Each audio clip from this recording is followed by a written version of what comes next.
Welcome to Fiction Audiobooks. If you enjoy the content, like and subscribing would be greatly appreciated.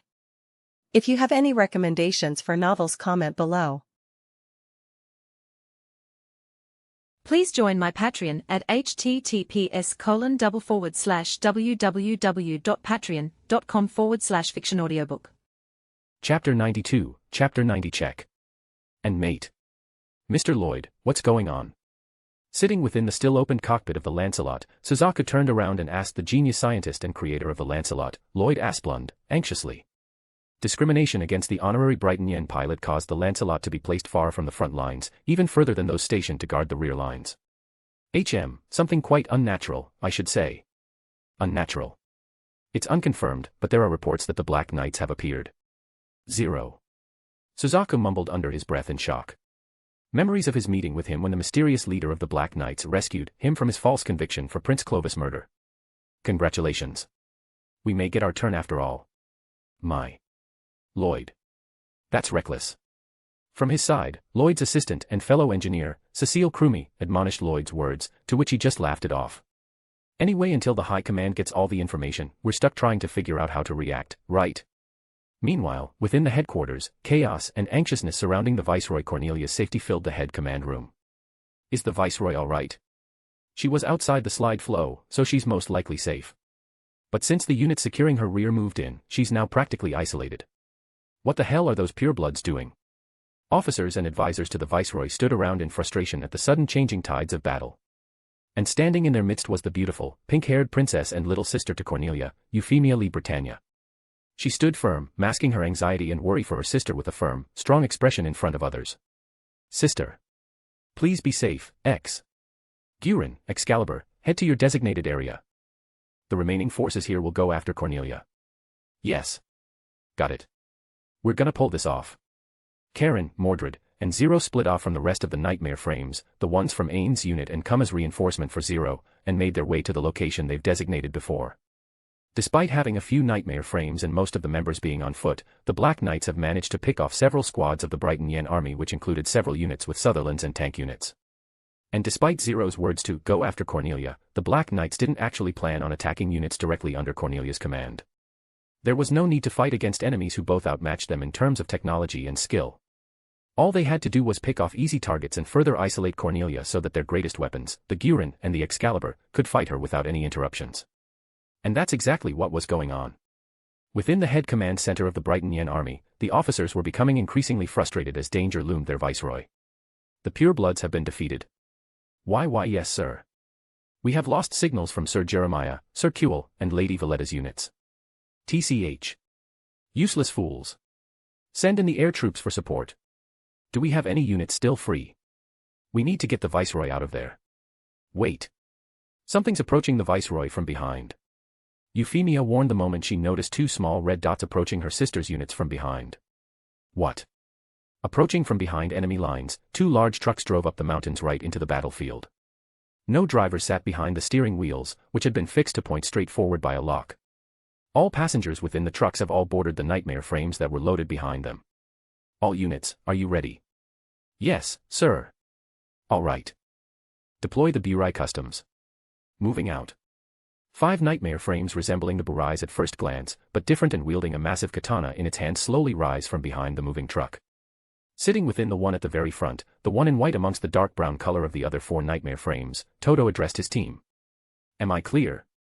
If this landslide was man-made, then we'll be able to take Cornelia's rear. Capture Cornelia. Right now, we'll pay them back for what happened 7 years ago. Yes. By the honor of the 4 holy swords. Immediately upon entering the battlefield, Toto and the 4 holy swords ripped apart through the rear guards guarding Cornelia. Wielding the powerful revolving blade swords, which were superheated rotating blades that was equivalent and the answer to Britannia's Mazer vibration sword which Lancelot and Excalibur wields, the aces of the Japan Liberation Force cut through the enemy Sutherlands with ease. Don't assume they're mere Burais. This sure reminds me of 7 years ago. But it's different now. This time, we have nightmares as well. Toto's squad continued to cut through the Brighton Yen Nightmare Frames one by one, inching closer and closer towards their goal, Cornelia. Your Highness. Please leave them to us. Withdraw from this place at once. Guilford leaped into battle, right towards the white Burai Kai which belonged to Toto, and halted his unstoppable advance in its tracks. Very well. Then I shall leave this to you, Guilford. Yes. Once you fend them off, meet me at point 9. Point 9. Understood. Cornelia retreated away from the fight, breaking through the guard of the 2 of 4 holy swords that came to prevent her escape. Out of the way. Coup.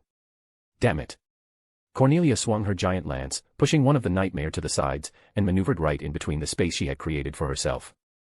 And just as they were about to pursue, Cornelia's knights and Gloucesters blocked their path and forced them into a fight. Meanwhile, Guilford faced Toto in a one-on-one battle. Coup.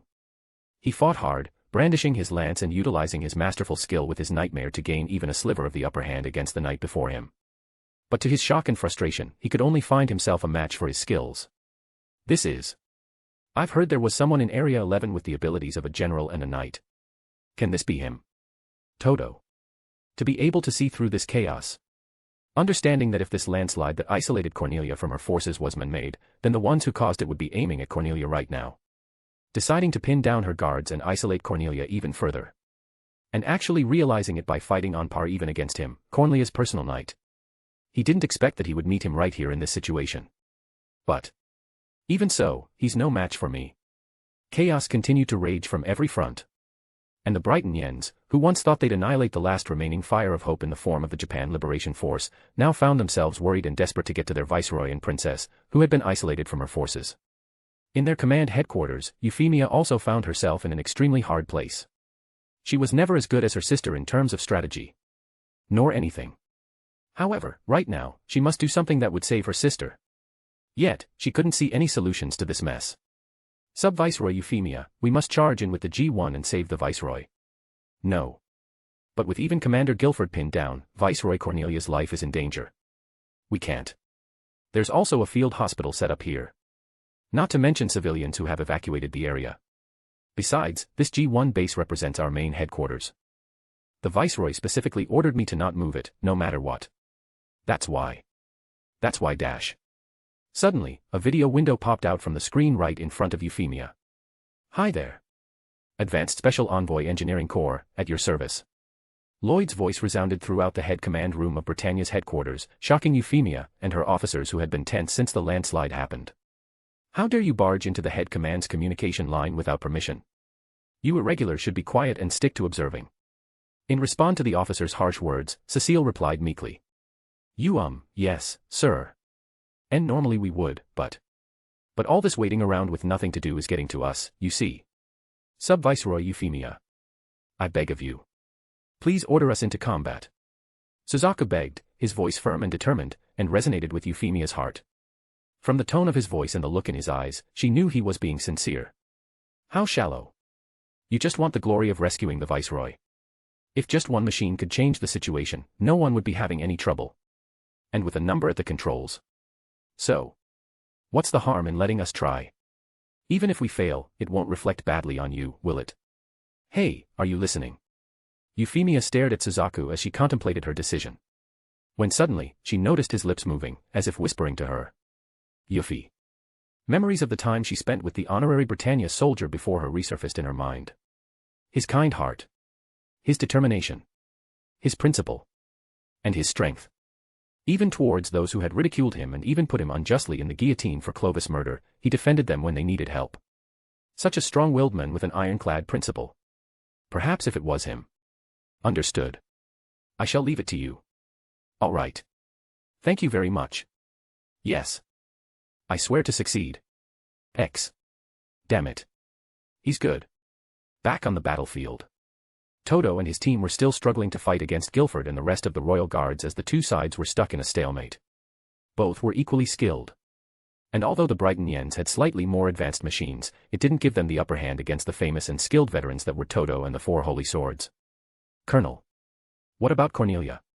If Zero's the man I think he is, then he'll definitely have a plan. All we can do now is trust him. Meanwhile, within the cockpit of the Gloucester that belonged to Guilford, a communication message came to his attention. My lord. Zero has fallen back. What? Are you serious? Why yes. According to the last transmission sent by an officer who had been struck down by Zero's rear guards, he seemed to be retreating. We will be sending reinforcements to your location as soon as possible. Zero comes first. Give me his location. Why yes sir. This is Zero's projected course. Guilford's eyes widened in shock as soon as data on Zero's projected course appeared on his screen. The red dots, which represented Zero and 2 other units, were heading towards point 9. Bloody hell. The Black Knights are headed to where she intended to lead Toto and the others. Princess Cornelia. I hear you. Guilford. On the opposite side of the battlefield, standing within a ravine with walls of rock stretching up higher than the height of her nightmare frame, Cornelia replied solemnly to her personal knight as she stared at the sight before her. A crimson nightmare. A slightly different Burai which she assumed to be Zero. And a jet black and crimson nightmare that slightly resembled the Lancelot, but brought with it a far more sinister air. In that standstill, the silence was suddenly broken as both the Gurin and Cornelia's customized Gloucester charged at each other. Cornelia. Low-born scum. Karen charged with her forked knife held in front of her and her silver, clawed right hand ready to grab Cornelia's nightmare for a devastating radiant wave surge attack. Cornelia pulled back her massive lance and thrusted right towards the Gurin, who dodged to her right with a small leap. And as soon as the crimson nightmare landed back on the ground, she lunged towards Cornelia with her clawed hand. The Britannia princess dodged the clawed hands by shooting her slash Harkins to the rocky walls and pulling herself towards it in a split-second decision. But with all the teachings and practice she had gotten from Mordred, Karen's control over her Gurin had improved vastly. In that split-second instant, Karen turned around and shoot her slash Harkin right towards the fleeing Cornelia, aiming to strike her right in the torso. What the dash! Cornelia barely managed to deflect her slash Harkin by sacrificing her rifle and managed to gain distance away from the strange crimson nightmare. That's not just a customized machine, is it? Cornelia observed the crimson nightmare frame before her keenly. The pilot was obviously skilled. But the nightmare's agility that allowed the pilot to do such a lightning-quick and precise maneuver was also a worrying threat to her current situation. To make it worse, its greatest strength seemed to be melee combat, and she had just lost her gun. No. Perhaps, was that what she was aiming for? To shoot her Harkin slash at her from that position with that timing. She might have aimed at her torso, but perhaps, she did it not to harm her directly but to damage her gun and knock it off of her hand. Either way, she's dangerous. Her mind spun intensely as she tried to think of a strategy to beat the crimson nightmare that stood between her and her freedom. When suddenly, from the periphery of her vision, she noticed another nightmare flanking her and shooting her. She quickly dropped back down from the walls of the ravine when bullets peppered the part where she was just a few moments ago. This is already a checkmate, Cornelia. Upon hearing the unforgettable voice, Cornelia spun around and saw a horned Burai nightmare frame standing above the walls of the ravine she was in. There wasn't even a need for her to guess who it was as she had recognized the man by his voice. Zero. Yes. Perhaps we should celebrate our reunion. However, before we do, I'd like you to please answer some of our questions and agree to some of our requests. Zero kept his gun aimed at her, ready to pull the trigger at any time, as he continued. Oh, and please perish the hope of your reinforcements coming in time. Even if they do, they will simply fall before them. He gestured towards the jet black and crimson nightmare by his side and to the Gurin. I have one, Cornelia. Silence fell upon the ravine. The hopelessness of the situation was apparent even to Cornelia herself. Having lost her gun, and her energy reserves at half, she knew it would be almost impossible for her to defeat the crimson nightmare before her. And even if she did, she couldn't see a future in which she could also defeat the black and crimson nightmare and capture Zero. It would take more than a miracle to do it. But, as a viceroy and the Princess of Britannia, she would never show her weakness even till the very end. She raised up from the ground and slammed the hilt of her lance onto the rocky ground. Don't be a fool, Zero. This one. If I just destroy this one, the path for my escape will open itself. Cornelia shot both of her slash Harkins towards the Gurin. But with agility that far surpassed even her customized Gloucester, it simply dodged with minimal movement and used its knight to cut the string off of her slash Harkins. What a clever one you are. She charged and thrusted her lance right towards the center of the crimson nightmare. But it caught her lance with its silver, clawed right hand. Then suddenly, bright red energy and crackling of lightning burst forth from within its hand. What? Her lance began to bulge and swell before her right arm holding her lance met a similar fate. With quick reaction and decision-making, she detached the right arm from her nightmare frame despite knowing the implication of losing both her only weapon left and a hand to fight with. But it proved to be the right decision, as in the next moment, they both explode right before her. Black smoke billowed and covered her entire vision. When suddenly, a slash Harkin pierced through it, aiming towards her. This is bad. Cornelia failed to dodge the slash Harkin aimed towards her and barely managed to deflect it at the cost of her remaining arm. Then, a crimson nightmare appeared from within the cloud of smoke. Her clawed hand reached forward. As long as I can get some distance dash. She reversed her movement backwards, aiming to create some distance between her and the crimson nightmare.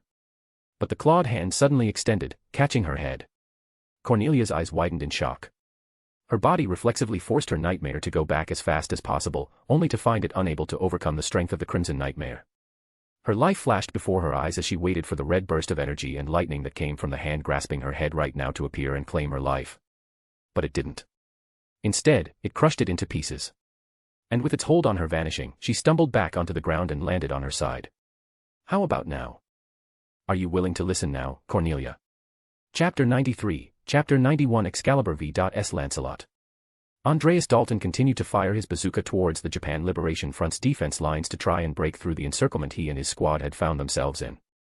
They needed to make their way towards the Viceroy, who had been isolated and targeted by both the Black Knights and JLF, as soon as possible. Unfortunately. Damn it. They launched a pincer attack before we could regroup. There's no way I will be able to reach Her Highness now. He ordered the knights under him to continue firing their weapons and focus their fire onto a single point of breakthrough. But suddenly, the soft, unstable ground under them collapsed, engulfing their Gloucesters into the ground. Meanwhile, the line Guilford was holding to prevent Toto and the 4 holy swords from reaching his princess was beginning to collapse as the rest of his knights were unable to deal with the 4 holy swords while he battled Toto into a stalemate. They were soon forced to group together as Toto and his squad managed to pick off the lesser knights and encircle them. No. At this rate, Princess Cornelia would be. Guilford, faced by a helpless situation, felt his body tremble and cold sweat drip down his back. But not out of fear of his defeat or death. His mind was filled solely by his princess's safety. When suddenly, the dignified, beautiful voice of Cornelia came into his communication line. Guilford. His eyes widened in shock and hopefulness for a moment. His fear that his princess had been taken hostage or worse, killed, dissipated knowing that she was still in her nightmare and still had access to their communication line. But, his relief didn't last as he immediately noticed the solemn and dark tone in her voice. Show the rest of the front going. Guilford became more and more desperate when he suddenly got a message from Cornelia. Guilford. My knight. I want you and Darlton to assist Yuffie. Why, Your Highness? I refuse to surrender. As an imperial princess, I will fight to my last breath. Princess Cornelia. Armless, headless, and weaponless, Cornelia charged towards the Gurin when suddenly, the ground began to shake once more. Then all of a sudden, the rocky walls of the ravine to their right suddenly exploded with a deafening blast, causing rocks, dirt, dust, and debris to fly everywhere and creating a large cloud of dust. A unique white and gold nightmare frame appeared from within the cloud of dust, his right arm holding a large blue rifle that thrummed with energy unlike other ordinary weapons. It landed right before the armless and headless Gloucester of the princess, and the voice of a young man resounded from the white nightmare. Viceroy, are you all right? I've come to help. The Advanced Special Envoy Engineering Corps. But who authorized, watch out. Suzaku, who heard the Viceroy's warning, was immediately alerted and saw 2 jet black Harkins aiming towards him. Ku. Why is it this heavy? He managed to dodge one but was forced to block and deflect against the other with his right arm. And immediately, he felt a tremendous weight that he had never felt before coming from the launched Harkin. The Lancelot was forced back, but still managed to hold his ground as he put the princess's nightmare behind him and facing towards the direction where the Harkin came from. Then, from within the cloud of smoke, dust, and debris, he saw the silhouette of a nightmare. It walked out of the dust, and for the first time ever, Suzaku felt a chill go down his spine as he saw the jet black, crimson nightmare appeared with a familiar, crimson-red sword in each hand. His eyes widened in shock the moment he noticed the mazer vibration swords it had in his hands and the resemblance in appearance between the mysterious black nightmare and his own Lancelot and. But soon, he also noticed several differences. In addition to their color, the chest of the Black Knight was different. The shape of it came to a slight point, like a prism or a diamond, unlike the Lancelot's. It also appeared to be larger. But soon, he realized that the Black Knight wasn't actually larger. The air around it, and the atmosphere it had simply made it seem like so. And as it walked, he couldn't help but feel the air around him weighing him down as his body stiffened at the sight of it. What? What in the world is that? His eyes, wide, continued to stare at it. When suddenly, a familiar yet unfamiliar voice came into his comms, snapping him out of his daze. Suzaku-kun, be careful. That thing is extremely dangerous. He recognized the voice to belong to Lloyd. But unlike his usual carefree tone, Suzaku noticed a clear fear and panic in the voice. Focus on saving the Viceroy and avoid any confrontations with it. Why yes. Suzaku immediately aimed the variable ammunition repulsion impact Spitfire, Vari's, rifle towards the jet black nightmare in burst mode and shot a light green, condensed ball of destructive beam energy. He knew that if the jet black nightmare had similar agility to his own Lancelot, then it would be able to dodge the bullet, even at this short distance. But that was fine. His intention was to create a distraction and bring the remaining torso of the Viceroy's customized Gloucester with him before retreating. But to his shock, instead of dodging, the jet black nightmare frame swung his sword faster than his eyes could blink. And before he knew it, the spherical beam of energy was cut in half and shot past either side of the jet black nightmare, exploding the wall of rocks and ground behind it. Impossible. Suzaku felt the cold sweat begin to drench his back as he stared at the jet black nightmare in shock. How? How could a nightmare cut through a bullet of condensed beam? Even with the maser vibration swords, it should have been impossible to cut down a bullet shot from such a short distance. Cornelia, who saw this, was also stunned inside her nightmare. But before either could process what had just happened, the jet black nightmare frame suddenly burst into speed. Crap dash. Suzaku shot another bullet of spherical condensed beam of energy towards the mysterious nightmare, but it simply dodged to the side with minimal movement without even slowing down. Both of the Lancelot's hip-mounted Harkens shot forward in hopes to try and slow down its charge. But the jet black nightmare frame simply did the same and hit both of Lancelot's Harkens. And before Suzaku could do anything else, it had arrived right before him. Its crimson red eyes shining brightly at him. Damn it. He shot another bullet, but the crimson-eyed nightmare frame simply titled his head to the side. Then, it swung up with his left arm, and his sword cut through the Vari's rifle vertically, right down in the middle. The rifle was sundered, its explosion causing the Lancelot to step back from the recoiling as clouds of smoke obfuscated its vision. Arg. The shock from the explosion rocked Suzaku within his cockpit, shaking his brain and causing a slight dizziness. The Lancelot immediately leaped away in retreat.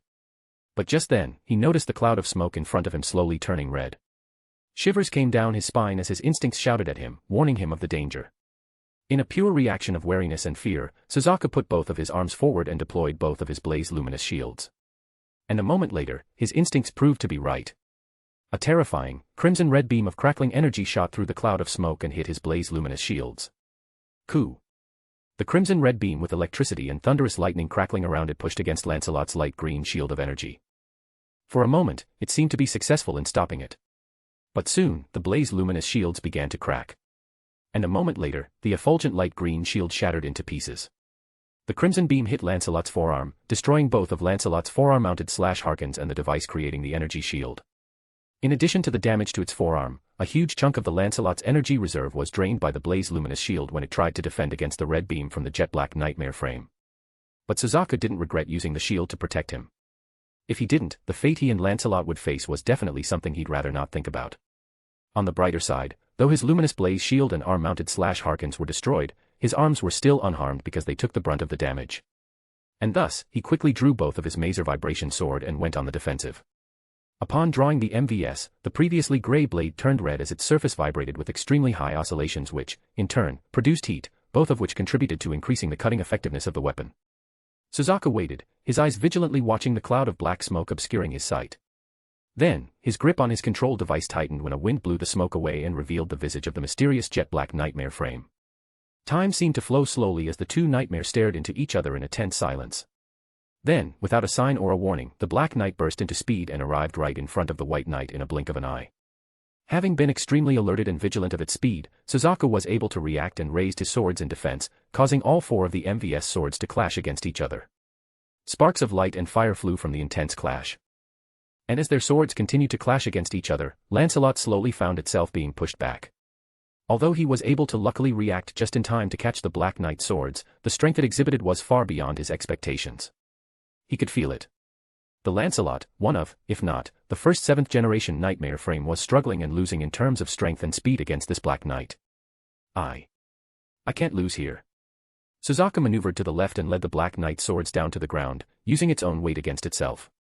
He expected the Black Knight to fall forward, or at the very least, lose its balance for a moment when he moved away so suddenly. But to his shock, he found the same crimson sword slashing towards him with immense speed, forcing him to leap back into safety. How could he be that fast?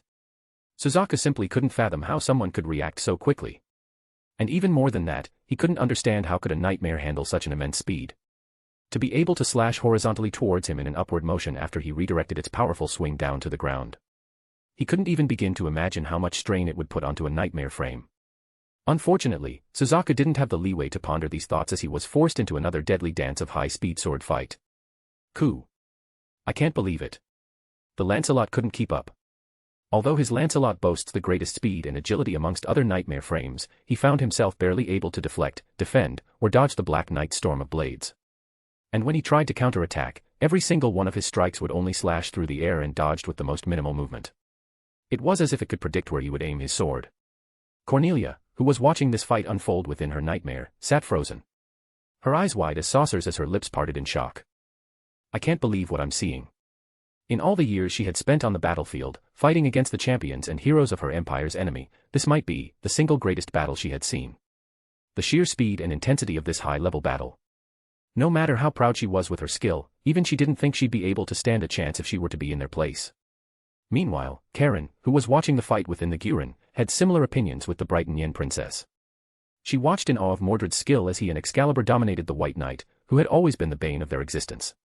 The Black Knights had come face to face against the White Knight in several battles, but every single time, they were defeated. If it wasn't for Zero and his strategy, they might have been annihilated by this White Knight.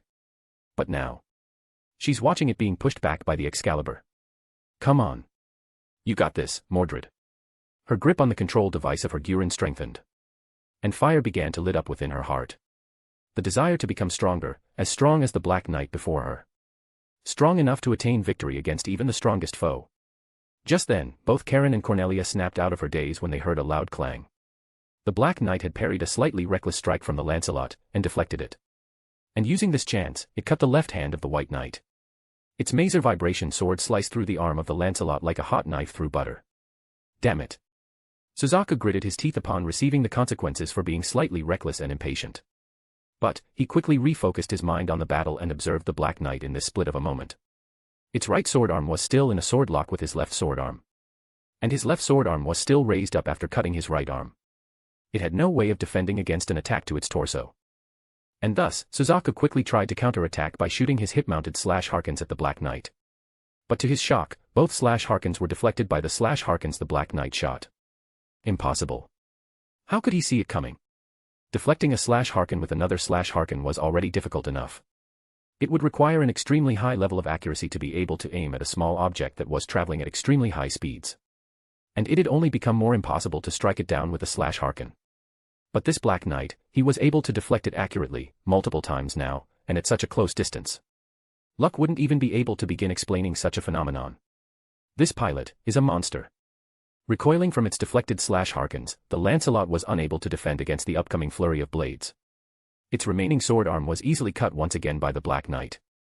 And its slash harkens, that Suzaku shot towards the rocky ravine walls in hopes of reaching the princess and escaping, was cut easily by the Black Knight's swords. After the slash harkens, his legs were next to be cut down by the Black Knight. Then, his head. And finally, silence fell upon the raging battlefield as the Black Knight with twin crimson swords in hand stood before the headless, armless, and legless torso of the White Knight, victorious. Are you ready to listen now, Cornelia? Chapter 94, Chapter 92 A Deal. Are you okay? Forgive me, Your Highness. I have FA-. You did not. You fought well. We were just unlucky. Cornelia's voice, still dignified and strong despite her current situation, resounded throughout the ravine as she comforted the fallen White Knight beside her.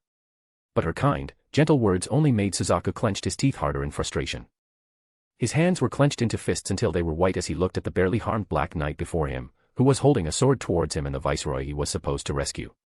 Cornelia, who didn't even flinch when the Black Knight aimed his sword right at her cockpit, turned towards Zero, who was still standing at the top of the ravine and watching over them. What do you want now, Zero? You've killed a majority of my soldiers. Defeated my reinforcement. And put me in this state. Is this your goal? To show the world that you can beat a princess of Britannia? You are mistaken, Cornelia. Cornelia's eyes widened when she saw Zero, coming out of the safety of his nightmare, and stood up to face her. What I have done here was to prove that the Black Knights are capable of standing up to acts of aggression. We have shown it before by saving Brighton Yen citizens from the clutches of some radical groups of the Japan Liberation Front. Zero waved his left arm to indicate one side. And then his right arm to indicate the other side. Now, I'm showing it by neutralizing the Brighton Yen forces who seek to wipe out the final bastion of the Japanese military. And with both arms opened, he continued. I am proving that the Black Knights are capable of realizing ideals. To bring justice to those who abuse their power, and salvation to those oppressed. Cornelia narrowed her eyes at the masked criminal. Is that all? Did you take the lives of my soldiers just to prove a point? No. I've brought you here to negotiate. Heh? Negotiate. While having a blade to my neck. Cornelia turned towards the Black Knight, who still had his swords aimed at both herself and the Lancelot. But after a few moments, it withdrew its blades and sheathed them. Is that better? Tell me what you want. Zero nodded as the armless, Violet Gloucester turned back towards him. I want you to promise me to halt the Britannians' colonization of Japan and move towards an equal treaty that would benefit both nations. Her eyes widened in shock at the words that came out of this masked terrorist's mouth.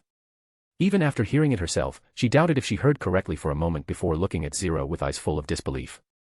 Moreover, her nation, Britannia, had hardly ever considered engaging in an equal treaty or an alliance with other nations that they have not yet conquered. All they've done was forcefully invade other countries and force them onto their knees with their vastly advanced military might. To halt their conquest, and instead suggest a peace and equal treaty towards an area they've colonized, was Zero a madder man than the Morningstar Patriarch? Are you serious? Of course. But naturally, I am aware that such a thing could not be accomplished by you alone. Thus, I'm simply asking you to make a temporary truce. A truce? Yes. Simply stop the war fought by guns and nightmare frames. You've dealt a tremendous blow to the JLF. They won't be able to launch an offensive on you soon. And, you can take this time to recover from this battle. I believe this is not an unreasonable demand.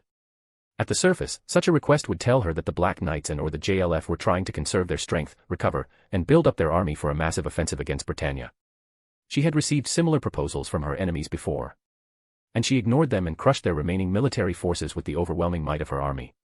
But this time, for some reason, Cornelia couldn't simply ignore it. She tried to find falsehood or hidden agenda from the tone of Zero's voice. But, she failed to sense anything of that sort. So you want a promise? Quite the trusting one you are, Zero. I am simply giving you a chance to earn my respect and trust. Respect and trust of a terrorist? Hey, you are quite the funny one. Well, if you wish for me to act in such a way, then I can simply capture you right now, along with the White Knight and its pilot. You will be a great bargaining chip to force the Britannian government to acquiesce my request. Then why don't you do just that? Because peace built by force will not last. Silence fell and hung in the ravine as Cornelia had her words caught in her throat. Suzaku, who had been listening to this conversation, was also shocked by Zero's words. What I want is to end the chain of hatred and bring peace unto this land. And if that means I need to put my trust in you, a Britannian princess, to make it happen, then I'm willing to make that gamble. But know that if you don't, then the fighting will not stop. Zero raised his hand and gestured towards the kneeling, Violet Gloucester. It is your choice, Cornelia 6 Britannia. X. Moving towards the rendezvous point Zero had designated for the Black Knights, Karen and Mordred followed Zero from the back, flanking his sides to guard him. With most of the Britannian and JLF forces retreating, they didn't meet a single soldier or nightmare frame, and since they're quite ways away from the rest of the Black Knights, they didn't encounter any of their own either. As they rode in silence, Karen couldn't help but stare at the back of Zero's nightmare. The conversation between her leader and the Britannian princess replayed in her mind over and over, and she didn't understand why they would simply let them go. Capturing Cornelia, who was one of the strongest knights of Britannia as well as a royal princess, would give them incredible leverage and advantage against them in the future. And they won't only lose their princess, but also their viceroy, the leader of the Britannian government that currently ruled the colonized parts of Japan. This would have created chaos in their government and they could use this chance to further push back Britannia's influence in Japan. We didn't even capture that White Knight, which has been the largest thorn in our side, and let him escape with the princess. Why? Karen couldn't wrap her mind around it. Although Mordred was capable of defeating the White Knight hands down, it didn't mean that it had stopped being a threat to the rest of the Black Knights. They should have captured it, and Silver, with his incredible engineering skills, might have been able to fix the nightmare and give them a brand new, powerful nightmare to add to their ranks. Then, they could also interrogate the pilot for some information and then use them as a bargaining chip for yet another advantage against the Britannians. There's a lot of benefits they'd get from capturing Cornelia and the Lancelot. But Zero simply let them go, just like that. I really can't understand masked people. Karen sighed as the figure of another masked person in a figure-fitting armor suit appeared in her mind. Suddenly, a window appeared on her screen, showing the same figure she had in her mind. Hey, are you okay? What's up? Mordred tilted his head slightly to the side when he saw the crimson-haired girl look like she had just been caught sleeping by a teacher. Were you daydreaming? You know we're still on the battlefield, right? Things could still happen here, even if the battle had ended. Karen blushed at her carelessness and nodded. I know. What do you want? Mordred, or Yuuji, looked at her with doubt, which Karen could clearly feel even though she couldn't see his eyes or facial expression. But Yuuji decided not to pursue the matter. I'm just asking if you're all right. Are you tired? No, I'm fine. Just a little confused. Confused? About what? Well. Karen glanced towards the direction of Zero's nightmare, which Yuuji noticed. Ah, I see. You're wondering why we didn't capture Cornelia and the Lancelot, right? Yes. Karen nodded with a look of confusion and doubt. I see. Well, I have my own conjecture, but it might be different from Zero. Huh. You know why we let them go? I just said this is my own theory, which might not be the same as Zero. Do you still want to hear it? Sure. Karen nodded, and Yuuji began explaining his theories. Although Lelouch had shared his plan with Yuuji, he didn't really elaborate that much on the reason why he decided to do this. Satoru completely believed in him, so he didn't ask any questions. While Tatsuya and Yuuji were able to more or less guess why Lelouch decided to go with this plan. I think the reason why Zero decided to let go of Cornelia and the Lancelot was so we wouldn't gain the full attention of the Brighton Yen government. Huh. Karen tilted his head in confusion. Cornelia is much more beloved and regarded highly by the Brighton Yens than Clovis. Her capture would turn every single military power they have in this land towards us. And although we managed to get victory now, the Black Knights was still in its infancy as an organization. We won't be able to handle it if Britannia decides to send an even larger force to take Cornelia back from us if we capture her. Karen's eyes widened in realization as things began to make sense in her head. Mordred was right. If they were to capture Cornelia right now, her powerful and loyal soldiers would never stop until they could rescue their princess. The Black Knights won't be able to handle it if Cornelia's knights and their army were to target them specifically and go ballistic. Moreover, if we capture her now, the Japan Liberation Front would either want her dead or use her as a bargaining chip to demand ridiculous concessions in the name of reparations, which would plunge the nations deeper into war. I see. But we only got a verbal promise from her. What if she doesn't keep her word? Zero did this not only to get her words, but to tell her his intentions. Sometimes, wars can be avoided easily if the leaders from the two warring sides could understand each other. Zero is trying to let her know what he wanted so they could understand each other. And if Cornelia also wants an end to this conflict, she'll come to understand Zero. Yuuji paused for a moment as Karen tried to process his words, before continuing. Also, the previous viceroy and now sub-viceroy, Euphemia Lee Britannia, seemed to be pro-peace with the Japanese. She might be able to convince her sister to go through with the promise she made with us. I see. That makes sense. Silence fell once again as the three continued their trek through the trees and mountains of Narita towards their rendezvous point. Well, I hope it'll go as well as Zero planned. I hope so too. Before long, Zero and the two aces of the Black Knights reached their meeting point. And after the rest of the Black Knights arrived, they made their retreat from the mountains of Narita together, marking the end of their first major operation. The command for retreat and end of the operation came from the recently found and rescued viceroy and quickly spread across the Brighton Yen army. Preparations for the retreat, helping the injured, and extraction process for units still trapped within the mountains due to the landslide immediately began and all hands within the army went to work. Although no gunshots were fired anymore, things were still tense between the two sides. They were still vigilant for any sort of attacks and offenses that the other side would do while taking advantage of their retreat. Thus, the front lines were still heavily guarded by the rear guards while the bulk of the army hectically and swiftly made their preparations for retreat. However, while everything around them clamoring with sounds and shouting voices of officers yelling orders, silence fell within the trailer of the Advanced Special Envoy Engineering Corps. Cecile covered her lips with her hands as she watched footage replaying within her monitor. A look of disbelief, shock, and slight fear showed in her eyes. And by her side, the lavender-haired genius made a solemn frown that belied his usual carefree, loud, and cheery persona as he watched the same footage on his own monitor. The footage was one they had just recently recovered from the Lancelot, which was still being transported here from the battlefield. At least, what remained of it. It was footage of Lancelot's fight against the mysterious Black Knight. And although the footage ended when Lancelot's head was cut off, they were still able to confirm their greatest fears. Sir Lloyd. Is that really? Yes. I believe so. It has to be that. Although it was a different color, Lloyd could immediately recognize the nightmare he had overseen its development for a while and the one he had based his greatest masterpiece, Lancelot, on. It was unmistakable. This is definitely Excalibur, the nigh impossible to pilot the nightmare frame created by the madman of Britannia. But how? How could it appear here? Didn't it disappear after that tragedy? Lloyd nodded at Cecile's words while still keeping his eyes locked on the figure of the Excalibur displayed in his monitor. After the tragedy that befell Arthur von Morningstar, his family, and all of his fanatic subordinates, the Excalibur and its location disappeared along with those who caused the tragedy.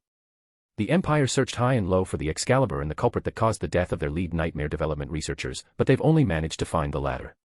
No matter how much the Empire had tried to locate it, they failed to find even a trace of the Excalibur. It was as if the Excalibur had been erased from existence. It was a tremendous blow to their nightmare development progress. After all, it was considered to be a 7th-generation nightmare frame in a time when even a 5th and 6th generation were still in its infancy. Although the Excalibur was known to be extremely difficult to pilot to its full capabilities, losing it still reverted their technological progress back to their 5th and 6th generation.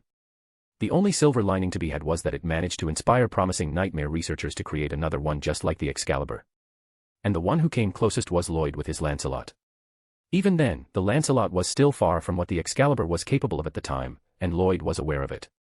He had compared the Lancelot to the Excalibur's specifications, which he could faintly recall from the time he worked under Arthur, and he knew, theoretically, that the Excalibur was far superior. And now, he had his theory confirmed. Cecile, can you use this footage to collect data on the Excalibur and put it into our simulator? I want to calculate the estimated efficiency rating of Excalibur and its pilot. Yes. Right away. Cecile quickly got to work. They were still in the middle of their retreat and they'd need to move very soon. But with the time they had left, Cecile would be able to get a very rough estimate of the Excalibur and its pilot's efficiency rating. Half an hour passed. And the moment she finished, a shocked gasp escaped her lips. This is. Am I mistaken? And no. Please wait for a moment, Sir Lloyd. I will recalculate it. What is it? Lloyd leaned in towards Cecile to try and see her result. The highest efficiency rate he had ever seen was Suzaku's, with a 94% efficiency rating. He expected a high number as well, judging by Cecile's reaction. Perhaps 85% to 90% from what he had seen from the footage. But immediately, his eyes widened in pure shock when he saw the number 99.5% on her screen. This is impossible. That was what Lloyd wanted to say. But the results were right before him, and as a scientist, he should have believed the numbers before him instead of his own feelings. But right now, he couldn't believe what he was seeing. What a disaster. I never thought I'd see the Lost Nightmare once again. And in the hands of such a terrifying enemy at that. He slumped back down to his chair and removed his glasses, pinching the bridge of his nose. Yes. Cecile nodded and began going through the footage once more. He also fights strangely. Cecile muttered under her breath. Sir Lloyd, do you notice it as well? The Excalibur never aimed his swords nor his weapons at Lancelot's chest, where the pilot was. That's true. Lloyd held his chin and began watching the fight back through the recording. He had many chances to destroy the Lancelot completely, but all he did was cut its limbs and head. He simply rendered it unable to continue combat. A heavy sigh escaped his mouth as his shoulders slumped down even more. To think the one who pilots that monstrosity was someone skilled enough to limit himself so as to not harm the enemy pilot in a life-or-death battle. I've never seen anything like this. What should we do? Cecile looked towards her direct superior with concern apparent in the tone of her voice and her face. But Lloyd simply covered his eyes with his arm as he tilted his head up to the ceiling of the trailer. What else can we do? We'll continue to innovate, improve, and enhance Lancelot. Just like always. And hopefully, that would be enough to defeat this monster. Chapter 95, Chapter 93 Invitation from Kyoto. The Japanese Liberation Front had been nearly wiped out by your recent operation, Viceroy. Though there are still some of its members on the run, we are currently in the process of capturing them. Is that sarcasm, Minister? We are forced to reorganize our troops as well after that fiasco. Oh, no. That wasn't my intention. The apologetic voice that belonged to one of the many ministers that governed Area 11 resounded throughout the main meeting hall of the Viceroy's palace and government borough. Almost a dozen other ministers sat on his side of the table, while Euphemia and Cornelia's generals sat on the opposite side with Cornelia herself sitting at the head. I believe this was caused by our pursuing a flawed occupation policy from the start. Why have we ignored Area 11's subways and mining railways thus far? In the ghettos, the family registries and property deeds are also left ambiguous and they're left to breed anti-government activity. Guilford asserted. Well, the subways practically stretch around the entire country. And we don't have the budget to fill in all of the abandoned tunnels. Even knowing they'd become the terrorists' main base and escape routes. Prince Clovis instructed us to. He said that if we forced them, we'd just trigger an uprising, which would give the Chinese Federation an opportunity to exploit. Cornelia wanted to counter the vice minister's words. The Chinese Federation had already gotten their chance. Zero's growing power had given them that opportunity. But in that moment, she recalled Zero's words, causing her to bite her tongue. Vice ministers, aren't there delegates of the 11s which the Ministry of Internal Affairs has charged with the self-governance of this area? I believe it is a group named NAC. A look of recognition flashed across all of the ministers' expressions when Andreas Darlton, a general and knight of Cornelia, mentioned the name. We were hoping to catch the tail of the NAC in the operations 2 days ago, but the data was buried in the landslide. However, our suspicions remain high. If we suppress them first. Darlton turned towards the princess she served. But once again, Cornelia was reminded of Zero's words. Dealing with the NAC, the final bastion of Japanese governance, and subjugating them under the rule of the empire would certainly end the war. But she knew that it would only be for a moment. As long as the Black Knights, and those who'd still sacrifice their lives to fight against Britannia, existed, then the cycle of war, pain, death, and suffering would continue. A cycle she was all but tired with. Seeing Cornelia's silence, which the vice minister took as the viceroy seriously considering Darlton's suggestion, he stood up in a panic. Please wait for a moment. Those are just rumors. There's no evidence of it at all. If we suppress them, the 11 economy won't be able to stand. It'll affect the tax revenue we send back to the homeland. Also, the idea that numbers should take care of their own is a guiding principle of the empire. Enough, Vice Minister. I understand. Why yes, Viceroy. The Vice Minister let out a sigh of relief and sat back down before Cornelia asked him a question. What about the search for the Black Knights? From the shield machine left behind, we've confirmed that the Narita incident was caused by Zero. But that's as much information as we can glean from the remains of their members. I see. Then what about the Excalibur?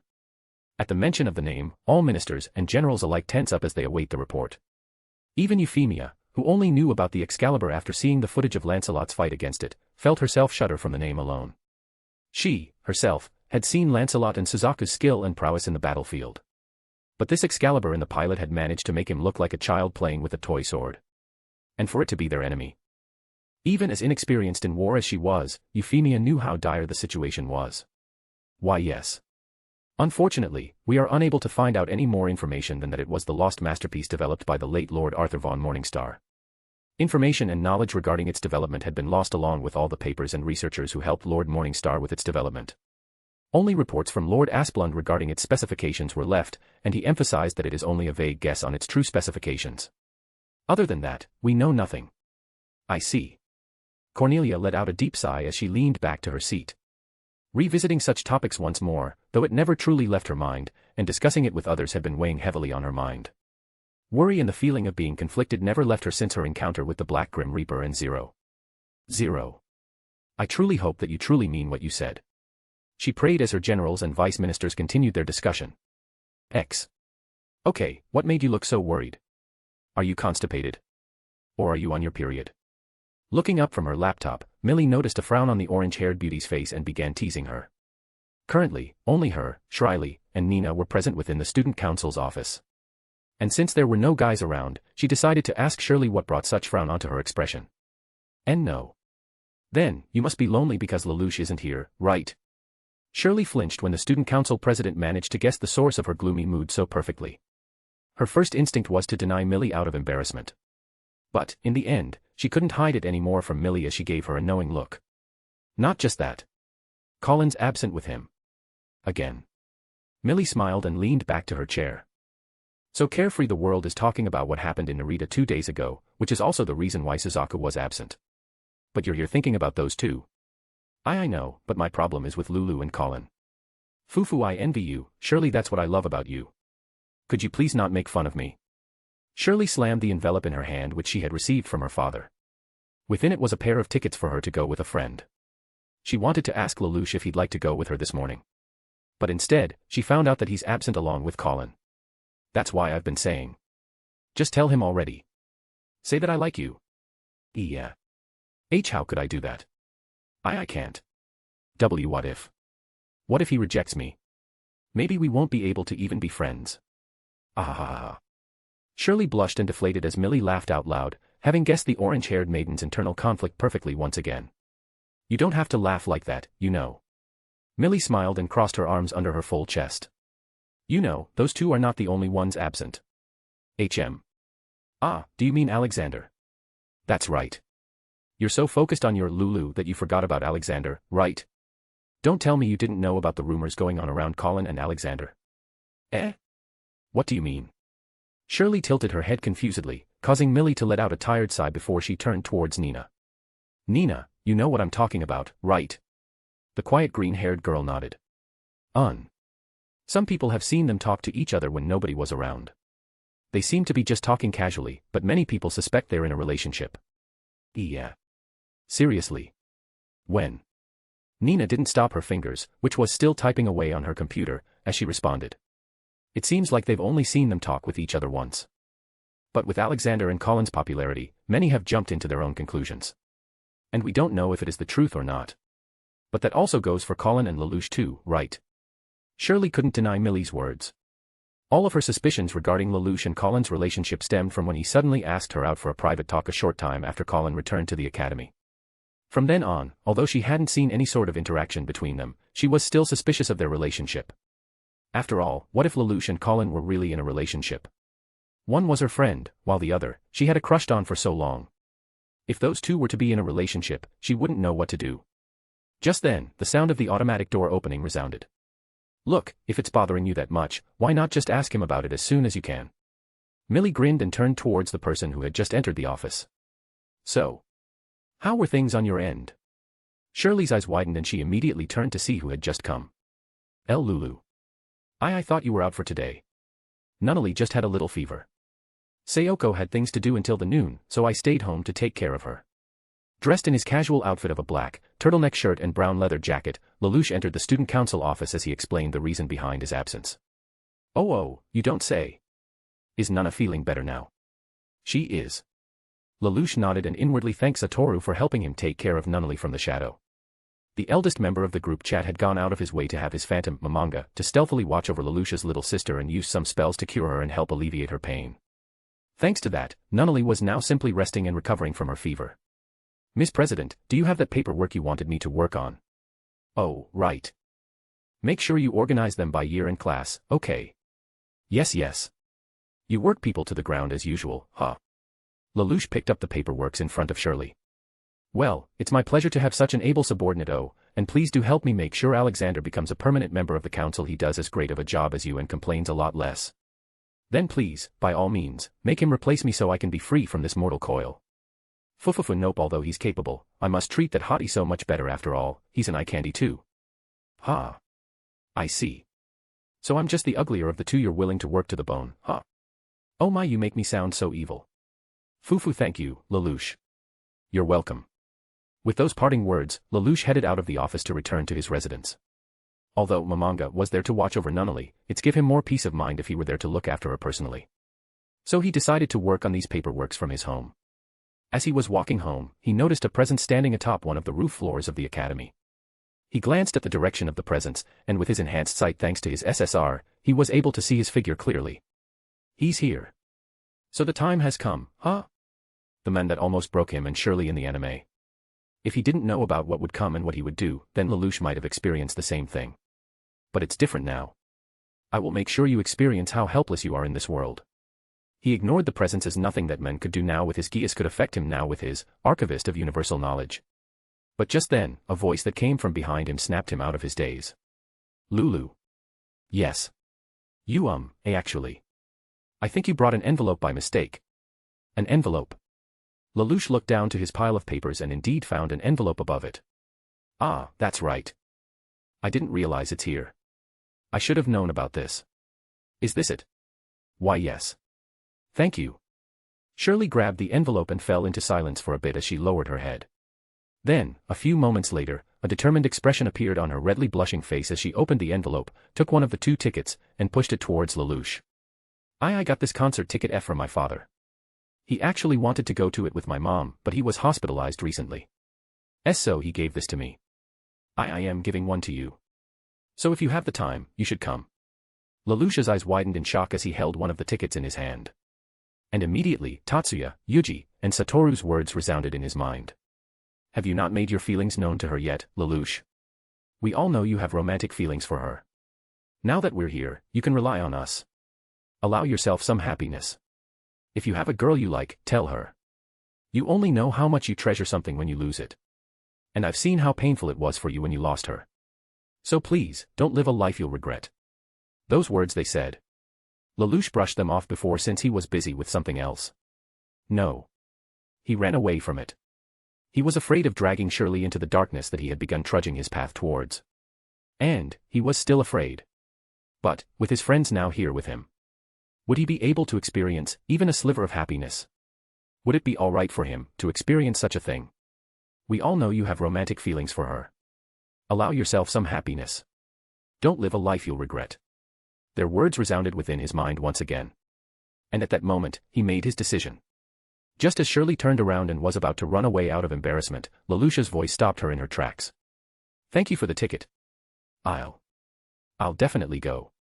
Shirley slowly turned around, her face blushing extremely redly. And when she did, she saw Lelouch with a tinge of blush in his face. Her heart skipped a beat as her face grew hotter and hotter. It was at that moment that she couldn't deny it any longer. She had utterly fallen in love with the men before her. Meanwhile, within the headquarters of the Black Knights. With Zero absent, Mordred had taken over some of his tasks and was reviewing a few documents in his laptop.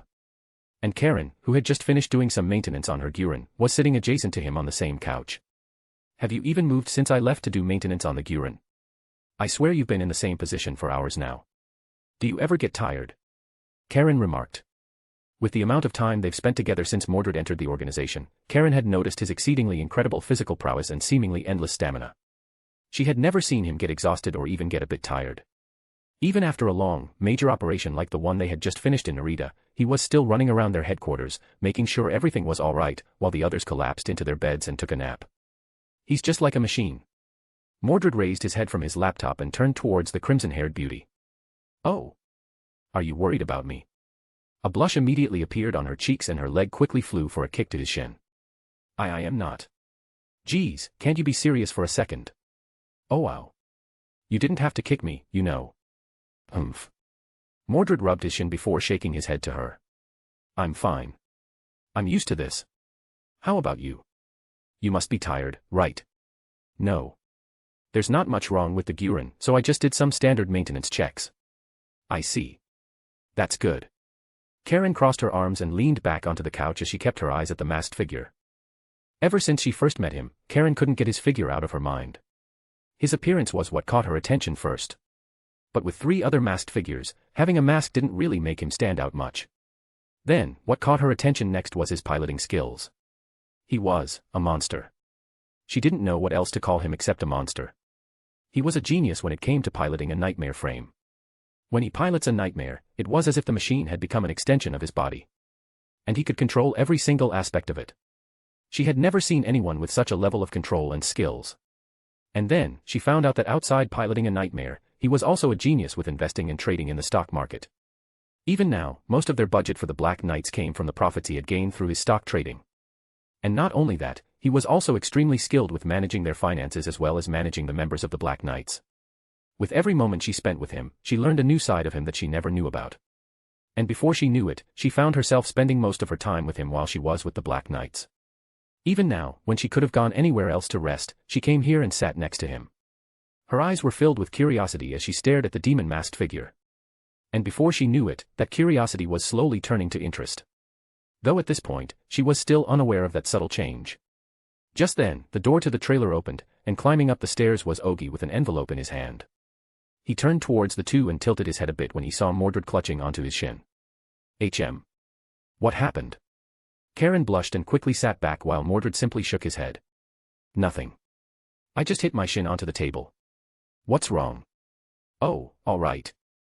There's a letter for Zero. A letter. Mordred took the letter from Ogi and opened it, taking out the folded piece of paper within. It's from Kyoto. Seems like they're asking us to meet them. Mordred began reading it through as Ogi and Karen awaited his decision. Meanwhile, within Yuji's mind, he couldn't help but feel a twinge of worry. The request from Kyoto House finally came. That means Mao's arc must be starting as well. Mao, a man obsessed with C.C. after the geas he received from her went out of control, causing him to be unable to stop hearing the voices of everyone around him.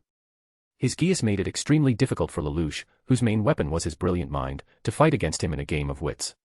He only managed to win because he had cast a geas onto himself to make him forget about his plan.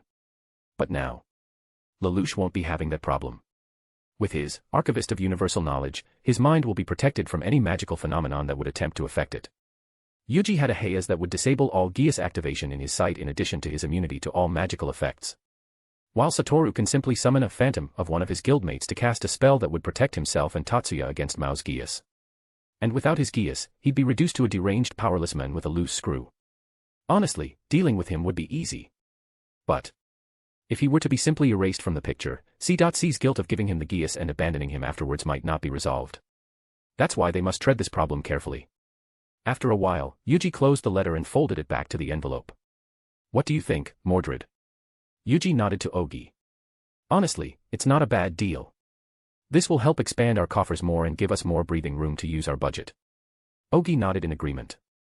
Yeah, I think so too. The profits you got from your stock trading were enough to keep this entire organization afloat. But if we could get their backing, it'll be easier for us to expand. When Ogi first saw Mordred's skill with investments and trading, he honestly couldn't believe it. The man was essentially robbing from the rich. He managed to accumulate an amount that they'd previously only be able to get after a month, in a day. Thanks to him, the Black Knights were able to procure more weapons, money for their operations, do maintenance for their nightmare frames, and also improve their livelihood. And now, if they could get the backing of the Kyoto house, they'll be able to expand even larger than before and undertake larger operations. I'll hold on to this and give it to Zero later to get his approval. Thank you, Ogi. You're welcome. Oh, and also. Yuuji looked back up towards Ogi just when he was about to turn his attention back to his work in his laptop. If possible, you should rest for a bit. You've been working so hard. Some of us are getting a bit worried about you. Inside his mask, Yuji's eyes widened in surprise from the sudden show of concern from Ogi. But he soon smiled and nodded. Sure. Thanks. I'll take it a bit easy after we return from Kyoto. Chapter 96, Chapter 94 Leader of the Kyoto House. Nightfall. Lelouch planned on keeping an eye on his little sister and taking care of her for the rest of the night. Although her condition had improved thanks to Momonga's spells, he wanted to make sure that she had recovered fully. But suddenly, Yuuji came to his residence under the guise of the night and his invisibility spell, and told him to come with him to the mansion for an important meeting. Seeing the urgency in his eyes, Lelouch knew it must be important. So, he asked Satoru to have Momonga take care of his little sister. The undead overlord appeared soon after in his room with the use of a gate. It then cast Perfect Unknowable and went to Nunnally's room to guard her and take care of her. With his little sister taken care of, Lelouch let Yuuji lift him up with his magic and the two flew through the evening sky towards the grand, luxurious mansion they received from the group chat. Once they arrived, Yuuji and Lelouch headed straight to the living room, where Tatsuya and Satoru had waited for them, and sat down together. I got the letter this afternoon. You should read this. A letter appeared within Yuji's hand, having taken it out from his inventory. He placed it down onto the marble surface of the coffee table, and slid it towards Lelouch. There was a moment of thought as Lelouch picked up the letter from the table. But almost immediately, his eyes widened in a look of surprise and recognition as he read through it.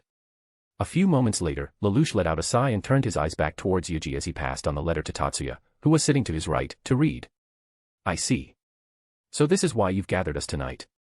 Yuuji nodded. The letter Lelouch just read was the letter of invitation for a meeting from the Kyoto House representatives which Yuuji had just received from Ogi this afternoon. The invitation in itself didn't surprise them since they knew it was coming thanks to their knowledge of the anime. Moreover, they've achieved an even more decisive win against Cornelia's army thanks to Yuuji, Tatsuya, and Satoru's presence and their knowledge about this battle from the anime. The Kyoto House wouldn't be able to ignore the Black Knights and consider it as just another rebel group any longer. However, what surprised them was the fact that they received it. Because the moment they received it, it meant that the start of the next arc had begun.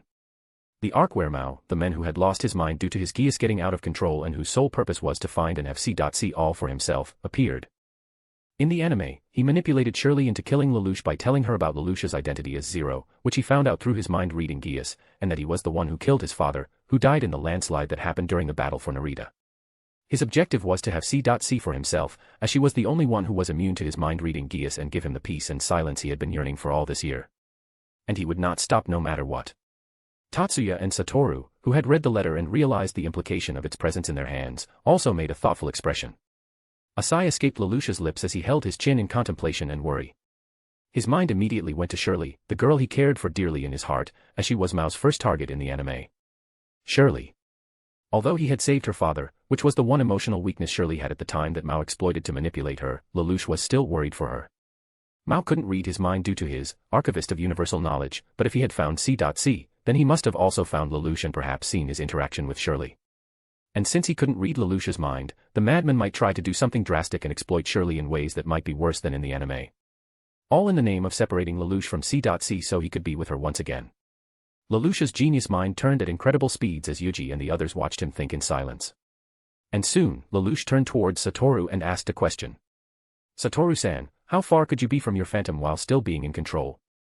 Satoru furrowed his eyebrows in thought as he tried to answer Lelouch's question. How far, huh? I'm not sure. I've never tried it before, but I could still control Momonga, who's currently in Ashford Academy. As for farther, I'll need to test it out first. Lelouch nodded in understanding. Then, may I trouble you with that?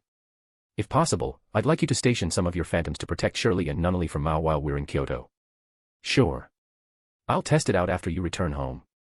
Satoru nodded with a smile. Thank you. Lelouch smiled gratefully and turned towards Yuuji. Yuuji. This might be a stupid request, but will you help me return here from Kyoto in time for the concert? I've made a promise. With Shirley. Yuuji, and the others, all widened their eyes in surprise when they heard the words that came out of Lelouch's mouth.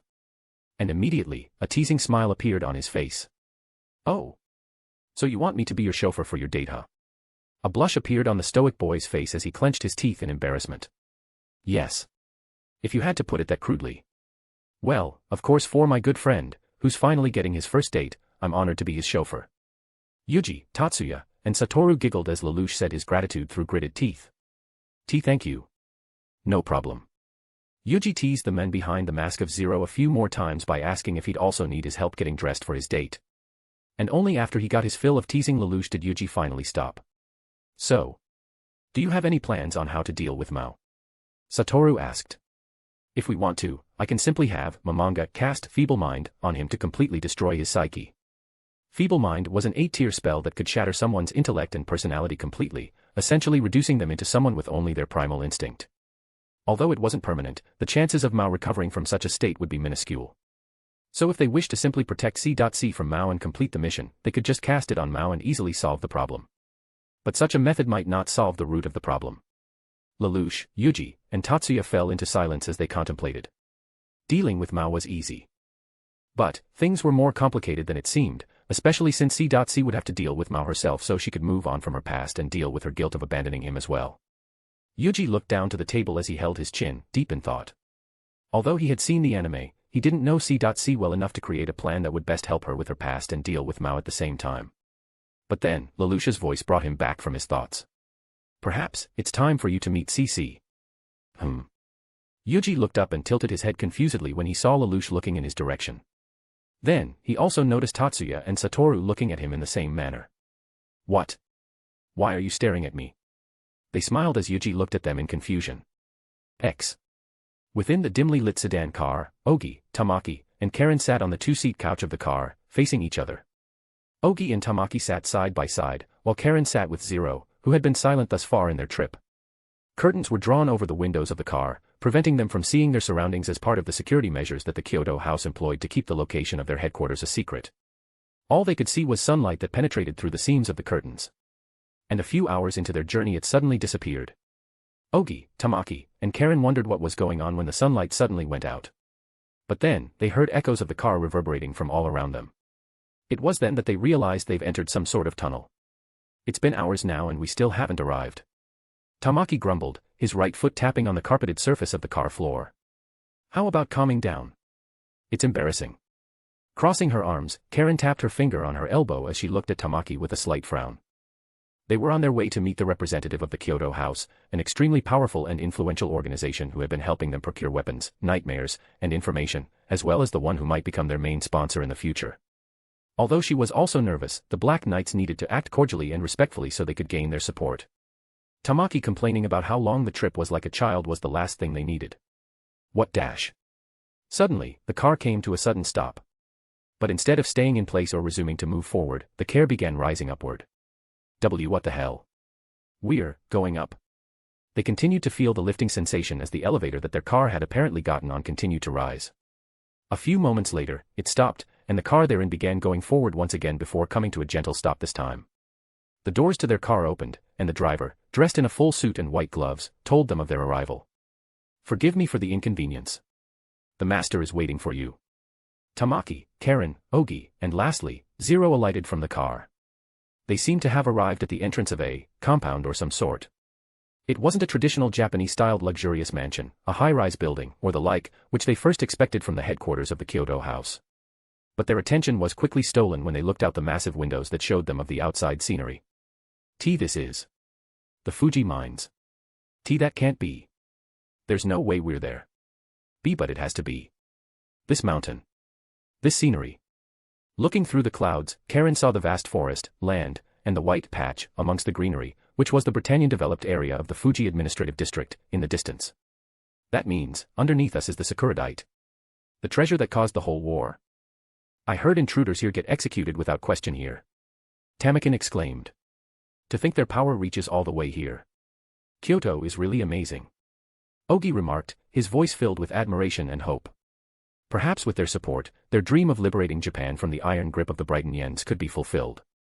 But just then, a deep, gravely, weathered, yet dignified and powerful voice of an old man resounded from behind them. It is abominable, is it not? The windows suddenly turned opaque, and the room, having lost the light of the sun, had now become red from the reddish, artificial lights present within. They all turned around in shock and saw a sitting old man, wearing a traditional Japanese yukata and clutching a wooden stick on his lap. He sat within a beautifully crafted royal palanquin. His countenance and most of his torso, hidden by a veil. To his sides, two men in suits and sunglasses stood on guard. Mt. Fuji, a sacred mountain once a scenic wonder of clean water and lush greenery. Now bent to the empire's will. Its continual *PE and defilement, a reflection of what Japan had become. What a wretched thing it is. Zero faced the veiled man in silence, his gesture reflecting not a sign of nervousness or fear in the least. I apologize for not showing you my face.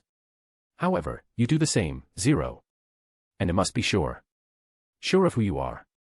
Therefore, you shall show me your face. The old man raised his stick, which curved into almost a circle at the top, forward. And at his command, 4 burais, 2 from each side, appeared from the shadows with their rifles drawn and aimed at Zero's group. Ogi, Tamaki, and Karen immediately went on high alert. And Karen immediately moved in front of Zero, spreading her arms in a protective fashion, and raised her voice. Please wait. Zero has given us strength and victories. That should dash. Silence. Which one of you is Ogi? Why yes, that is me, sir. Ogi stiffened the moment his name was called. Sweat dropped down the side of his head as he looked around nervously at the burais, with their gun aimed at him, and the veiled old gentleman, who's most likely a member of the Kyoto house. You. Remove Zero's mask. Exclamation point. A look of shock appeared across his face. But soon, it turned into conflict, and then determination. He took his steps towards Zero and stood before him, as Zero also turned towards the man. Ogi-san.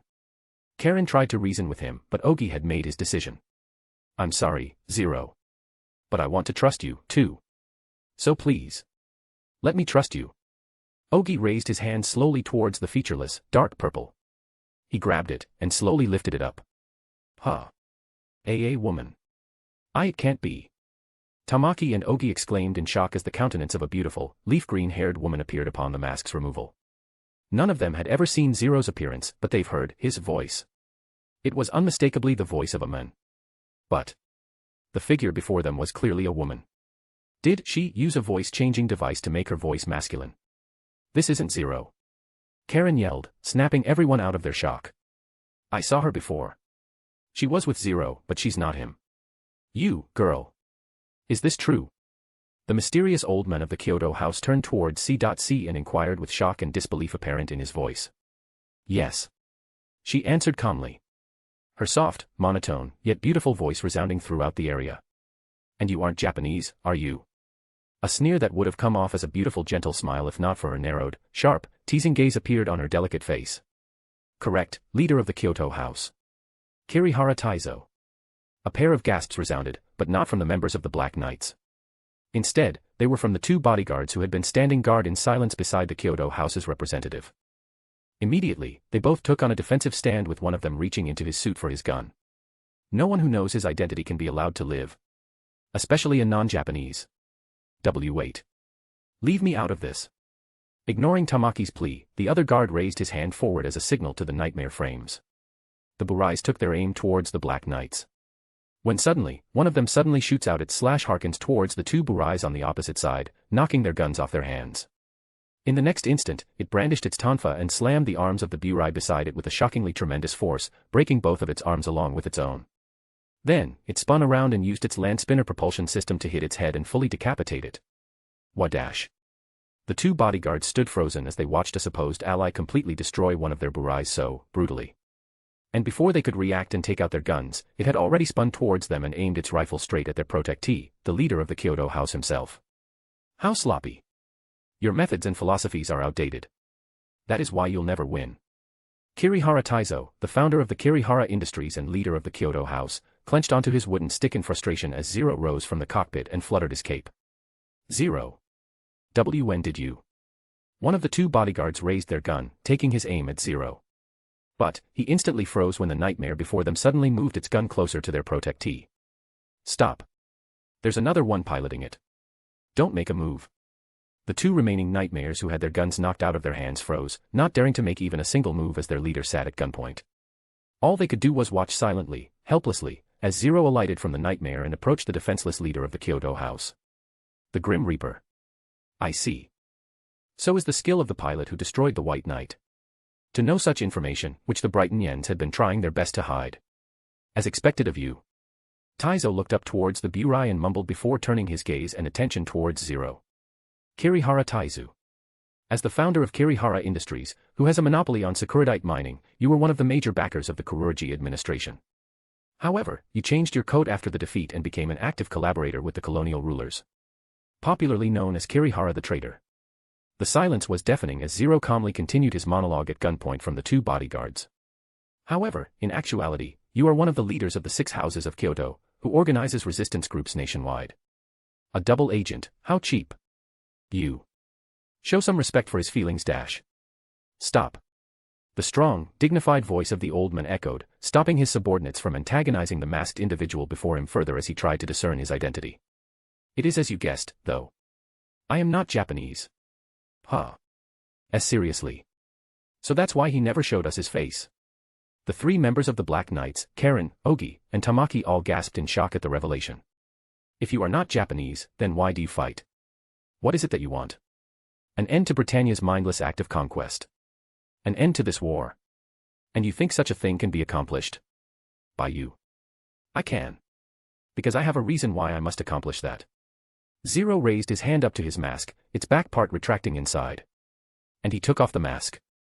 I'm glad that you are the one I meet. Why you? With a smile and a strong, dignified, and determined gaze that the young boy in the past lacked, Lelouch revealed himself to the men he had met in the past. It has been a long time, Lord Kirihara. Taizo's eyes widened in shock as he gazed at the familiar yet unfamiliar countenance of the boy before him. So it's you. The one whom that family took in as a hostage 8 years ago. Yes. I appreciate the care you have gracefully bestowed upon me at the time. If I hadn't come, were you planning to take the messenger hostage? Hardly. The only thing I can do is ask for your help. A brief silence fell between the two as a smile appeared on the weather face of the old man. So the flower planted 8 years ago has finally bloomed. Ahahaha. The laughter of the most powerful Japanese men in the world echoed throughout the area.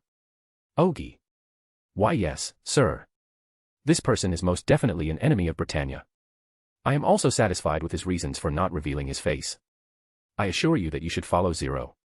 And we will support you in cover-up operations and strategic support. Thank you, Lord Kirihara.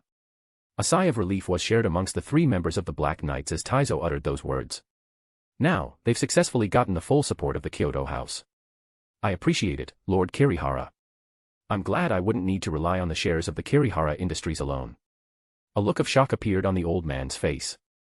And after a brief moment of silence, he burst into another fit of laughter. Ahahaha. I see. So you're the one who had been robbing those old Brighton Yen foxes. Good. Good. Well done, boy. Lelouch smiled softly and shook his head. You are a bit incorrect, Lord Kirihara. I am the one who owned them, but the one who robbed those old men was not me. Oh. Then who? It is Mordred. Taizo's eyes widened in shock. He looked up at the nightmare before him, who was still aiming its gun right at him, and looked back towards Lelouch. The Grim Reaper. Are you serious? Yes. He fell into a brief silence before a sigh escaped his lips. He had heard of the Grim Reaper's achievement in the Battle of Narita through his contacts. To be able to defeat the White Knight, who boasted the 7th-generation nightmare frame technology on par with Gurren, and its pilot who was known to be a menace in the battlefield, was a feat that everyone would have known if not for the suppression of information the Brighton Yens did to hide the extent of their defeat. And such a person was also capable of manipulating the stock market to such an extent that many rich businessmen and professional stockbrokers could do nothing but rip their hair out in frustration. If he didn't see it happen himself, he wouldn't have believed it. How surprising. I didn't know the Grim Reaper reaps riches just as well as he reaps the souls of mortals. Lelouch simply smiled softly with a twinge of pride for his friend that he himself did not realize. When suddenly, Yuji's voice resounded from above the bureau. Zero, I'd like to pay my respect as well. Lelouch glanced up at the bureau and nodded his head subtly. Of course. The masked man, clad in a full suit armor and a devilish mask, jumped down from the top of the nightmare frame and landed with but a tap of a sound. He then walked towards Taizo, stopped when he was by Lelouch's side, and lowered his head for a bow. It is an honor to meet you, Lord Kirihara. The old lord narrowed his eyes, scrutinizing every detail of the masked man before him. So this is the Grim Reaper. Aside from members of the Black Knights, no one had ever seen his appearance, for he would always be within his similarly mysterious, jet-black nightmare. And now that he had seen him, his appearance fitted his moniker well. Well enough that he would have even believed that it came from his appearance instead of his skills in the battlefield. Moreover, there was something about him that caught Lord Kirihara's attention. As a man rich with experience, Taizo had seen all kinds of people. From useless crooks, to conglomerates who reigned above many. But this one was different. He could tell from a simple glance. You came to pay me your respect. Is this the extent of your respect? His gravelly, low, and dignified voice resounded with the intention of intimidating the young men before him. But the masked man kept his calm, unaffected at the slightest by the pressure he was exerting. Forgive my rudeness. Then, as a token of trust, I shall reveal to you my identity as well. The devilish countenance split into two as the mask that hid his face opened, revealing his peerless looks and clear, jet-black eyes. And the moment Taizo laid his eyes on his countenance, his eyes widened in shock. Why you? How? How are you, alive? Chapter 97, Chapter 95 Wind of Victory. Why you? How? How are you, alive? Color drained from Taizo's face as he stared at the revealed countenance of Mordred with widened eyes. He must have been mistaken. No, it must be a mistake. But unfortunately, it was impossible, for he had inherited the appearance of both his mother and the demon of Britannia, the madman who created weapons of mass destruction. The devil who led the crusade against those who are not of Brighton Yen blood. The demon lord who he took part in taking down. How? I was sure. Alexander let out a soft smile at the stunned old lord. A miracle, Lord Kirihara. A simple miracle. And worry not. I have not come to exact revenge. Instead, it is the opposite. The old man looked at the figure of the young man before him, that reminded him of the hellish pain and suffering many of his comrades had gone through due to the devil of Britannia and his minions, in confusion. And when he bowed, the old lord froze in shock. Thank you very much for bringing that monster down. He is not someone who should be allowed to walk this world. Now, the world is one step closer to peace thanks to your actions. Kirihara Taizo doubted his ears for a moment. Did such words truly come from the son of Arthur von Morningstar? The devil himself. And towards him, the one who arranged the disappearance of the Morningstar family. Are you truly his son? Unfortunately. Alexander nodded with a sad smile as the old man scrutinized his every expression, words, and actions as he clenched onto his wooden staff. Do you not hold a grudge against me, boy? Of course not. As I said, you did the right thing. And if you didn't, I would have done it myself. Taizo looked the young man in the eyes. Eyes that were beautiful beyond words and charming enough to disarm even the most guarded person before him. His heart swayed. He had seen through the true nature of many charismatic devils in his lifetime. And though no one had the charisma on par with the young man before him, he was still experienced enough to discern the truth from the lies that came out of his mouth. And to his shock, he found nothing but the truth and genuine gratefulness. He turned towards Lelouch. Do you trust him? Of course. He is one of my closest friends and trusted confidants. Lelouch nodded immediately. If he couldn't trust even his comrades and friends in the chat group, whose true nature and life he had seen through their life stories, then there was no one in the world worthy of his trust. Very well. Lord Kirihara nodded and turned his gaze back at Yuji. So, you've revealed yourself to me. What do you want? I am simply here to convey a message. A message from Shiba. Once again, Taizo's eyes widened in shock as the last word Alexander uttered reverberated like thunder in his mind. Shiba. Do you mean that Shiba? Indeed. Their son is alive, and he wanted to thank you for your efforts in supporting them and protecting them until their last moments. His hands began to tremble along with his entire body. A single tear flowed down the eyes of the weathered old man as the figure of a handsome man and beautiful woman, both black of hair, pure of hearts, and kind beyond words appeared in his mind. How? Just how? I was sure. It is yet another miracle, Lord Kirihara. Their son had grown up and their legacy was also still intact. They've left the location of their legacy to their son. Both of the Shiba were the brilliant, steadfast, and shining light of hope that would have illuminated the future of Japan. And when he failed to protect them, that light disappeared along with a part of his heart. The moment he received news of their death, the death of those he had considered his own flesh and blood, a part of him died along with them. But now, he finally found it once again. A new light. A new hope. I see. I see. That's good. Taizo closed his eyes and collected himself. He took in a deep breath and let it out through his mouth before looking at Alexander once again. I assume he's with the Black Knights as well. Alexander nodded. Indeed. But it is not time for his parents' legacy to be revealed to the world. Lest will attract the attention of the powerhouses of Britannia. Taizo nodded in agreement. Good choice. You are still few and weak. If you used it, you would have been akin to a child wielding a gun fighting against a trained veteran. Wait until you can stand on your own 2 feet. Then use it to bring this war to an end. Yes, Lord Kirihara.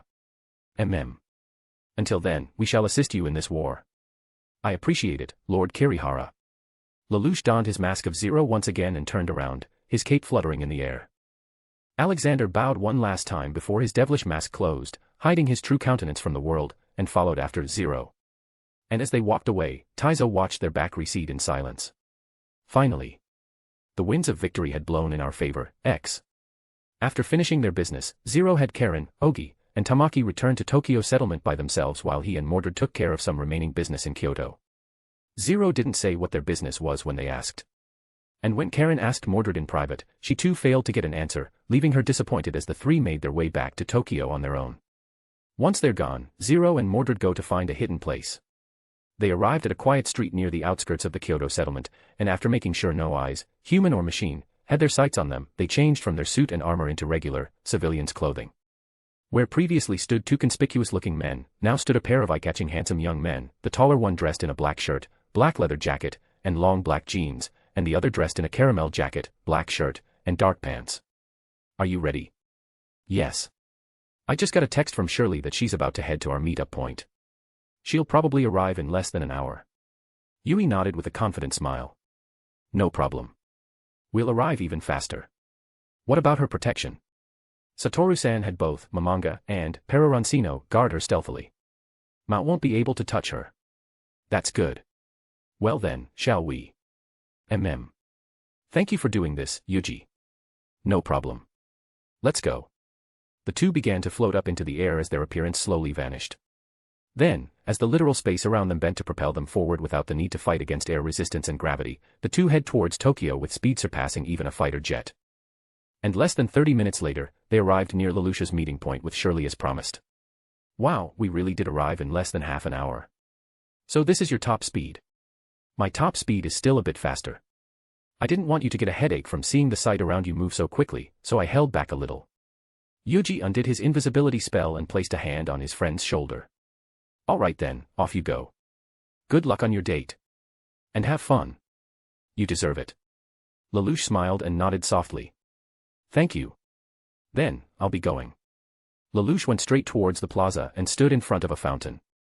This was the place he had agreed upon with Shirley for their meet-up point. And after waiting for several minutes, Yuuji saw the two meeting up and went towards the concert hall like a regular young couple. And after knowing what kinds of things Lelouch had to go through, the sight brought a smile to his face. You deserve happiness, Lelouch. And now that we're here, we'll help you obtain it. Yuuji took out his phone and texted Satoru. Tsubakihara Yuuji, Satoru-san, did Mao approach Shirley? Soon, a reply came to him. Suzuki Satoru, he did. He tried to approach her while she was on the way to their meeting point. But I had Mamanga put him to sleep before he could reach her. He's been dragged away by a few policemen who found him. Tsubakihara Yuuji, that's great. Thank you, Satoru-san. Lelouch has also met up with Shirley, so they should be fine now. Suzuki Satoru, I'm glad. I'll leave Mamanga to watch over them and have Perarancino return to be a lookout for the base. Tsubakihara Yuuji, all right. I won't be returning to the base tonight since I told them that Lelouch and I have business in Kyoto. So I will return to our home tonight. Suzuki Satoru, sure. Tatsuyukuin said he will be staying at the base tonight to continue studying Excalibur and the Guren. But I'll return home. See you there. Tsubakihara Yuuji, all right, see you, Satoru-san. X. Under the clear blue sky, a serene beauty stood atop the rooftop of the academy building as the breeze blew her beautiful leaf-green hair that was tied into a twin tail. Her golden eyes gazed into the distance, seemingly to view something even further. Something intangible. Something in the past. Her past. If she were to describe her life up to this point, she could easily describe it with just 2 words. Pain would be the first. And the second, suffering. She had seen all the pain and suffering humanity went through. She had experienced the cruelty of men and the world, endured its pain with her immortal body, and experienced the despair that turned her heart numb. Her eyes remained tranquil even as memories of her deaths recur in her mind like a never-ending nightmare. In fact, most of, if not, all of her dreams were nightmares. She was simply used to it that it didn't wake her up at night any longer. At this point, she was simply tired of it all. She was tired of this never-ending life. What's wrong? The leaf-green-haired beauty uttered those words into the wind as a breeze blew over her, sending her twin tails swaying in the air. What? Are you that bored that you started caring about that? Yes, I know already. You're a helicopter mom. How could you even deny that? You asked me to watch over him. And now, you're asking me to observe his friend. An exasperated sigh escaped her lips as she shook her head.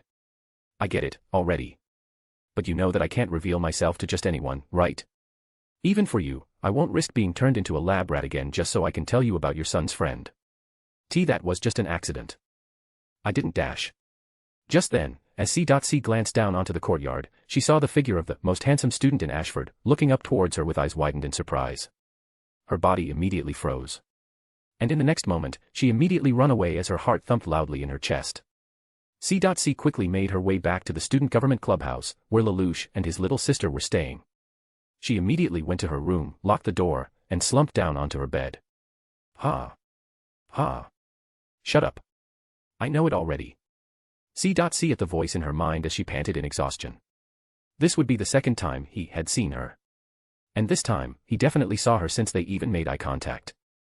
And to make things worse, he was the friend the voice in her head was referring to. Lelouch and Alexander had gotten close ever since the latter became an honorary member of the student council. It seemed like Alexander had been helping Lelouch with his work and the two grew closer because of that. And before long, they got along very well and could also be seen talking with each other and even having lunch together. And now, she, whose identity and existence were supposed to be unknown by anyone in the academy, had been seen twice by him. If things go wrong, her connection with Lelouch might be revealed. How? Did you even come to that conclusion?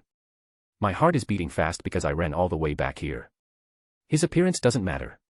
What? What nonsense are you talking? Love at first sight. Ha. It seems your brain have rotted since you haven't been using them much lately, huh? All right, I get your point. But I disagree. Yeah, I'll talk to you later. C.C. let out another sigh as the voice in her mind left. She rolled around in her bed and hugged her favorite pizza restaurant mascot plushie called Cheese-Kuin. Love. I've long since lost the heart to love long ago, Marianne. She closed her eyes, and memories of her torturous past filled with death, pain, and suffering flashed across her mind. But fortunately for her, darkness quickly claimed her consciousness as a single tear rolled down the corner of her eyes, with the final image in her mind being the countenance of the boy she met eyes with previously. Chapter 98, Chapter 96 Pizza Guy. The next day. C.C. lazed around in her room with 2 boxes of pizza on her bed, one with half of the slices gone and the other still closed. She stared out onto the windows from her bed as she held a cheesy slice of pizza on one hand and hugged her favorite Cheese-Kuin plushie with the other, dazing as she ate her favorite food. This was the second time she could eat so many pizzas in one sitting while still having plenty leftovers. And the best part, she didn't even buy them herself. She didn't know where these 2 large-sized cheesy pepperoni pizzas came from, but this was the second time they've come to her doorsteps out of nowhere. At first, she thought it was Lelouch. But when she confronted him, he denied any claim of being the one who bought them for her. Just enjoy it. Perhaps, it was a mistaken delivery. That was what Lelouch said.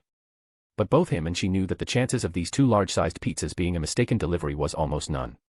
After all, they're living in the Ashoford Student Government Building and the only other building around this area was the Academy Building. If the student council wasn't the one who ordered them, then these pizzas were definitely delivered correctly to their doorsteps. And it happened not once, but twice.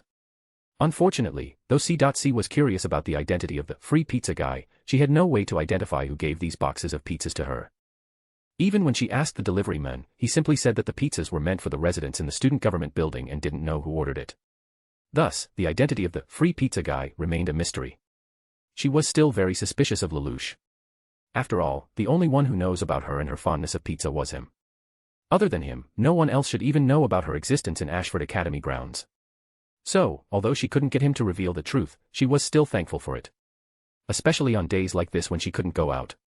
After being seen by that handsome boy for the second time yesterday, she decided to lay low and stay in her room. So, she was very bored. These two large boxes of pizzas were the only entertainment she had, so receiving it today was perfect. They'll be able to last her the entire day. C.C. finished the slice in her hand before taking another slice and began munching once again as her mind began to wander and began thinking about that boy. Before seeing him, she had heard about a super-famous first-year male student who transferred into Ashford Academy.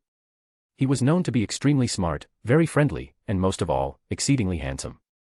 She didn't take much interest in him at the time. But he never left her mind ever again since he saw her for the first time. She asked Lelouch if he knew who that boy was after telling him that someone saw her while she was roaming around the campus area. And to her surprise, he did. His name was Alexander Kyrie Light, and he was Lelouch's classmate and, to her surprise, his close friend. It seemed that they only became close after Alexander joined the student council as an honorary member. It was a fairly new friendship. But when she told him that Alexander saw her, Lelouch surprisingly reassured her that it's fine.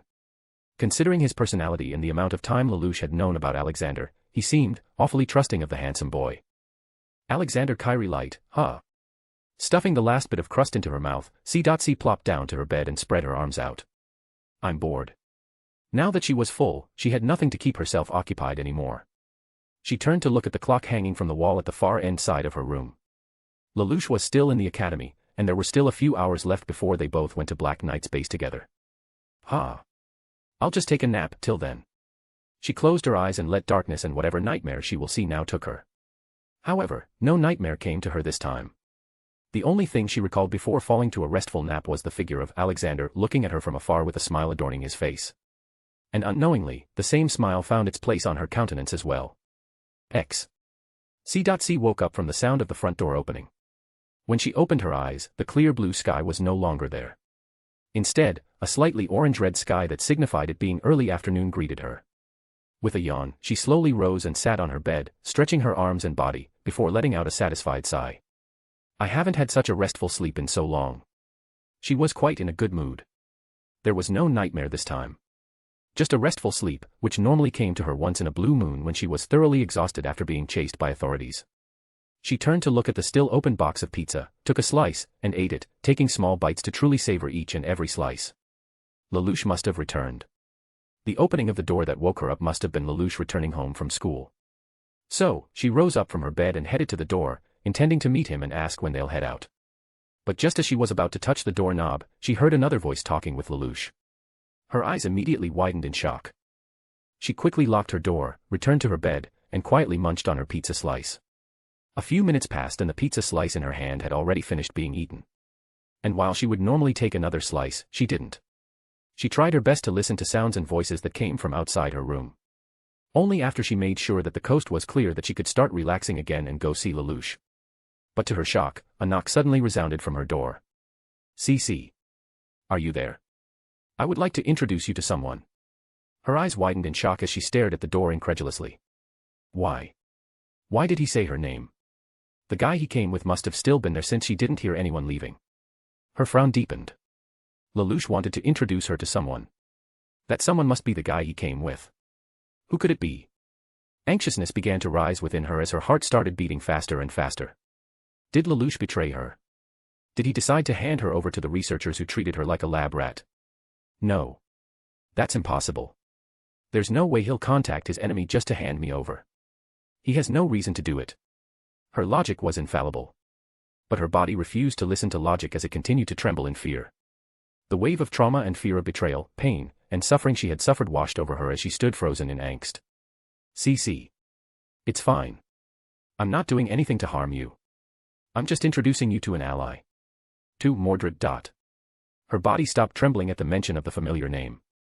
She recalled the 3 mysterious men Lelouch brought with him out of the blue that even she didn't know about. Silver, Ains, and Mordred. And now, he's introducing her to Mordred, the ace pilot of the Black Knights. But why? Why all of a sudden? C. slowly made her way towards the door. She raised her hand to unlock it, and froze for a moment. She took a deep breath, and finally reached for the lock and slowly opened the door. And as it opened, her eyes widened in shock once again. On the other side of the door was Lelouch, which C. already expected. The second figure she expected was the jet-black figure clad in a full-body suit armor with a devilish mask hiding his face. But to her shock, she saw the handsome boy she met gaze with twice in front of her. Alexander Kyrie Light. He was standing there before her, a smile more dazzling than the ones he had seen from rulers and members of high nobility in the past adorning his otherworldly face. "It is a pleasure to finally speak to you in person. My name is Alexander Kyrie Light. At least in this school. In my birth certificate, I am Alexander von Morningstar. And in the Black Knights, I am Mordred, the Sword of Zero. You." C. stood frozen, overwhelmed with shock for the first time in decades, unable to react to his introduction. He was Mordred. The boy that almost blew her cover was also the man with the devilish mask in the Black Knights. She didn't expect any of this. She didn't even notice a thing.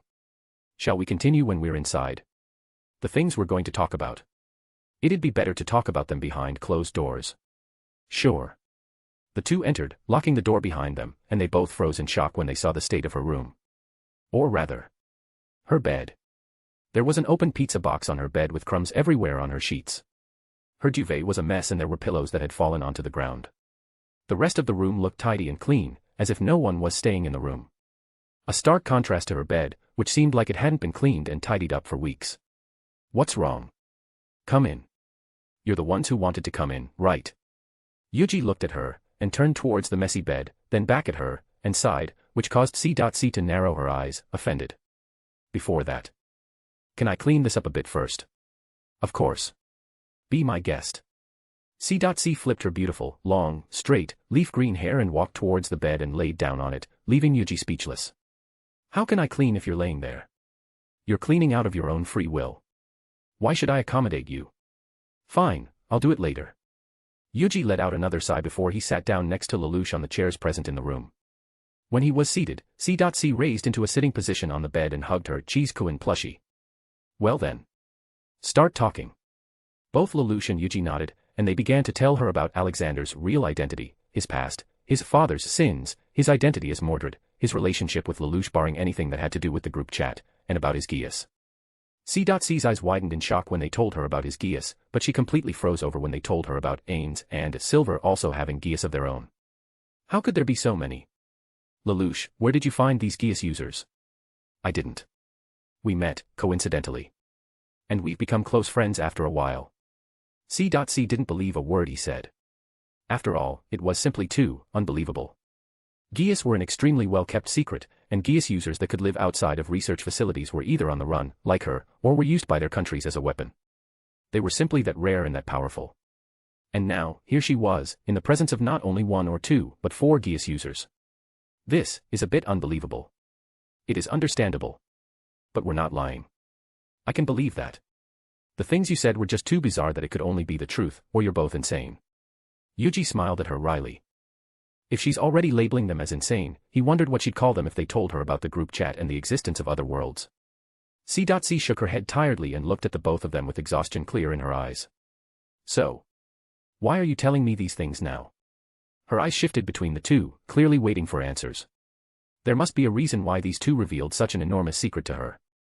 "One of the reasons for us to reveal Alexander's identity to you, as well as Ains and Silver's in the future, was to allow us more freedom and time to convene." Lelouch answered.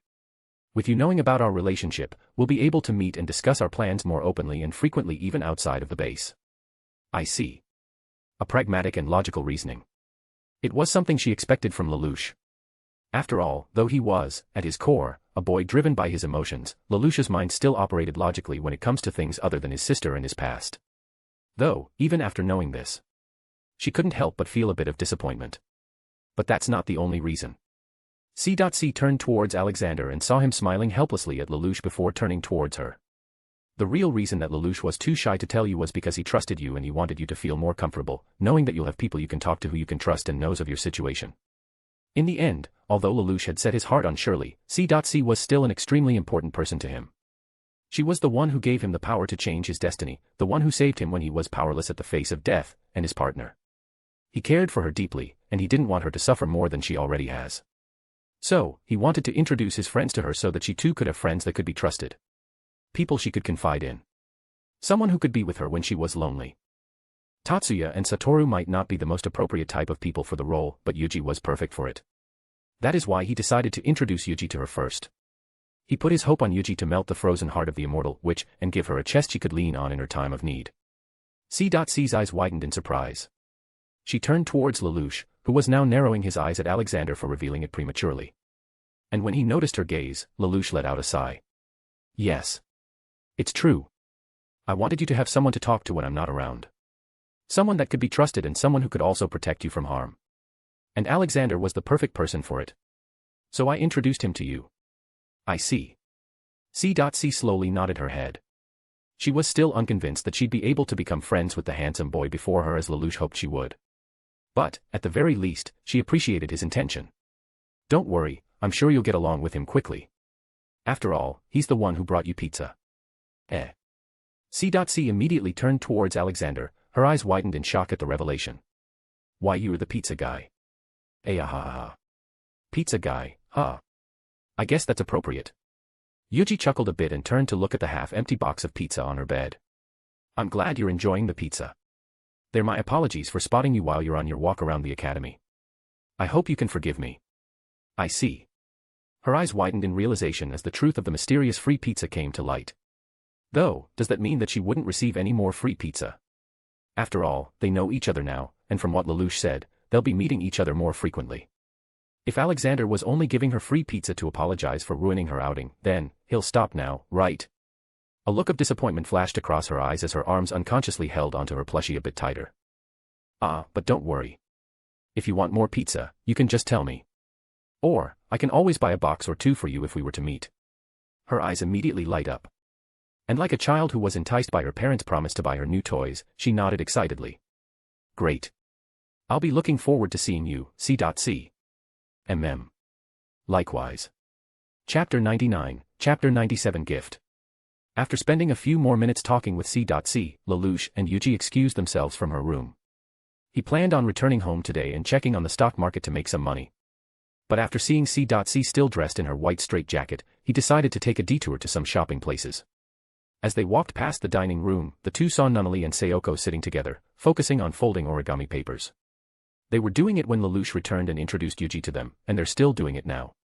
Nunnally, Sayoko-san, I will be going now. Please excuse me. Alexander Oniai-san. Yes. Please be careful and come visit often. Of course. I would love to, and I might be visiting quite often from now on. That's great. Please take care of my big brother as well and continue being his friend. Yuuji smiled and approached the wheelchaired girl. He knelt before her and took her hand in his. Of course. Although I've only known your big brother for a short time, I have already considered him my dear friend. So don't worry. I will keep an eye on him for you. Nunnally smiled softly and held the warm, gentle hands holding her tightly. Thank you very much, Alexander Oniai-san. And I hope you would allow me to be friends with you as well. If you do, I will bring you cakes and cookies the next time I visit. Yuuji said with a teasing tone, which caused Nunnally to chuckle. Fufufu, I would be happy to. My brother's friends are also my friends. I'm glad. Then, you can look forward to some delicious cakes and cookies in the future, okay? Yes. Yuuji tightened his hold on her hands ever so slightly and used some of his healing powers to rejuvenate the body of his dear friend's little sister. In that moment, Nunnally felt an indescribable warmth washing over her body. And then, she felt extremely reinvigorated and full of energy. Her head turned slightly towards Yuuji, wondering if he did something. But before she could ask, Yuuji had rose up to his feet. Sayoko-san, it is a pleasure to meet you as well. Please continue to take care of Nunnally and keep Lelouch in line. Sayoko raised from her seat, straightened her maid outfit, and bowed courteously towards Yuuji.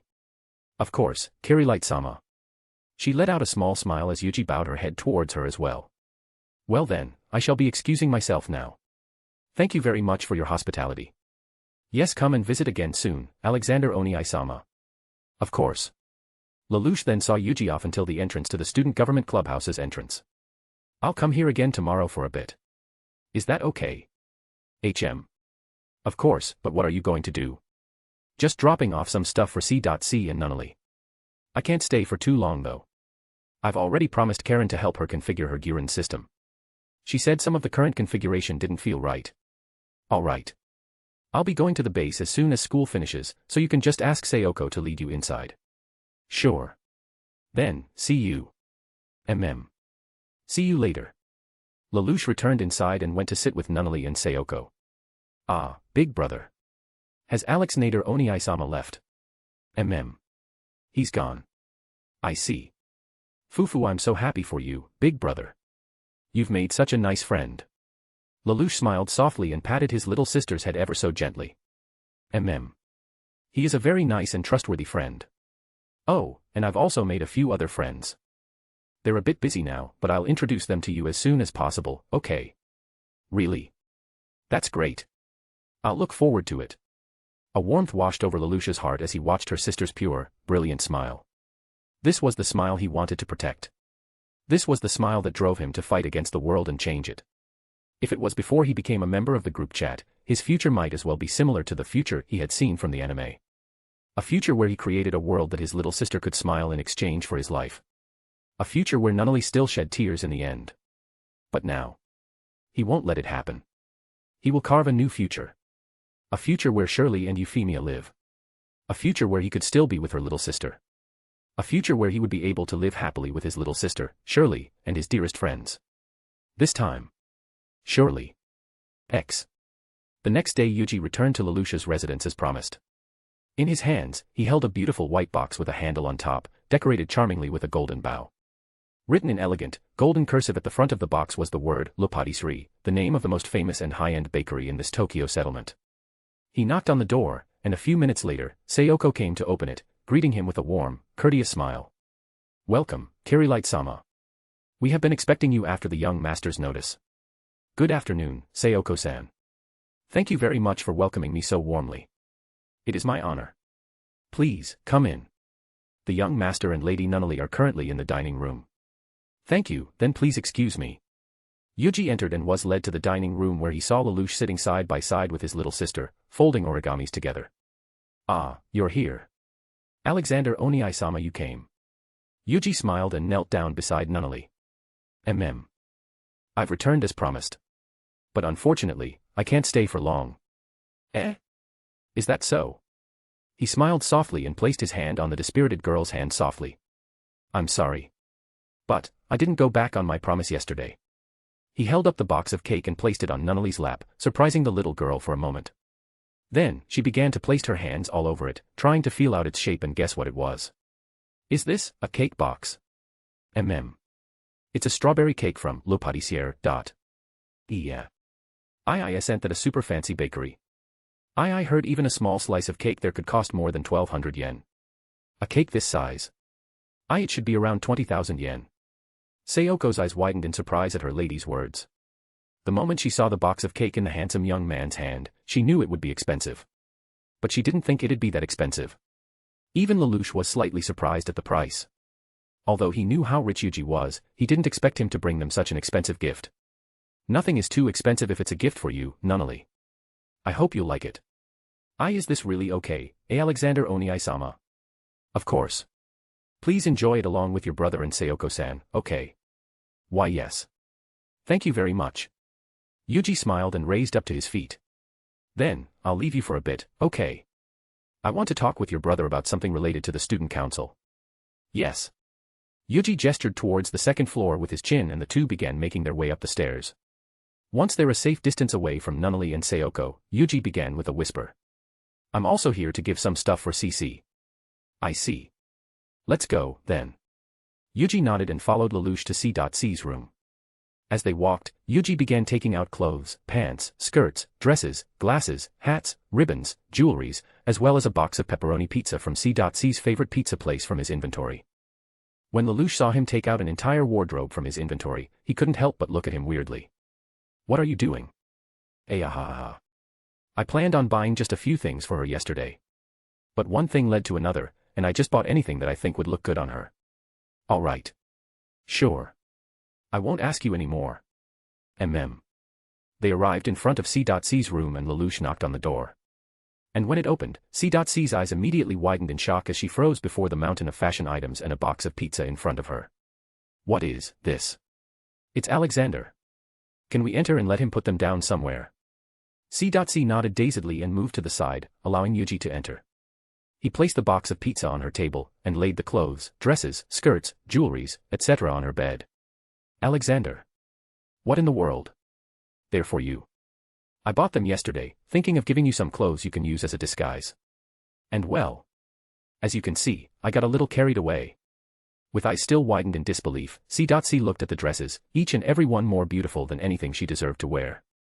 Each and every one of them must have been extremely expensive, evident by their quality and beauty. She looked up towards Yuuji, her lips quivering as she stared at him in disbelief. Why? Why did you? A soft, genuine smile appeared on Yuji's face. I just wanted to give you even a tiny bit of happiness. I hope you like them and wear them from time to time. He turned his head towards the clock and turned back towards Lelouch. Lelouch, I'll be going now. I'll see you later at the base.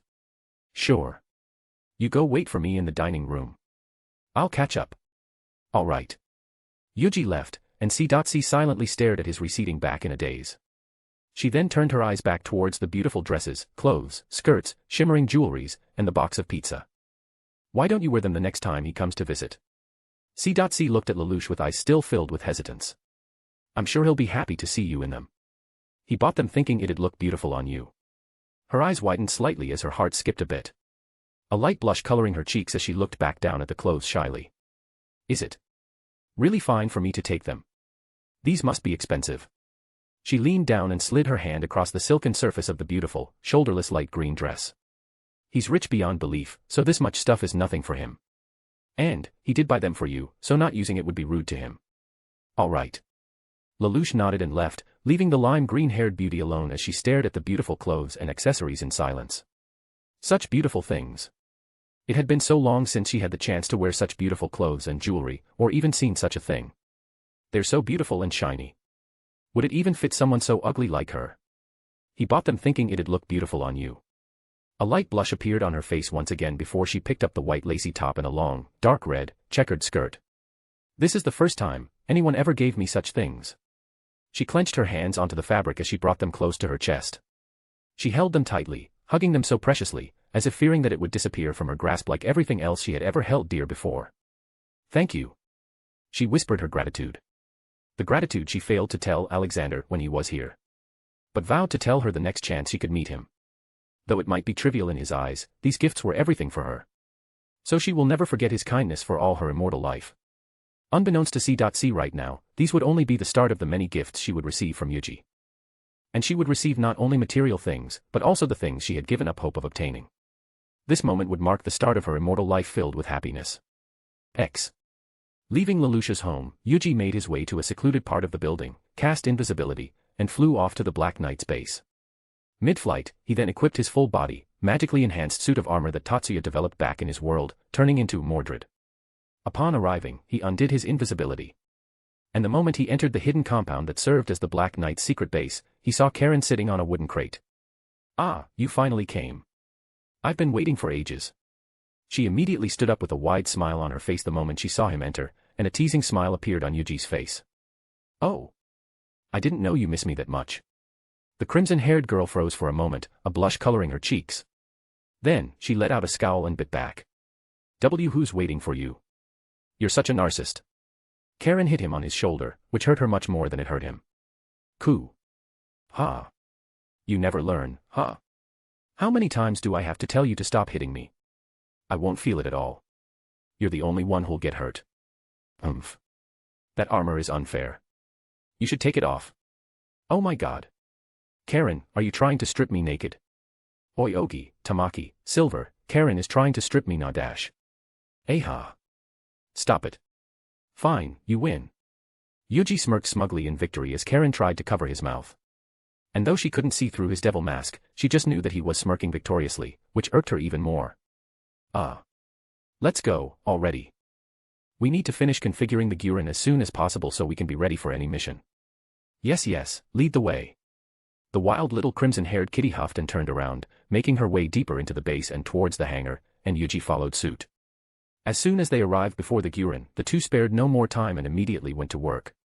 They spent a few hours in Guren's cockpit, tinkering with the configurations and controls and fine-tuning them to Karen's liking. At first, they were absolutely absorbed with their task. But after a while, both began to realize their position. Most nightmare frame cockpits were designed to fit only one person, its pilot. And the Guren was particularly special. The seat where the pilot was supposed to be wasn't in the shape of a chair, but rather, a sports bike seat. So, most of the time, Karen was leaning towards the front in a position that accentuated her bust and hips. Meanwhile, Yuuji was using some of the ridges and surfaces to keep himself from falling onto her when he leaned in to reach the controls. And when they realized their position, they couldn't focus on their task anymore. I just realized the position we're in. We're so close together.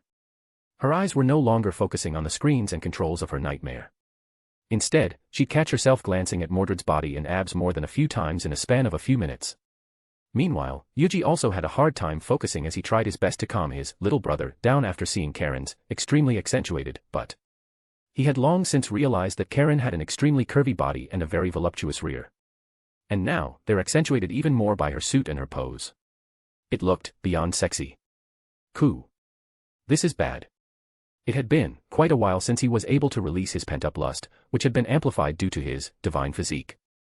Without his lovers in this world, he was forced to hold back and tried his best to satisfy himself by using Aika and Erika's sexy pictures that they gave him. And he had been doing quite well for a while. Until now. I might be having a long night ahead of me. He let out a sigh inwardly as he tried his best to distract himself from Karen's butt. Chapter 100, Chapter 98 Haunting Past. Bored after staying inside her room for a few days, C. decided to walk around the campus area of Ashford Academy in disguise. Her beautiful, long, lime green hair had been tied into a bun and stuffed into a sun hat that she wore to hide her face not only from the sun but from others' eyes. She wore a white, long-sleeved, lacy shirt with a brown leather corset that hugged her slim waist and cupped her sizable breasts perfectly, and a long checkered skirt.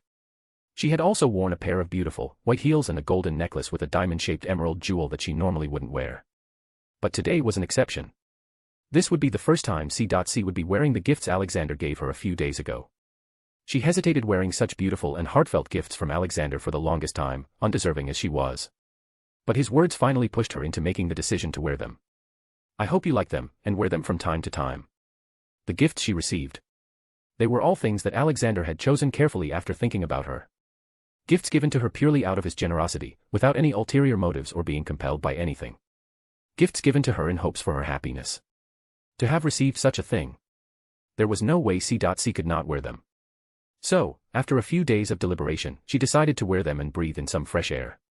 And for the first time in a long time, she felt like the world had gotten brighter in her eyes. She looked up into the sky, closed her eyes, and took a deep breath as she felt the breeze blow past her. What a clear day. She began walking around the academy, making sure to take a quiet path and being careful of walking into anyone else during her outing. She was lucky that the one who saw her was Alexander, but she knew such luck won't come to her twice. So, she became extra cautious. After a while, however, the comfortable silence and peace she hadn't been able to experience for so long made her daydream about her past. She had been running away for so long. Running away from conflicts in this war-torn world. From people in fear of the betrayal and pain they would inevitably cause her. And from life that seemed to love her suffering. But now, such things seemed so far away. Although she was still unable to escape conflict, she found herself feeling at peace at last. The world, that seemed so bleak before, had now become brighter. And before she knew it, she found herself standing behind a tree in the courtyard, staring up towards a classroom window from below. She couldn't see anyone on the other side due to the light reflecting off it, but she knew which class it was, as she had caught herself staring at the same window recently before realizing it. Alexander's class. C. dazedly stared at it as a warmth filled her chest. She then looked down and held up the diamond-shaped emerald jewel from her necklace to look at it. The beautiful jewel shimmering so brilliantly under the light of the sun, and she looked back up at the window. She couldn't see his figure, but in her mind, she could imagine his handsome visage sitting in class, listening to the lesson seriously just like when he listened to her story. And the thought alone was enough to bring a smile to her face. Unfortunately, the peace and warmth she had long sought suddenly vanished as a pair of arms slithered around her from the back. Ah. My CC. I've finally found you. A chill went down her spine as the familiar voice and heavy breathing resounded right beside her ear. She instinctively turned around and pushed the man away in fear as cold sweat began dripping down her back. And in that moment, her eyes went wide in shock as a wave of memories rushed into her. Mao. Her breathings turned ragged as she looked at the tall, silver-haired, lanky figure of Mao, clad in a light blue short jacket with symmetrical gold and blue designs and a Chinese linen shirt with maroon sleeves.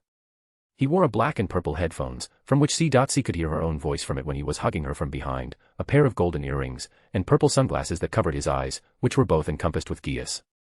There was a wide grin of pure happiness on his face. But it quickly turned into a frown the moment C. pushed him away. He tilted his head to the side, seemingly unable to understand her actions. CC. Why did you push me away? It's me. Mao. You're Mao. Stay away. Mao froze mid-step when he was about to approach her as his mind struggled to comprehend what was happening. Why did C. pushed him away? The C. he knew was loving, gentle, and caring. She would have never pushed him away. And instead of shock, caution, and fear, she would be looking at him with eyes filled with love and affection. So why? Why did she change? She even told him to stay away. Oh. I see. It's because of them, isn't it? They changed you. A look of realization appeared on his countenance. Mao looked up towards the window to the class where he knew Lelouch and Alexander were in. And his expression quickly turned from that of confusion and sadness into a pure, deep-seated anger. What? C. followed the direction of his gaze, and her eyes immediately widened in shock upon realizing what he meant. Lelouch and Alexander. They're the ones who changed you. No, Mao. Don't lie to me. Mao raised his voice. His shout freezing C. in her place. I've been watching you from afar, my dear CC. And I've seen it all with my own eyes. You've changed. You've changed after you meet them. Especially Alexander. Mao let out a soft, pained laughter that began to turn into a chuckle that sent chills down her spine. How strange though. I couldn't read their minds. Not only Lelouch. But that Alexander as well. But no matter. I'm sure I can if I get close to them. I won't let anyone get in between you and me. Mao. Stop that. What are you say? Don't worry, CC. When I'm done with them, we'll be together forever, just like before. We can travel the world together. And spend the rest of our lives together. C. froze mid-sentence when she saw a wide grin form on his countenance as he began to laugh. A grin so different from the innocent, pure smile she had seen from him in her memories. Please wait for me, my CC. I promise you, it won't be long. Mao stood before her for a moment, burning her beautiful figure into his mind, and left, leaving C. alone, standing frozen in shock and disbelief. In the midst of theorizing and coming up with ways to improve upon the new weapon he and Tatsuya were designing for his Excalibur, Yuuji was pulled out of his thoughts when he felt a killing intent directed at him. He glanced out towards the window ever so slightly as to not alert his classmates and the teacher. But his eyes widened in shock the moment he saw C. as well as Mao in the courtyard, facing off each other. That bastard. I didn't expect them to meet right now. Since C. hadn't been going out often, they didn't have any of Satoru's phantom to guard and shadow CC. Although he could summon all 40 of his guild members, Satoru had only ever summoned Ains, Perarancino, and Nishikianari to guard their home, the Black Knight's base, and the secret headquarters where the Amaterasu was located in, just in case people accidentally came across it. Normally, they would have Ains, who was currently guarding their mansion, follow CC. But since Yuuji and Lelouch were both in the academy, they didn't find it necessary, especially since Yuuji planned on coming over to visit CC. He even brought his laptop so he could trade while he was relaxing there with her. But unfortunately, they made a big mistake. Ms. Xavier. Please forgive me. I am feeling a bit under the weather. I shall make my way to the nurse's office. Ah, Alexander, why? Yuuji didn't wait for his teacher's permission and dashed out of the class, quickly making his way towards the courtyard where he saw C. and Mao. He would have loved to fly there, but even if he could be invisible, he might still hit students or people walking the hallway if he were to go so fast. In the end, he could only run as quickly as he could while still keeping his speed humanly possible. And inside his class, silence fell as everyone stared at the still open door in shock. This was the first time they've ever seen Alexander act so panicked. Although no one believed the excuse he gave, anything that could cause him such panic must have been an extreme emergency. Ahem. Alright, let's return to our lesson now, class.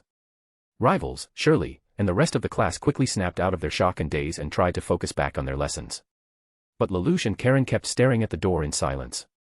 Lelouch was worried, knowing that something substantial must have happened to cause Yuuji to act in such a manner. While Karen also couldn't help but felt worry brew in her heart. What happened to him? Meanwhile, Yuuji quickly made his way towards the courtyard. But when he arrived there, he didn't see Mao nor C.C. anywhere. Damn it. I need to find C.C. He could care less about Mao right now. His priority was to find C.C. Who knows what would be her state of mind right now after meeting Mao so suddenly. He closed his eyes and used his elemental sight to scan through the entire academy. He quickly found Mao, who was on his way out of the academy's premises, and ignored him. And a few moments later, he found C.C. within the student government's building, where Lelouch and his little sister stayed. She was on her way up to her room. Yuuji quickly turned invisible and made his way towards C.C.'s location. He sneaked into Lelouch's home, head towards her room, and stood in front of it. He undid his invisibility and knocked on the door. C.C. It's me. Can you open the door? Only silence was heard for minutes. But after the fifth, the door clicked open and the light from within the room seeped through the thin opening into the dark, dimly lit hallway. The seams grow larger and larger ever so slowly, and after a while, Yuuji could finally see a bit of C.C. Her face was pale, but a different kind of pale than her usual beautiful, snowy complexion. She looked as if she had seen a ghost. His heart ached when he saw her in such a state. And he tried his best to pull the words out of his tightened throat. C.C. I saw you in the courtyard. With a silver-haired man.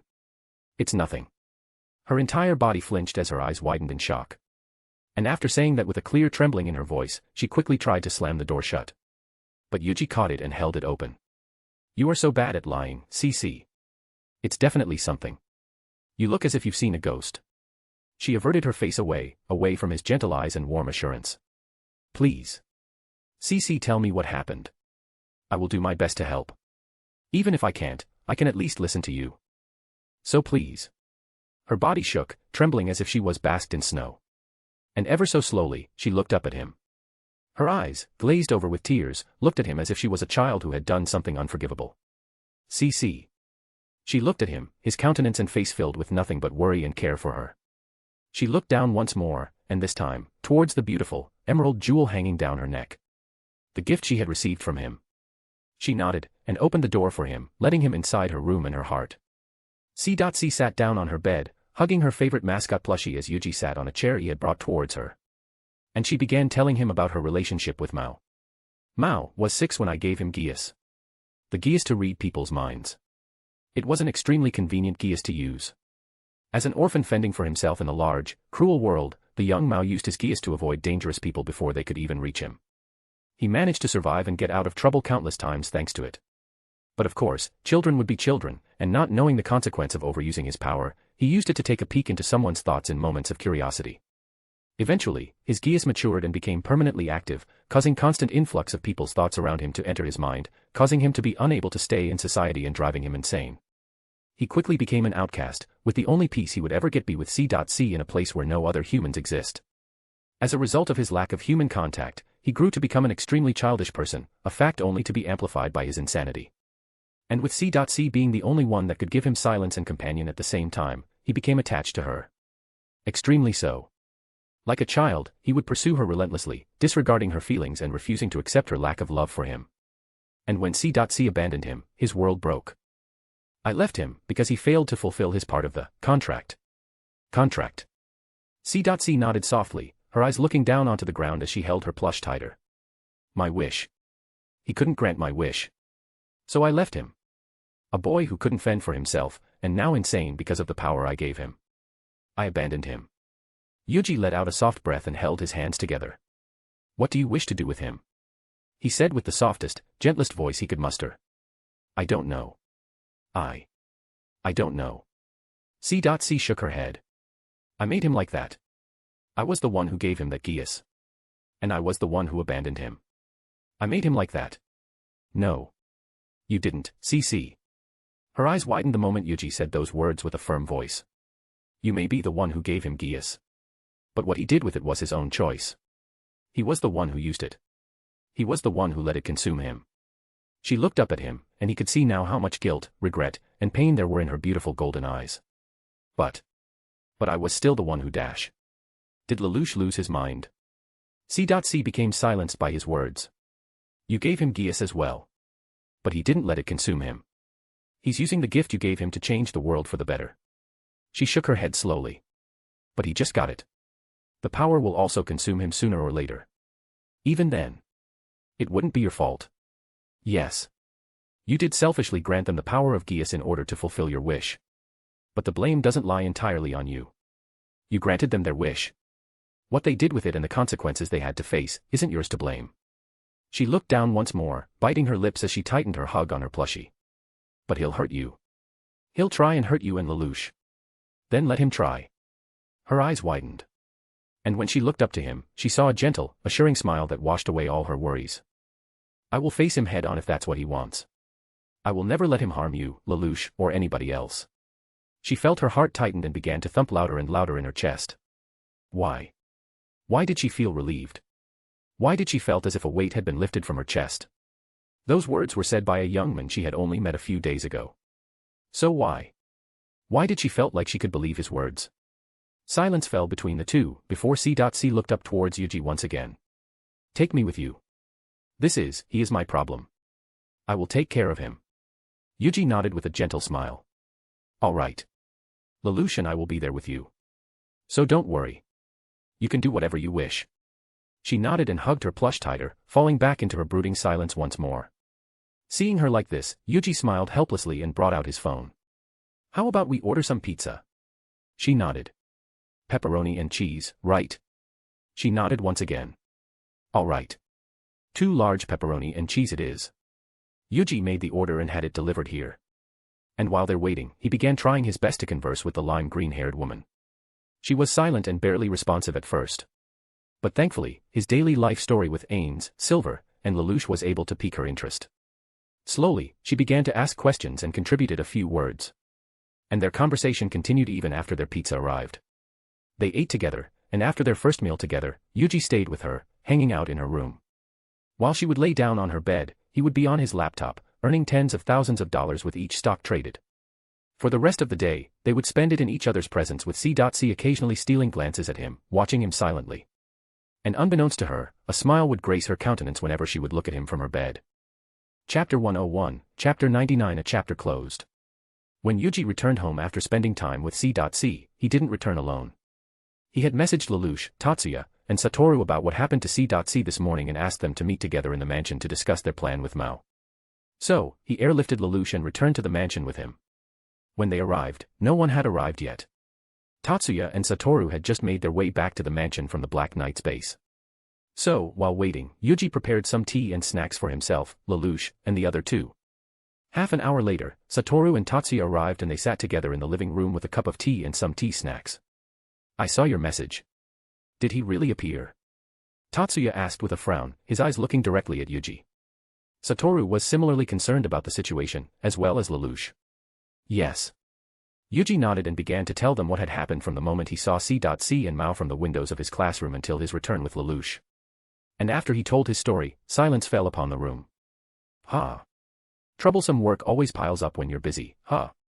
Satoru let out a deep sigh that came from his tired, overworked, salaryman soul. But it wasn't just the veteran salaryman who thought that way. Tatsuya also nodded in agreement. Yes. Just as we're getting busy preparing for the next operation. I know. It'd be nice if we could deal with Mao first. After being agitated like that, I doubt he'll stay quiet for too long. He might do something to Nunnally, Shirley, or Karen to threaten us and get C.C. back. Lelouch's brows furrowed at the thought of his little sister in danger. Especially since he had seen her in danger because of Mao in the anime. We'll need to act quickly. General Kates had been relocated to the oil tanker in Port Yokosuka. And Cornelia seemed to be mustering her forces to attack him there. Lelouch had used his mind of the world to know if things would go according to the plot in the anime. And although Cornelia was tethering between going through with the mission or not until the very end due to their deal back in Narita, she chose to attack. And if General Kates along with the Japan Liberation Front were to fall during this attack like it did in the anime, they would have a much harder time completing their last and final mission in this world. So she refused to abide by our deal in Narita. Lelouch looked down and let out a sigh at Tatsuya's question. She was conflicted until the very end. But her generals convinced her to strike now. I see. Silence fell once more between the four before Satoru raised a suggestion. Maybe I can have my phantoms guard C.C, Nunali, and Shirley and keep them safe while we go to Port Yokosuka. Tatsuya nodded. That's a good idea. But it'd be better if we could deal with him now. There's no guarantee that he'll only target those three. He could target anyone Lelouch and Yuuji are close with. That's true. Yuuji closed his eyes, falling into thought, before opening them once more. I'll stay with C.C for the time being. If Mao came to them, then I'll deal with him. Without his geas, Mao was just a regular lanky guy with a lot of screws loose. And even if he procured a weapon like he did in the anime, a simple gun won't be a threat to him. You guys can focus on your preparations for our operation in Port Yokosuka. And...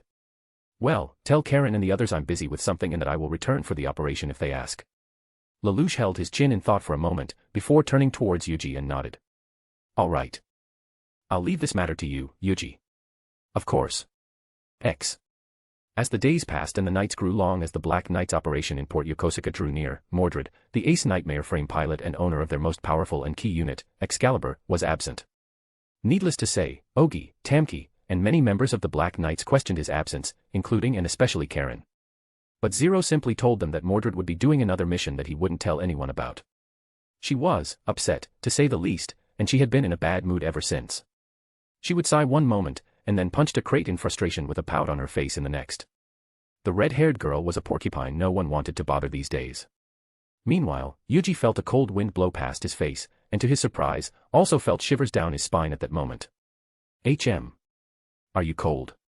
Should we head back? C.C asked with concern apparent in her eyes and voice. She was wearing a thick cardigan, long pants, and a cap, so she was fine with the cold night winds. Him, on the other hand, was only in a regular black collared shirt and long pants. He didn't bring any jacket since they only planned on hanging out in her room all day. But C.C wanted to go on a walk around Ashford Academy's courtyard spontaneously after the night fell, so they went. But even then, Yuuji shouldn't be feeling cold from just a little night breeze. His divine physique should have made his body unaffected by such a small change in temperature. Which was why Yuuji was quite surprised when that little breeze made him shiver. No, I'm fine. It's rare to be able to see the academy at this time of night. And the sky is clear today. Let's enjoy it. We've been cooped up in your room eating pizza all day for too long. He shook his head and looked at C.C with a smile. But despite his assurance, C.C didn't seem entirely convinced. She stared at him in silence for a few moments, before letting out a sigh. All right, suit yourself. They continued to walk in silence just like before. But soon, Yuuji noticed her walking closer and closer to him until their shoulders were almost touching, and occasionally not even almost. Is she trying to keep me warm by getting closer to me? His eyes widened at the realization and looked down on C.C, who was only around his shoulder height. A few moments later, C.C glanced up and saw his gaze directed at her, and she immediately averted her face away. Yuji's mind short-circuited. C.C was acting extremely cute right now. Normally, she would be aloof and cold, and would only talk when he started the conversation. But now, she was acting so cutely. Is this really C.C? Could she be an imposter? There's no way C.C could be this cute. Ow. Why did I get the feeling that you're thinking something rude right now? Yuuji flinched, more so in surprise rather than in pain from the pinch C.C did to his waist. She was furrowing her brows as she stared at him accusingly. I wasn't, I swear. Her golden eyes continued to look at the handsome boy by her side, still clearly unconvinced. But fortunately for him, she let it go in the end, and Yuuji managed to get off free from the crimes he was guilty of as accused. Just then, Yuuji stopped in his tracks and pulled C.C behind him by her arm. Dash. What are you doing, Dash? Stay behind me. C.C froze when she heard the grim tone in his voice. She followed the direction of his gaze, which was a complete 180 degrees from his normally relaxed and caring gaze he had, and her eyes widened in shock. She heard footsteps of boots on grass that didn't belong to them. And from the veil of darkness, a familiar figure that she met just a few days ago appeared. Ahahaha. I've finally found you. A wide, mad grin spread across his face as Mao made his approach. The headphones he would always wear that would play C.C's loving words to him and help him subdue to incessant noise coming directly into his mind were down to his neck instead of his ears. And the purple visor glasses he always had covering his eyes were absent, revealing the two bird-shaped marks of geas, madness, and hatred in his eyes. You know. It's interesting how I can't read your mind. Alexander. Venom spilled down every single one of the words he had spoken to Yuuji with hatred clear in his voice. I even took off my glasses and headphones so that I can hear the voice inside your pretty head. But even when I'm this close, I still can't hear it. I wonder why. Ah, perhaps. His eyes narrowed as he gazed directly into Yuji's eyes. Did you receive a geas from my C.C that allowed you to block other geas? I have no reason to answer your question. He shrugged as a smirk returned to his face. It's fine. I don't care either way. After all. Mao reached into his coat and pulled out a Glock 17 with a silencer equipped on its muzzle, and aimed it straight at Yuji. I don't need it to get what I want. Mao. C.C tried to move in front of Yuji, but his arm kept her from doing so. Instead, he moved to cover her even more. Although he knew C.C would not die from a gunshot, the pain she felt would still be painful as any other normal human would experience. And he didn't want her to suffer that kind of pain anymore. So, he covered her small body with his since such little thing would not be able to even reach him. But C.C didn't know of his power and yelled at him in a panic. What are you doing? Do you want to die? It's fine, C.C. don't worry. How can I not dash? Oh, how chivalrous. You make me sick. Stop. C.C yelled once more as Mao raised his gun slightly to aim at Yuji's head. But Yuji kept his calm and kept C.C from coming in front of him. C.C, come with me and I won't pull this trigger. It's going to be okay. Everything will return to how it should be. No one will get hurt. While the tone of his voice was gentle and reassuring, C.C could feel the chilling madness lacing each of his words. She could no longer see any semblance of the innocent little boy she knew and cared for in the silver-haired man before her. In her silence, Mao continued to persuade his beloved C.C as he kept his gun trained on the point in between Yuji's calm eyes. I don't want to do this either, C.C. But you left me no choice. I don't want to dirty my hands, but I will if it means you'll come to me. So please. Come back, C.C. You don't have to listen to him, C.C. Alex. Mao's frown deepened when he heard Alex's words. His eyes widened with rage and his voice no longer held any semblance of gentleness and persuasion. Come to me before I shoot him at the count of 3. 1. 2. THRE-. Fine.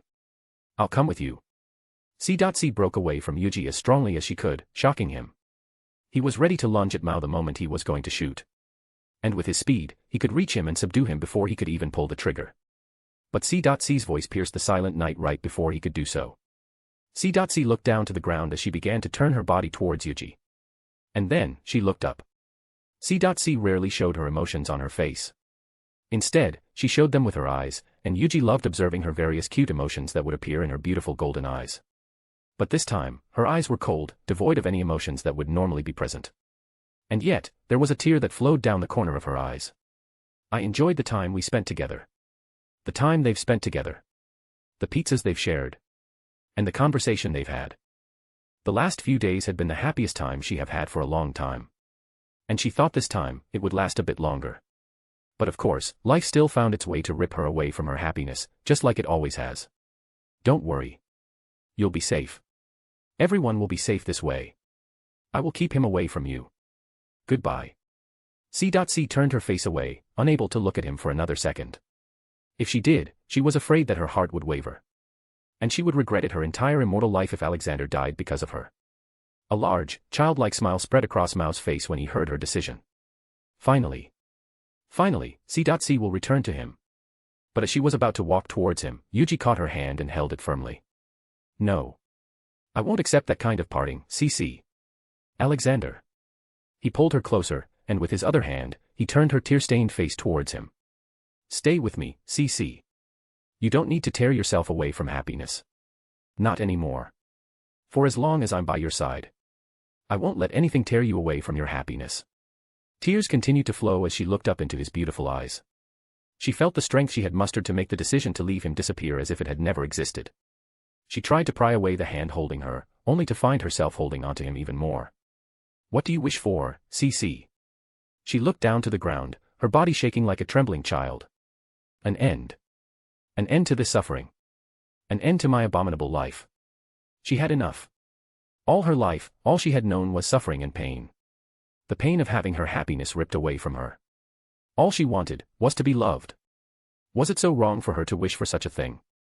Was she wrong to yearn for happiness, just like everyone else? If it was, then why was she even born? Rather than continuing a life of suffering, she'd rather find peace in the C's world once and for all.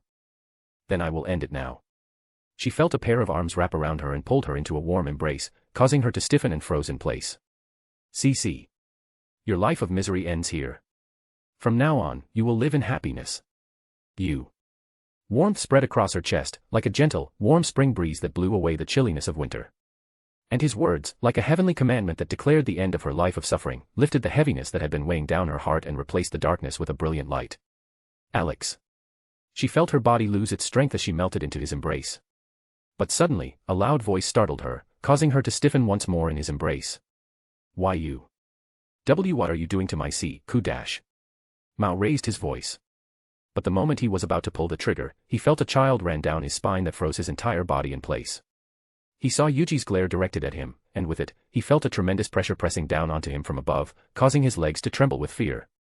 Yuji released C.C, raised her face up towards him, and wiped her tears with his thumb.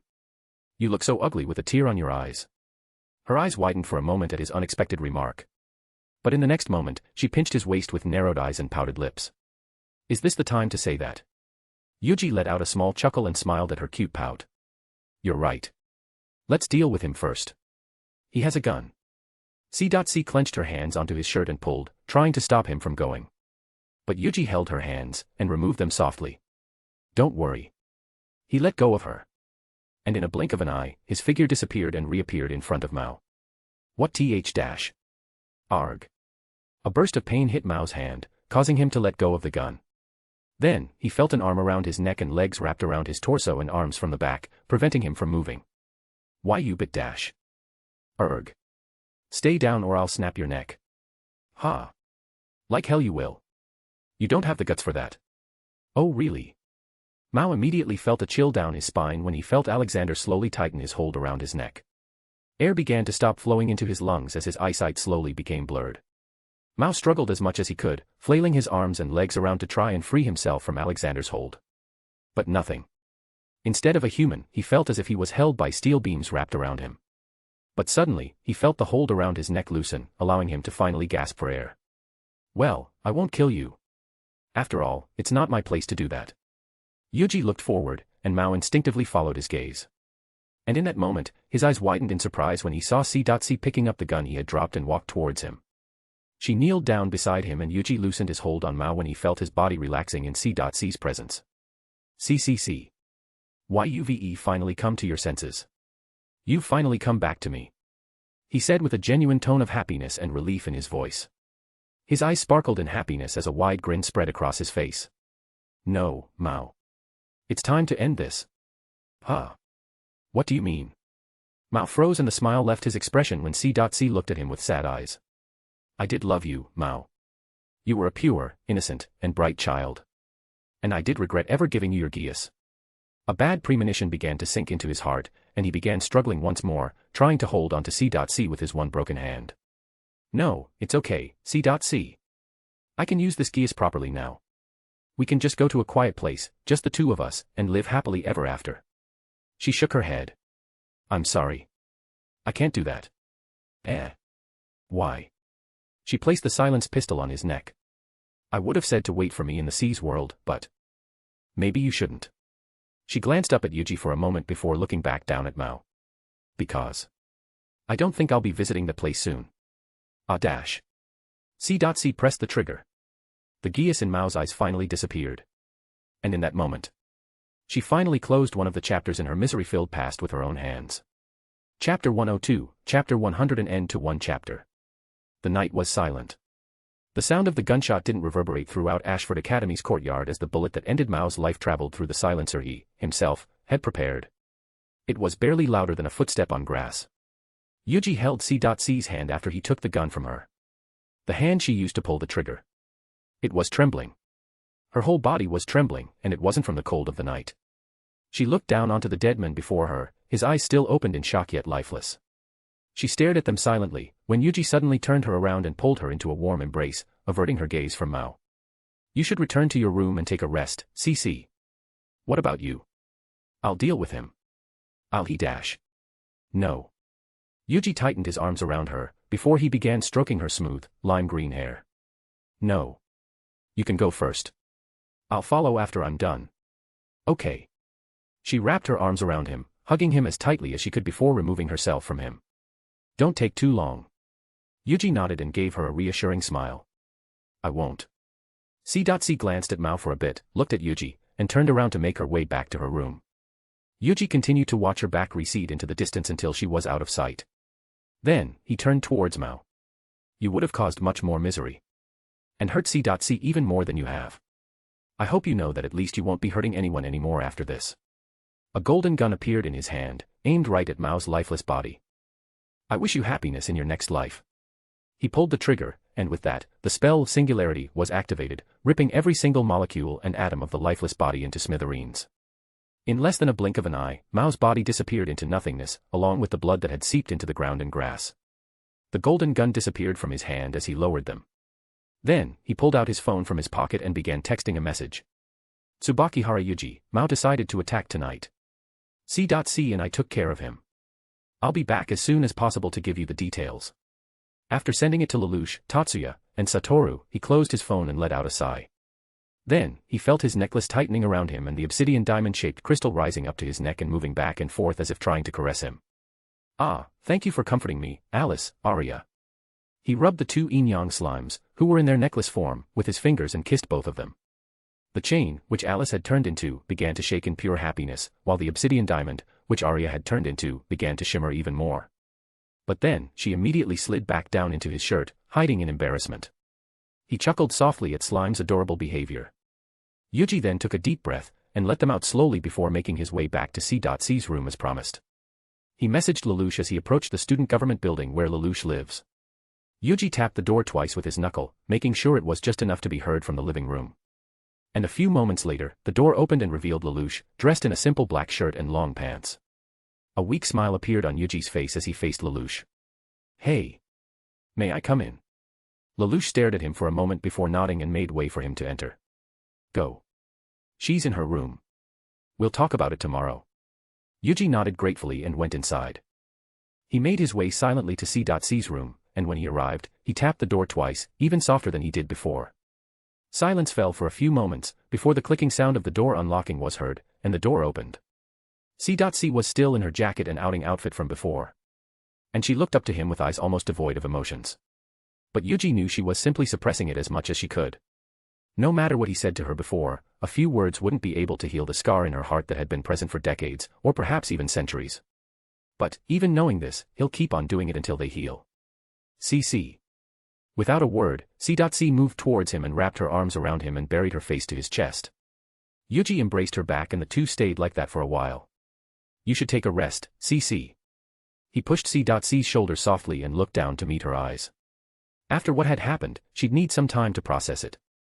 A good night's sleep to help her clear her mind. He leaned down and touched her forehead with his. I'll come again first thing in the morning tomorrow. Yuuji whispered, but when he was about to leave, C.C wrapped her arms around him again, preventing him from moving away. Stay. Didn't you say you'll stay with me? His eyes widened for a moment, surprised by the unexpected force she was hugging him with. It was as if she was afraid he would disappear. All right. He embraced her once again and stroked her back with a helpless smile, and only then did she loosen her hug slightly. C.C enjoyed his embrace for a few moments, before pulling him inside. She sat on the bed, which was even more bed-tossed than usual, and patted the place next to her. Sit here. The two met gazes for a few moments, before Yuuji made his way to her bed and sat down. And the moment he sat, C.C pushed him down onto the bed and laid down next to him, resting her head on his chest. Let me stay like this for a while. All right. Yuuji wrapped an arm around her shoulder and began stroking her hair softly. The sensation of her silky smooth hair was very comforting, perhaps even more so than what C.C was experiencing. Though if C.C knew what he was thinking, she would simply snort and comment on how stupid he was for being so wrong. But, as they enjoyed the comfortable silence, C.C broke it with something Yuuji would have never expected. Tell me about yourself one day. Your true self. His hand stopped, and he turned to look down at C.C on his chest. He looked at her in silent surprise, his eyes widened in shock. But after a while, Yuuji let out a sigh and rested his head back on the bed. Since when did you find out? C.C snorted through her nose softly. Someone with that kind of face and a geas appeared out of nowhere and was so chummy with someone like Lelouch enough to become a trusted member of the Black Knights and become the ace pilot with a nightmare thought to be lost for decades. It'd be more strange if I think nothing was wrong. It does seem strange when you put it that way. Yuuji sighed deeply and began stroking her head once more as C.C adjusted herself to snuggle even more against him. I promise I'll tell you everything about me sooner or later. But not now. I'm sorry. It's fine. I promise I'll also tell you my name. My real name, by then. All right. A few moments of comfortable silence fell upon them. And before he knew it, he noticed that she had fallen asleep. He looked down to her and saw her peaceful resting face, breathing in and out slowly on his chest, and smiled. He kissed the top of her head before laying back down with a sigh. I really fall in love too easily. The figure of a certain tomboy with red hair flashed in his mind. But he shook his head, pulled C.C even closer, and continued to stroke her hair while staring at the ceiling, replaying the events that transpired that evening. And before he knew it, he fell asleep along with her. Karen laid on her queen-size canopy bed. After a long day in the base, preparing for the Black Knight's next operation, she would have normally fallen asleep, especially when the bed she was sleeping on was the high-quality bed in her Brighton Yen parents' mansion. But she kept moving from side to side, changing positions, and looking up at the ceiling of her canopy bed, unable to fall asleep. Her mind was filled by the hateful idiot who she could never get out of her head even though she had never seen his face. He was currently undergoing a secret mission from Zero that no one, not even the Black Knight's executives like herself and Ogi, knew.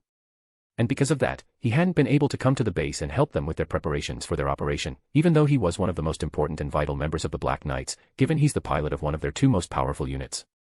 At the very least, he should have told her where he's going and when he's going back. Suddenly, Karen got up to her knees, turned around, and began pounding on her goose feather pillows. Arg. That stupid idiot. Why am I even thinking about him? In her mind, she imagined that pillow to be the man clad in a full-body suit armor and devilish mask. She continued to punch it for a few moments, before plopping back down to her bed and hugged the pillow tightly. Just what are you going that you can't even tell us? She understood, with her logical mind, that Mordred couldn't have shared anything about his mission. It was a secret mission from Zero, and if Zero deemed it unnecessary for others to know about it, then it will stay between the two. But no matter how much she wanted to deny it, deep in her heart, she couldn't help but worry about him. Seeing as his mission was of a higher priority than even their operation in Port Yokosuka, there's an extremely high chance that the mission he's undergoing was extremely dangerous. And if he got into trouble, no one would be able to help him. What if he got captured? What if he got hurt? What if he got into danger and needed help, but she's not there with him? Countless scenarios that clenched her heart from just the thought of it continued to circle around her mind. Then, even more thoughts about the time she had spent with him, idling, sharing a meal, conversing, working on Guren, and playing around with the others in the Black Knight soon replaced them. A myriad of expressions began to appear from Karen's face.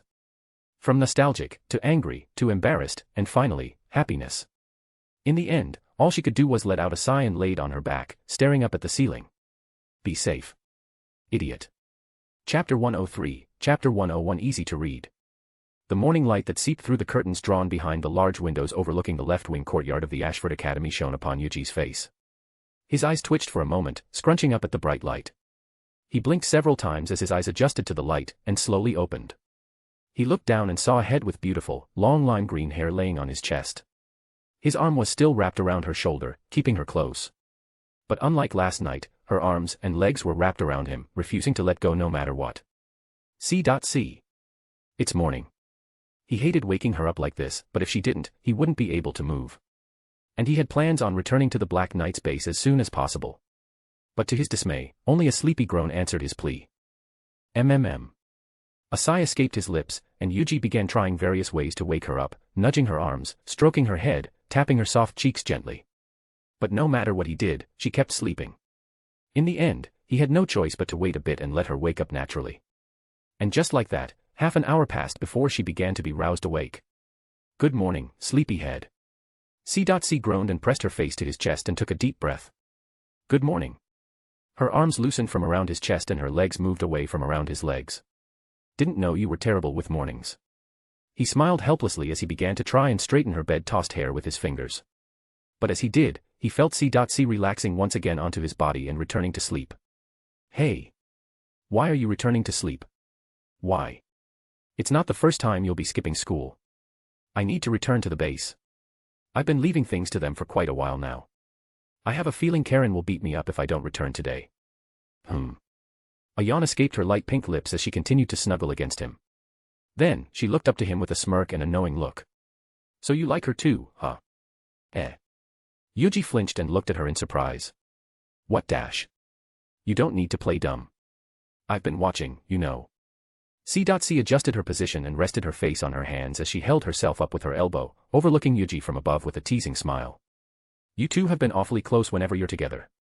Some people in the Black Knights already noticed. She giggled softly before her expression slowly turned serious. Does she know you're Alexander? No. Yuuji shook his head as he sighed heavily. Well, you better tell her soon. Or she'll blow up at you even more the longer you hold off the truth. Yes, I know.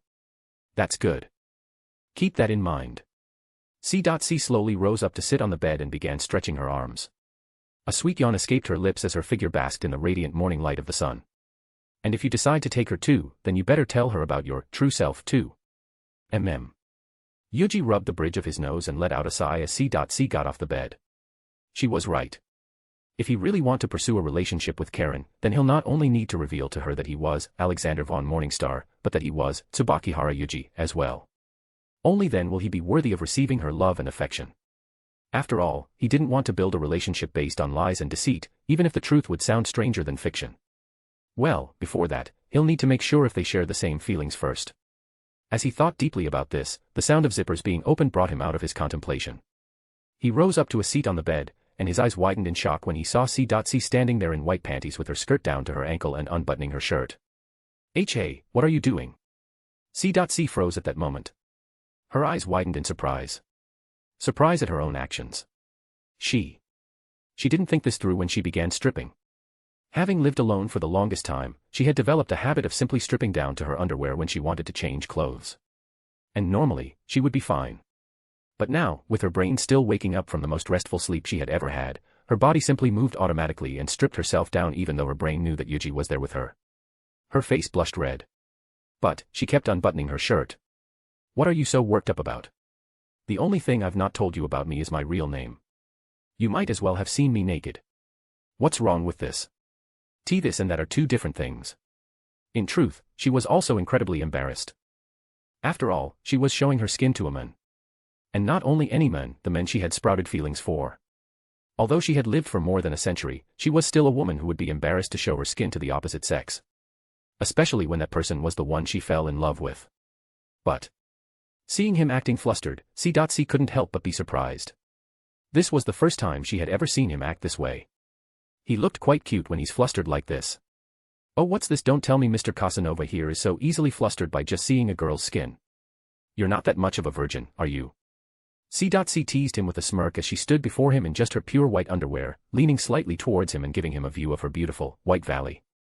He was silent and was averting his eyes from her as he clenched his teeth, which C. took as him being embarrassed. But in reality, he was trying his best to hold back his libido. C. was extremely beautiful.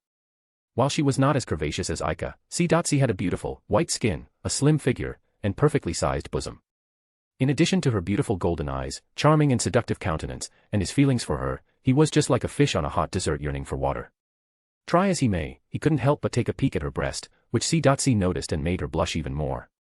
And yet, despite her embarrassment, there was a sense of happiness and pride when she noticed that he was looking at her. She put her arms together in front of her, pushing her breasts together and deepening her cleavage. C. would have never have done such a thing. But Yuuji's reactions and her feelings for him made her forget about anything else but to see more of his cute reactions. But suddenly, she was pulled into a tight hug by him and felt him burying his face in her neck and breathing in deeply. Hiya dash. She struggled out of shock for a moment. But soon, she began to enjoy it and began smelling in his scent too as she wrapped her arms around him. I'm sorry. I couldn't hold it back. You're too beautiful, CC. C. felt a shiver of pleasure go down her spine when his husky voice, filled with desire and love, whispered right into her ears. She clenched onto his shirt tighter as she looked down to the ground, embarrassed. Seems like you're not entirely a virgin if you can say that much. C. snuggled even more into his embrace, rubbing her face against his chest. But as she was enjoying their embrace, Yuuji held her shoulders and pushed her back slightly. C. There's something I need to tell you about my constitution. She looked up to him confusedly. Constitution. Yuuji nodded, and he began telling her about the side effects of his divine physique. C. looked at him with eyes slightly widened in surprise at his story. She would have thought he was kidding, but having felt his body and seeing his physical capabilities last evening during their confrontation with Mao, she couldn't not believe him. She looked at him up and down, patted his chest, arms, shoulders, and abs, and felt the warm, rock-hard, chiseled muscle underneath his jet-black shirt, brimming with vitality and power. She fell into a daze for a moment, before quickly shaking her head and looked up at him with a slight blush. So your body is much stronger than normal humans. But in exchange, your libido is also much higher than normal. Yes. Yuuji nodded softly, his eyes dewed as he looked at her beautiful eyes with gentleness, love, and desire. He lifted up his hand towards her cheek and caressed it. That's why, you shouldn't tempt me like this. Otherwise, I might not be able to hold back. I see. I guess it's my fault. A moment of silence passed as C.C. blushed and looked down to her feet shyly. I might not be ready now. But I'm not entirely against it. She whispered softly, but Yuuji could hear it clearly, which made him blush. Why you? That's unfair, CC. If you say it so cutely like that. It'd just make it harder for me to hold back. Yuuji wrapped his arms around her once more, and this time, he did so as if he was afraid that she would disappear and, at the same time, ever so gently as if he was afraid he would break her. But as if to refute her fragility in his mind, C.C. hugged him just as hard. The two stayed in each other's embrace for a while before Yuuji reluctantly separated himself from her. Sorry. I need to return now. There's a lot of things I need to do. See you at the base. C.C. nodded shyly, still averting her gaze from him, and Yuuji quickly made his way out of Lelouch's home. But now, instead of going straight to Black Knight's base as he planned, he returned to his mansion first to take a cold bath to calm himself. Meanwhile, C.C. laid back down to her bed, trying her best to calm herself down. She couldn't remember how long it has been since she felt so in love and aroused. She buried her face on the pillow Yuuji used and took a deep breath. Alex. She spent her time leisurely on her bed, enjoying the remaining scent of her beloved on her pillow. And only after she was satisfied did she showered, changed into a dress Yuuji bought for her, and met up with Lelouch to head together to the Black Knight's base. Having changed into his full body suit and mask, Yuuji arrived at the Black Knight's base as Mordred, where he was immediately welcomed by a lot of the members. Ahahaha, it's nice to see you guys again too. It's been a few days, huh? How's everything going? Yujiro Kenji, an energetic man in his early 20s with sharp, spiky hair and thin eyes, answered first and loudly, drowning the others' voices with his. It's been going great. But we sure are glad to have you back, boss. We've been worried. Yuuji simply smiled helplessly and placed a hand on his shoulder. Zero's your boss, not me. But thanks for worrying. Well, I better head inside. I need to make up for my absence. You guys go back to work too? Yes. He waved his hand and headed inside. As he did, he met with Ogi, Tamaki, Yoshitaka, Inoue, and the other older members of the Black Knights and shared a word or two. Just like the others, they were worried for him during his absence. After all, despite their post and being one of the oldest members of the Black Knights, Zero never told them what Mordred's secret mission was, which could only mean one thing. It was either extremely confidential, extremely dangerous, or worse, both. And for a group like them, who was going against a world superpower, the risk of undergoing such a mission was something they didn't even dare imagine. Thankfully, he had returned, and in one piece. After exchanging a few words, Yuuji excused himself and made his way inside their compound. He wanted to find either Tatsuya or Satoru first and tell them about what happened. But since he didn't know where Satoru was, he decided to make his way to the hangar, where he knew Tatsuya would be in. Although he called it a hangar, it was simply a small, empty warehouse which had been retrofitted to become a hangar with heavy-duty machines, workbenches, tools, and nightmare frames. It was essentially a place for Tatsuya and the other mechanics and engineers in Black Knights to tinker, fix, and maintain their nightmare frames. But before he could reach it, a familiar voice called out his name and made him turn. Mordred. He stopped and turned to look, and the figure he hadn't seen and unknowingly missed was there before him. She was dressed sloppily in a super short tank top that revealed his slim, tight waist, a pair of hot pants, and a towel around her neck. Her beautiful crimson hair and white, healthy skin glistened from the sweat as she panted, having run around looking for him upon hearing of his return. A smile appeared on his face, though it was unseen by her due to his devil's mask, and he waved a hand. Hey, long time no see. Karen didn't even wait for him to finish before she made her way towards him in a slight jog, which caused her chest to bounce around. A detail that wasn't that easy to miss, especially with her size and Yuji's ever-rising libido. And as soon as she reached an arm's length before him, she stopped and looked up at him. You're back. Yuji nodded. Yes. Are you hurt? No. I see. There was a look of relief that immediately appeared on Karen's face as soon as she heard his words. Although she couldn't clarify the truth in his words since his body was fully covered with his suit, she was still relieved to at least hear that he's doing fine from his own mouth. Meanwhile, Yuuji couldn't help but be reminded of his conversation with C. this morning about his feelings for Karen. He let out a sigh inwardly and smiled helplessly. Before he knew it, this sexy tomboy before him had somehow made her way into his heart. I'm glad. So, what kind of things did you do in your mission? Oh, would you like to know? But I'm sorry. It's a secret mission from Zero. And you don't have the credentials to know about it, Miss Second Ace. Why you dash? Hey, get back here. Ahahaha. Yuuji continued to dodge her punch and run away as she tried to catch him. And from a few distance away, slightly hiding herself behind a large container, C. watched the two play around with a smirk present on her face. As expected. He's really easy to read after all. Her eyes narrowed with a teasing smile before turning, and began making her way into the trailer, where there was AC and a couch she could lie on. Perhaps later, after Yuuji had done his job and spent some time with Karen, she could have him be her pillow again, just like last night. Chapter 104, Chapter 102 The Calm Before the Storm. So it has been confirmed, then. Diet hard. Why yes. I am, as astounded as I could be to your foresight. I wouldn't have believed it if I did not see it with my own eyes. Diet Hard stood at gunpoint as several Black Knight members aimed their rifles right at him. However, though slightly nervous, he was unperturbed by the guns. Instead, he was astonished, excited, and nervous to be in the presence of such an astounding individual with the intelligence on the realm of foresight. A few weeks ago, Zero had tasked him to spy on Cornelia's army's movement and ascertain their next target. He told the Brighton Yen to especially look for Cornelia's movement in regards to preparing for a sea battle. At first, Diet Hard was confused as to why he needed to look out for any Britannia army's movement towards the sea. But lo and behold, he was correct. He had received information that Cornelia's army was preparing for a naval battle and its target was the port of Yokosuka, where the last remains of the Japan Liberation Front forces were located. I see. So it is true that Cornelia had prepared mechanized marines to capture General Kates of the Liberation Front. Yes. We're already at the network station for a special report on it. Zero nodded and turned his head ever so slightly towards the rest of the members of the Black Knights. It is as we all expected. Colonel Todo will never be able to rendezvous with General Kates. In short, the Japan Liberation Front has no military power at the moment. All they can rely on to fund their escape is the liquid sakuradite they have. Which is why helping General Kates to escape should come before fighting Princess Cornelia Dash. Ogi-san, who are we? Ogi flinched and caught his tongue as he slowly looked towards the men in the devil's mask, standing beside Karen. The existence synonymous to the strength, power, military might, and sword of the Black Knights, Mordred. The one everyone, including Ogi himself, respected and favored. He was normally polite, friendly, and respectful.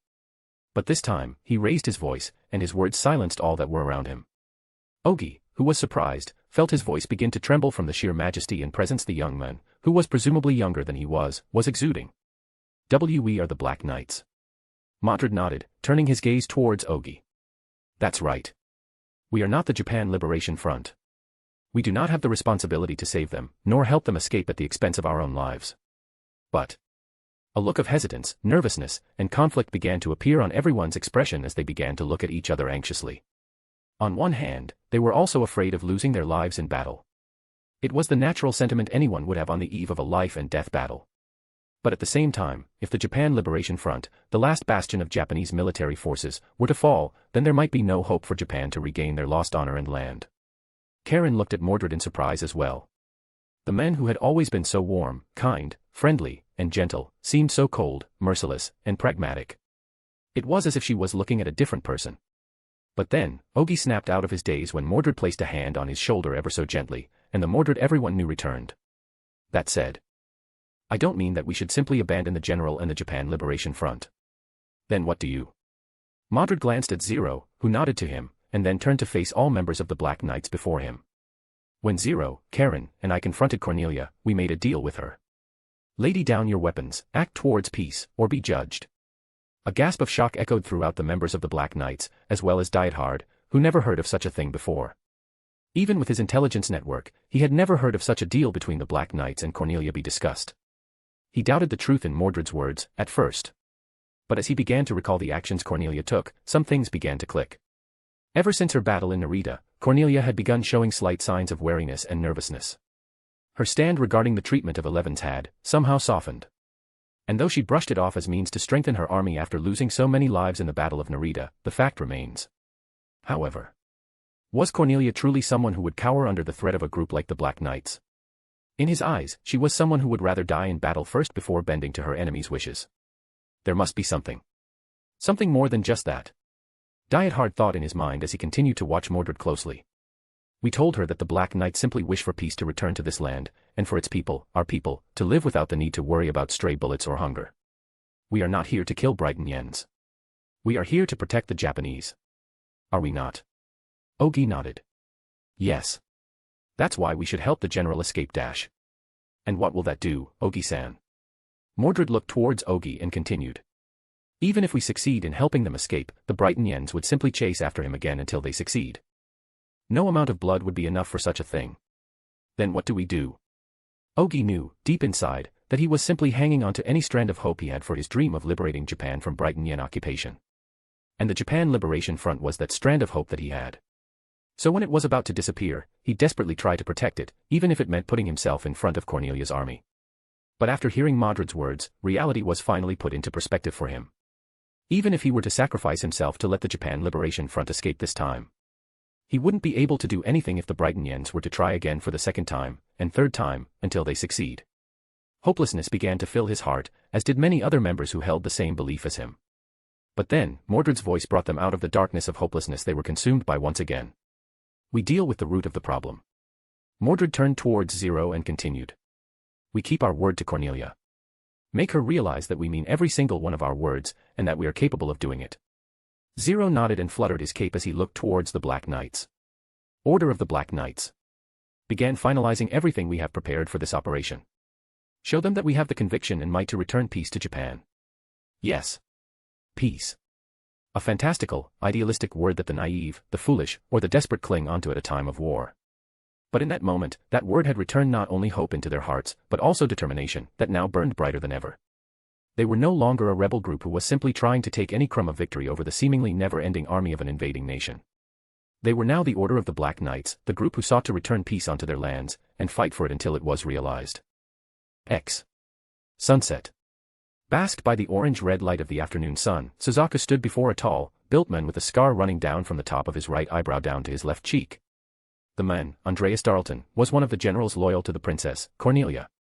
He was a head taller than him, but commanded a presence much larger than a high school boy like him, even if he was the distinguished and skilled nightmare frame pilot of the Lancelot. Even if he was not scolding or reprimanding him, Darlton's deep, gruff voice filled with unwavering firmness made the young man stiff with nervousness. The Viceroy had now begun approving the use of the more useful numbers. And although some might disagree, I personally agree with her opinion. Use the right people for the right job, that is my belief. And that still stands true even if it's the son of the former Prime Minister of Japan. Suzaku's eyebrows twitched at the mention of the former Prime Minister of Japan. The radical political leader that brought upon him many sufferings during the war with Britannia. And his father. But before his superior officer, Suzaku tried his best to hide his discomfort. Our target is Keitase. If we can just get him, the Japan Liberation Front is finished. The capture will be conducted by the mechanized Marines. Your job will be to provide supporting fire from the shore until the Marines have captured Keitase, as well as annihilate any remnant forces after the capture. Upon hearing his orders, Suzaku's eyes widened in shock. Annihilate them, sir. Darlton nodded with grave seriousness in his expression. No one aside from the target can be left alive. An order to annihilate all remaining forces. Meaning, he'd have to kill every single Japanese, even those who had surrendered, without mercy. Such a thing. Warrant Officer Suzaku Kuruji. Demonstrate your loyalty to Britannia. This is your chance to advance. Do not waste it. Suzaku stood in silence and shock for a moment, before he answered the general, who had already begun walking away. Yes. My lord. Just then, Lloyd, who had been listening all this time, approached the pilot of his masterpiece. So. Will you prove your loyalty? You're being tested. Lloyd glanced down at Suzaku's hand, who had clenched the Lancelot key device tightly in his grip. Without even the need to put it into words, he could already tell what the young Honorary Britannia was struggling about. Well. If that Black Knight appears, then you won't have the leeway of holding back anyway. So I suggest you keep your vigilance and try your hardest.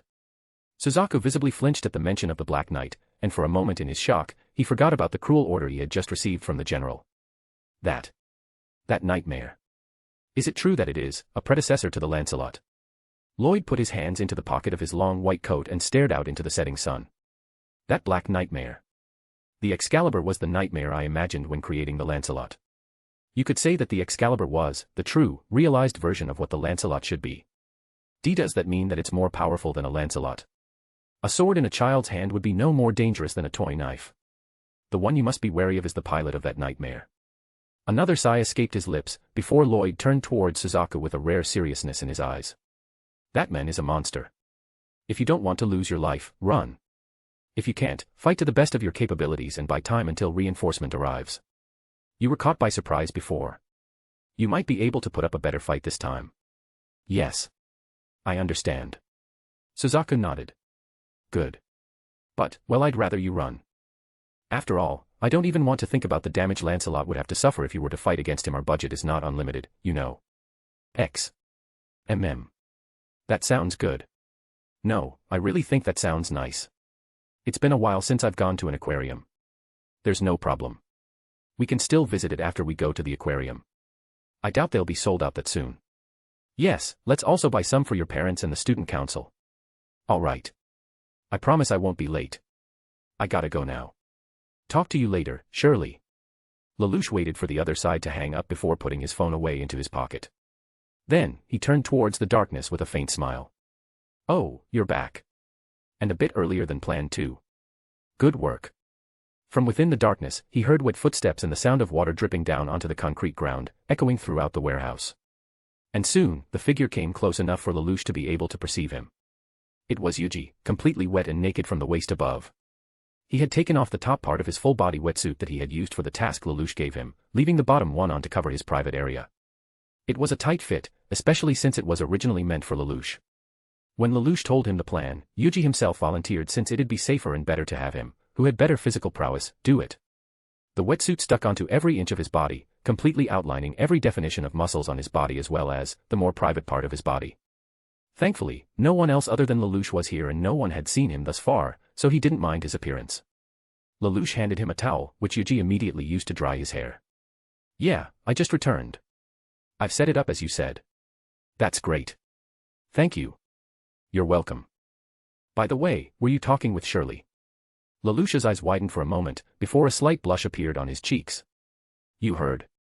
Yuuji smirked when he saw Lelouch's expression. Not everything. But I'm glad you're getting along with her and spending time with her properly. It's all thanks to you, Tatsuya, and Satoru-san. Without you, I won't even have the time to take care of Nunnally. Lelouch shook his head and smiled gratefully at Yuuji. Without them here, he would have walked the same path as the Lelouch he saw in the anime.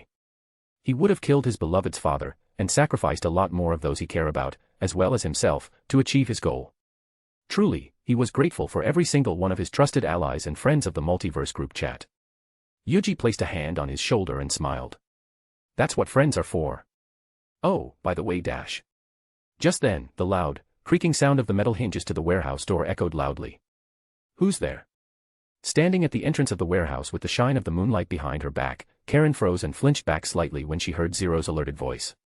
She looked, and saw Zero standing before a tall man, naked from waist above and wearing an extremely tight wetsuit to cover everything else below his waist. His face was covered by a towel, but his bare torso. Her heart instantly skipped a beat and she began to feel herself getting hotter as she stared at such a perfectly sculpted torso of a man. And when her gaze goes down, gulp. Karen's maiden mind went to places it shouldn't be, especially when an extremely important operation was about to take place. But she couldn't get her mind to forget such an impactful sight. I am sorry. Please excuse me. Wait. Karen stopped right after she had just turned away and was about to leave. The voice. It belonged to Mordred. But somehow, it also sounded familiar for another reason. But before she could turn around and make sure, her heart skipped a beat when she heard his voice only a few distance away from her. Are you feeling unsure now, Karen? Karen's heart skipped a beat once more. But for a different reason. She didn't expect Mordred to guess what she was feeling now so correctly. She clenched her fist and lowered her head. I've always believed that we're doing this for justice. I've fought until now believing that it was the right thing to do. That's how I was able to kill. But will we be able to change the world with how we're doing things now? It felt like a hopeless battle. No matter how greatly they achieved victory in their previous battles, Karen always felt like Britannia would always appear once again before her with an even larger army. It was discouraging. Although they hadn't lost many, they've still lost lives. One too many lives. How many more should die until they could realize their dream of bringing back peace to the world? Silence fell for a moment, before she heard the sound of wet footsteps coming towards her. She tried to turn back, but was immediately stopped by the voice behind her. Don't turn around. Not yet. Karen clenched her teeth and hands, and turned back towards the port outside of the warehouse. A twinge of pain and disappointment spread across her heart, before sadness that came from the realization that Mordred hadn't trusted her enough to let her see his face eventually replaced it. To change the world. It sounds impossible when you say it like that. But, the world is ever-changing. The question is, are we the one who will change it? What do you think? We've sacrificed a lot to get where we are. And if we continue to push forward, we will inevitably sacrifice much more, even if we do not wish for it. Some people may see us as protectors, liberators, and martyrs. But we are murderers as well. Someday, we might even be known as that. But it is inevitable if we were to stay loyal to our goals. Karen heard the sound of wet footsteps once again, but this time, it sounded like Mordred was walking away. And when she was about to turn around, she froze when she heard his voice once more. Do you think our dream of world peace is worth sacrificing everything? I don't know. Then we're the same. I don't know either. That's why I don't plan on sacrificing everything. I will never sacrifice those I care for. That is why we need to become stronger. Karen turned around, and saw Mordred's figure already in his usual full-body suit armor and devil's mask covering his face. We are here not only to prove that we are capable of keeping our word even if it is against Britannia, but to also put the Japan Liberation Front in our debt. Zero then stepped forward. That's right. With this, we'll be able to essentially absorb the Japan Liberation Front into our ranks, and have the undying and loyal support of the remaining Japanese government and military, including Todo and his 4 holy swords. That means. Mordred nodded. We will become Japan's strongest force against Britannia, and Cornelia will think twice before attacking the Black Knights who have the Japan Liberation Front and all of Japan behind it. He walked towards Karen and stopped just as he was about to walk past her, and placed a hand on her shoulder. If they don't want to make peace, then we'll leave them with no other choice but peace. Chapter 105, Chapter 103 The Black Knight's Resolve. It's time, Viceroy. An officer reported as Cornelia stood in front of her custom Gloucester, overlooking the soon-to-be battlefield for the operation she was commencing. Viceroy. Cornelia's eyes narrowed. Her hands clenched into fists. The officer who reported felt his heart thump loudly as he stood in silence, feeling the oppressive aura of the ruling Viceroy with his skin. Words to ask if everything was all right were stuck in his throat as he feared that breaking the silence would cause whatever enmity the Viceroy seemed to be holding to be directed towards him instead. Thankfully, after a few moments, she finally gave her orders. Commence operation. All underwater units, launch. Dive, dive, dive. Nightmare Frames RMI 13 Portman, equipped with 2 chest-mounted Harkins and 4 shoulder-mounted torpedo launchers, dove into the water and began making their way to their designated point of attack. Meanwhile, on the port, the Special Suppression Team had gotten ready to support the Portman's advance through the final standing defenses of the Japan Liberation Front. Our units will cover them from the shore. Be careful not to sink the target tanker. Yes, my lord. After the torpedoes hit, fire at will. Repeat. After the torpedoes hit, fire at will. Lancelot, along with 5 other Sutherlands in their squad, began to make their move and head to take their position near the shores and be on standby. A few moments later, a column of water burst near the port as torpedoes from the Portman destroyed the underwater wall, opening the path for their advance towards the tanker. It started, 0. Do we move out? Ogi reported through his walkie-talkie as he stood on a container gantry crane at the edge of the port to observe the entire area. However, receiving no answer from his commander, Ogi began to feel nervous and worried about the JLF. If they don't go now, then the Brighton Yens will reach and snuff out the final embers of the Japan Liberation Force. And if they do, there might be no hope left for Japan to recover and fight the Brighton Yens. 0. Hey. Do you hear me? They're attacking the Japan Liberation Force. It is not time yet, Ogi. If we move in now, we'll simply die with them. Meanwhile, on top of the ship decks, a few soldiers from the JLF began noticing the presence of Brighton Yen forces underwater and at the port. Damn those Brighton Yens. When did they? Enemy units. They're coming from the WATE-. A rain of micro-round bullets from the Nightmares stationed on the port peppered the defenseless soldiers of the JLF. Every single one of them fired. Except for one. What are we doing? This isn't even a battle anymore. Watching the merciless slaughter before him, Suzaku couldn't pull the light trigger in his Lancelot that would immediately shoot tens of hundreds of bullets straight through the flesh of the Japanese Liberation Forces soldiers. He could not only as a Japanese himself, but also as a human. But just then, a familiar voice of a gentle woman came and resounded within his cockpit. Warrant Officer Kuruji. Why yes. On the second screen above his main screen, a live feed of Cecile appeared as she spoke to him. I know this may be hard, but you are a soldier above all else. Understand that this is your duty. Yes. Understood. Meanwhile, within the bridge of the ship, the Major General was clenching his fists as he gritted his teeth in frustration. How could they have found out about us? Where's Toto? We can't locate him nor the four holy swords, sir. Major General Kate slammed his wooden desk in rage and raised his voice.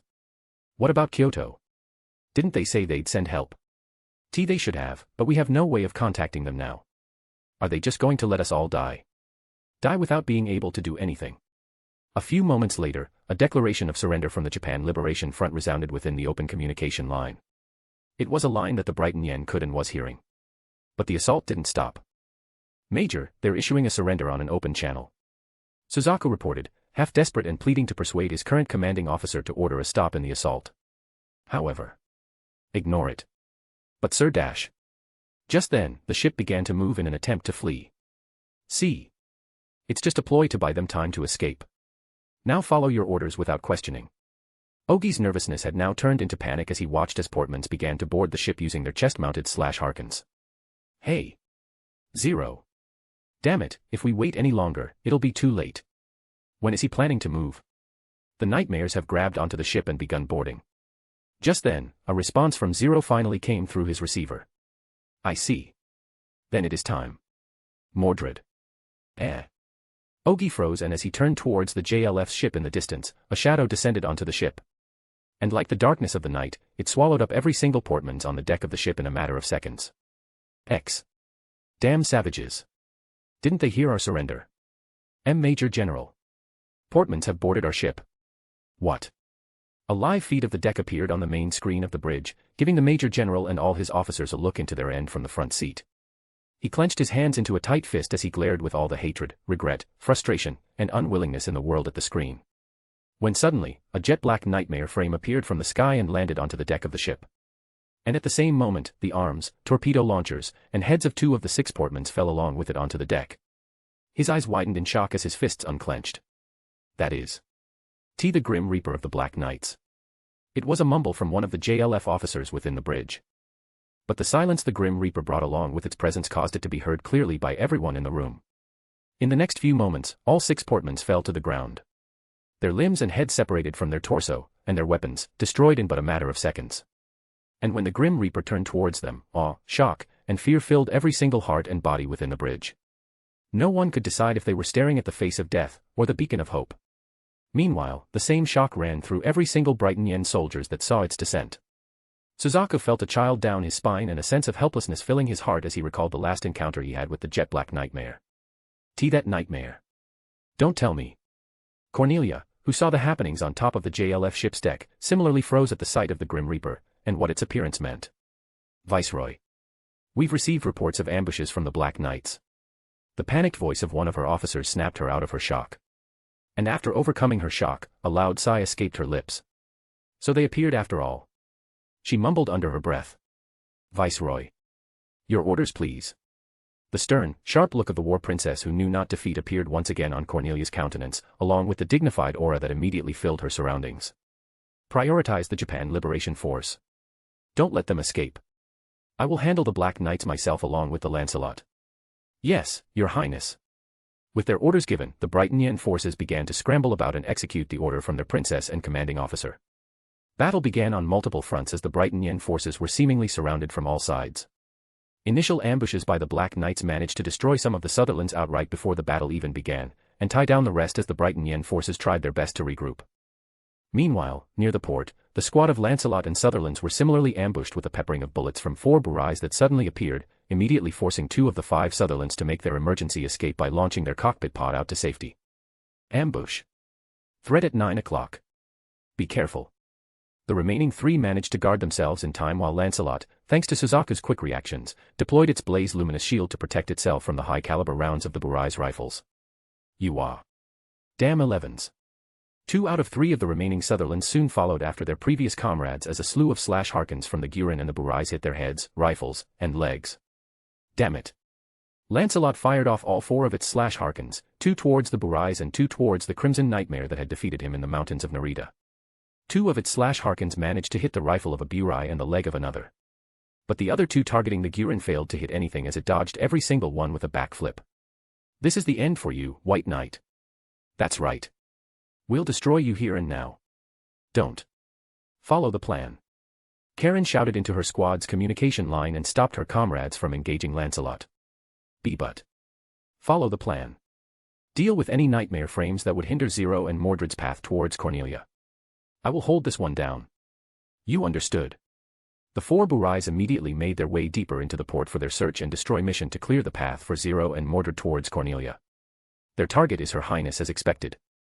Suzaku unsheathed his mazer vibration swords, its color turning from a metallic silver to crimson red as it began to oscillate at high frequencies and its temperature rose. It aimed its arm-mounted slash harkens to one of the Burais, but just as Suzaku was about to fire, he noticed 2 crimson red slash harkens flying towards him. I can't let them reach, Ku.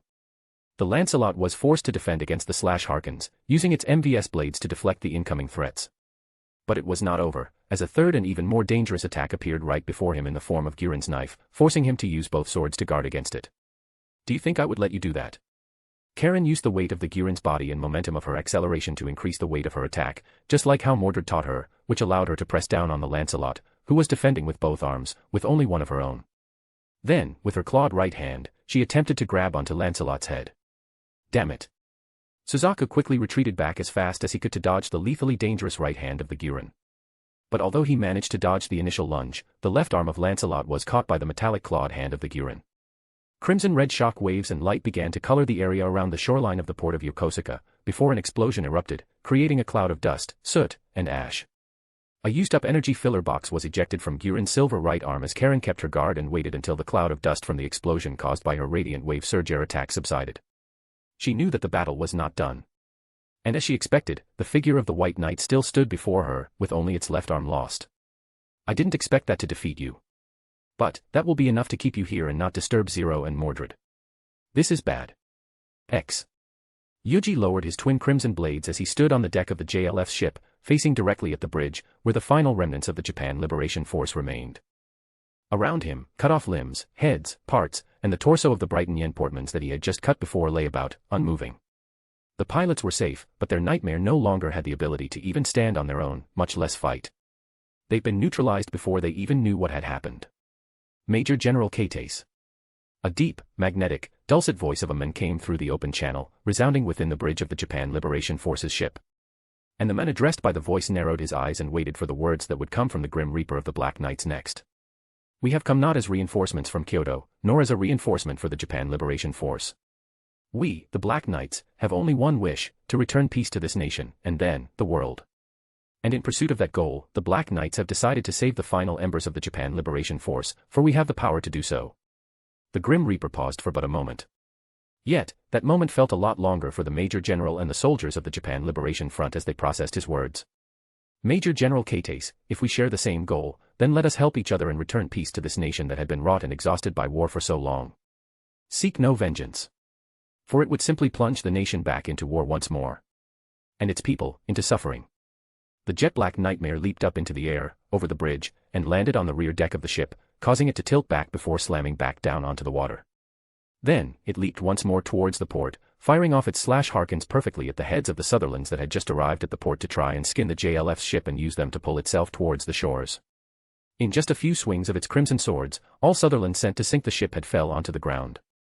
Its pilots had activated their emergency escape system and retreated from the one-sided annihilation. The Major General, who had heard the words of the Grim Reaper and saw what he was capable of, sat in the silence that spread across the room with his hands clenched into fists. Peace. As a man who had devoted his life for this country, there was nothing that he wanted more than peace for it. But war came and tore the country into shreds of its previous glory.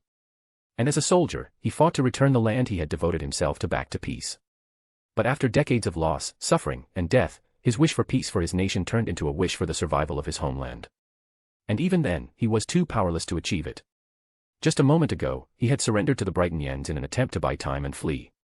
to preserve the last, remaining ember of the Japan Liberation Force and prepare to battle another day. It was the most logical and correct decision he could make as a major general. But the fact that he had surrendered still pained him greatly. It was the greatest shame and disgrace he had ever made in his life. He was too powerless to fight against Britannia. He was too powerless to fight against Cornelia. But the Black Knights. They had the power. If it was them, then they might be able to turn the tides in their favor. They might be able to return peace to the land if they could truly work together. But has this nation fallen low enough to cling onto the hands of a rebel group? Keitase didn't want to admit it. He couldn't admit it, that the once great nation had been reduced to such a state. Just then, a massive explosion from below the surface of the water erupted, creating a massive column of explosion. What happened? Our reporting. There were 2 additional portmans that came to our radar in pursuit of this ship. But we lost their signal when the explosion happened. Keitase looked at the main monitor screen before him that displayed a live feed of the site where the most recent explosion had happened. Chunks of metal and parts of what had once made up the portmans floating about the surface of the water. Could this be the Black Knights as well?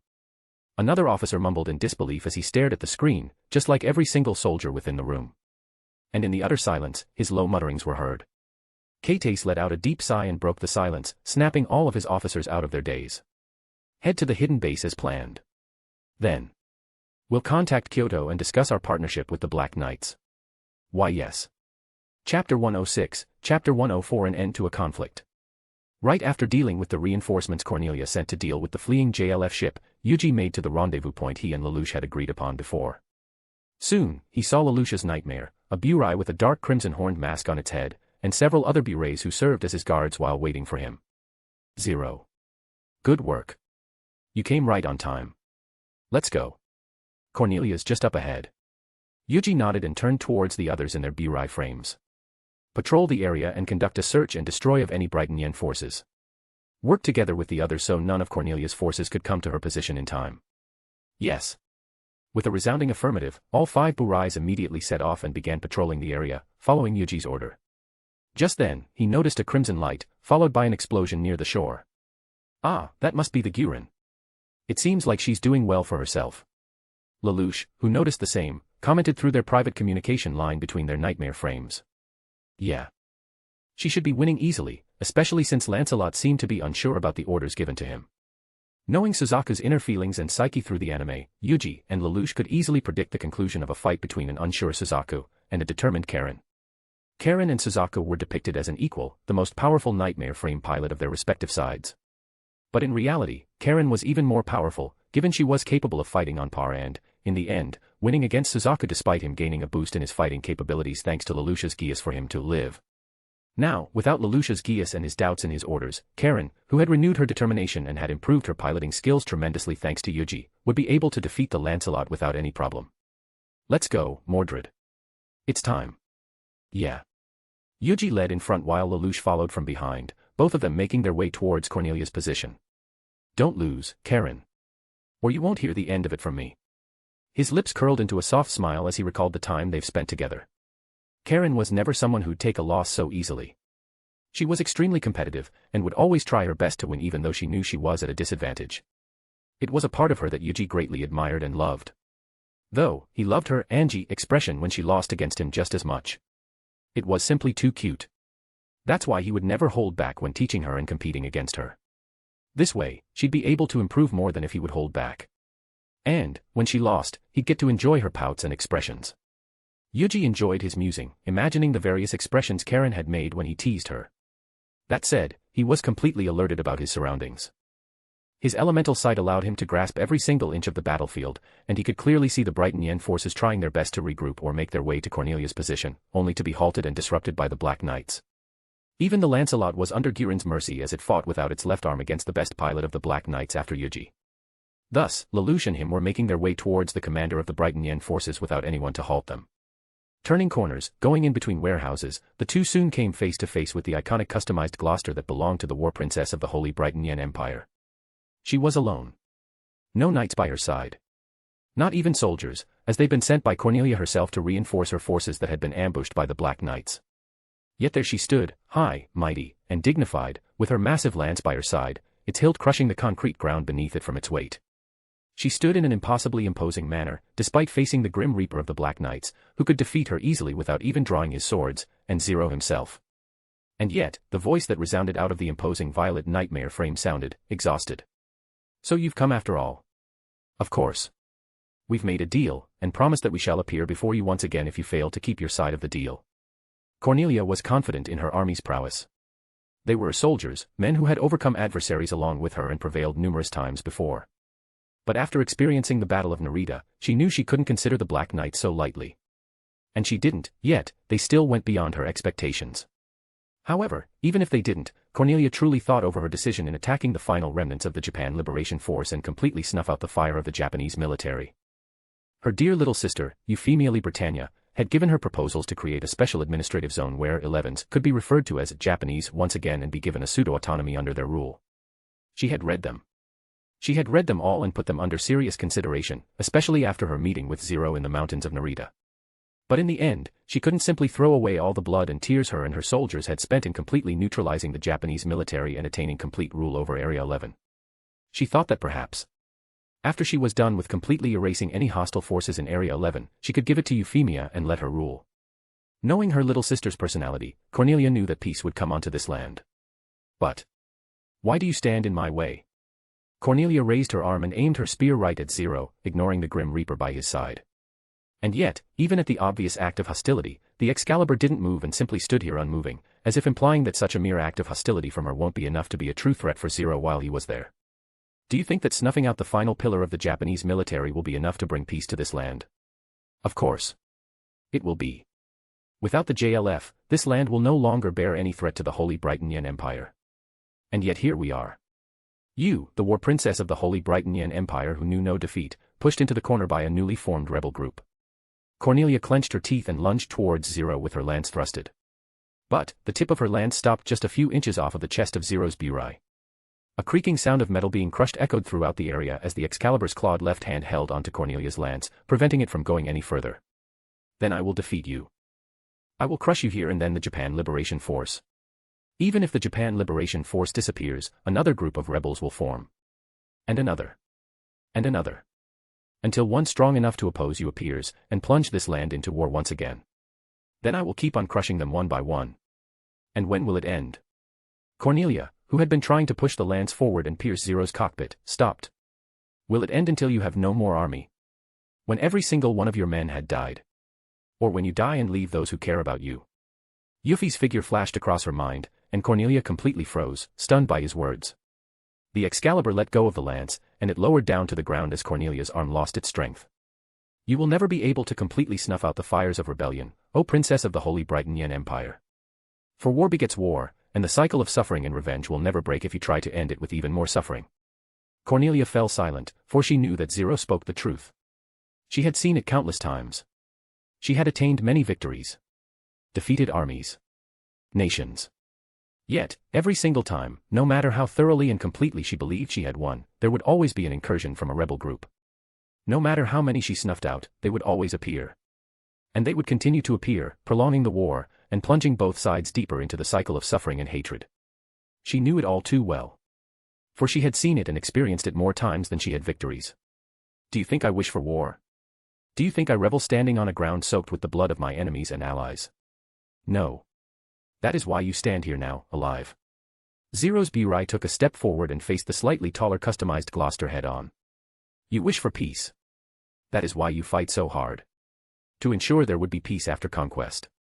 You believe you'd be able to do it, even though no one in history could have done it, because you are powerful. But you're wrong, Cornelia. No matter how skilled you are with a nightmare and commanding an army, you are, in the end, still human. And the peace you seek will not come if you seek it by waging wars. Zero turned around, exposing the most vulnerable point of a nightmare frame in front of Cornelia. Yet, Cornelia stood unmoving even though she was given ample opportunity to strike down the commander of her opposing army. Peace is built not by a mountain of corpses and bullets. They could only be built upon compassion, consideration, understanding, and willingness to accept differences. If you don't have such compassion, find someone who does. And help them realize their wish to bring peace into this land. Zero began to move away, and the Excalibur followed closely behind as Cornelia stood there frozen. The next time we meet, I sincerely hope that we stand together side by side, not as enemies, but as allies, trying to forge a path towards peace. X. A small, bright ball of red flew to the sky and burst into a small, red firework, lighting up the dark, night sky with a crimson hue. Karen looked up from within the cockpit of her Guren and saw it through the top monitor screen. It was the Flare Zero fired to signal all participating members of the Black Knights that they've succeeded in their objectives and to retreat to their designated rendezvous point. She looked back down, and beneath the feet of her Guren was the Lancelot with its head within the grasp of her right hand. She was just about to pull the trigger, her thumb already right above the button to unleash Guren's lethal radiant wave surge. But she stopped when she heard the flare and recalled Mordred's words. Don't kill the pilot of the Lancelot. He'll be needed for the sake of peace in Japan. She looked at the Lancelot once again.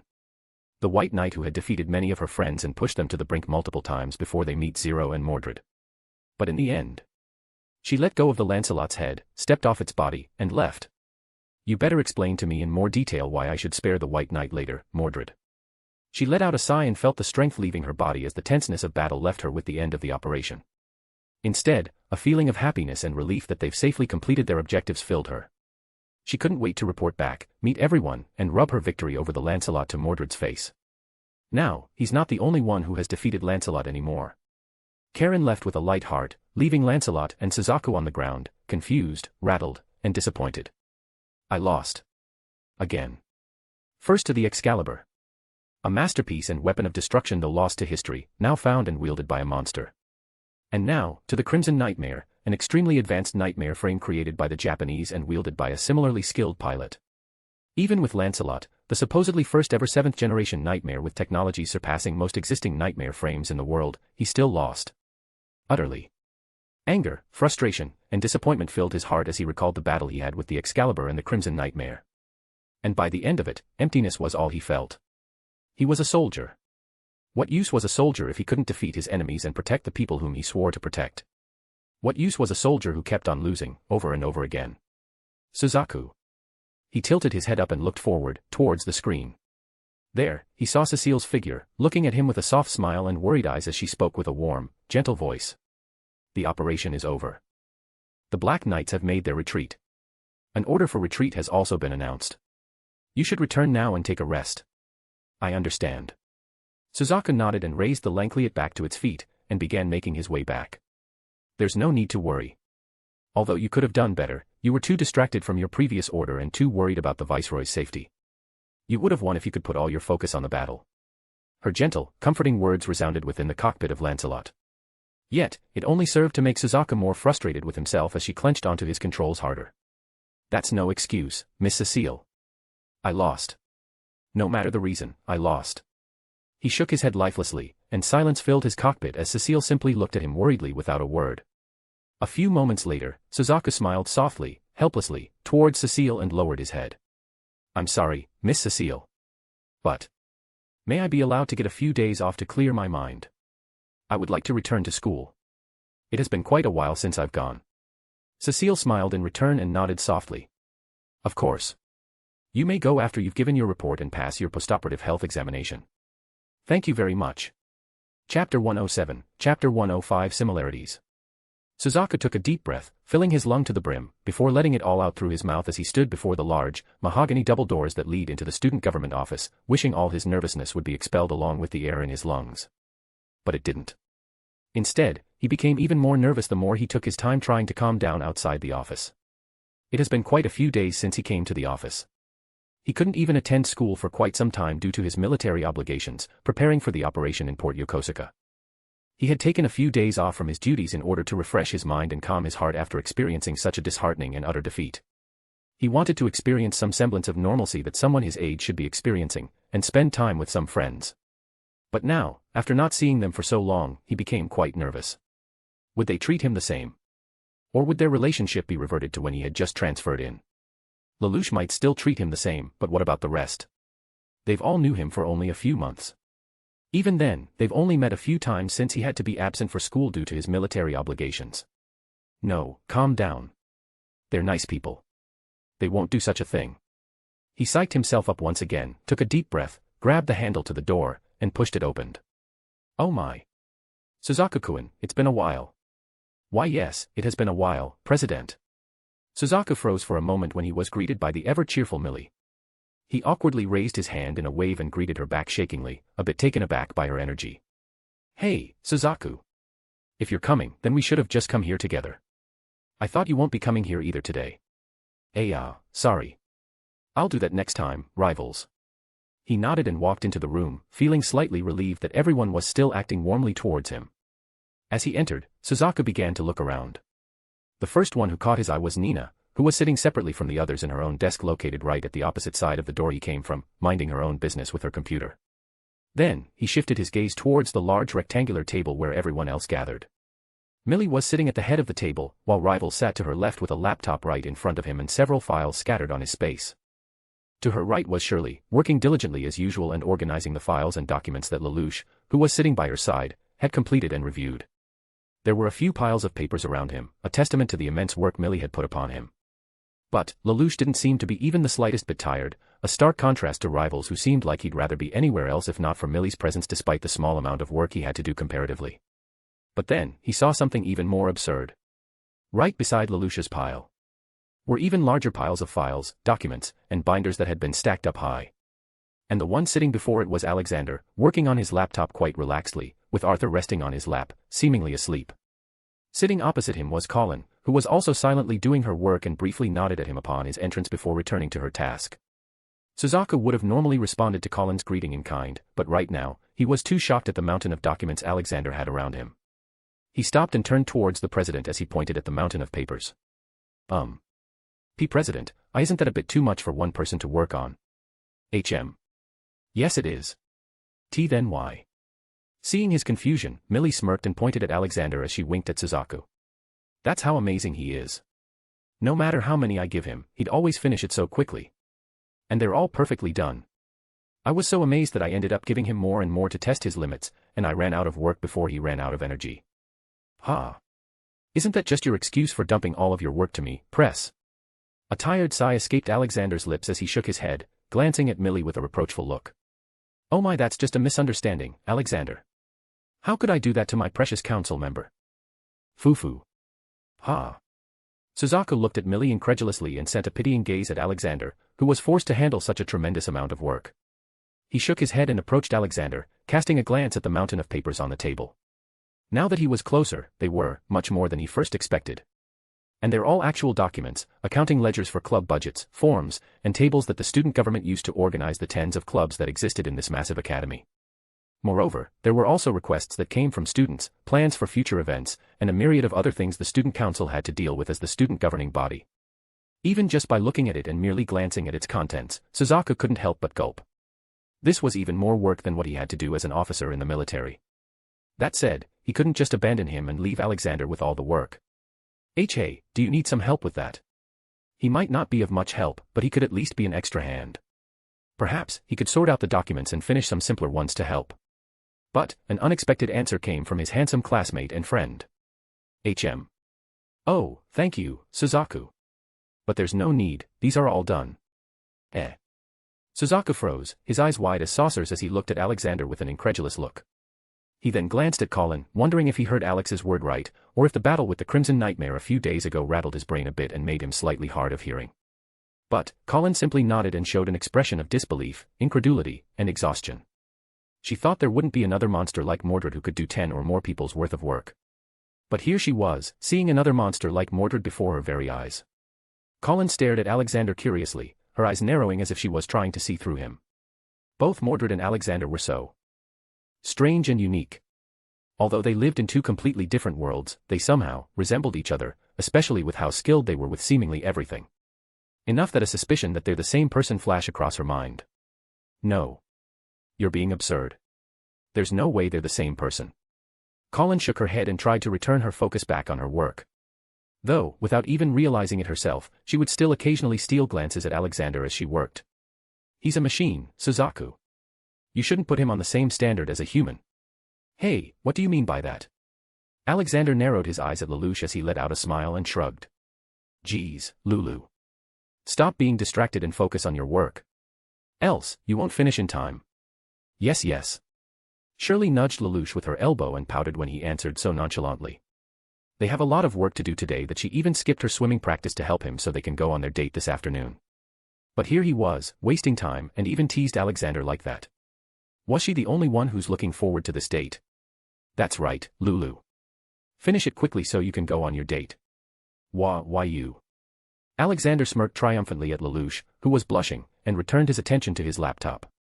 Meanwhile, Suzaku, who was stunned by Alexander's absurdity before, finally snapped out of his daze.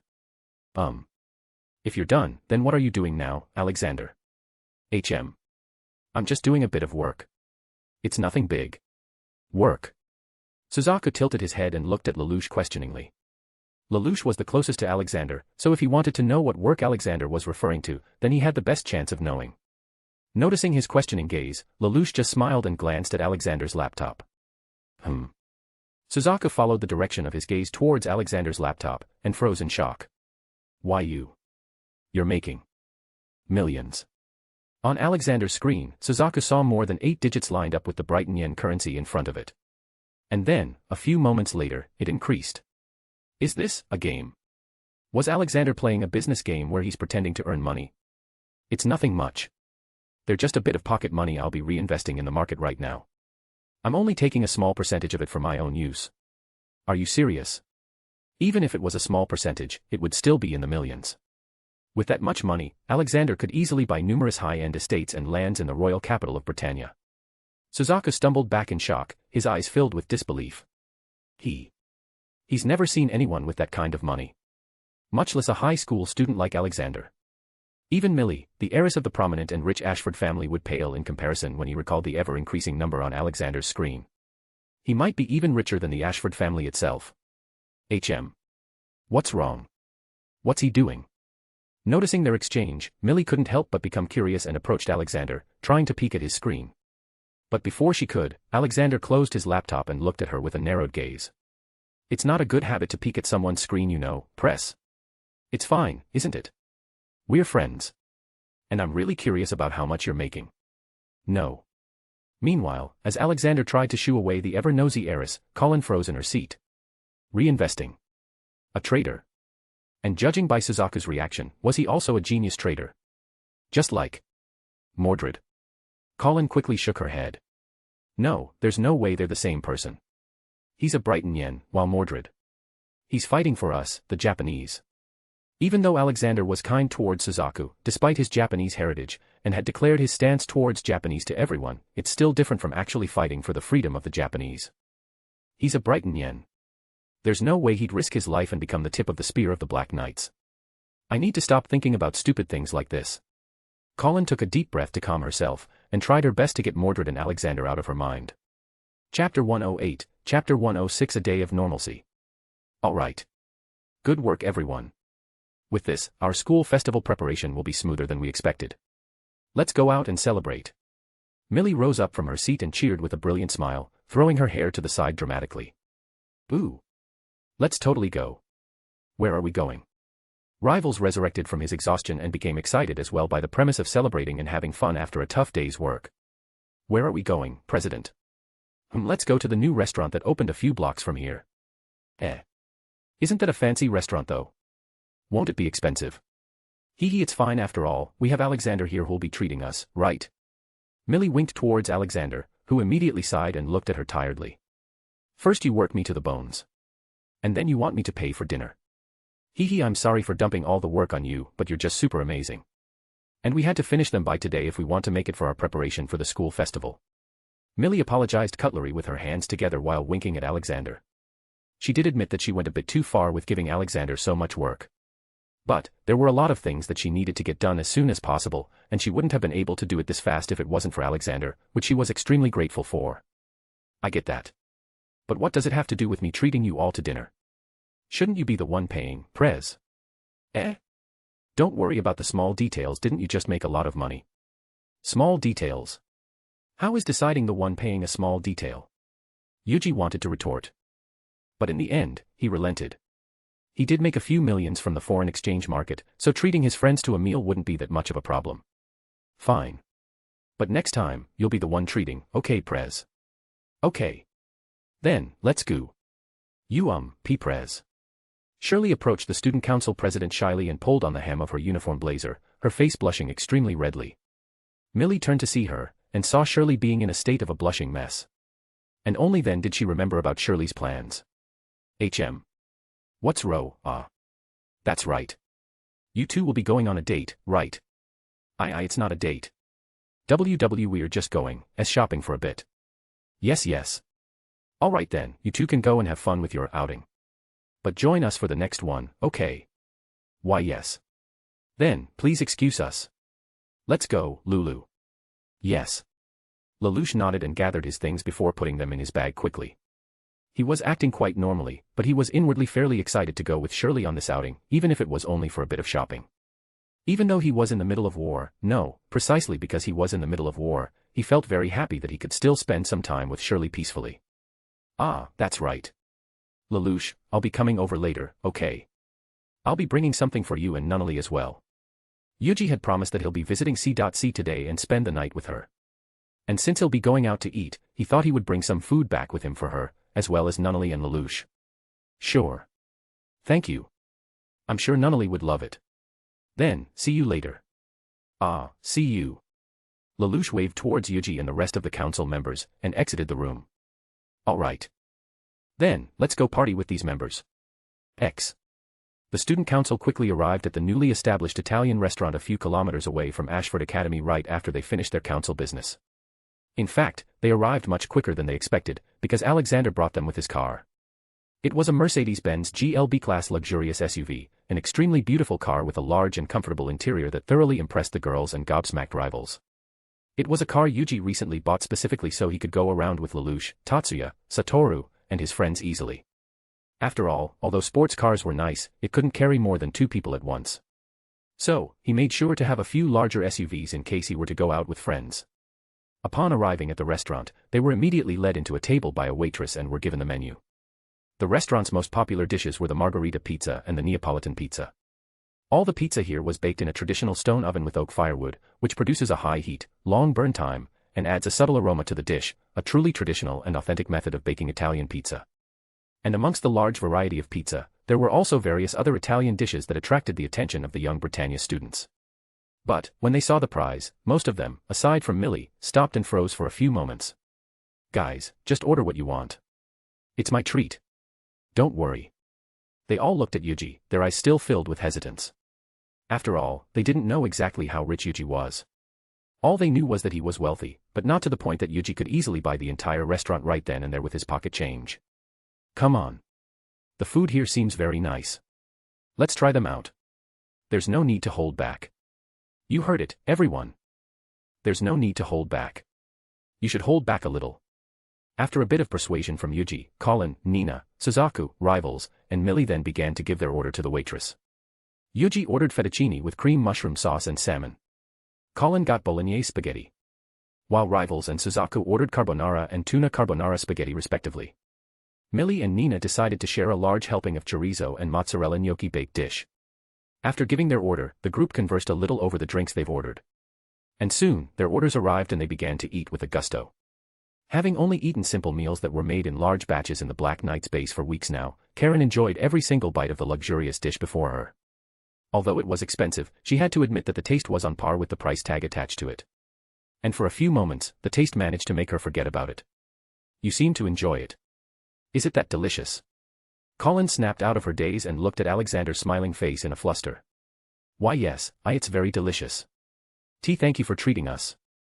Her cheeks blushed redly, feeling plenty embarrassed from being caught enjoying her meal so much that she forgot her surroundings. It's fine. Millie was the one who made me pay, and I really don't mind treating everyone, especially after being so busy. Yuuji shook his head and waved his hand dismissively. Although he acted like he was annoyed with Millie, he truly didn't mind treating his friends to a nice meal. Money was the last thing he had to worry about, and since they seemed to enjoy it, it was plenty worth it to pay a bit of money and give everyone a fun time. That's right. Do you want to try mine? It's very delicious. Is it okay? Of course. Here. Colin looked at the dish Yuuji had pushed towards her for a few moments. And after a while, she shyly lifted up a few strands of the fettuccine with her fork, and ate it. It's delicious. Isn't it? You can have more if you want. And no, it's fine. Thank you. That's enough. Colin lowered her head shyly and hesitated for a few moments, before she pushed her dish towards him as well. Here, you can try mine too. If you want. Really? Thank you. Then, I'll try a bit. Her cheeks blushed redly and she felt her heart skip a beat when Yuuji took a small bite of her dish.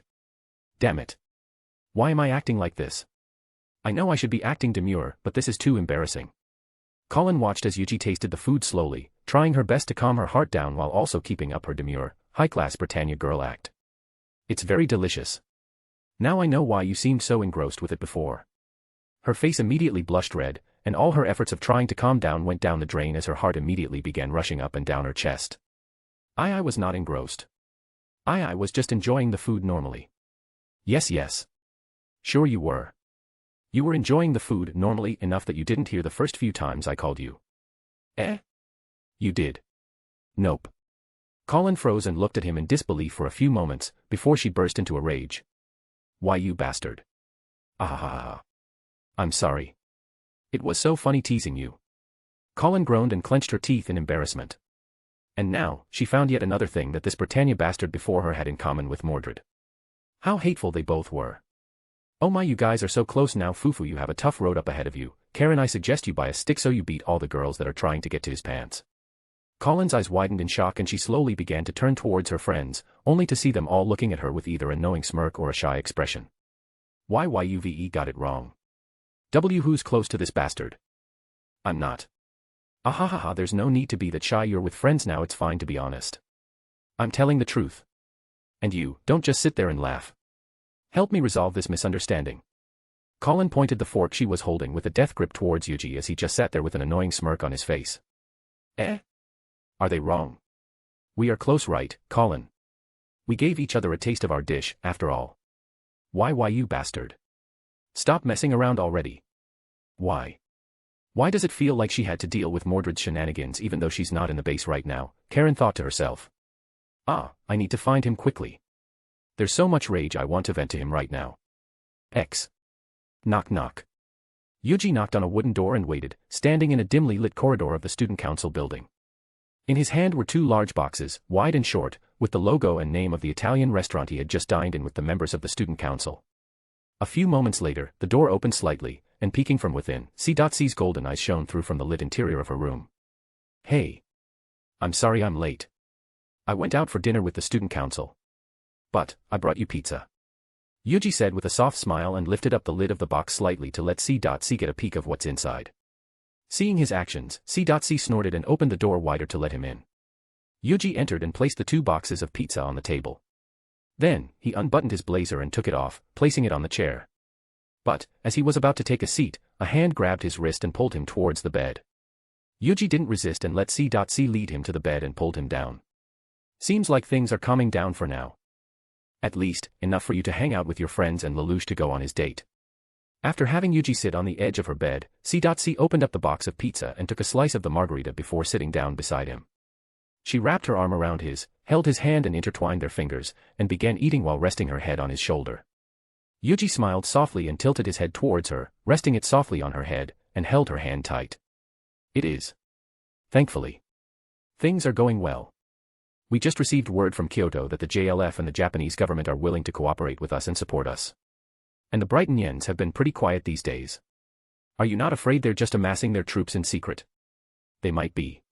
But I doubt Cornelia would incite another massive war soon with her army still in shambles like this. She might not be a peace seeker, but she's a competent enough commander to know when to not incite war. Is that so? C took a bit of her margarita pizza and her eyes shined brightly in delight. She quickly devoured the entire slice before taking another one and began munching again. Still. Shouldn't you be preparing for when she finished amassing her troops? And we are. Even now, we're working on the alliance with the JLF. Also. Lelouch and I are watching other forces right now. Other forces. C looked up towards Yuuji with a confused expression as a string of cheese connected her luscious pink lips to the slice of pizza. Someone even more dangerous than Cornelia. Who is it? The second prince of the Brighton Yen Empire. Schneasel El Britannia. We think he's starting to make his move. Chapter 109, Chapter 107 The Princess's Conviction. I was wondering why you were trying to meet me so much. So this is what you wanted me to look over, Yuffie? Yes. Euphemia Lee Britannia, the third princess of the Holy Brighton Empire, stood before his sister Cornelia's desk nervously. She kept a calm expression on her and stood in an elegant manner with her back straight, chin up, and hands in front of her stomach. But no matter how much she tried, her hands kept sweating and her heart pounded within her chest. And every time her sister turned over the stack of proposals she had prepared page by page, her nervousness doubled.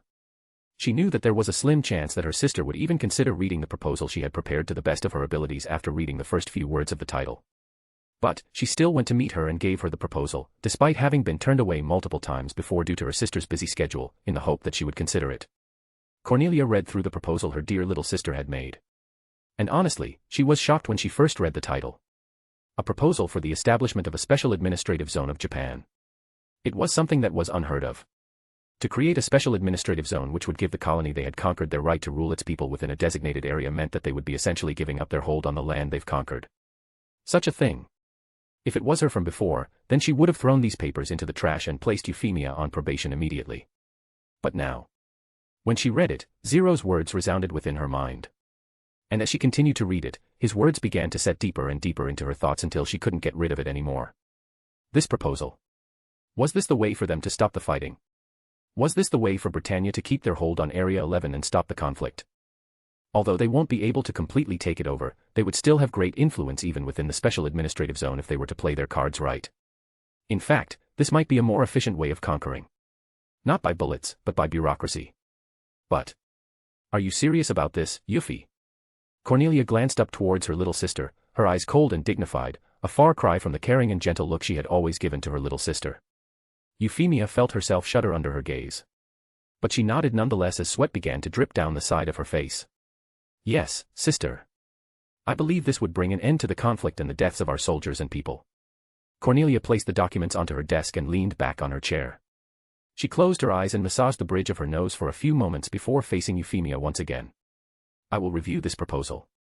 When I'm done, fix them and bring them back to me. Why you mean? Yes.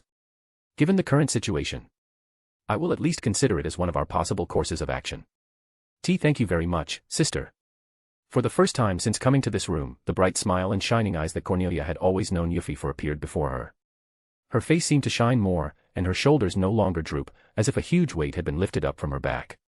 Euphemia bowed to her sister and thanked her with eyes filled with determination and gratefulness. Thank you very much for your time, sister.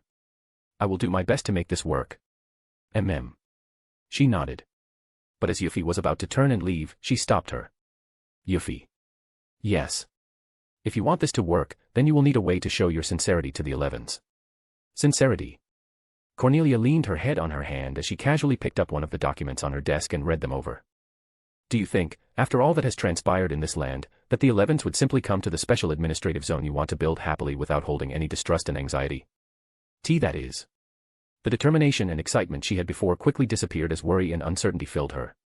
She lowered her head and thought over her sister's words. Think of something that would show the 11s your true intention. If you can't even think of that first step, then don't bother coming to me to talk about this again. Yes, sister. Euphemia bowed and left his sister's office with her head lowered, trying her best to think of a way to clear this first challenge. Thank you very much for accommodating us on such short notice, Zero. We couldn't tell you that we are coming, and, even our arrival here was done with the utmost secrecy to prevent us from being tracked back to his location. Pay it no heed.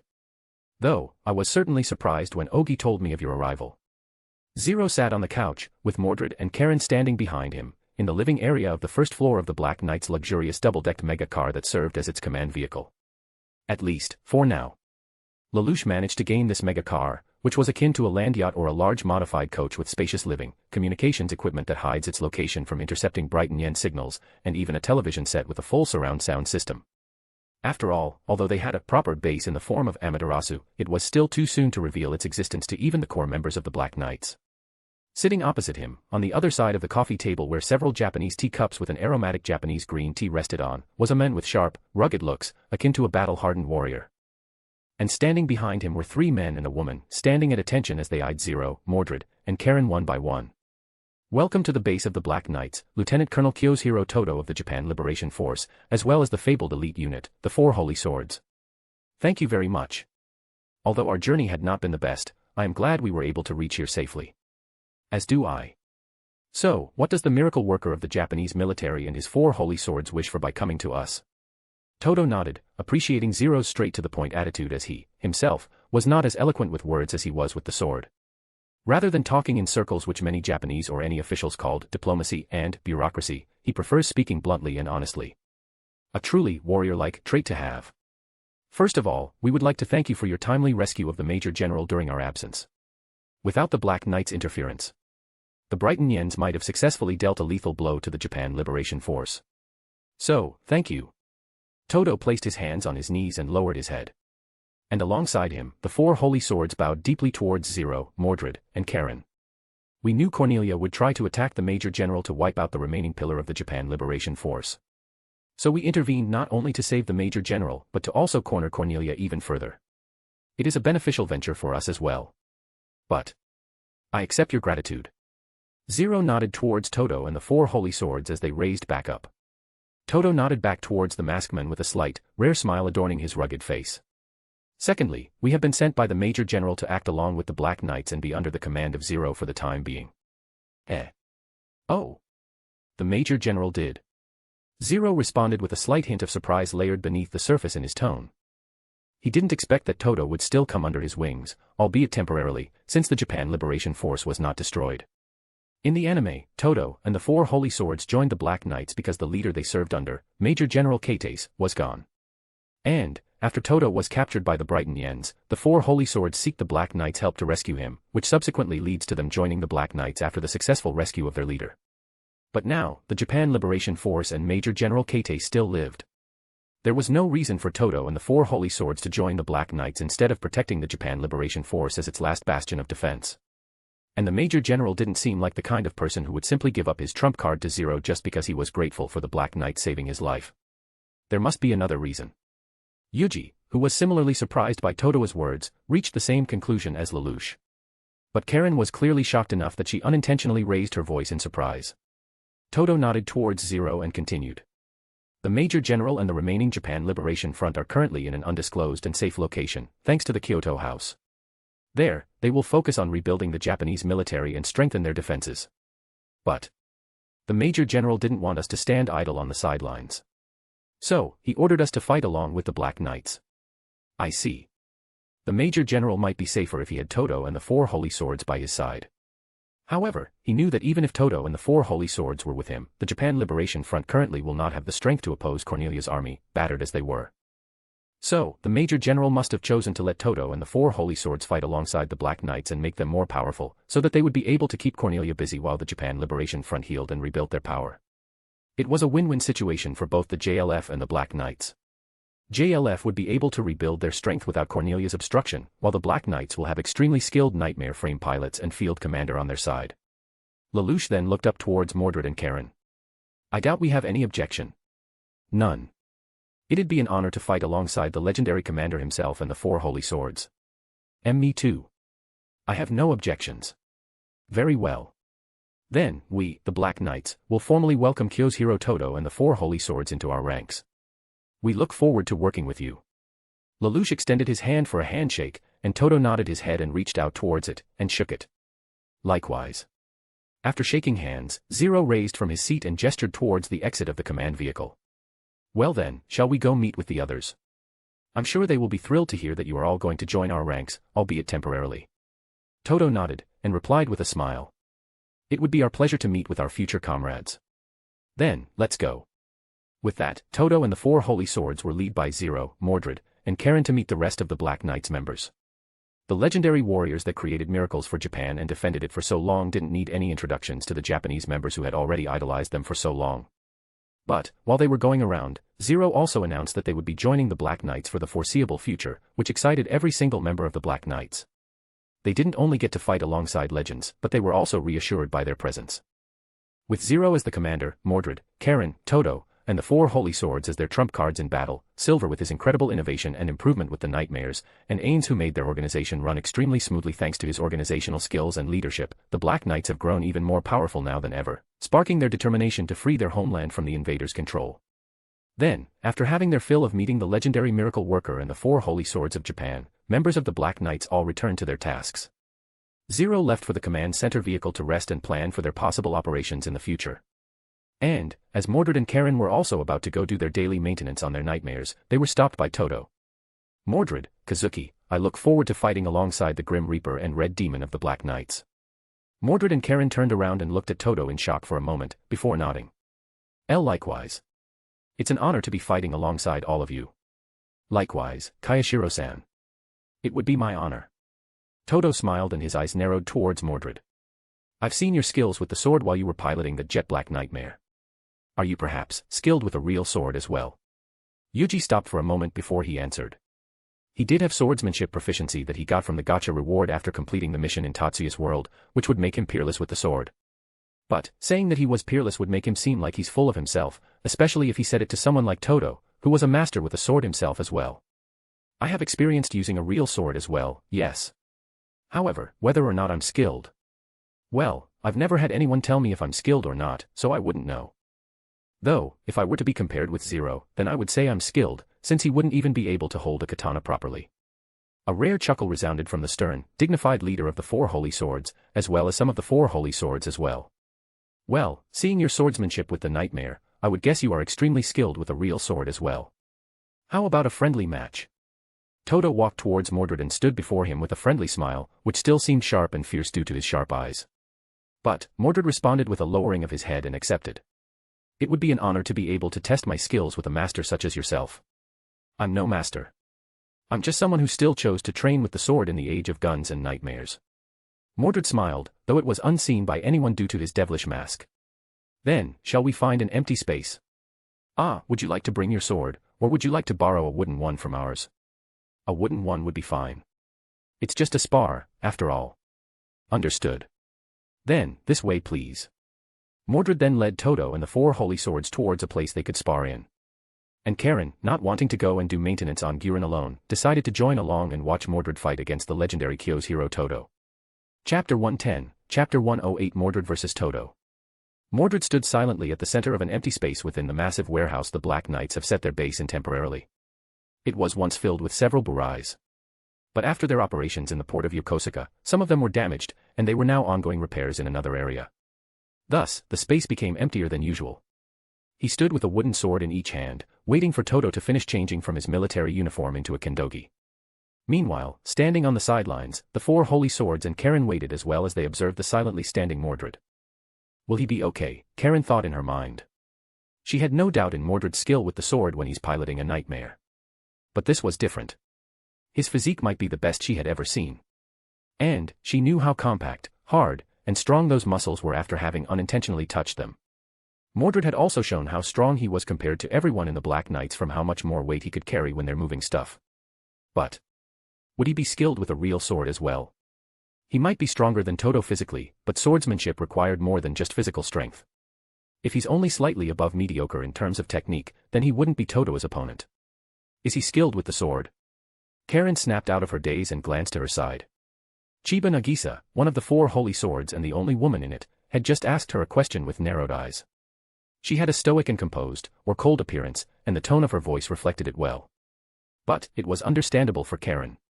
She must have unbreakable faith in her leader, who was famous and known to be a great swordsman. Having him go against Mordred, whose skills were unknown, must have seemed like a waste of time to her. Or worse, an insult to her leader. When she asked that question, Karen couldn't help but think of it as her asking if Mordred was worth Toto's time. Honestly, she was upset at her for looking down at Mordred. But, she herself didn't know the answer to that question. So, she couldn't defend Mordred as well as she wanted. He's peerless with the sword when he pilots Excalibur. But, I've never seen him use a real sword. I see. Karen clenched her fists and narrowed her eyes at the black-haired woman when she heard Nagisa snorted. Or at the very least, that's what Karen imagined she did when she turned her face away from her. Now, there's no need to be this tense over a friendly spar, right? In the end, this is just for a bit of fun. And Toto-san seemed to be enjoying it too. Ashina Shogo, the man with the spectacle and another of the Four Holy Swords, said with a cheery voice, trying to erase the tense air between Nagisa and Karen. Omo. It is just a friendly spar. There is no need to be so serious. Senba Ryoga, the large, slightly rotund older gentleman with white hair, nodded solemnly as he continued observing the young man with the devil's mask in the distance. Mordred's physique was excellent. That much was obvious from just a glance. But he too wondered about the young man's experience with a real sword.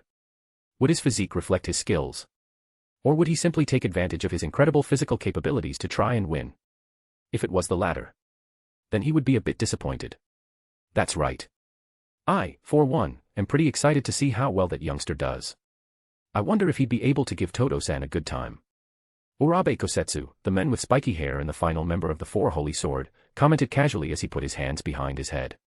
At first, he was actually quite surprised that Todo would want to spar with the kid. After all, although he was the Grim Reaper of the Black Knights, that didn't mean he could use the sword like he did with his nightmare. At most, he might just understand some sword techniques and apply it to his swordsmanship with the nightmare. Then, his nightmare, which was most definitely much more advanced than any other nightmare he had seen, would do the rest and give him the illusion of being extremely skilled with the sword. At least, that's what he assumed from the rumors surrounding the Grim Reaper of the Black Knights. Oh, there he is. Everyone turned their attention back towards the center of the area where Todo, donned in his white kendogi and jet black hakama, approached Mordred. Mordred gave one of the wooden swords to him respectfully, with both hands, which Todo received with both hands in return for his courtesy. They then turned away from each other, walked a few steps, and turned around, having created a bit of distance between them. Let us have a good match. Likewise. Please take care of me. The two bowed respectfully towards each other, and went into their stance. Todo stood with his right leg forward and held his wooden sword straight before him with both hands. It was a standard kendo stance called Saigen no Kami. It was a stance which pointed the tip of the sword right at the enemy's eyes. Mordred took on a similar stance, and the two came to a standoff. There was a pregnant silence that fell upon the area, and the four holy swords immediately felt the tenseness of a raging battle on their skin. Their eyes widened, not expecting such heaviness from the atmosphere alone when their leader was just going against some youngster whose skill with the sword was unknown. They could all feel the air tingle for some reason as Todo and Mordred's aura began to flare, causing goosebumps to all the spectators. Todo narrowed his eyes as his lips split into a grin.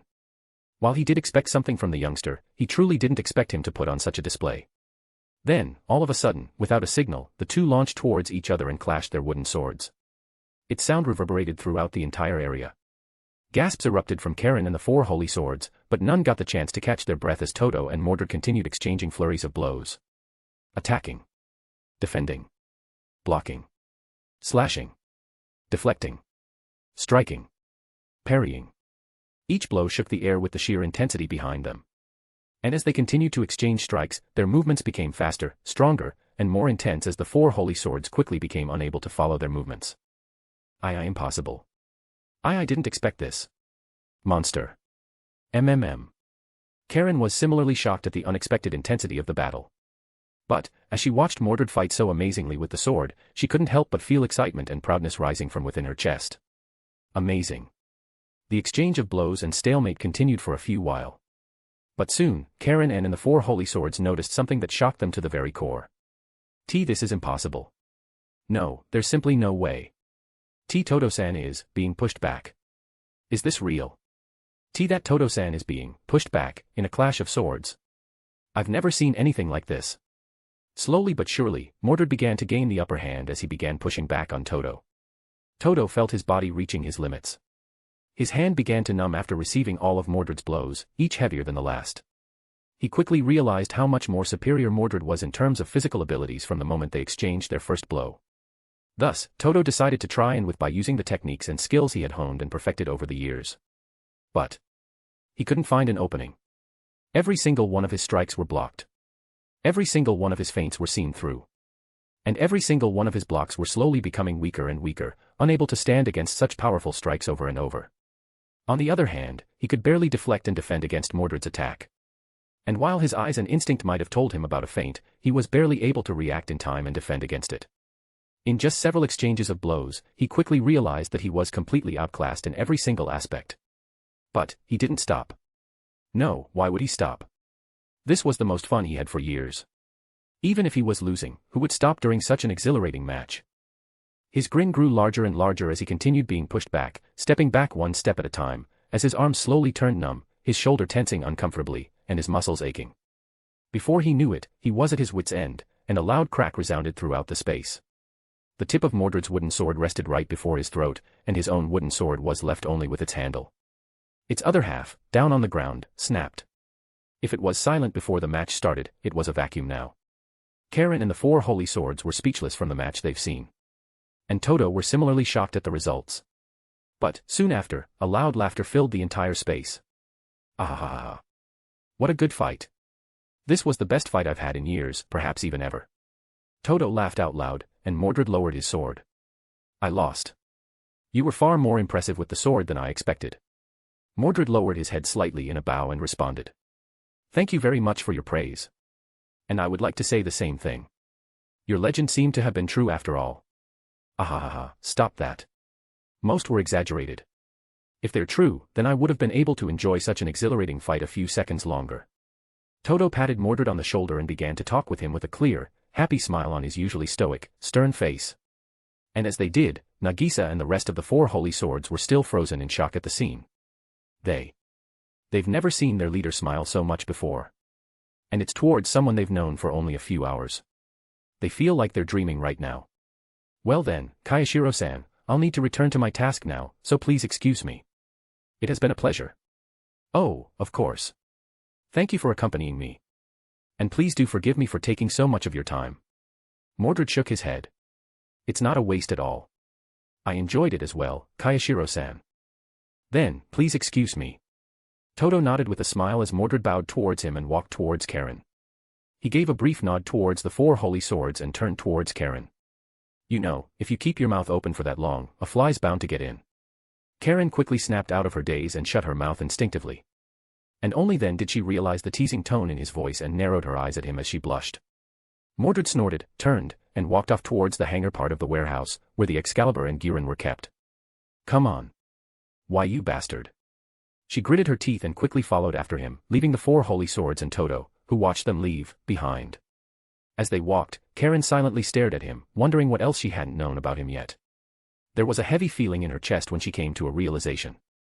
A realization that the longer she knew him, the more she seemed to not actually know anything about him. What? Are you that mad about that little teasing? No. It's just. Mordred turned his head and saw Karen looking slightly downwards with a look of subtle sadness on her face. And loneliness. We've known each other for quite a bit. But I never knew you were that good with the sword. And it feels like the longer we know each other, the more I don't know about you. Karen stopped in her tracks, and Mordred stopped as well after taking a few more steps after her, and turned around. She looked up to him, her eyes gazing right at the eyes of the devil's mask of Mordred's full body armor suit, trying to see through it. But no matter how hard she tried, she couldn't. And the fact caused her eyes to redden and became slightly wet with tears. I don't even know what you look like. Or even your real name. What more do I not know about you? Mordred. There was silence as the two continued to stare at each other. And then, a soft sigh. I'm sorry. I can't tell you now. Karen clenched her fists and teeth, and looked down to her feet. I can't tell you now. But I promise. I will tell you soon. She raised her head and looked up to him once more, her eyes widened as a sense of hope filled her chest. Really? Mordred nodded. Yes. At that time. I hope you won't be angry. Karen looked at him weirdly and snorted. I would be angrier if you never told me. She let out a deep sigh and began walking once again, going around Mordred who stood before her. Come on. We don't have all day. Mordred turned towards Karen, who had already walked away with her back towards him, and shook his head. I should just bite the bullet. He took a deep breath, and followed after Karen while thinking to himself how to best break the news. That Mordred was Alexander all along. And that none of those were his true name.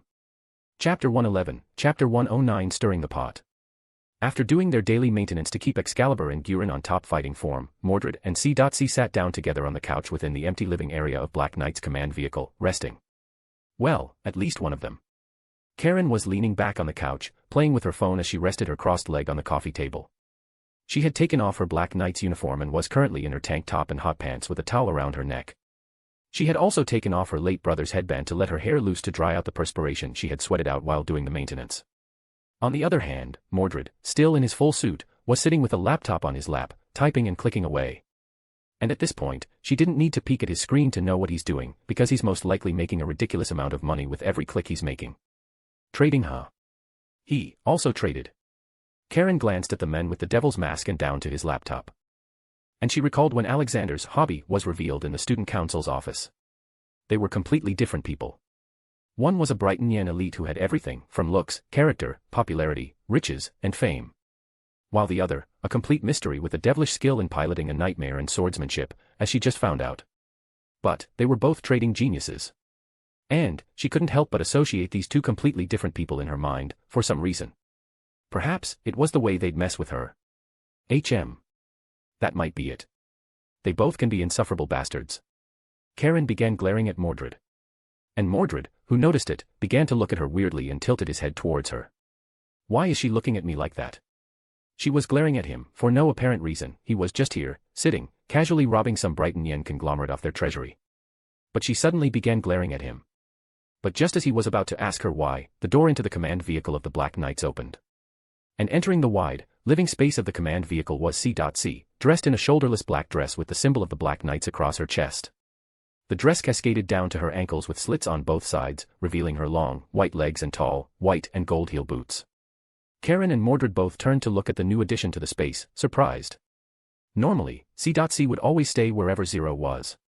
If Zero was there, then C.C. would most of the time be by his side. But now, Zero had gone off somewhere after his meeting with Toto and the Four Holy Swords, yet here she was. C.C. Why are you dash? Just as Karen was about to ask why she was here, words got stuck in her throat when C.C. suddenly made her way towards Mordred, sat down by his side, and leaned her head against his shoulder, completely resting her body against him. Her eyes widened in pure shock as her jaws slackened into the shape of an O. Why are you? C.C. lazily closed her eyes and nuzzled her face to his neck a bit, trying to find a comfortable position for her to take a nap, and began falling asleep. And seeing her actions, Karen rose to her feet in a panic and pointed at C.C. What are you doing? C.C.'s beautiful face scrunched up before slowly opening her eyes and looked at Karen in annoyance. What does it look like to you? I'm trying to rest. Now can you be quiet? She began closing her eyes again. And this time, she slithered her arm around Mordred's and hugged it close to her chest, using it as a pillow. Karen's mouth opened and closed repeatedly like a guppy, unable to believe what she was seeing. Her head slowly turned towards Mordred, who was similarly speechless by C.C.'s action, and looking at her in shock. Sensing her stare, Mordred slowly turned towards the crimson-haired beauty, who seemed to be emanating raging flames behind her. I can explain. Go on. Mordred spent the rest of his time there explaining to Karen who he became close to C.C. Meanwhile, C.C. was quietly snickering at his excuses and stories while pretending to sleep.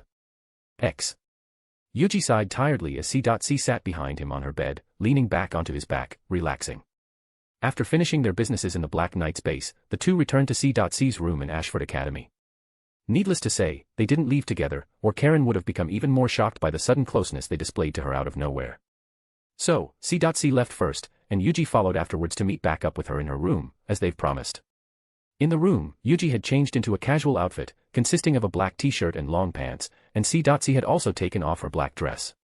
She was now dressed solely in her white tank top that fitted her chest, and white hot pants, the things she wore under her dress before. And right after arriving, C.C. had him sit on her bed, sat behind him, and started leaning back on him. Why did you do that? What do you mean? Don't play stupid. I know you're giggling when you were pretending to sleep as I tried to cover up for your little prank.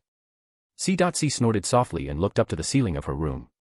We both know that she has feelings for you, but she doesn't realize it yet. She's naive, innocent, and everything that has been happening around her didn't let her explore the feeling of love. I'm just stirring the pot a little so that she'd realize her own feelings. Yuuji glanced back towards C.C. before sighing once again.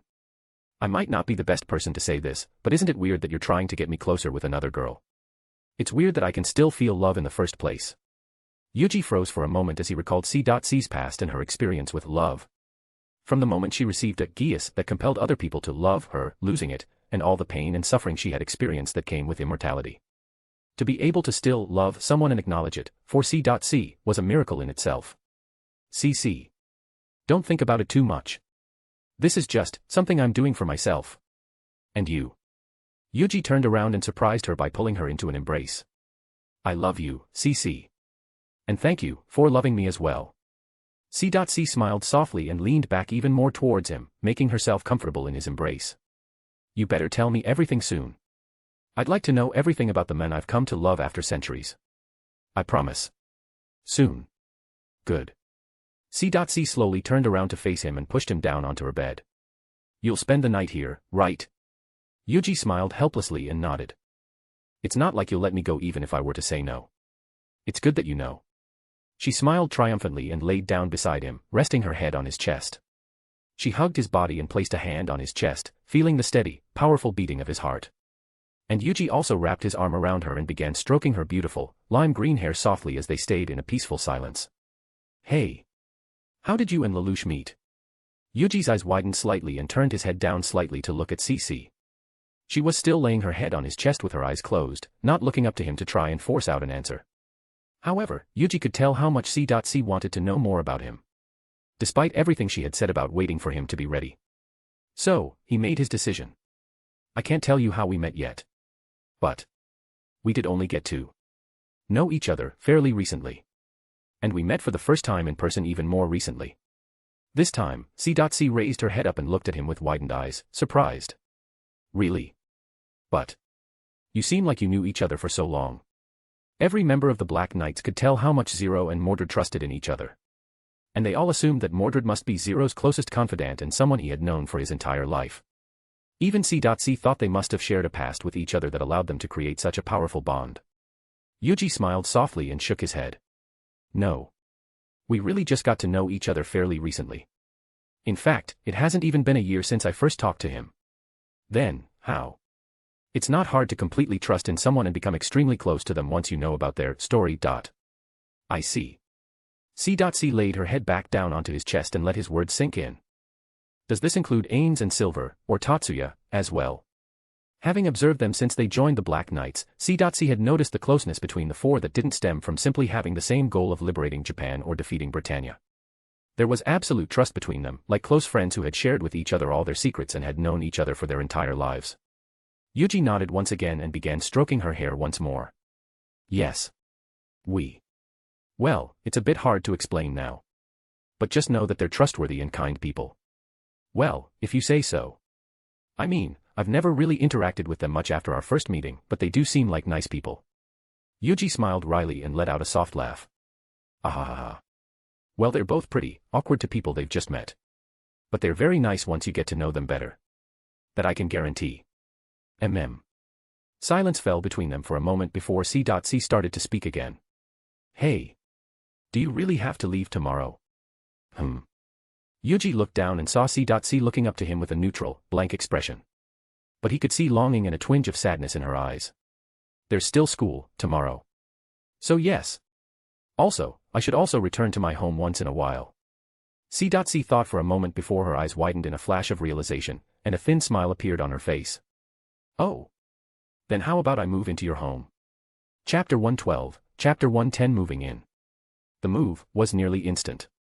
Aside from the dresses, clothes, skirts, shoes, and a few jewelry that Yuuji bought for her, C.C. had nothing else to her name. There was the white, straight jacket she used to wear, but she had never worn it again after receiving Yuji's gifts. Tatsuya and Satoru also didn't offer any resistance to C.C. moving into their mansion, for several reasons. First of all, both Tatsuya and Satoru didn't really claim ownership of the mansion and considered it belonging to Yuuji, even though Yuuji considered it their home. After all, although it was the residence gifted by the Multiverse Group Chat as a supporting item, the size and magnificence of the residence were determined by the participants' monetary riches. And simply looking at the sheer luxury of the mansion they received, it was obvious that Yuuji was a big reason why they could live in such a comfortable and amazing home. Secondly, both Satoru and Tatsuya didn't really mind C.C.'s presence in the mansion. Although they rarely talked in reality, Satoru and Tatsuya already had deep knowledge about C.C.'s past, her character, and personality. They knew her well enough to not mind her too much even if she were to come and live with them. And lastly, because they knew she'd be with Yuuji most of the time. Aside from school, Yuuji would spend his time with the Black Knights or relax in the mansion, and she'd most likely be with him then. And while he's in school, she could just enjoy the myriad of facilities there were in the mansion, or just simply relax in his room. Yes. His room. There were a number of empty rooms in the mansion, each furnished with top-quality furniture and comfort. But she insisted on being in the same room as Yuuji, to his surprise. He was shocked by her declaration. But Satoru, Tatsuya, and Lelouch were not. After all, with all the time he had spent with C.C. the last few weeks and spending nights with her in her room, it wasn't that surprising that C.C. would rather be in the same room as him. Moreover, being in the same room as him would most definitely be preferable for her than being in separate rooms when she's living under the same roof with two other guys.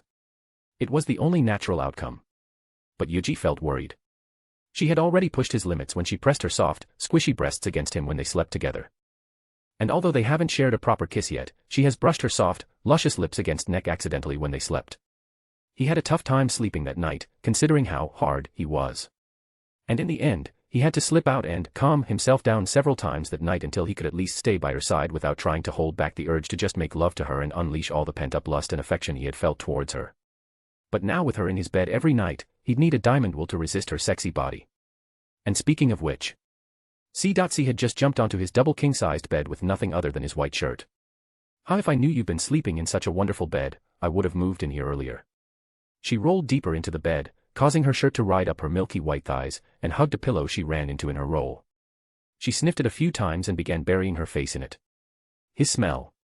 It's even more clear here than the ones he slept on in my bed. She continued enjoying the soft, fluffy pillows and heavenly bed, lost in her own world, while Yuuji stared at her speechlessly from the side. I knew I told you to make yourself at home, but I'm impressed how quickly you treat my room like it's yours. It's mine too now, technically. So don't worry about the small details.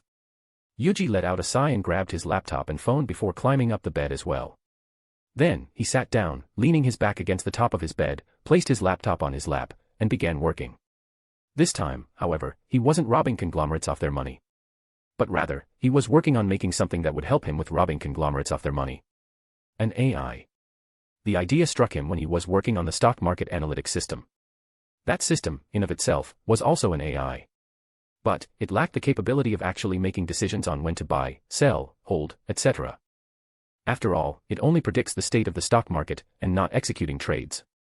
But, with the underlying principles he had created for the stock market analytics, he could also use it to create an AI that could make those decisions and execute those trades. And, he might as well go even further. He wanted to make an AI that could help him not only with his trading business, but everything else as well. Just like those AIs in anime, manga, and stories. An AI that could control the entire digital world and give him access to everything connected to the internet. Well, he won't purposefully go that far, but it would be nice to have something that could make his life easier and also protect himself, his family, and his friends from threats in the digital world. But, to create such a thing, even his programming proficiency wouldn't suffice. Or at least, not if he didn't want to spend his entire time making it for a year straight. So, he decided to browse the group chat for something that would help him. And he found it. A blueprint for an extremely advanced artificial intelligence with immense calculation speed and the ability to comprehend and even elicit empathy, AI. There was also a completed version of AI in the group chat store. But its price was 10 times the price of the blueprint. It cost 20,000 GCP, which was indicative of just how powerful AI was, and with it, Yuuji could immediately have the most powerful AI in existence. But currently, Yuuji only had 6,000 GCP, which was far from enough to buy it. Thus, he opted for the blueprint.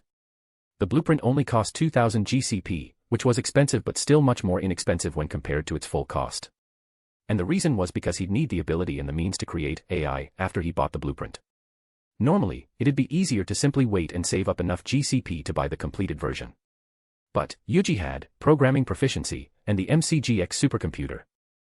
He has the ability and means to create it himself. So, he decided to buy it. Though, for some reason, the icon used to represent it as that of a petite, light blue-haired young girl, around 15 or 16, with twin tails, an energetic smile, and a star on each eye. And her outfit. Rather than an AI, she looked more like a magical girl. Yuuji even doubted for a moment if what he just bought was a blueprint for an extremely advanced AI, or a magical girl. But, after seeing the blueprint, he was sure that it was the former, since he had never seen anything remotely close to being this advanced in the world of technology that he knew. Since then, a week has passed, and he was steadily making progress in creating his future assistant, AI. You're still working. Yuuji looked to his side and saw C. sitting beside him, still hugging the pillow he would normally sleep with in her embrace. She stared at his screen blankly, not even trying to understand what it was. After all, he was extremely bad with technology, having lived most of her life without it. But, even though she didn't understand it, she could still tell that it wasn't something relaxing. It's not work, per se. It's just a bit of something I'm making. A bit of a personal project. What are you making? An AI. AI. She looked at him confused, and Yuuji smiled softly towards her. It's artificial intelligence. I'm making it to help me with various things, including the stock tradings I often do. What else can it do? Well, I plan on making it be able to do almost everything in the digital world. The digital world. Yes. Anything that is connected to some sort of network.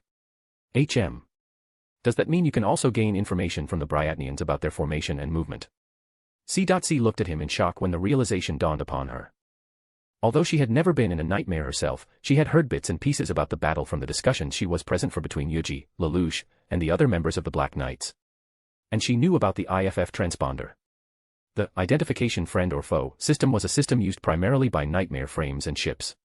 It broadcasted a signal, encoded on a specific channel, that transmits information regarding location, direction, and unit type, allowing tacticians to actively see the battlefield in real time. If Yuuji was to be capable of gaining such information without having to use the IFF transponder of a captured enemy unit, and simply see the location, formation, and movement of their enemies, then they'll have unparalleled advantage in the battlefield. Yuuji gave her a soft, sweet smile and began stroking her head. Yes. But that's not the main application of this AI I'm trying to create. The original reason why I wanted to create this AI is to allow me to spend more time with you, Karen, Lelouch, and everyone else while still making money. And second, it is to protect us from such threats. I see. C.C. nodded softly and leaned her body against Yuuji, laying her head on his shoulder. Then make it quickly, so you don't have to spend all of your time playing with your laptop. Yuuji smiled helplessly and nodded. All right. He leaned his head onto hers softly and continued working. And soon, he could hear her soft breathings on his shoulder and her body leaning even more onto him. He looked to his side with a soft smile, and kissed the top of her head softly, eliciting a comfortable mew from her, before resuming his work in silence. Just then, a small clanging of notification resounded from his phone. He slowly grabbed his phone, trying his best not to wake C.C. up, and saw a message for him. Lelouch Lampy Rouge, Yuuji, Karen seemed a bit upset today. Did you do something that bothered her? Chapter 113, Chapter 111 Snap. The rapid, agitated, scribbling sound of a pencil against paper filled the office of the normally rowdy and boisterous student council of Ashford Academy, as everyone silently stared at the figure at the end of the table with confused, surprised expressions. Millie, Rivals, Lelouch, Shirley, and Nina glanced at each other briefly as they watched Colin making the estimated budget summary of the various clubs in Ashford Academy for the school festival aggressively. She had a scowl on her beautiful face, an expression no one would have expected from a normally soft-spoken, quiet, and graceful sickly young lady, as she clutched onto her mechanical pencil with a vice grip. Colin-chan. Millie tried to snap her out of it, but her voice failed to reach the agitated red hair as she continued to write aggressively on the piece of paper. Millie looked around to her friends with a confused look and asked, "What happened to her?" "I'm not sure. She seemed fine yesterday. But she's been like this since morning," Shirley answered, shaking her head, as the rest similarly shook their heads in confusion. Colin was perfectly normal when she attended school yesterday. But the moment she entered class this morning, she was visibly in a bad mood. When some of her friends asked her what happened, she kept denying that something happened. But, given how upset she seemed, they knew it was a lie and that she wasn't keen on sharing it. Lelouch silently glanced at Colin and couldn't help but smile inwardly as he recalled his conversation with Yuuji yesterday. It seems like every world he goes to, he'll always have trouble with women. In both of the worlds he had visited before Code Geass, including his original world, Lelouch had heard about the many troubles and interactions he had with girls. The other members of the group chat also knew all about it. After all, Aika and Erika had shared many of the stories they knew about his episodes with women directly to the group chat where everyone can see, to Yuji's headache and embarrassment. So, it's not surprising for him to have trouble with women here as well. His appearance alone was already a massive magnet for trouble with women. Add to it his personality, character, and him being a protagonist of a harem hentai. He was fated to be troubled by women who wished for his love and lived a debauchery-filled life of a harem protagonist. Just then, the door to the student council office clicked and swung open, revealing a male with jet black hair and another male with dark brown hair carrying tall stacks of files, binders, and papers in their hands. "We're back. We've brought the documents you all requested." "Oh, welcome back, thank you. Snap. The entire room went silent as all heads snapped turned towards Colin in an instant. And there they saw Colin with her head looking down, her beautiful, straight, crimson hair covering her eyes, and the mechanical pencil she had been using snapped in two. And despite all his immunity towards spells and magical effects that would affect the mind, Yuuji felt a chill down his spine as his eyes widened in shock. And with the silence prolonged longer than it should be, Colin snapped out of her daze and realized what happened. She slowly turned her head and looked towards her friends, her gaze landing at Alexander a few seconds longer than the rest, before gazing down to her hand that was holding the snapped pieces of her mechanical pencil. It seems like my pencil was already very worn out. I've been meaning to replace it for a while now, but I haven't got the chance. She laughed nervously as she began sweating profusely, trying to make up an excuse about how a supposedly sickly young lady from a rich family could snap a mechanical pencil in two. But this was not entirely her fault. Mordred was also at fault.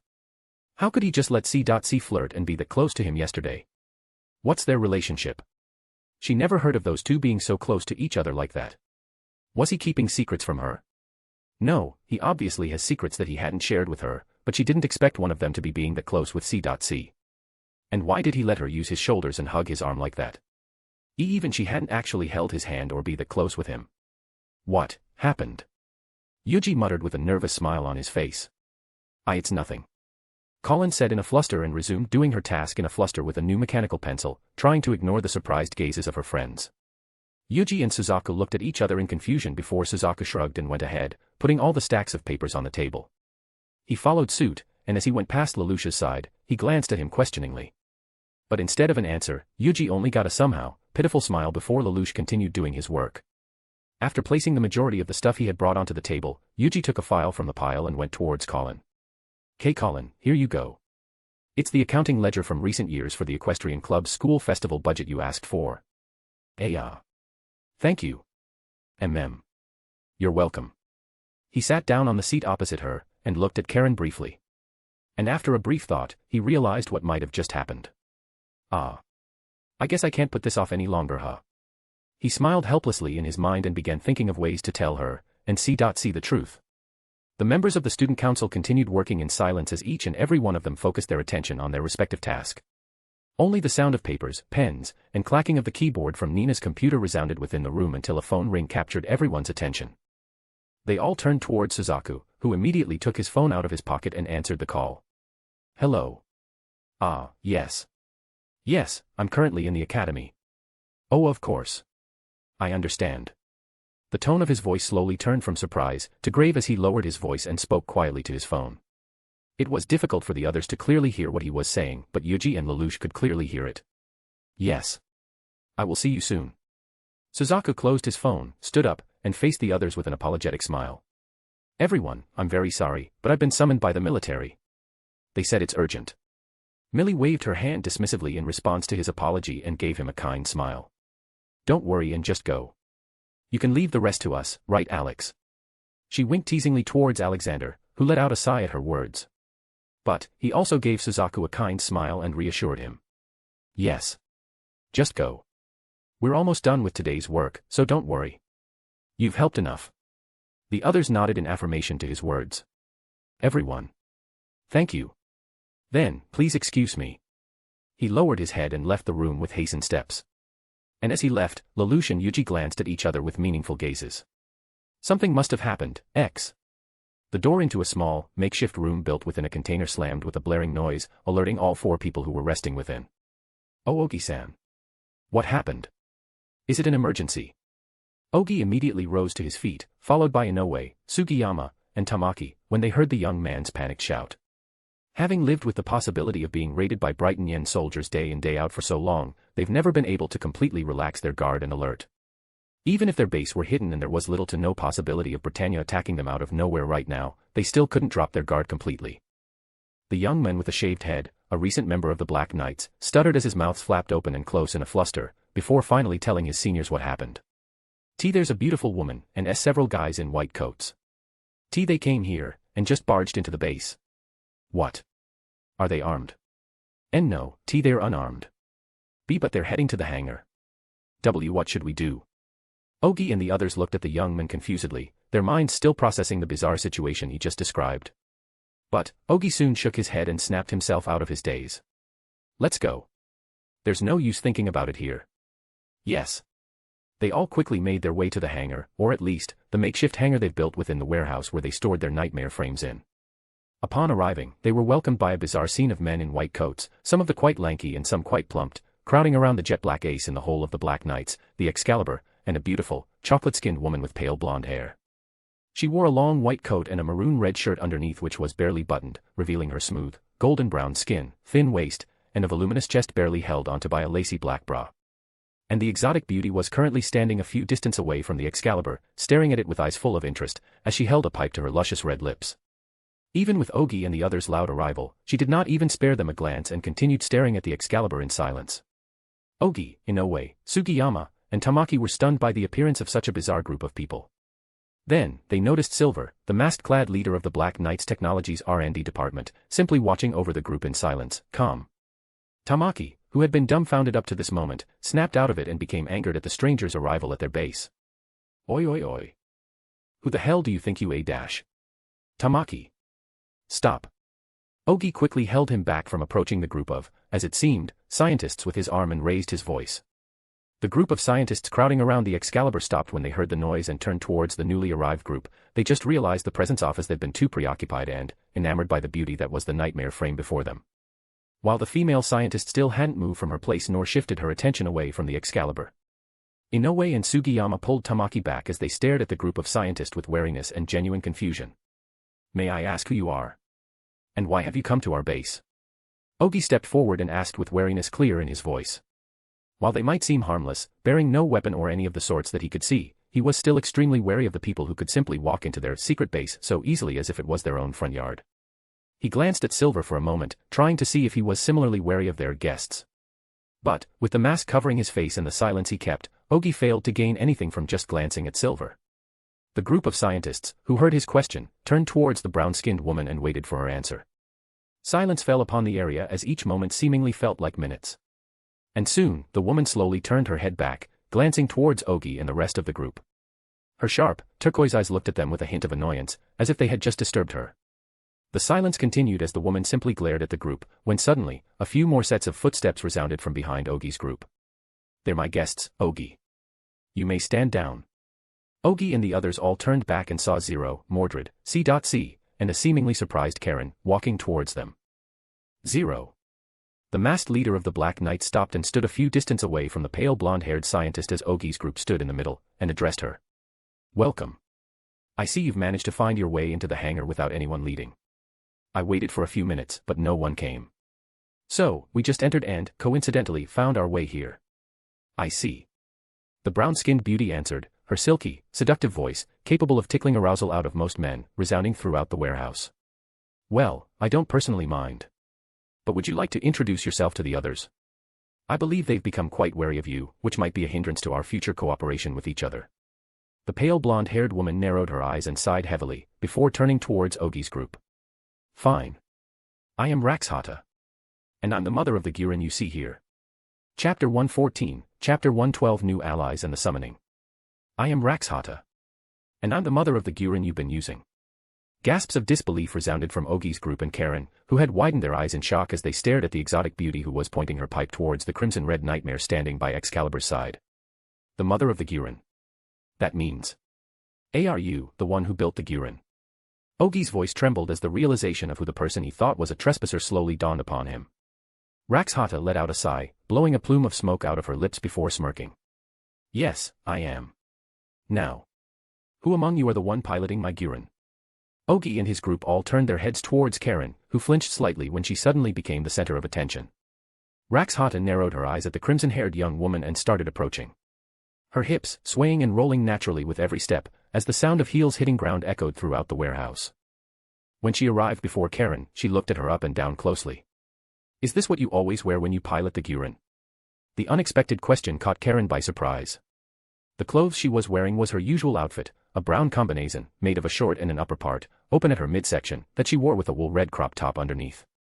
It was a practical outfit that gave her a free range of movement while also being quite comfortable and keeping her cool in the Guren. Why yes. She nodded nervously, wondering why the supposed mother of the Guren she had been piloting asked her such a question. Raxhata hummed and glanced at the black-clad man standing beside Karen. His full bodysuit and armor clung tightly to his body, accentuating every muscle definition beneath it. While it seemed tight, she didn't notice any sort of discomfort when she saw him walk earlier, meaning it was made with a flexible yet resistant material, granting comfort and protection at the same time. A perfect outfit to be used by nightmare pilots. Why don't you wear the same thing as him? Ah. Karen glanced towards Mordred, and her eyes immediately trailed down to his chiseled chest and rock-hard abs, which was perfectly accentuated by his suit. She immediately moved her gaze away in a fluster, her cheeks reddening at the sight alone.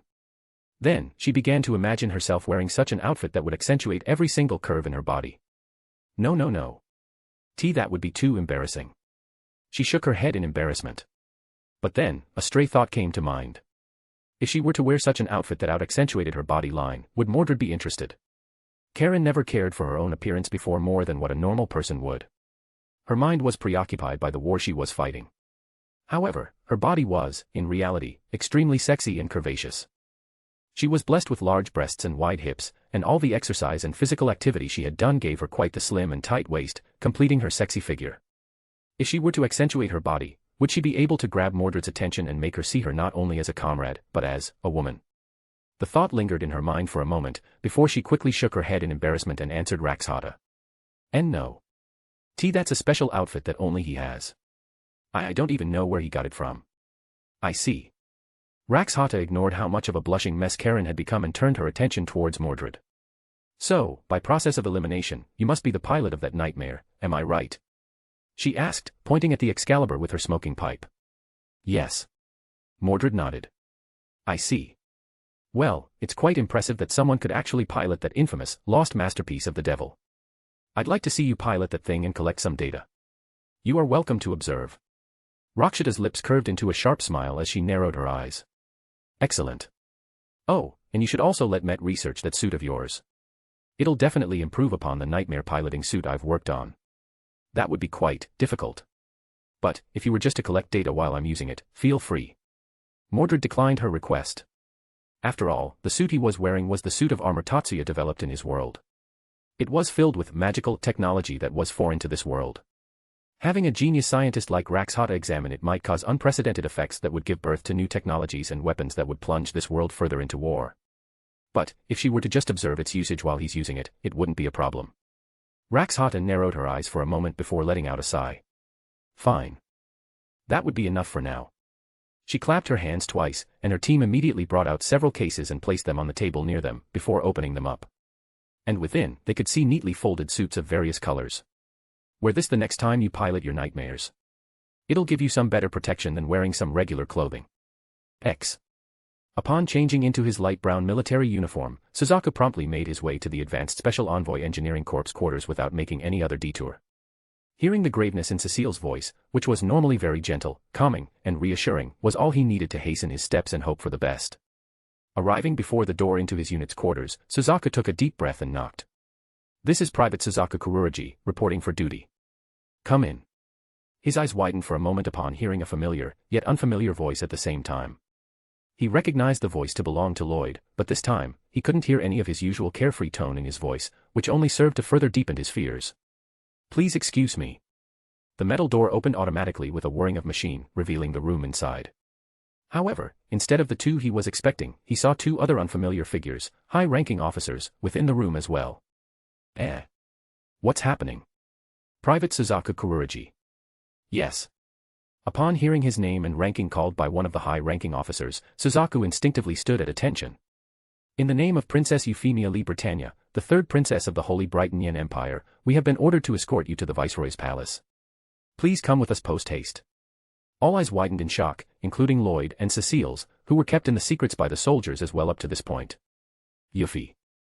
Upon hearing the name, memories of the time he unknowingly spent with the third princess of the empire he served in flashed across his mind.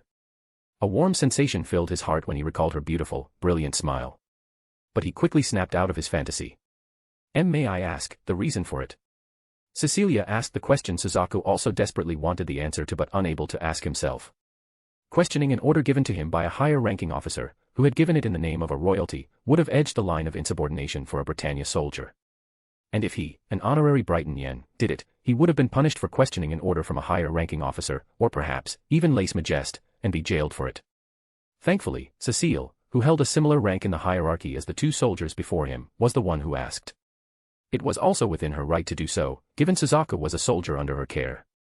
The soldiers glanced at the indigo-haired beauty for a moment, glanced at each other, before one answered her. The details pertaining to the order are confidential. We have the warrant to escort Private Suzaku Kururoji to the palace without question. I hope you understand. One of the soldiers brought out a letter with the seal of the sub-viceroy, a warrant that gave them the authority to escort Suzaku to the viceroy's palace from his unit. And with such a thing presented to them, Lloyd and Cecile could no longer argue or even question the reason why Suzaku was summoned. Taking their silence as acceptance, the officers turned towards Suzaku and gestured towards the exit. Let us make our way now, Private. I understand. The two soldiers flanked Suzaku's side and left the room with their escortee in tow, leaving Lloyd and Cecile in silence and shock. What would they do to him? Cecile mumbled worriedly as she looked off into the direction Suzaku just existed from. I sincerely hope it's nothing. Truly. Else, it'll be a pain to get someone with that high of an aptitude to pilot the Lancelot. Cecile narrowed her eyes at Lloyd. Are you not worried for him? Lloyd glanced at her for a moment before letting out a sigh. What else can we do? They had a warrant. Unless we want to be charged with insubordination and lèse-majesté, there's nothing we can do. But still. A deep sigh escaped the lips of the tired scientist as he leaned back onto the couch and looked up onto the ceiling. At least it's the third princess. If it's her, I don't think he'll be in too much trouble. If any. I hope so. Chapter 115, Chapter 113 A Princess Wish. Multiple stacks of papers, files, and documents rested atop a wide, mahogany desk within the office of the current ruling sub-viceroy of Area 11.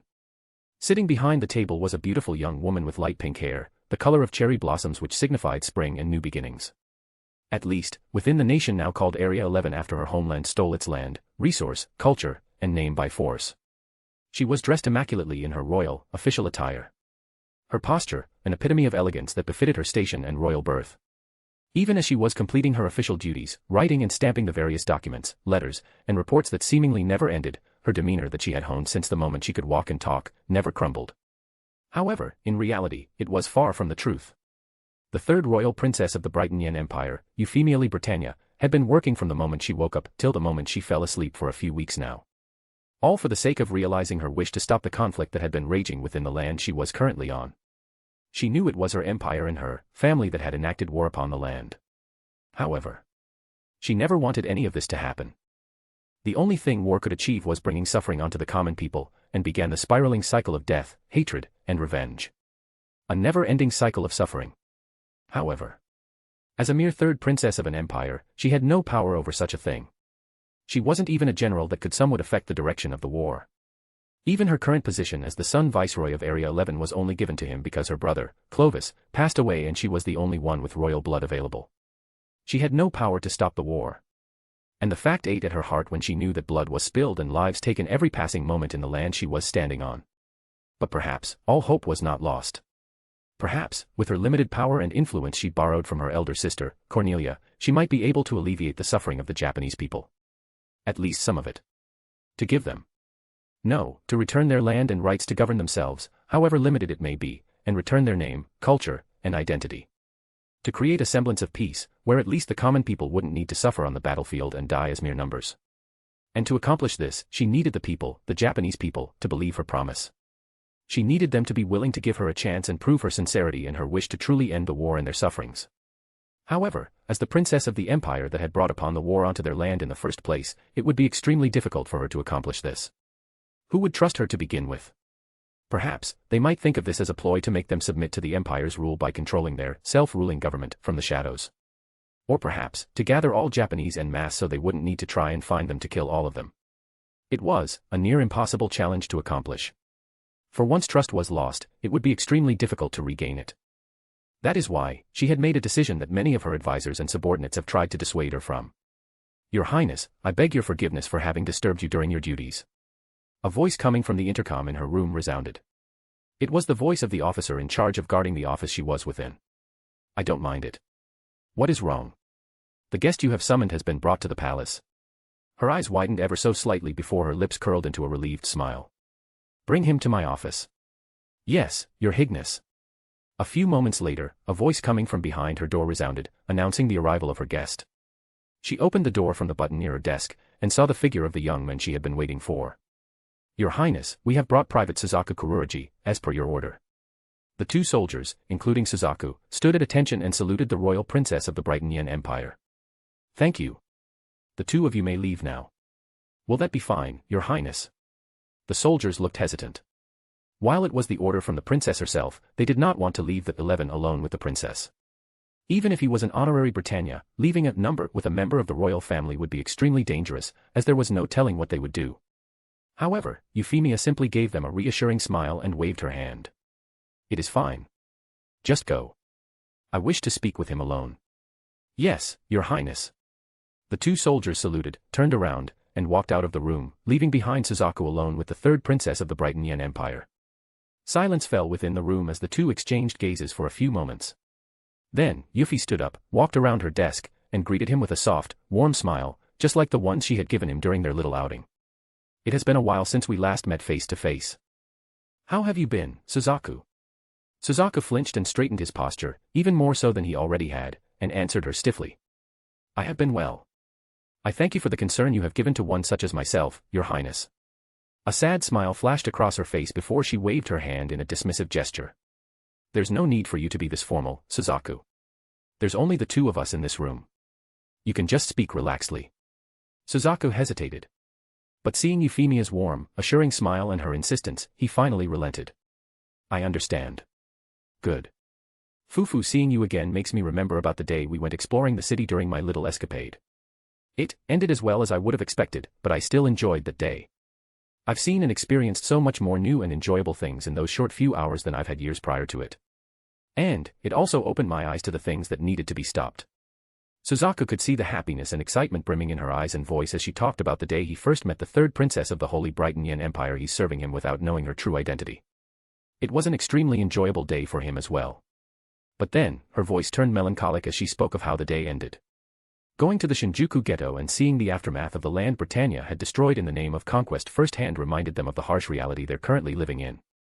It was shoved directly into their face. Seeing such a thing firsthand pained my heart more than I ever could have imagined. In truth, I was barely able to hold my composure back then.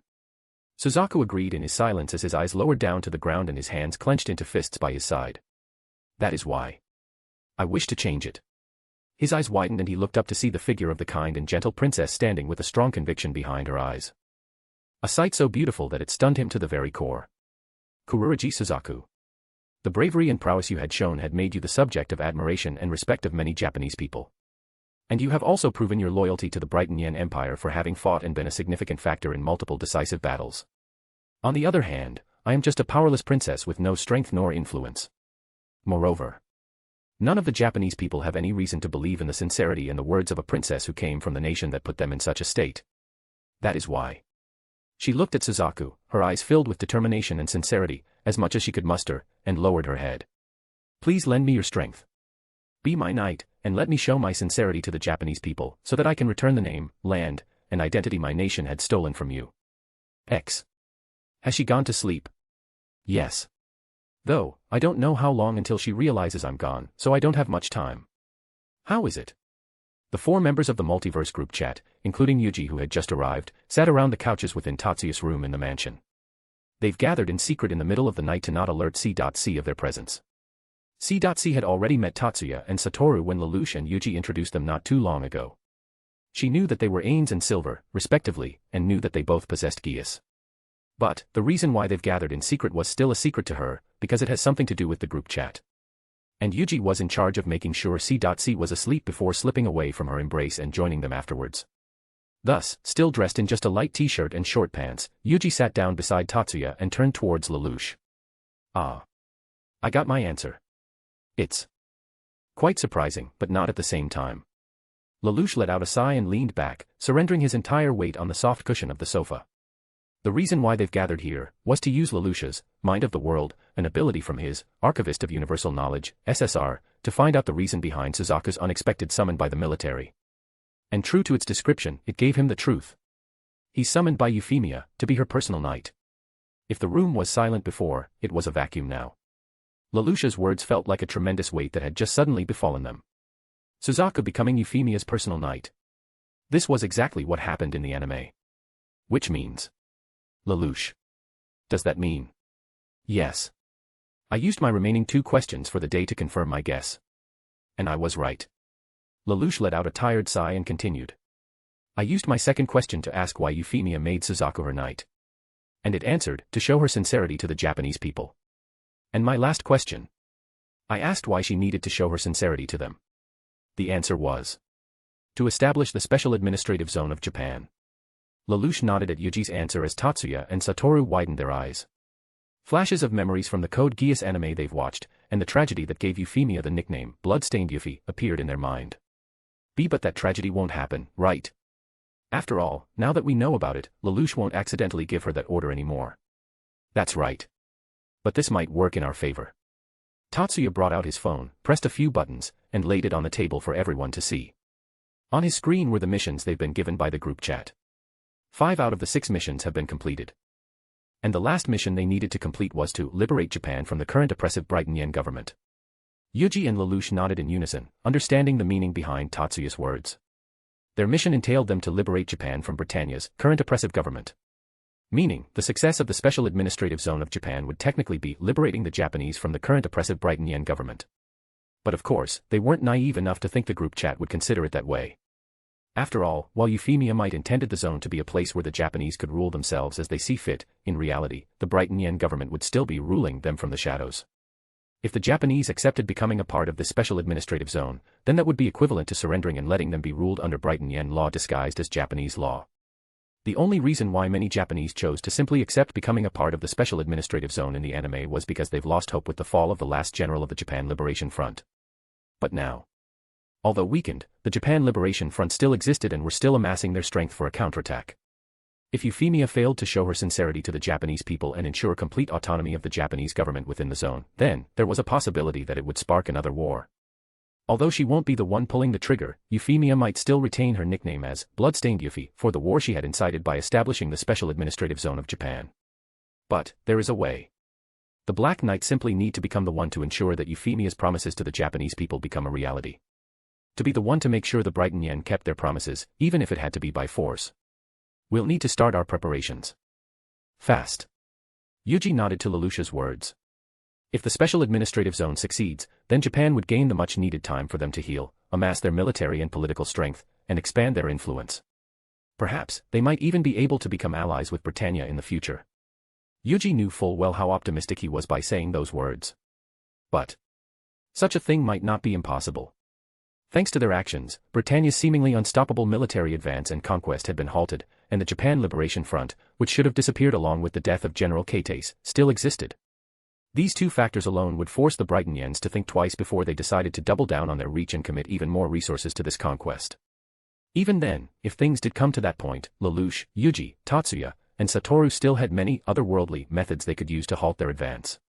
Thus, the Special Administrative Zone of Japan might be the best way to liberate Japan from its current oppressive Brighton Yen rule with the least amount of bloodshed. Well then. Let's hope this goes well. Chapter 116, Chapter 114 Don't Leave Me. After concluding the secret meeting with Lelouch and the others, Yuuji made his way back to his room silently, lost in thought. The discussion they've just had still filled his mind, filling him with anxiousness. Suzaku's knighting. Euphemia's plan for the Special Administrative Zone of Japan. Although these two things did happen in the anime, the situation was much different now. The Japan Liberation Front collapsed and, functionally, ceased to exist in the anime. Thus, with no other hope to lean onto, many of the Japanese people essentially surrendered to the Brighton Yens by accepting the establishment of the Special Administrative Zone. But now, the Japan Liberation Front hasn't collapsed. While they no longer have the strength to stand up against the Brighton Yen forces within Japan, simply the fact that they still exist was enough to keep the flames of rebellion and fighting spirit burning in the hearts of the Japanese. And now, they've rallied behind the Black Knights, giving them their most powerful unit and final trump card, Todo, and the 4 Holy Swords. With these two things alone, the Japanese people might not be so inclined as to accept the establishment of the Special Administrative Zone of Japan. The zone Euphemia intended to end the war might just start a new war instead. We can't let that happen. We can't let the fire of war burn once again. Not after it is almost extinguished by the blood spilled in those battles. If the Japanese were to clash with the Brighton Yens once again, then the Black Rebellion might happen in reality. And although the result would not be the same as the one in the anime thanks to Yuuji, Tatsuya, and Satoru's presence, too many lives would still be lost. This is getting much more complicated than I expected. Arriving at his room, Yuuji silently opened the door and sneaked back into his room, trying his best not to wake C.C. up. He slipped into his bed silently, laid down, and put his arm around C.C., just like he did before he left. Then, he looked up into the ceiling, staring at it in a daze as he fell into a deep thought. Have you finished your little secret meeting? The sudden voice snapped Yuuji out of his daze. He turned towards, who was fully awake and looking up to him, with widened eyes. You were awake? She nodded. Her eyes still and her face stoic as usual, there was no visible expression on her face. But, it would only be usual if she were to be with someone else. For her to have such a cold expression before Yuji meant that something was wrong. And having been with her thus far and learning how to read her emotions from her eyes alone, Yuji could see anger and sadness from her beautiful golden eyes. "I'm sorry," Yuji said in a whisper as guilt and regret filled his heart. Although he knew this meeting was something he should keep secret, given Lelouch would be using one of his otherworldly abilities that he got from the group chat, he still felt guilty for keeping a secret from her. C.C. stared at him with narrowed eyes. "What did you guys talk about? Tell me the bits you can share." Yuji nodded and told her about Suzaku's knighting, the establishment of the Special Administrative Zone of Japan, and their future plans. C.C. listened to him silently, not interrupting nor asking him any questions as he spoke. But then, after he finished, she rose up from the bed and placed both hands on either side of Yuji's head, looming over him. Her eyes looked down directly at him as the loose t-shirt she borrowed from Yuji hung down, revealing her beautiful white mounds and curvaceous body to him. But no matter how tantalizing of a sight it may be, Yuji's eyes were locked onto her golden orbs. Because he could see tears threatening to fall down the corners of her glistening eyes. "Promise me. Never sneak out like that again. If you want to have a secret meeting that you don't want me to hear, just tell me." She bit her lips as she stared deep into his soul, her voice trembling just like her body. I had a dream. A nightmare. You were gone all of a sudden. No matter how hard I tried to find you, I couldn't. Similar dreams had visited C.C. numerous times before. To be abandoned, she had lost count how many times she had experienced it in real life and in dreams. Her heart had long since grown cold and numb to it. But this time, it was so vivid. It was extremely painful. It felt as if a blade pierced straight into her heart, and her body crushed. Then, when I opened my eyes, you were gone. You were really gone. I thought you left. I thought you left. The tears that had accumulated in her eyes had finally overflowed and fell down onto Yuji's face, and he felt his heart break into pieces. C.C. couldn't remember how long since she felt such despair and shock when she couldn't feel his presence by her side. She immediately went hysteric when she thought he left her. The pain in her heart she thought she was numbed from being abandoned too many times felt so new and excruciating. Yuji quickly pulled her down into his embrace, holding her ever so tightly, and whispered in her ears. "I'm sorry. I'm really sorry. I swear I won't ever do it again." C.C. nuzzled into his neck as tears continued to flow down her eyes, soaking his clothes. "I'm sorry. I'm very sorry, C.C. I will never leave you alone. You know I will never leave you. I love you so much. I'm very sorry." Yuji kept stroking her back as he whispered to her his apologies, his promise to never leave her, and his love for her. The sound of sobs and whispers continued for quite a while. Until finally, her sobs began to diminish. She raised her face and looked at Yuji once more. Her eyes, puffy, and her nose, red. But now, her cheeks were slightly blushing. "Don't ever do this again. Okay." Her lips pouted angrily. And although she wasn't 100% angry at him, she was still a bit upset by his actions, and she wanted him to know. But, after everything he had whispered to her, she just couldn't bring out her anger at him. No woman can when the men she loved whispered such things directly into her ears. I promise. I will never do this again." C.C. nodded, and lowered her head towards him for a kiss. It started with a chaste kiss as their lips connected and their love for each other reached their beloved. But soon after, C.C. opened her lips and started entangling her tongue with his, turning it into a passionate kiss, as their bodies pressed against each other more and more with each moment. And after a while, C.C. finally let go of him and retreated, catching her breath as she panted heavily. She looked at him accusingly. Her face red as a tomato as her heart beat wildly in her chest. "Ha. Ha. Your kisses are so lewd. Just where did you learn how to kiss like this? You beast." Yuji just laughed wryly and caressed her cheek. "I'll tell you along with everything else soon, no. I guess I've owed you the truth for too long." Yuji shook his head and smiled softly at her. He raised himself into a seat and brought C.C. up with him, placing her on his lap as they stared at each other lovingly. Then, he began with a serious expression. "C.C. Everything I'm about to tell you is the truth. No matter how absurd it may sound. And I hope you can keep this a secret. You absolutely can't tell anyone about this." With a grave tone, Yuji gave her his warning as he looked at her with serious eyes. The sudden shift in his tone and atmosphere surprised her for a bit. But, hearing his words, she still nodded resolutely. Yuji returned her nod, and began telling her about the truth. "My real name is Tsubakihara Yuuji. And I'm not of this world." A moment of silence fell as C.C. froze in place. Then, her expression turned into confusion and worry, and she began pressing her forehead onto his to check if he had a fever. So. You told her everything? Yes.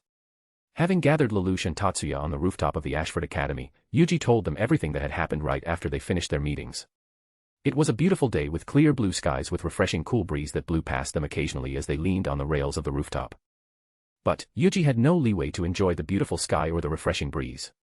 The feeling of guilt for having told their greatest secret to someone without their permission had been gnawing at him since the moment he spoke with CC.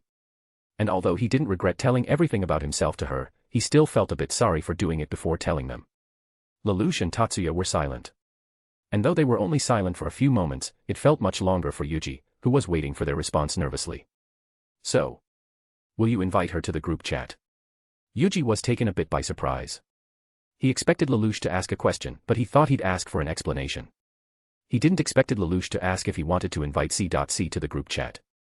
But regardless, Yuuji nodded his head to his friends and looked both of them in the eye. Yes, I do. If you guys don't mind. I'm sure she will be a great addition to the group. Although she's a bit standoffish at first, we all know she's a sweet and kind girl at heart. And having been alive for so long, I'm sure she'll be able to offer us advice with troubles we might encounter in the future. Lelouch placed his hand on his shoulder, stopping Yuuji from his rant with a soft smile. I understand. There is no need for more justification. Tatsuya similarly nodded in agreement. But, even if their smiles were warm, their soft, understanding gazes couldn't help but make him feel extremely embarrassed. Yuuji had always invited the people who would fit the group and was capable of facing missions it might give them. But this being the second time he had invited a girl who he had intimate relationships with, he feared his friends might think he's just trying to invite them just so he could be with them. Of course, there was some truth in it. But that's not all. He truly believed they'll be able to become a great asset for their group and help them in their future endeavors. Erika was an extremely capable and talented swordswoman with a kind and personality that allowed her to be close with the rest of the group chat members. While CC. Although she might be a bit cold at the start, she's a genuinely kind-hearted and caring person. Moreover, she's also a code holder and was no stranger to conflict. If she were to gain an SSR, she'll definitely be a great asset to their group. Even so. The gaze and smile they directed at him still made him embarrassed.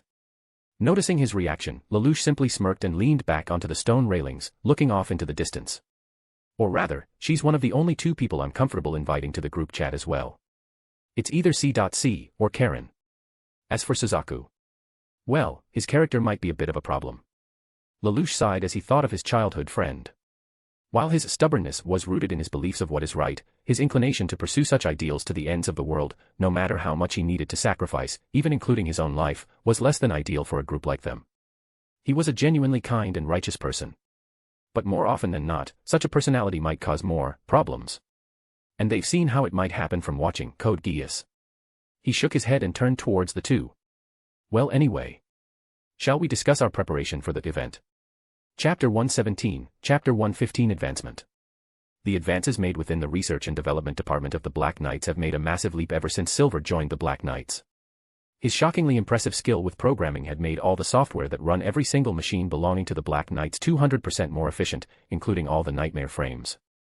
The delay between the input given by the pilot and the output done by the Burais have decreased significantly, allowing much smoother movements and quick reaction towards any input given by the pilot. He had also made changes and improvements to the machinery within the nightmare frames themselves and its weapons, making them more effective in battle and allowing even previously mediocre pilots to gain combat prowess equivalent to the Knights of the Brighton Yen Army. And now, another surge of rapid improvements and advances occurred once more when Raxhata and her team became a part of the Black Knights after India made the decision to become a supporter of the Black Knights. With more helping hands, resources, and the brilliant minds of a renowned genius and a genius with knowledge of technologies far more advanced than anything that had ever existed in this world, the technological advancement of the Black Knights have increased significantly by leaps and bounds. And Karen was currently learning and getting used to the new features and upgrades Silver and Raxhata added to her Gurren. As one of the two most powerful nightmare frames within their ranks, the Gurren had received plenty of upgrades, including an update on its software mainframe to increase its processing speed, upgrades on its physical parts to increase its strength, durability, speed, and reaction time, and last but not least, a significant upgrade to its main weapon. The right arm inbuilt Radiant Wave unit was the first ever weapon created that employed the Radiant Wave technology. It was an extremely powerful weapon that dealt massive damage onto a nightmare frame upon contact by causing its parts to bulge, expand, and eventually, explode with the violent vibration it caused onto the liquid and minerals within its victims. But of course, it was not without its flaws. For one, due to the dangerous chain reaction in the radiant wave technology, the radiant wave surge requires ammo to be used in an offensive manner. Without it, further usage of the weapon would potentially cause severe damage of the total destruction of the nightmare itself. Secondly, and the most glaring weakness of the right arm inbuilt radiant wave unit, and Gurren as a whole, was its short range. With range only slightly further than an arm's length, the Gurren struggled with handling enemies at range. Although this weakness hadn't become a problem yet due to Gurren's speed and the battles being mostly short-distance confrontations, the fact was that it still existed and needed to be remedied before it became a life-threatening weakness. Thus, using Excalibur's chest-mounted beam weapon and the luminous shield technology as inspiration, Silver and Raxhata made a significant upgrade to the Gurren's right arm inbuilt radiant wave unit.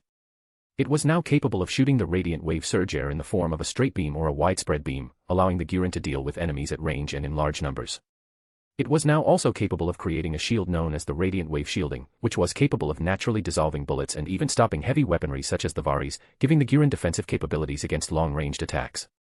After all, although Karen had been doing her best to learn Mordred's skill to cut ranged heavy projectiles such as the Varis in half, she was still unable to do it reliably. Thus, having this would greatly improve her defenses and survivability in the battlefield. Karen spent her time making sure she learned every single facet of Gurren's new features.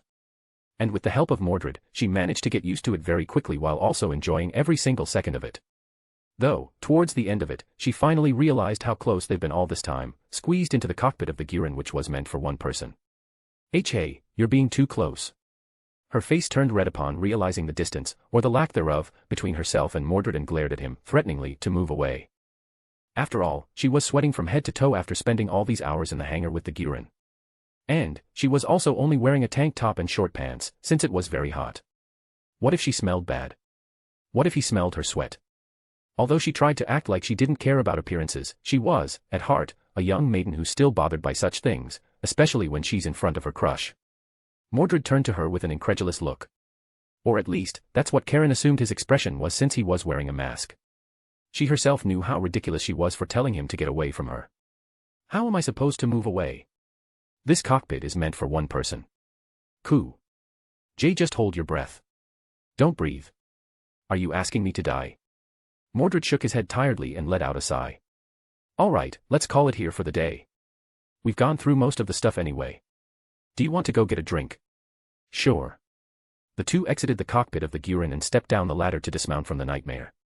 Then, they made their way to the command center vehicle, which was the only place within their temporary base with air conditioning. The two entered and found it empty, surprisingly enough. Normally, Zero would have been here for a meeting with several higher-up members of the Black Knights or going through his plans alone. And he was, or at least, Karen knew Zero was here the last time she saw him. But now, there was no one around, despite all the air conditions and machines still running. It was as if someone had just left the command center right before they entered. Where is Zero? She asked, turning her attention towards Mordred, who was considered the Black Knight second in command by all the members of the Black Knights. He's currently with Ains, screening some new recruits. I don't know when he'll be back, but I guess that means we got this place to ourselves for now. Is that so? Mordred entered the command vehicle, and Karen followed suit a bit behind him. He opened up the fridge and pulled out a large bottle of barley tea, and then picked up 2 glasses from the shelves before going to the living area where Karen was. Here you go. Thank you. He poured her a glass of ice-cold barley tea and then one for himself as well, before sitting down on the couch along with her. A comfortable silence fell between the two as they leaned back onto the couch and rested. Karen was especially exhausted mentally after concentrating on learning as much as she could about the new features of the Gurren for so long. So much so that she forgot the state of her outfit right now. A mere thin crop top, hot pants, and underwear she wore underneath those thin, minimal clothes were far from enough to hide her curvaceous, womanly body, dripping with sweat. And although she was merely stretching her arms and body, releasing the tension and relaxing her muscles after the long hours of work, the mere act of doing so was akin to a devilish temptress seducing dance to Yuuji. Just a simple glance of her exposed, smooth, slightly sweating skin was enough to make his heart skip a beat. And even if he were to avert his gaze, the prevalent scent of her pheromone and fragrance, which had been enhanced by her sweat, would still fill his nose, which was made worse by his keen senses. If not for his stone will and control over his libido that he had practiced vigorously just by living with his beloved mother, sisters, aunt, Aika, and C.C., just a whiff of her sweet scent and sweat was enough to cause his dragon rod to rampage and burst through the synthetic fiber material of his suit. Even now, his dragon rod was already making a massive bulge on his crotch area. It was a sight that would have caused an innocent, young maiden like Karen to yelp in shock and stare at it in both wonder and amazement at the same time if not for Yuuji using his space manipulation magic to warp the space around his crotch to bend the light, creating an illusion that nothing was amiss. Ha! He let out a tired sigh inwardly. Sometimes, he wondered why these girls would smell so fragrant and sexy. Was it because they were characters in an anime? Was it the effect of his divine physique, the keen senses it came with? Ha! I need to distract myself. I don't want my horniness to ruin my relationship with them. Yuuji quickly shook away his horny thoughts and remembered why he fell in love with Karen in the first place. He didn't fall in love with her solely due to her beauty. He fell in love with her determination first, and the bravery she showed by fighting in the front lines against the oppressive Brighton Yen Empire despite only being a high school girl. Then, he fell in love with the kindness and innocence she showed underneath her tough exterior. He opened his eyes, glanced to his side, and looked at the gently smiling girl enjoying the refreshing barley tea deliciously. A smile appeared on his face. Hey, by the way. Yuuji snapped out of his daze and saw Karen now wearing a slight guilt on her expression. I'm thankful that you're helping me, but didn't Excalibur also receive some upgrades? Is it alright for you to help me instead of getting used to your own nightmare? Yuuji titled his head in confusion for a moment. He had spent some time in the morning before his meeting with Karen to get used to the new additions Tatsuya and Raxhata made to the Excalibur. It didn't take that long since Tatsuya had told him most of the things they'd added to the Excalibur in private as the development progressed. He knew full well the extent of the features and upgrades, so all he had to do was experience it in real life to get used to it. And, with his accelerated learning speed, he was able to grasp every single new feature quickly and get used to the controls in minutes. But then, a thought struck him which made him realize why Karen had a guilty look on her face. Oh. So you know this, but still asked me to help you. His words struck her right in the heart with guilt perfectly. As she didn't really consider at the time that Mordred would also need time to get used to his own nightmare since the Excalibur also received quite a lot of upgrades. She just wanted his help and his presence there to boost her confidence and do her best to get used to her new Gurren as quickly as possible. Only after they were done did she remember, and guilt began to creep up in her heart. Yuuji saw her guilt-ridden expression and decided to stop teasing her. I was kidding. You don't need to feel guilty. Karen looked at him in shock. I've already gotten used to it since I've also been working closely with Silver during its development. So, I'll just need a bit of time, maybe an hour or two, and I'll be fine. Really? Yuuji nodded and patted her on the shoulders. Really? Also, I enjoyed the time we spent together. It's more fun doing that kind of thing with someone else instead of being on your own. And then. Karen fell silent for a moment, before a look of determination, and a blush, appeared on her face. Then, I'll return the favor and accompany you too. Her heart beat rapidly as she looked at the men before her nervously. She was extremely embarrassed for even saying those words. After all, she was essentially asking him to spend some time together again. And for a moment, she regretted saying it since she was afraid he'd reject her offer. But before such negative thoughts took root in her heart, she heard his answer. Sure. I'd love to. Thank you. Her expression immediately brightened up, and no matter how much she was trying to hide her smile, subtlety was never her strong suit. Her beautiful, bright smile of happiness that rarely appeared even before the people closest to her, was on full display for the men that had stolen her heart. Why, you're welcome. Yuuji felt his heart melt when he saw Karen, the usually tsundere and fierce girl, being so cute. He just wanted to pull her into his embrace. But just then, Karen's handheld transceiver blared with a familiar voice. Karen. Come to the second warehouse now. And bring Mordred if he's with you. There's something big happening. The voice belonged to Ogi, and Karen and Yuuji immediately went into high alert. She picked up the transceiver hurriedly and pressed a button to respond. All right. We'll be right there. She placed the transceiver into her pocket, and the both of them stood up immediately. Let's go. Yes. Yuuji quickly made his way to the second warehouse. And he couldn't help but get the feeling that the next arc would be starting soon. Chapter 118, Chapter 116 The Announcement. Mordred and Karen came to the second warehouse and immediately saw a crowd of the Black Knight members forming around a TV to the far corner of the space. They approached the crowd and made their way through the people until they finally reached where Ogi, Tamaki, Inoue, and all the members of the previous rebel group Karen's brother led, were standing. Ains, Silver, Toto, and Nagisa were also amongst them. Their arrival caught the attention of several, despite most of their attention being fully spent on the TV screen. Ogi, being one of them who noticed, and immediately turned towards them. Mordred, Karen, you're here. What happened? That's. You can see it for yourself. Karen looked at Ogi with confusion clear in her eyes. Just what in the world happened all of a sudden that could cause such an uproar within the base? And when she turned her gaze towards the screen, a clear gasp escaped her lips. No way. This is... Yuuji narrowed his eyes as he looked at the TV screen. As expected. Displayed on the screen was Euphemia Britannia, the third princess of the Holy Brighton Empire, making her speech during the inauguration ceremony of Clovis Memorial Art Museum. But instead of a normal speech, she made two announcements that caused widespread shock, confusion, and disbelief. Her first announcement was Suzaku Kuruji's appointment as her Knight of Honor. A Knight of Honor was an extremely prestigious and high position full of honor, as they were personal bodyguards chosen by a princess personally. And, by nature of the position, politics were heavily involved in the choosing of a Knight of Honor for a princess. A long set of lists had been given to her previously, listing eligible Knight of Honor candidates for Euphemia. They were all pure-blooded Britannia soldiers with either prestigious bloodline, exemplary achievements, or both. However, Euphemia had never chosen any, despite many urges from her subordinates, advisors, and her own dear sister, Cornelia. Many had been speculating on who the third princess would choose as her knight, and many more had been looking forward to the beautiful princess of the Brighton Empire finally choosing her knight. However, no one expected her to choose a full-blooded Japanese man to be her knight. The moment she brought Suzaku onto the stage with her had caused shock to spread across the entire crowd present for her speech, and many more watching the televised broadcast of her speech. Then, the revelation of her second announcement caused even more shock and disbelief. The establishment of the Special Administrative Zone of Japan for the Japanese people. That's crazy.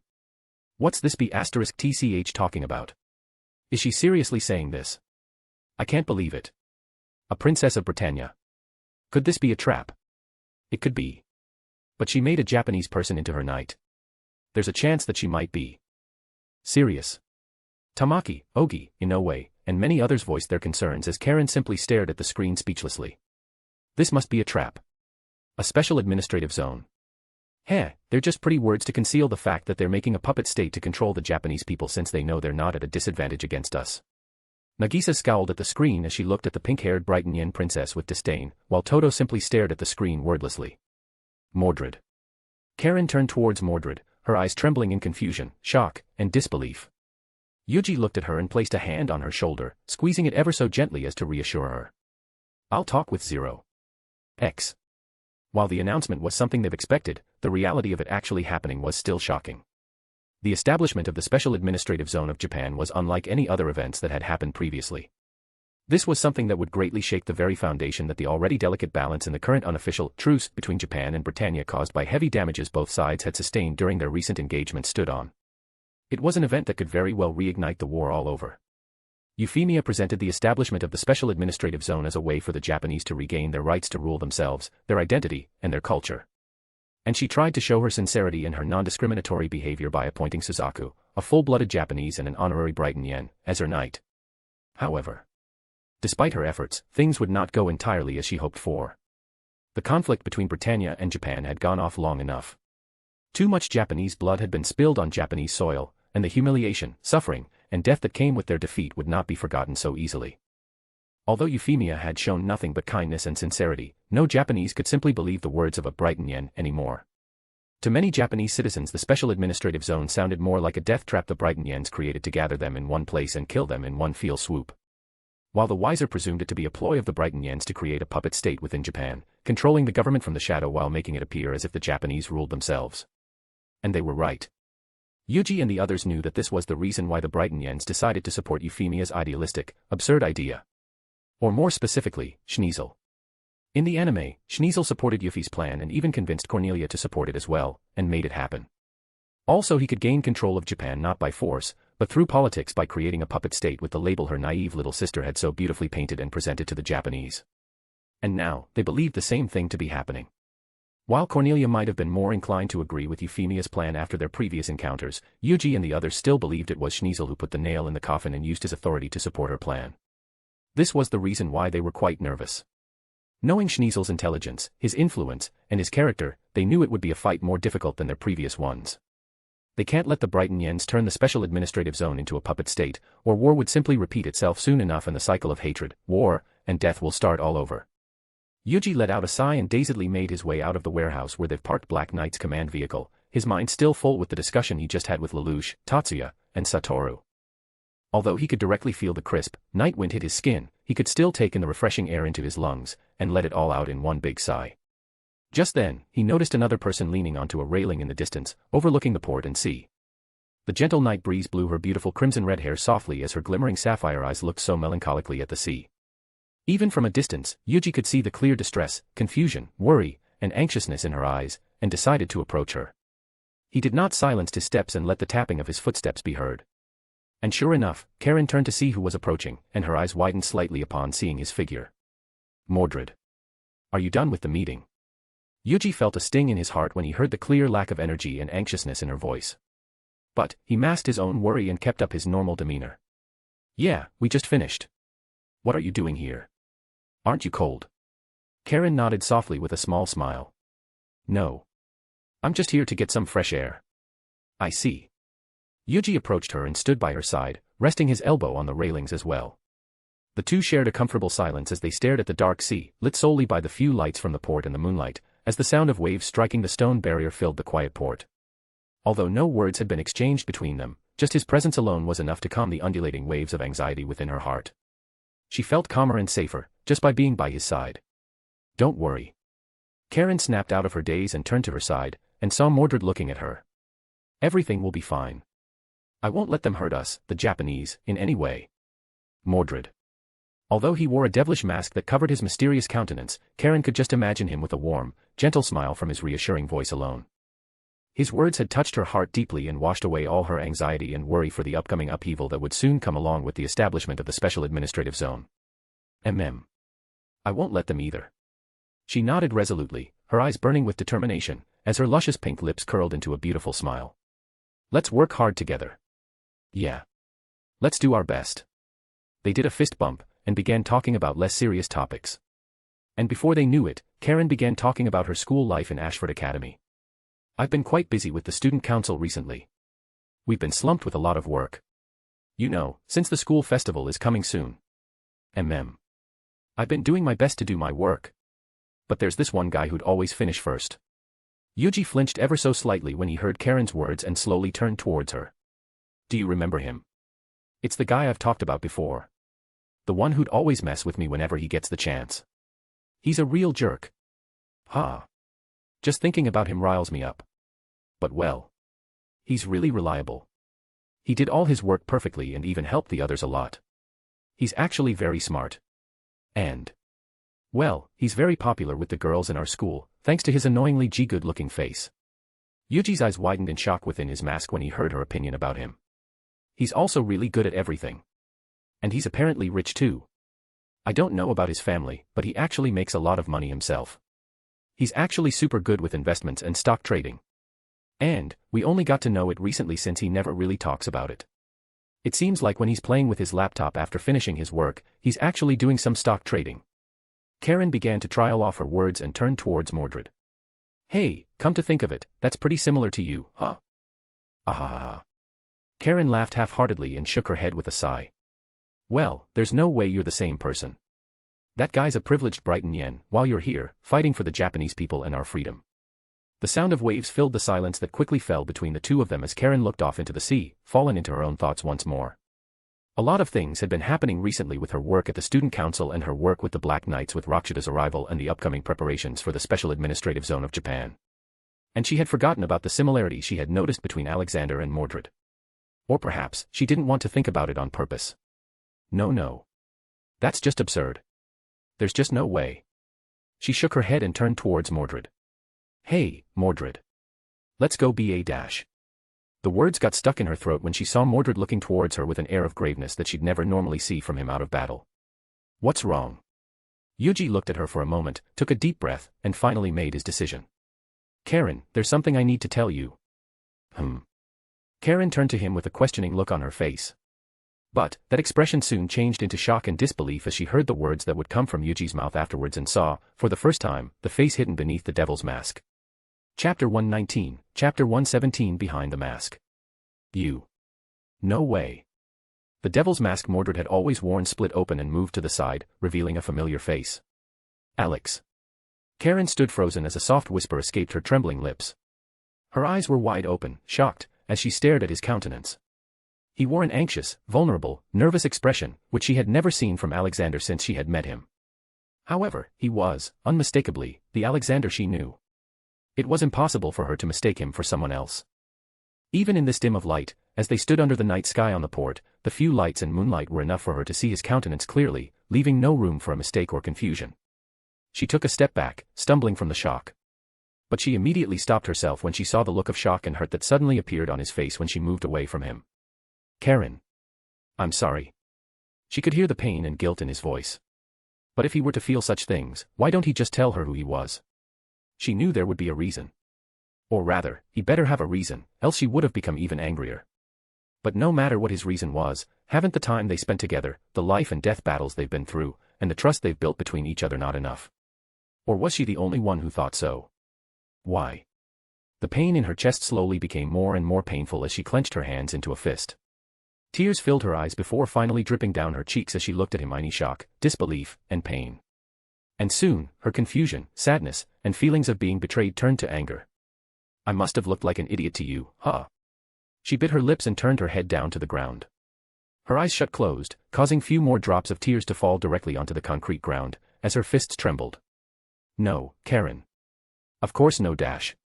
Why did you lie to me?" Her voice didn't echo far in this wide, open space, drowned by the sound of waves and wind. But her voice reverberated within Yuji's mind over and over. Why? Just why? Karen suddenly grabbed onto his shoulders and rocked him violently as she clenched her teeth. "Hey! Answer me. Do you know how mad I am with you? Does the time we spent together mean nothing? Do you have that little trust in me?"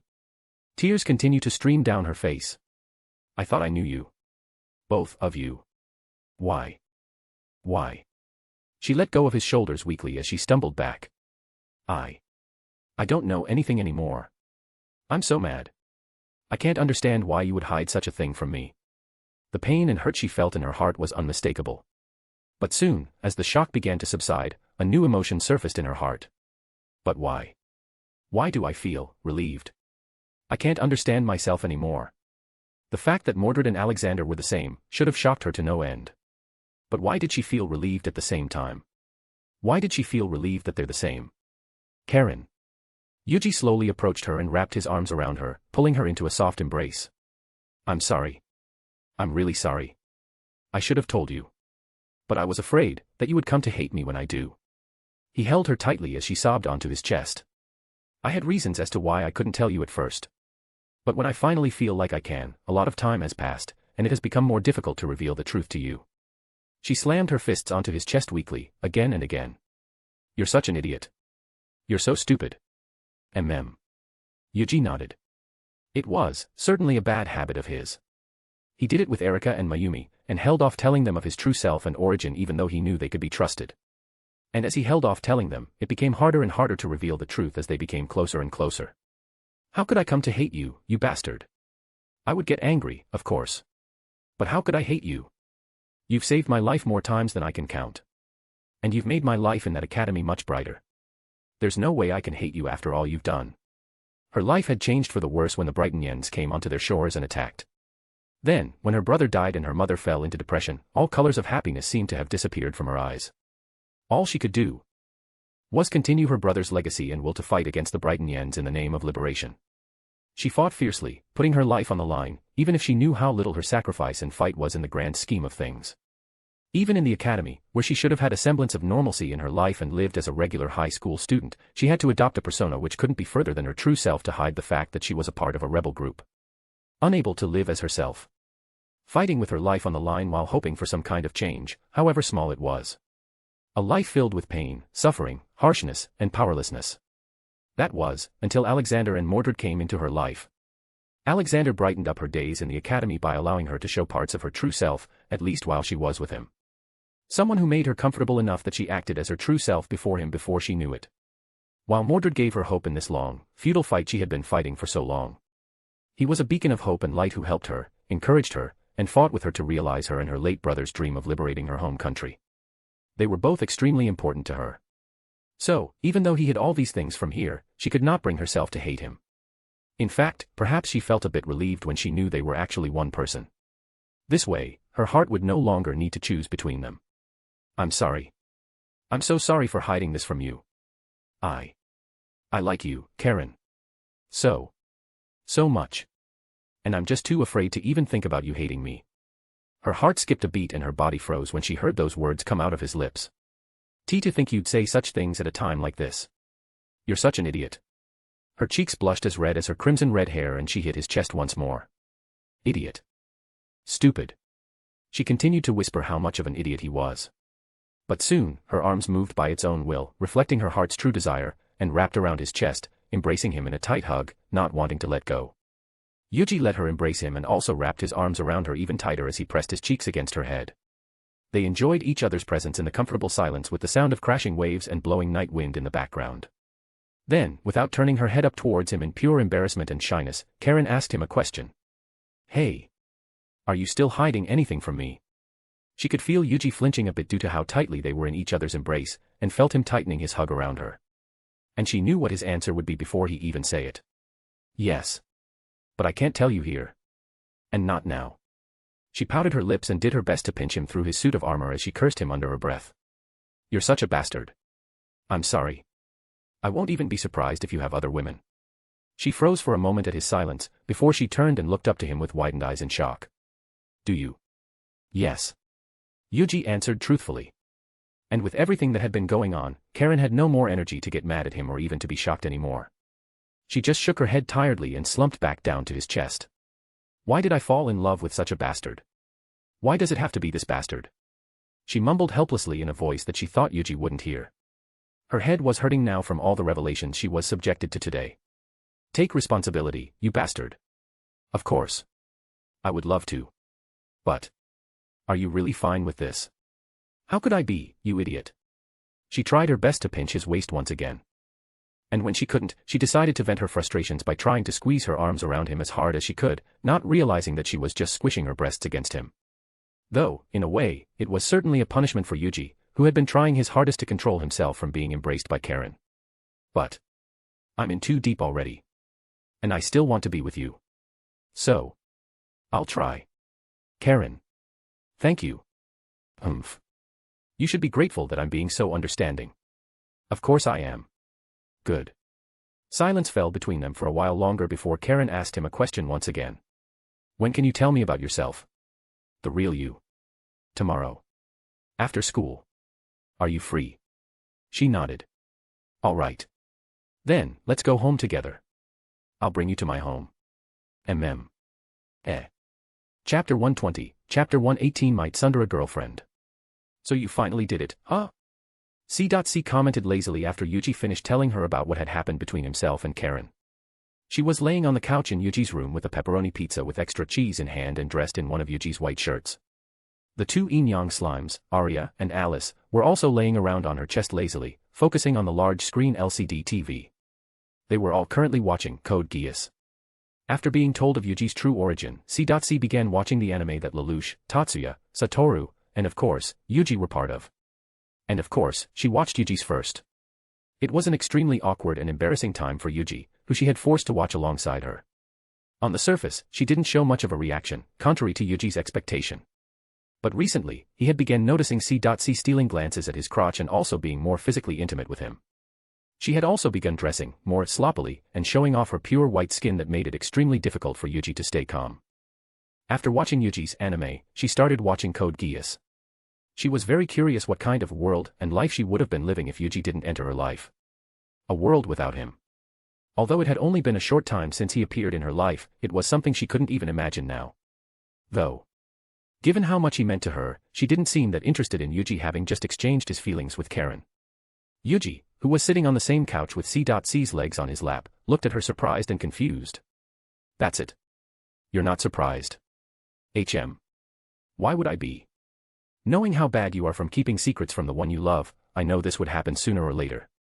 Yuuji was caught speechless, unable to refute any single one of her words. In the end, he could only sigh and leaned back to his couch. Well, she'll be coming over tomorrow. I'll be telling her everything about the group chat then. All right. Don't worry, I'll just be here watching until you're done. Good luck on convincing her that you're not crazy. Yuuji's lips twitched. This girl. How could she say such a thing? She knew convincing someone that he wasn't insane when telling them about the group chat was the most difficult part of the talk. You. He narrowed his eyes on her. And then, he began tickling her feet. Kaya. Ayahaha. What are, Haya? Why you doing? This is your punishment for saying such an insensitive comment. Stop. Hiya dash. Why you idiot. Yuuji ignored her plea and continued to tickle her feet. And when she successfully retreated her feet, he didn't stop and began tickling her sides. He did it while enjoying the expressions that only he could see from the immortal witch. What in the world?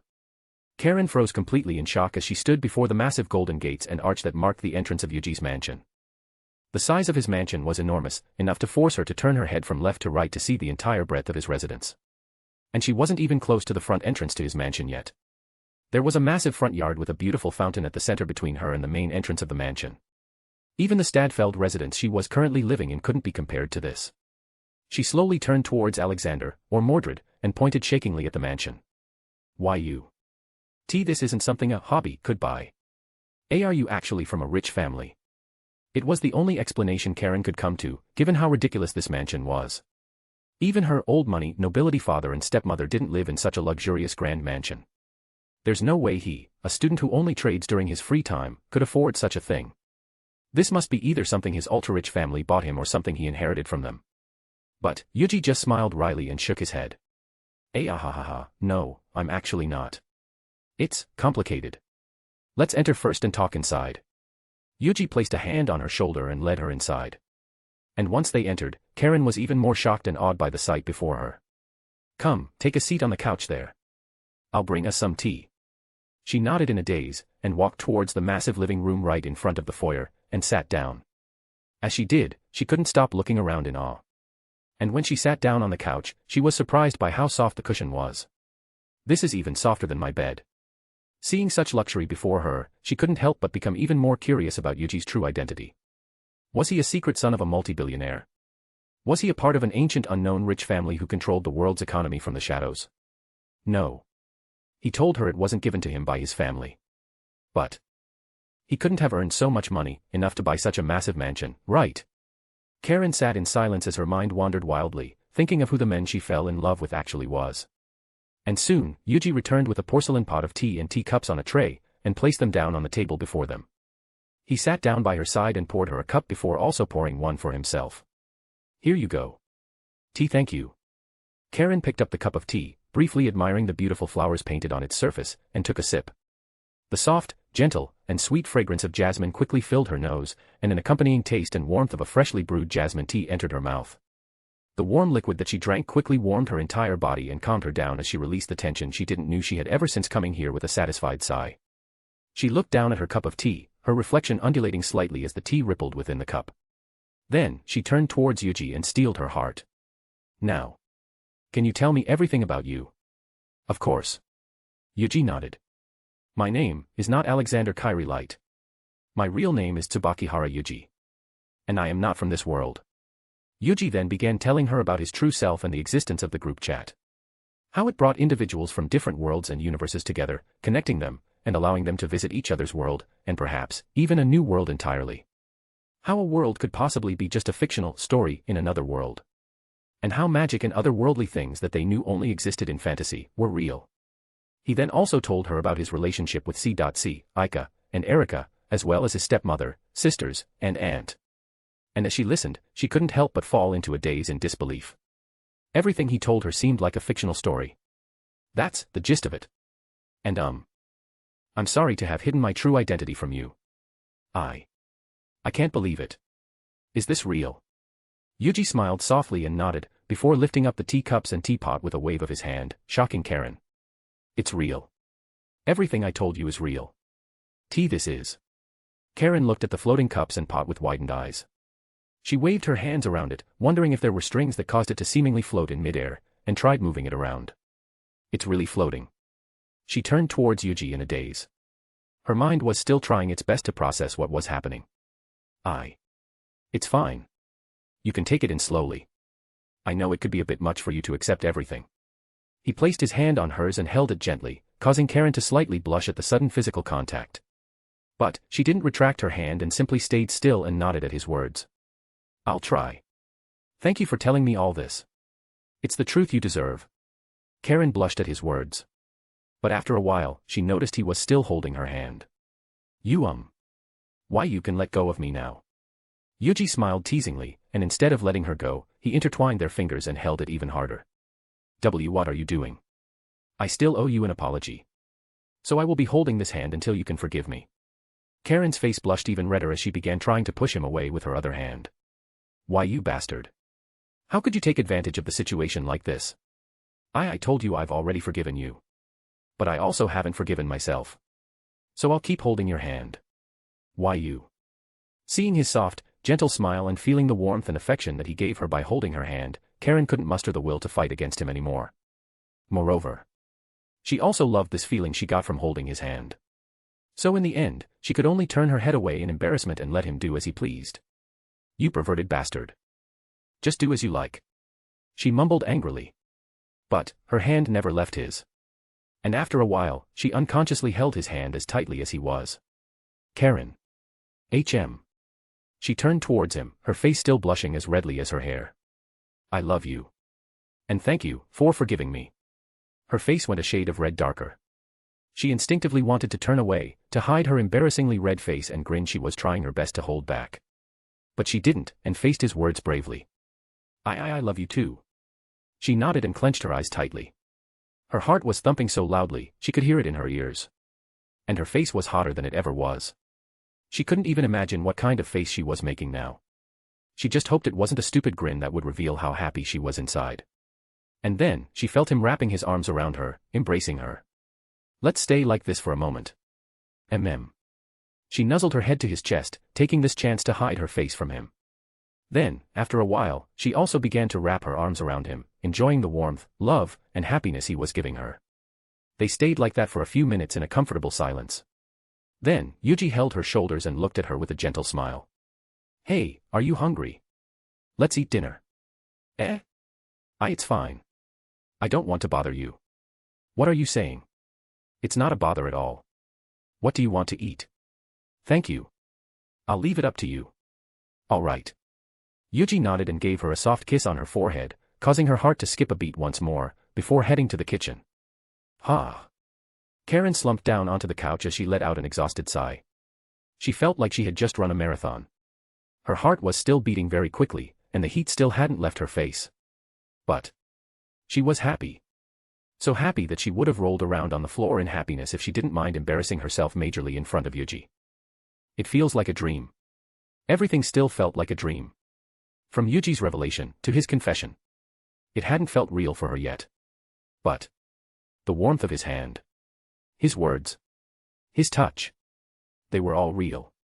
Just then, she heard the sound of footsteps behind her. She immediately turned around, and saw C.C., dressed in a clearly oversized white shirt and nothing else, walking towards her with a soft smile. You. Karen looked at her with widened eyes. But the shock quickly dissipated when she recalled Yuji's relationship with her. Right. You're also. C.C's smile widened as she nodded. Yes. That's right. I'm also his. She walked around the couch and took the seat by Karen's side and took a sip of Yuji's tea. Now, shall we talk for a bit, sister? Chapter 121, Chapter 119 From the Shadows.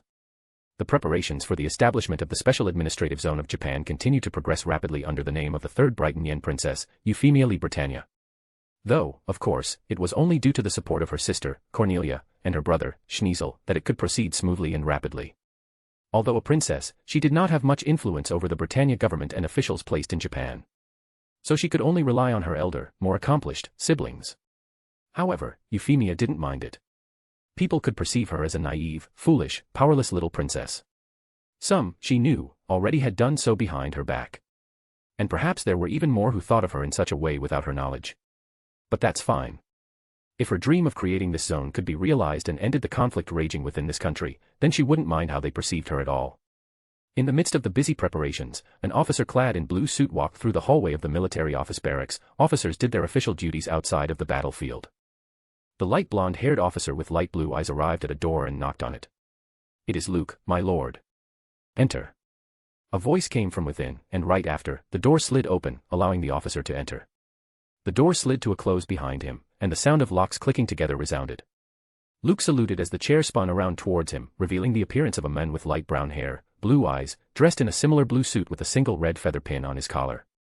How are the preparations progressing? Luke lowered his head slightly, and with a smile on his face, answered his question. My lord, everything is going as planned. The hectic preparations for the establishment of that zone had made it easier for us to progress. It will be done as scheduled. Ha ha ha. It seems that the princess's foolishness had become a boon for us instead by gathering all of them into one place. The men seated behind the desk, Kuel, clapped his hands in delight as he let out a sarcastic mirthful laugh. Good. Proceed with the preparations, and make sure that the cleansing will be done without a hitch. We shall carry on his will in his name. His blue eyes shined with a sharp glint as he looked at the officer before him with a grave expression. Yes, my lord. It will be done. Luke lowered his head and bowed. And as he raised back up, he saluted once more. Hail to the Morning Star. Kuel nodded. Hail to the Morning Star. X. It was the morning of the start of Ashford Academy's annual school festival. Although it has not officially started, a large group of crowds and excited students have gathered within the courtyard and the academy grounds in preparation for the school festival. Food stands, game stands, and a stage with a large structure hidden under a cloth had been built and readied for the start of the festival. Yuuji, Karen, Nunnally, and the rest of the student council aside from Lelouch and Shirley were currently in their office, getting ready to announce the start of the festival. Is it really okay for me to do this, Millie? Nunnally asked nervously as she sat before the school's PA system, which was currently being set up by Rivals and Nina, on her wheelchair. Of course. It would be the perfect thing to start the school festival with. Millie placed a hand on her, giving her encouragement, and Nunnally nodded. Then Rivals grabbed the microphone and placed it before Nunnally. Then, taking in a deep breath, Nunnally made the most adorable cat noise there ever was. Nyaya. Loud, deafening cheers immediately resounded throughout the entire academy grounds as the long-awaited festival had finally begun. Fufu, as I expected, such a cute Naya would definitely hype them up even more. Millie placed her hands on her hips and puffed her chest out proudly with a smug smile. She knew that the guys would become even more excited if they heard such a cute Naya. Now then. Millie turned towards Yuuji and Karen. Are you guys sure you're not going to enjoy the festival for a bit? Your work won't start until 11. There's still plenty of time. Yuuji shook his head and answered. It's really fine, President. I don't really want to be seen by the media. So I'll just go and help prepare the ingredients for the pizza. I see. That's too bad. I'm sure a lot of prospective students would come to our school if they see you, but I guess I can't force you either. Yuji's lips twitched as Millie let out an exaggerated sigh after she shamelessly told him her intention of using him as free advertisement. What about you, Colin? I'll join him. I don't really like crowds, so. Colin said in a soft, demure tone, just like how her, Colin Stadfeld, persona would have answered. But in truth, she was truly feeling a bit shy about saying her intention to be with him out loud, proven by the clear blush she had on her face. And the fact didn't escape Millie's sharp eyes. Oh. Is that so? Mem, I see Fufu then, enjoy your time with your lover, oh ho ho. That's not dash. Millie turned around and left the room, pushing Nunnally's wheelchair with her, along with Rivals and Nina who followed right after, leaving behind a flustered Karen and a helpless Yuuji. That girl. Ha. Well, she's just like that. You don't need to mind it too much. Yuuji calmed her and placed a hand on her shoulder. You're right. Millie was just someone who loves teasing those she cares for and messes with them out of love. And Karen understood that she was that kind of person. Although it was embarrassing, she still decided to just let it go. Then, shall we head to the prep room? It's in the cooking class on the first floor, right? Let's go. The two began making their way to the prep room. And as they walked, Yuuji suddenly held her hand and intertwined their fingers together, surprising her and causing a healthy blush to appear on her face. She averted her face away from him the entire way, but Yuuji could feel her holding his hand tightly in return, and he could also faintly see how red she was from the side. Fortunately for her, the path they were taking was one that very few students were present. Most have either gone outside the building or were staying within the main academy building to celebrate or tend to their club and class activities for the school festival, instead of the student government building. Thus, no one was there to disturb them, and Karen kept holding the hand of her beloved tightly as they enjoyed the warm, fuzzy silence between them. Soon, the two reached the ingredients preparation room, which was previously a room made to be used by cooking and baking clubs. It was filled with complete cooking appliances of amazing quality and was quite large as well. But since there were also rooms and kitchen facilities within the main academy building, the few culinary clubs preferred using those instead of the ones in the student government building since they were much closer to their class. Yuuji opened the door and entered along with Karen. And they were immediately greeted by numerous crates filled with raw ingredients that would be used for the giant pizza, which was over 12 meters in radius. But that wasn't all. Standing in front of one of the kitchen counters a bit deeper into the room, they saw Suzaku, knife in hand, dicing and slicing some onions quietly all alone. Karen's eyes widened in surprise. She didn't expect Suzaku, who had just been newly appointed as the third Brighton Yen Princess's knight, to be here. The words got stuck in her lips. But Yuuji, who knew that there was a chance for him to be here, wasn't taken by surprise and greeted him normally. "Oh. This is a surprise. I didn't expect to see the newly appointed knight of the third Princess of Britannia to be here, cutting up onions all alone. Aren't you supposed to be busy guarding her and being by her side?" he said with a slight bit of teasing in his tone. And Suzaku, who had heard the door open, simply turned and looked at Yuuji and Karen with a wry smile. "Ahaha. I thought so as well. But she ordered me to relax and take a small vacation before the establishment of the Special Administrative Zone. So I decided to come here to see if I can help around for the school festival. I met Lelouch earlier, and he told me to prepare the ingredients for the giant pizza, so here I am." "I see. Well, you're here to relax, so make sure you can enjoy the festival as well later. We'll help out." Thanks." Yuuji and Karen entered and began helping Suzaku with cutting up some onions and bell peppers. And as they did, Karen and Suzaku couldn't help but look at Yuuji in shock and awe. The way he handled the knife fluidly and precisely while moving at such a speed. It was as if they're watching a master chef's knife skills at work. "You know, I was quite surprised when I saw the announcement of your knighting on the TV. And the announcement for the establishment of the special zone also seemed like it came out of nowhere." Suzaku snapped out of his daze and looked up towards Yuuji's eyes, who was still maintaining the speed and precision of his knife work. Actually, it came out of nowhere for me too. If you recall, I got a call from my superior that forced me to leave the student council early a few weeks back. That's when I was offered the position by Her Highness herself." Suzaku's hand stopped as he reminisced the time he was called by Yuffie to her office and given the offer to be her knight. Karen's hand similarly stopped as she listened to his words attentively, while Yuuji split his attention between his task and Suzaku's words. "And then, she told me about her plan to establish the special zone, and that she wanted me to become her knight to also show her sincerity to the Japanese people.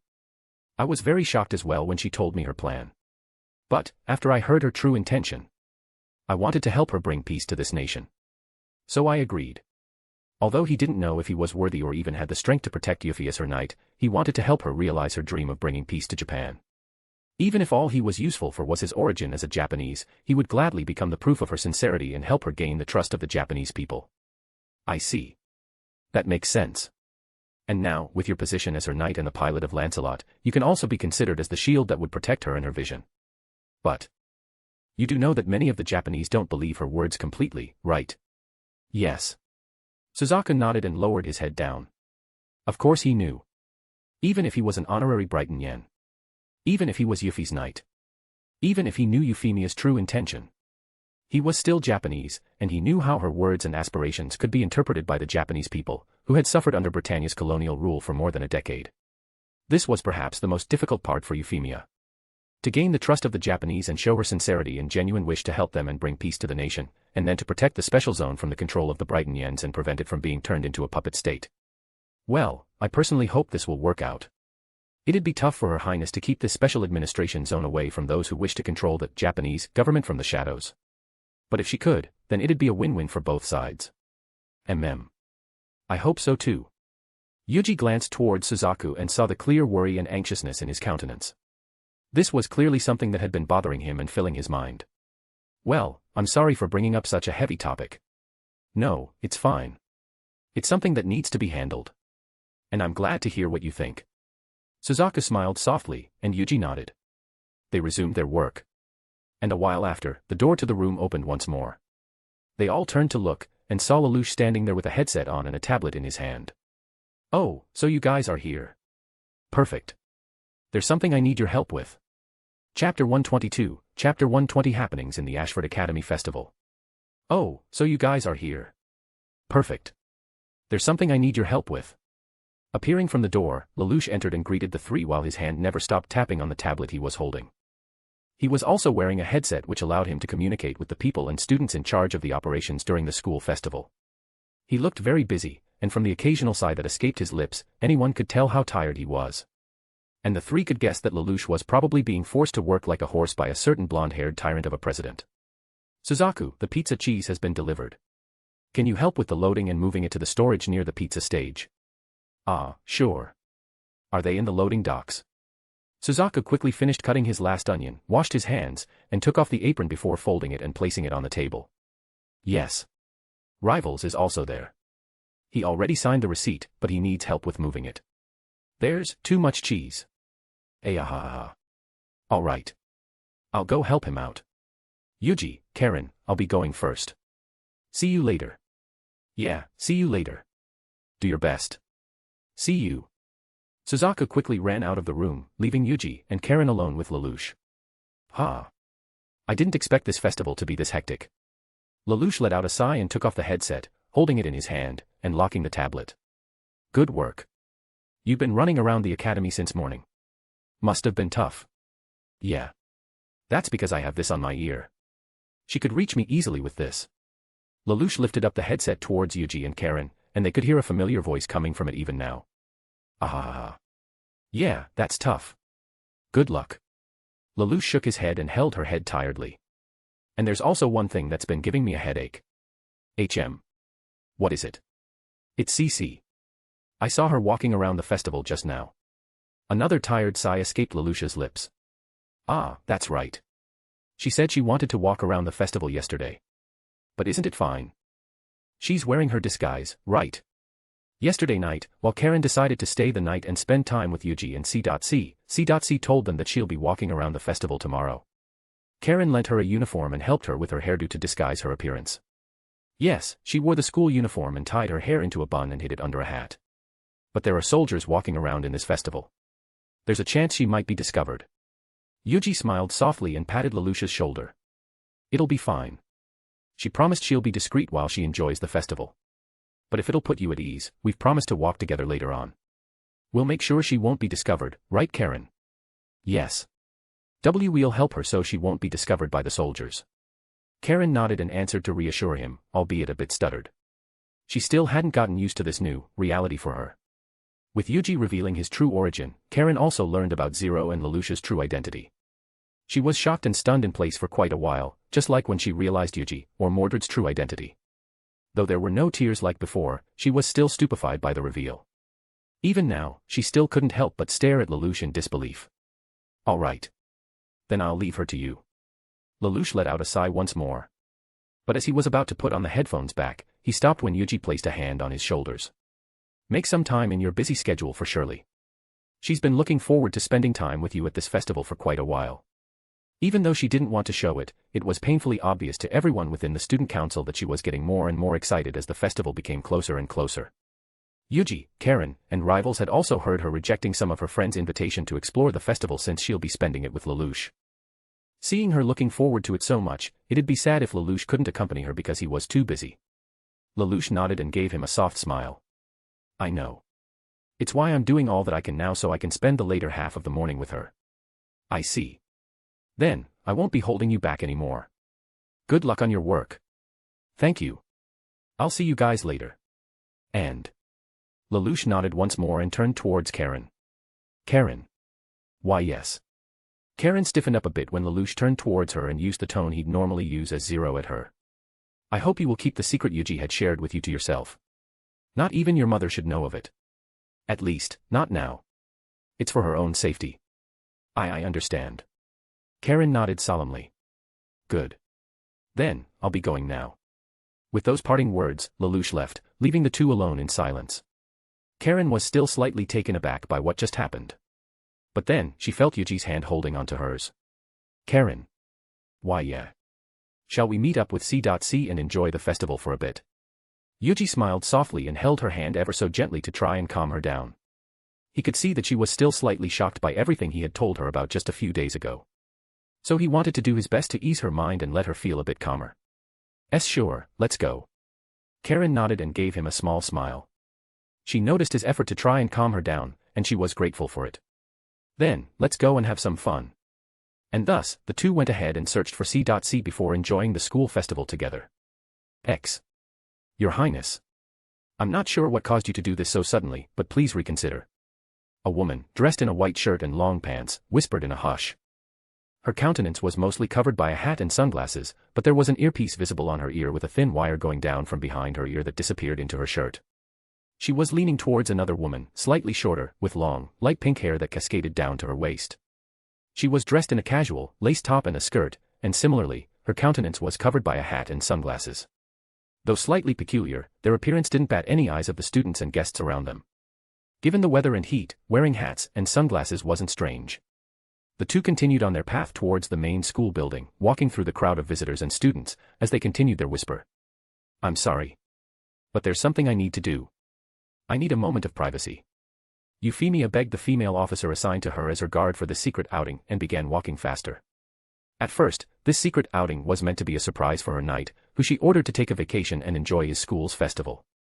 Before everything became even more chaotic, she wanted to spend a bit of private time with him and perhaps experience the festival like a normal couple that would have been impossible for her otherwise. But as she looked around for him in the festival, she instead saw another person she didn't expect to be here. Or alive. Her steps became faster and more determined as she looked around, trying to find the figure of a lithe, young girl on wheelchair. "Your Highness." Her bodyguard caught up with her easily and placed her body slightly in front of her at an angle, stopping Yuffie in her path. "Please. I need to do this." The tone of her voice carried a twinge of desperation. And although she couldn't see Euphemia's eyes behind the sunglasses, she could tell how desperate she was. Seeing it was impossible for her to dissuade the princess, she finally acquiesced against her better judgment. "I understand. Then, we shall wait for your return. Please. Be careful. Thank you." With no one holding her back anymore, Euphemia quickly made her way through the crowds, towards the place where she last caught a glimpse of Nunnally, her long-lost half-sister. And finally, she saw Nunnally being pushed by a black-haired maid, slightly away from the crowds, going towards the building next to the main academy building. "Nunnally." The maid stopped and turned around along with Nunnally, as Yuffie ran as quickly as she could towards them. This voice. Yuffie huffed and puffed, placing a hand on her chest to try and calm her rapidly beating heart down, as she stared at the gentle, beautiful figure of the blind girl in a wheelchair. "Nunnally." Yuffie. Upon hearing her voice, Euphemia suddenly fell onto her knees as if strength left her legs, and held onto Nunnally's hands. "Yes. It's me, Yuffie. I didn't expect to see you here." Nunnally held her hand back and leaned forward. She reached up to touch Yuffie's face. She touched her cheeks, her brows, her nose, and finally, her lips. And with every touch of recognition, a small gasp escaped her lips. "It's really you." "Yes. It's me, Nunnally.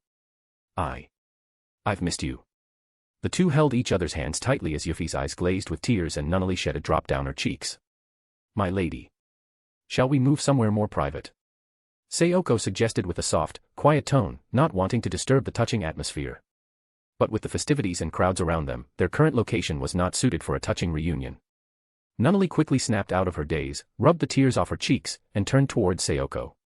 "Yes. Let's return to our home. Yuffie, would you like to come and have tea with us?" "Of course. I would be happy to." Yuuji, Karen, and C.C walked side by side and explored the festival, enjoying the experience while still maintaining vigilance towards Brighton Yen soldiers. Whenever they'd see one, they'd circumvent the soldiers, making sure to keep a safe distance away from those who might recognize CC.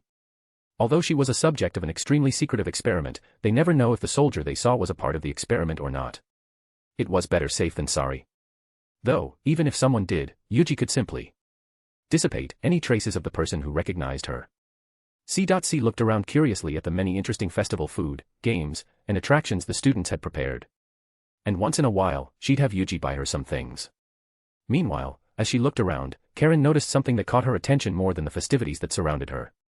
"Why are there so many Japanese people here?" she said in a soft voice that only Yuuji and C.C could hear amidst the loud voices of the crowd around them. While still in the minority, there were many Japanese people who came here to enjoy a Britannian school festival. There were more than she expected. Families, couples, friends. They all came and enjoyed the festival just like everybody else. And the students, the Brighton Yens. They treated the Japanese people without any prejudice or discrimination. They treated them like any other guests who came to enjoy their school's festival. It was unbelievable. Having seen, and even experienced it herself, the discrimination and suffering the Brighton Yen had brought upon the Japanese more than she could count, seeing such a thing. She simply couldn't believe it. They were drawn towards happiness. Humans always seek happiness, right? Seeing the festival, they must have been drawn by the festivities. Karen turned towards Yuuji as he looked around at the crowds and festivities. But it's a Brighton Yen school's festival. Aren't they scared? Why would they be? Does that look like something to be scared of? Yuuji pointed towards the crowd and Karen followed the direction he was pointing at. There, she saw a student of Ashford, a Brighton yen, serving a Japanese family with a wide, warm smile and kindness. Kindness will be repaid in kindness. Just like how good things will always happen to good people eventually. Although not always immediate, it will happen. All it would take for kindness and happiness to spread, is for everyone to show kindness towards others. Kindness. Her eyes lowered down and her lips curled into a frown as she clenched her hands into fists. But not everyone would be kind towards each other. If they would, then no war would befall this land. Yes. But it's not impossible for us to remedy that. Look. You're seeing it for yourself. It is possible for Brighton yens and Japanese to live in harmony. Karen raised her head back up and looked towards the festivities. She saw a Brighton yen student guiding an old Japanese couple towards a seat. She saw a Brighton yen man sharing a table with a Japanese man over a drink, talking and laughing like old friends.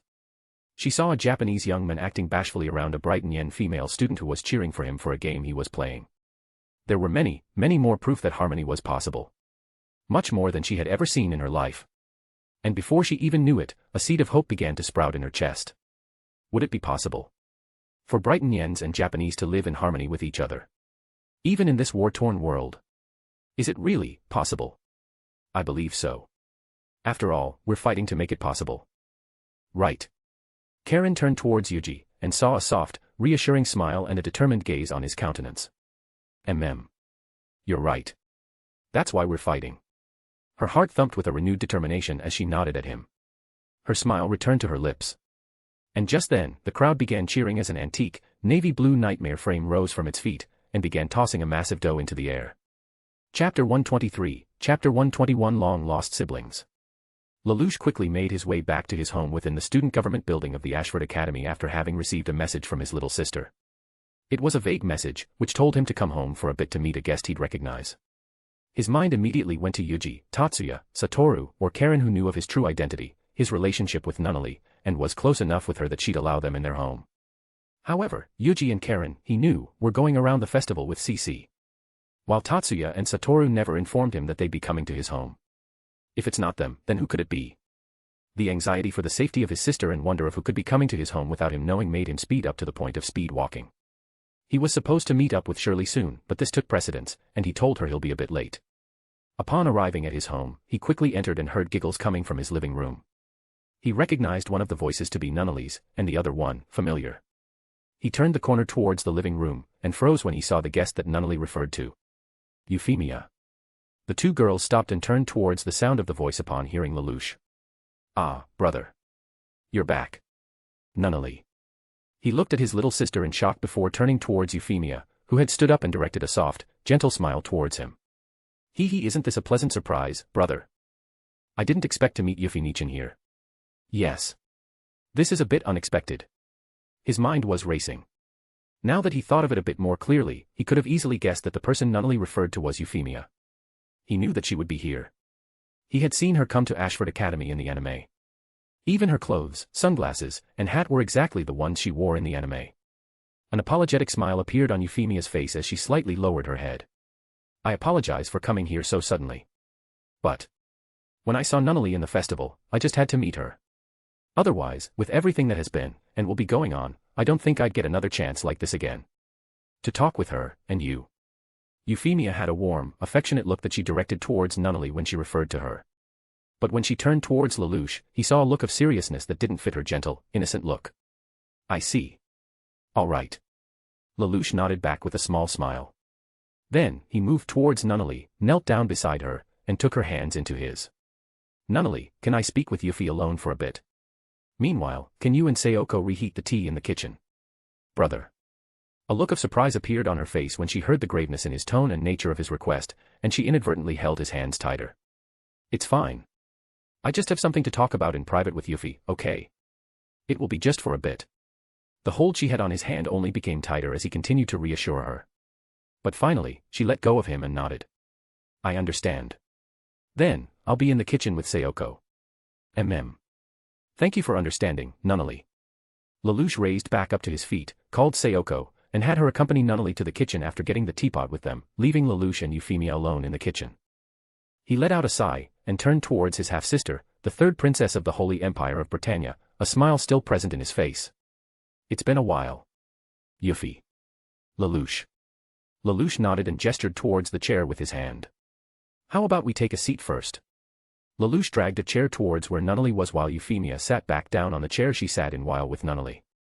A few moments passed in silence as Euphemia, in her sudden reunion with the banished half-brother she hadn't seen for years, failed to find a way to start the conversation she had been wanting to share with him. Until finally, with the fear of not being able to get another chance again for this, she began. Lelouch. You must have seen the announcement I've made.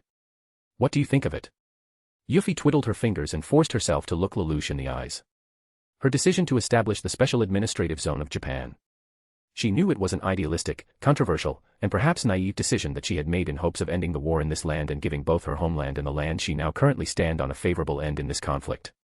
It was only thanks to the support of her elder sister, Cornelia, and her elder brother, Schneasel, that she could make it a reality. But even then, she knew there would still be many obstacles ahead of her if she wanted to make the special zone as she envisioned it. Lelouch kept his eyes at her with a soft, neutral expression, not shying away from her direct gaze. If it was him in the past, he would have taken some drastic measures against the Euphemia and her plan to establish the special zone. After all, her plan, if realized, would render every single reason why the Black Knights fought moot. The Black Knights fought against Brighton-Yens to defend the Japanese and their interest against aggressions that Britannia started. And sometimes, they would also strike first in order to cripple or delay Britannia's plans to suppress them. But, by creating this special zone and winning the hearts of Japanese, even if not completely, she had unintentionally made the Black Knights an unwanted obstacle between the Japanese people and the peace they sought for so long. With peace given to them on a silver platter, a rebellion group, whose mere existence caused chaos within the land, would be an unwanted hindrance. And this would not be limited to regular Japanese civilians.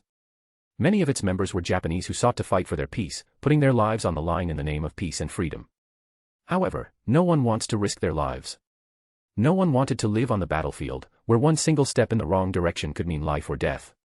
They would rather become a part of the special zone instead, where they could, at the very least, live a life away from the battlefield, where bullets tear through the air and blood seeps deep into the ground. It was the obvious choice. And Lelouch knew this would eventually happen. Because in the anime, many members of the Black Knights did sign up to become a part of the special zone. Even if there was a chance that the Brighton-Yen could still be controlling it from the shadows, the special zone offered them a life away from war, away from conflict. And for those who had experienced and suffered through such things, it was only obvious that they'd choose the special zone. The Lelouch in the anime saw this happen in reality, and in a fit of madness, he asked Yuffie to shoot him with a fake weapon when he was given a chance to meet her at the opening ceremony of the Special Administrative Zone of Japan. He would die before the eyes of the Japanese, be deemed as a deceived martyr, and rise once again, elevated and seen as divine. Then, he'd be able to rally the Japanese to his cause, show them that the Brighton-Yens couldn't be trusted, and tear away their control over Japan using the strength of its angry people. In hindsight, it was a rather foolish decision. He couldn't help but shake his head at the decision that Lelouch made. He had now gained a new perspective. Now that he had become a part of the group chat, and saw the end of his path if he never changed, his eyes were finally opened. All the hatred he had towards the Emperor of Britannia. His wish to turn this world upside down, destroy it, and create it anew for his little sister, even if it would cost him his life. All of these things that seemed all-consuming and made him blind to what was truly precious now seemed smaller. Of course, he still wished to stop the Emperor from completing the thought elevator and erasing mankind's will. Of course he still wished to see those who killed his mother punished.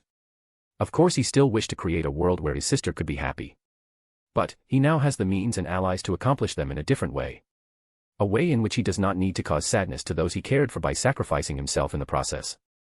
A way to still be by his little sister's side and live happily with those he cared for.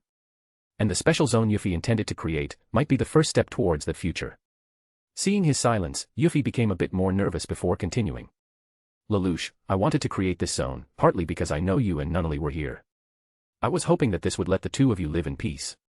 I understand that this might not be the best method, but I can't stand seeing even more unnecessary bloodshed and this war to continue any longer. A soft, helpless, gentle smile that Euphemia had almost never seen coming from Lelouch appeared on his countenance and froze her in place. It certainly is a naive and idealistic approach to bringing peace into Japan, and it seems you're at least aware of it yourself. Yet, you still choose to do it anyway. I see you haven't changed at all, Yuffie. You're still the foolish, naive, and innocent girl who'd make rash decisions with the purest of intention. Hearing the series of insults her half-brother threw at her casually, Yuffie pouted her cute little pink lips and glared at him. I know I'm not as smart as you, Lelouch. I've never won against you in games nor in studies. But that's still a bit too much. A small laugh escaped his lips before he waved his hand. I haven't finished. I was about to say that even though you've always been rash in your foolish decision, you ended up still winning it all in the end, just like how you ended up winning the hearts of the Japanese. He looked at her with warmth, so much more warmth that Yuffie had ever seen from him. Something had changed in Lelouch. No, perhaps instead of changing, he had returned to how he really was before Marianne, his late mother, passed away. It's still a long road ahead, Yuffie. Yes, many Japanese look up to Suzaku and see him as a ray of hope. And because you took him as your knight and showed your sincerity, you've won the hearts of many Japanese. But, there are still many who doubt you. Moreover. Lelouch glanced towards the window, and continued. There are some Brighton Yens that'd wish to use your special zone as a way to control the Japanese through the shadows, turning it into a puppet state. I know this to be true, because that is how Britannia simply is. And if that happened, the creation of your special zone would become the catalyst that turned the Japanese people directly into slaves of Britannia. I won't let that happen. Epuhai's sudden shout caused him to turn his gaze back towards her. And there he saw her, eyes widened in horror and her body trembling in anger and fear from the sheer notion of his words. If you react that way to just the thought of it, then I feel assured. He let out a smile and nodded. But you need more than that determination, Yuffie. You need the power to prevent it as well. Power. Euphemia inadvertently clenched her fists when Lelouch mentioned the word power. Unlike her elder sister and elder brother, Euphemia was powerless, both in the battlefield and in politics. She only has her position as the third princess of Britannia, an empty title, and Suzaku. But, it still wouldn't be enough for her to protect the zone she created from her own empire. Yuffie fell into a deep thought. When suddenly, Lelouch's words snapped her out of her daze and caused her eyes to widen in shock. The Black Knights. I believe it's time for you to know about this. So, we can help you protect your ideals. Chapter 124, Chapter 122 Enjoying the School Festival. The exciting giant pizza dough tossing event successfully ended with a loud cheer filled with the excitement of Brighton Yens and Japanese alike. Then, all guests were given the chance to put on the toppings for the pizza from the available prepared ingredients. And although Lelouch had given them the warning to not attract much attention, C. couldn't help it and joined in the fun, tossing cheese and pepperonis everywhere her lithe arms could reach on the giant pizza. Needless to say, she attracted a lot of attention, not only with her actions, but also with her appearance and the fact that Yuuji was with her. Despite wearing a disguise that covered her hair and eyes, the shape of her face and her body was still enough for everyone to recognize her as an incredible beauty and attract the eyes of many. Add to it the presence of the Ashford Academy's #1 most popular and handsome man by her side, she was bound to become the center of attention. And of course, she caught the attention of the journalists and people from TV stations who came to report on the famous and exciting Ashford Academy School Festival, along with their camera. But, the moment they panned their cameras towards her, every single one of their cameras suddenly turned off and refused to turn on. TCH. What's happening? Why did it suddenly break? God damn it. This useless junk.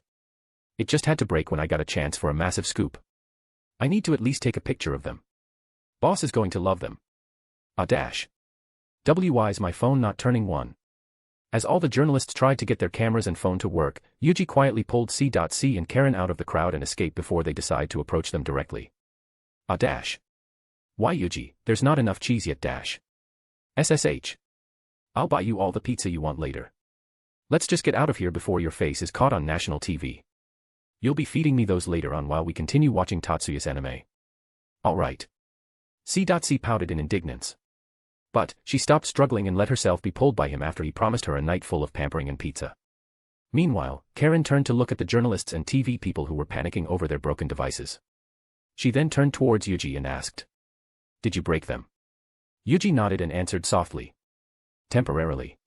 Right before they could capture C.C's appearance with their camera, Yuuji caused all the cameras and electric devices to malfunction and turn off temporarily by using his elemental sight and gravity magic to create a mini electrical field within each device, disturbing the flow of electrons within it temporarily.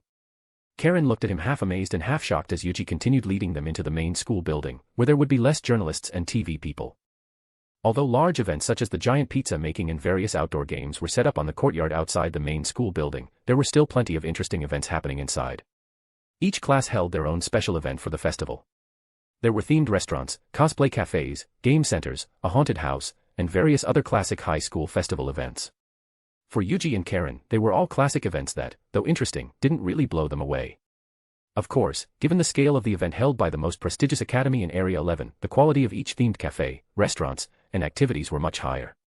But, they still had the same familiar, youthful charm that the students themselves exuded through their excitement and amateur professionalism. As they walked around, enjoying the various events each class they passed held, they still received plenty of attention, just as usual. The distance between Yuuji and Karen was one of the reasons that sparked everyone's interest within the group. They were classmates, and they were both part of the student council. But, that didn't explain how close they were. Many had seen them together often recently. Or rather, they rarely see them not by the other side whenever they're in the academy, causing rumors about their relationship to spread. But even more interesting was the girl in the hat and glasses. They've never seen the girl before, or at least to their knowledge. Although her appearance was slightly concealed, they could still tell how much of a beauty she was just from the shape of her face and her body. But what shocked them the most was how close she seemed with Yuuji.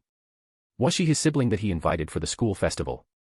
Was she a friend from a different school who came to visit? Or perhaps, someone romantically involved with him?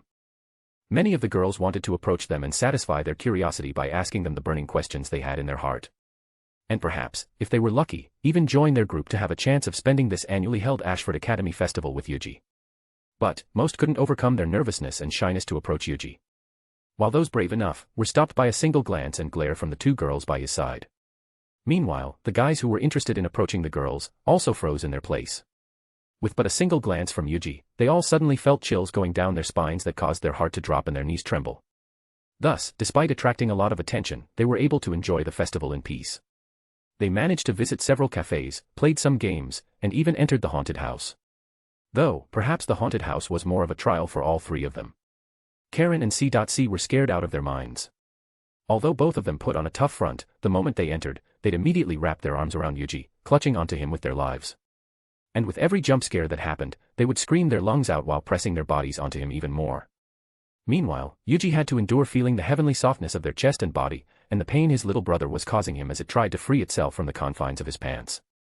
In the end, they got out of the haunted house battered and exhausted, both mentally and physically, and they decided to go rest somewhere. The three settled on resting in an animal ear cafe, where everyone within the cafe wore animal ear headbands, including the guests. They were free to choose what animal ear headband they're going to wear. But of course, Yuuji had no choice with the two girls having made the choice for it. Yuuji, wear this one. I agree. This one is perfect for you. Why this? Yuji's lips twitched as he looked at the animal ear headband they pushed onto his hands. He looked at both of his supposed lovers, who had given him a headband that had triangular-shaped ears with fluffy gray fur and a tuft of white fur at its center. He couldn't believe they would think of him as this animal. But this is a wolf. We know. It suits your personality. It's perfect for you. You're a wolf who would eat all the pretty little girls who come your way. He received a metaphoric blow to his heart the moment Karen and C.C. said those words ruthlessly. But, no matter how much he wanted to retort to them, he couldn't actually deny those words, given his track record in his relationships with females. That, however, didn't mean he couldn't get back at them. All right. Then I'll choose one for you too. He quickly picked up two animal ear headbands from the pile and handed one to each of them. And when they saw what he gave them, C.C. and Karen immediately blushed and glared at him. What's the meaning of this? That's right. What are you trying to say, huh? Yuuji smiled teasingly and kept his silence, knowing full well they could understand the reason why he picked those for them. For C.C., he had given her a rabbit headband. Because just like a rabbit, she'd normally be shy and aloof. But when she's with him, she'd become very passionate and loving. As for Karen, he had given her a cat headband, which symbolizes her tsundere tendencies towards him. She'd act all tough and cool, but when they're alone, she'd be super spoiled and yearn to be pampered. All right, let's put on our headbands and enter. Not letting them argue and change the choices he had made for them, Yuuji pushed the two inside, forcing them to wear the animal ear headband reluctantly. And as they were ushered inside by a waitress wearing a bear headband, they pinched his waist in indignance towards his choice. But, their pinch did not hurt a bit. Instead, they made him even more satisfied by his choice. Once they were seated, Yuuji let the two order first. And as an act of revenge, the two ordered anything they wanted without holding back, knowing he will be the one paying for all of them and he'll be the one eating the ones they couldn't finish. Why you girls? This is your punishment for being cheeky. Karen puffed her cheeks and pouted her lips at him. That's right. You've been becoming quite cheeky as of late. We need to remind you of your place. C.C. narrowed her eyes menacingly at Yuuji and pressed her feet onto Yuji's below the table. Yuuji sighed helplessly, but a smile still found its place on his face. After all, no matter how hard they tried to hide it, he could see that they're both simply embarrassed, proven by their redly blushing cheeks. And the fact that they're trying their hardest to deny it just made them cuter.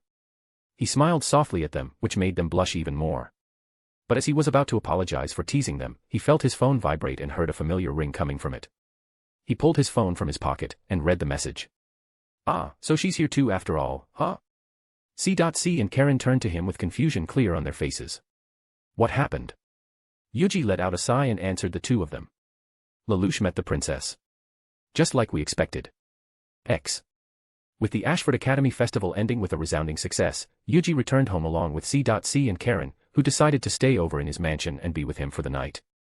After having dinner, which included a few pieces of pizza they brought home from the giant pizza event, they retreated to Yuji's room and enjoyed quality time together on his bed while the Irregular at the Magic High School played on the massive TV screen before them. After a long, relaxing bath, the two girls had changed into their nightwear. C. wore one of Yuji's t-shirts, which fitted her figure very loosely, with nothing else underneath. While Karen wore a tank top and hot pants. Again. With nothing underneath. Karen was originally quite shy about not wearing any underwear in Yuji's presence. But, it was extremely uncomfortable for her to wear them to sleep, and since she wanted to sleep with Yuji more often, she tried her best to overcome her shyness and get used to it. Even now, she was still a bit shy.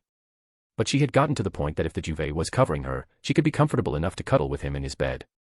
As they enjoyed their time spent in comfortable silence, C. suddenly rose up, propping herself up with her elbow, and looked over towards Yuji.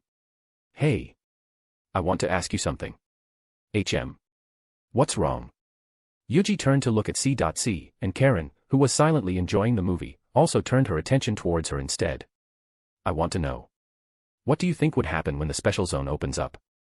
A look of surprise appeared on both of their faces, not expecting such a question to come up so suddenly. Yuuji thought for a moment before answering with a small sigh. If nothing goes wrong, then all would be well. We might even finish that last mission to liberate Japan from Britannia's oppressive government easily. All that would be left is to maintain that peace and prevent the Brighton-yens from usurping power from the shadow. That sounded easier said than done. C. frowned before plopping herself back down onto his chest. Yuuji smiled helplessly as he began to stroke her hair. That's because it is. We're essentially starting another war of attrition. But this time, it won't be with bullets and nightmares, but politics and money. With the money and influence they've gained through Yuji's investments, stock holdings, and Lelouch's major Securitite shares holding, the two have been laying in groundworks to gain as much influence and hold on the economy that could greatly affect the tide of war within Japan. And now, with the likeliness of this war turning into a war through politics and economy, they were ready for it. Some members of the Black Knights, such as Ogi and Toto, might also hold a high position in the new Japanese government and military, which they could use to deter the Brighton-yens from usurping power and bolster their defenses. What if something goes wrong? Karen muttered under her breath. Her voice trembled as she clutched onto Yuji's shirt. Yuuji reached around and stroked her hair as well to calm her down. Then perhaps. We'll have to be a bit forceful. But don't worry. We'll definitely attain the peace you've been fighting for so long. Yuuji lifted her up and placed a gentle kiss on her lips to calm her down, before pulling her into his embrace. Then, C. pulled on his shirt to get his attention and moved her face closer to his and closed her eyes. Chuckling inwardly, Yuuji gave her cute, pink lips a kiss and pulled her into his embrace as well. And they all slowly drifted off to a comfortable sleep after a long, long day. Chapter 125, Chapter 123 The Order. The Order. Under the clear blue sky, the final preparations made to the stadium which would be the site for the opening ceremony of the Special Administrative Zone of Japan were underway. The Special Administrative Zone, or SAZ, would be located at the feet of Mount Fuji and its surrounding area.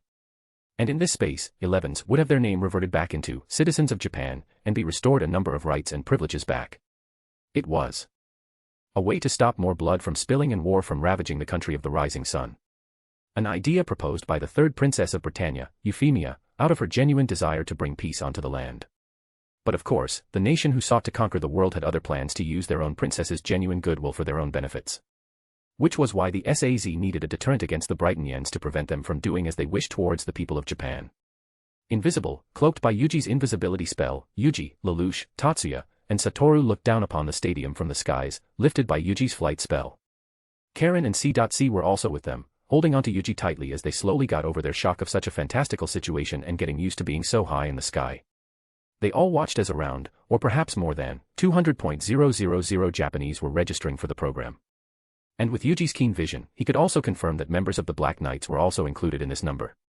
Amongst the crowd of Japanese people, they could also see news stations broadcasting the preparation for the massive event that was about to take place the next day. Ah, Nishiki and Rai-san. Yes. Yes. I see. I understand. Satoru suddenly spoke under his breath, turning the others' attention towards him. He nodded and spoke to no one in particular, as if talking to someone on the phone, just without actually receiving a call from a phone. After a few moments, Satoru finally turned towards Yuuji and the others. I just got a message from Nishiki and Rai-san. He seemed to see Bartley and Darlton conversing, discussing their plan to lure us, the Black Knights, out using the Japanese people. Then, while he was sneaking around, he also confirmed the presence of the Purist faction. He saw some of them bullying several honorary Brighton Yen soldiers in a hallway far from the business of the preparation. While they scouted from the skies, Satoru had Nishiki and Rai and several other phantoms of his who were skilled with stealth to infiltrate the venue and gather information. Although these phantoms were not as powerful as their real counterparts, they were extremely close to them in terms of power due to how strongly Satoru remembered his past guild mates. And given this world's level of magic, even with a simple second-tier invisibility spell, no one would be able to see their appearance. I see. Can you have him scout for Britannia's military presence here? I would like to know their numbers, which divisions are present, and their estimated strength. There's definitely Cornelius soldiers, which are led by Darlton, and those from the Purist faction. As for the others, I'll have him scout more and report to you later on. Thank you. Satoru nodded and began messaging Nishiki and Rai and his other phantoms to gather information about Britannia's military presence in the zone. How despicable. How could they use the Japanese people who choose to trust them as bait to lure us out?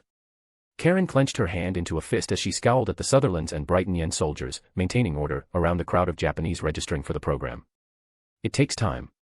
Change needs time, Karen. And we cannot force change onto them. It would simply be another seed for conflict. Yuuji held her hand softly, and Karen looked towards him, slowly relaxing her fist. While that change takes place, we will protect Japan. And our first step would be coming to support this special zone, and show them that we will be protecting it from Brighton Yen influence.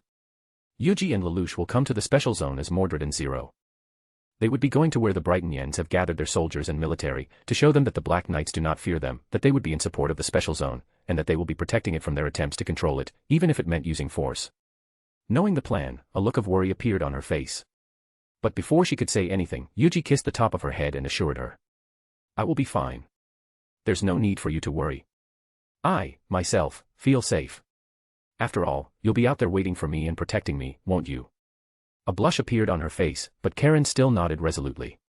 She, Toto, and the rest of the Black Knights would be standing by around the perimeter of the stadium, ready in case anything goes wrong during the ceremony, may it be towards Lelouch and Yuuji, or towards the Japanese people. Some of Satoru's phantoms would also be standing by around and within the stadium. Perorancino's phantom would be on the lookout along with Karen and the rest of the Black Knights. While Momonga, Nishiki and Rai, and the ones with stealthing abilities would be inside, doubling as a scout for information and protecting Lelouch, Yuuji, and the perimeter within the stadium. In addition to their own abilities, no danger could befall upon the two, even if all military personnel present suddenly attacked them. But Karen couldn't help but worry. This was the first time in her life she had ever fallen in love with someone else. And Yuuji managed to make her fall in love with him so utterly and completely. She wouldn't know what she'd do if anything befell him. C.C. similarly held his hand tighter and expressed her worry wordlessly. Although he wasn't her first love, he was her last. He was the man who reminded her how to love. And how to be happy once more. Losing him would be equivalent to losing her final remaining reason to keep living her immortal life. And if such a thing happened, she would be living in a hell even worse than the one she had been living in before meeting him. Yuuji noticed her worry and held onto her hand tighter. He kissed the top of her head, and brought the two into his embrace. I will be fine. Just wait for me. I will definitely return to your side. And I want you to promise me to do the same. Be careful. I will. Lelouch glanced at the three and watched them with a small smile curled up on his lips. Then, he turned towards Tatsuya and Satoru. Tatsuya, how is our preparation for tomorrow? Everything is ready for tomorrow. The new features on Excalibur, Guren, and the Burais have been tested and are ready for operation. And, the Amaterasu would be ready as well if we ever need it. Lelouch nodded before addressing Satoru. Satoru-san, has there been any progress with the situation in Kyoto regarding this special zone? When they last checked, there was still internal debate within the Kyoto House regarding their stand towards the SAZ. Some agreed with Kirihara's decision, while some were opposed to it.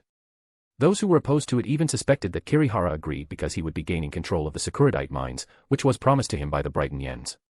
They've also accused him of insulting the Resistance's effort to fight for Japan's freedom from Brighton Yen control. Kirihara of course denied all allegations, but of course, those who were opposed didn't seem to believe him. Satoru shook her head and let out a soft sigh. No. They still haven't reached an agreement. But, Kirihara Taizo had expressed his willingness to attend the opening ceremony, despite some members of the Kyoto House still opposed to his decision. And Sumerei Kagaya had also expressed her interest in knowing the Black Knight's intention and plan. She might contact us as soon as after tomorrow's event.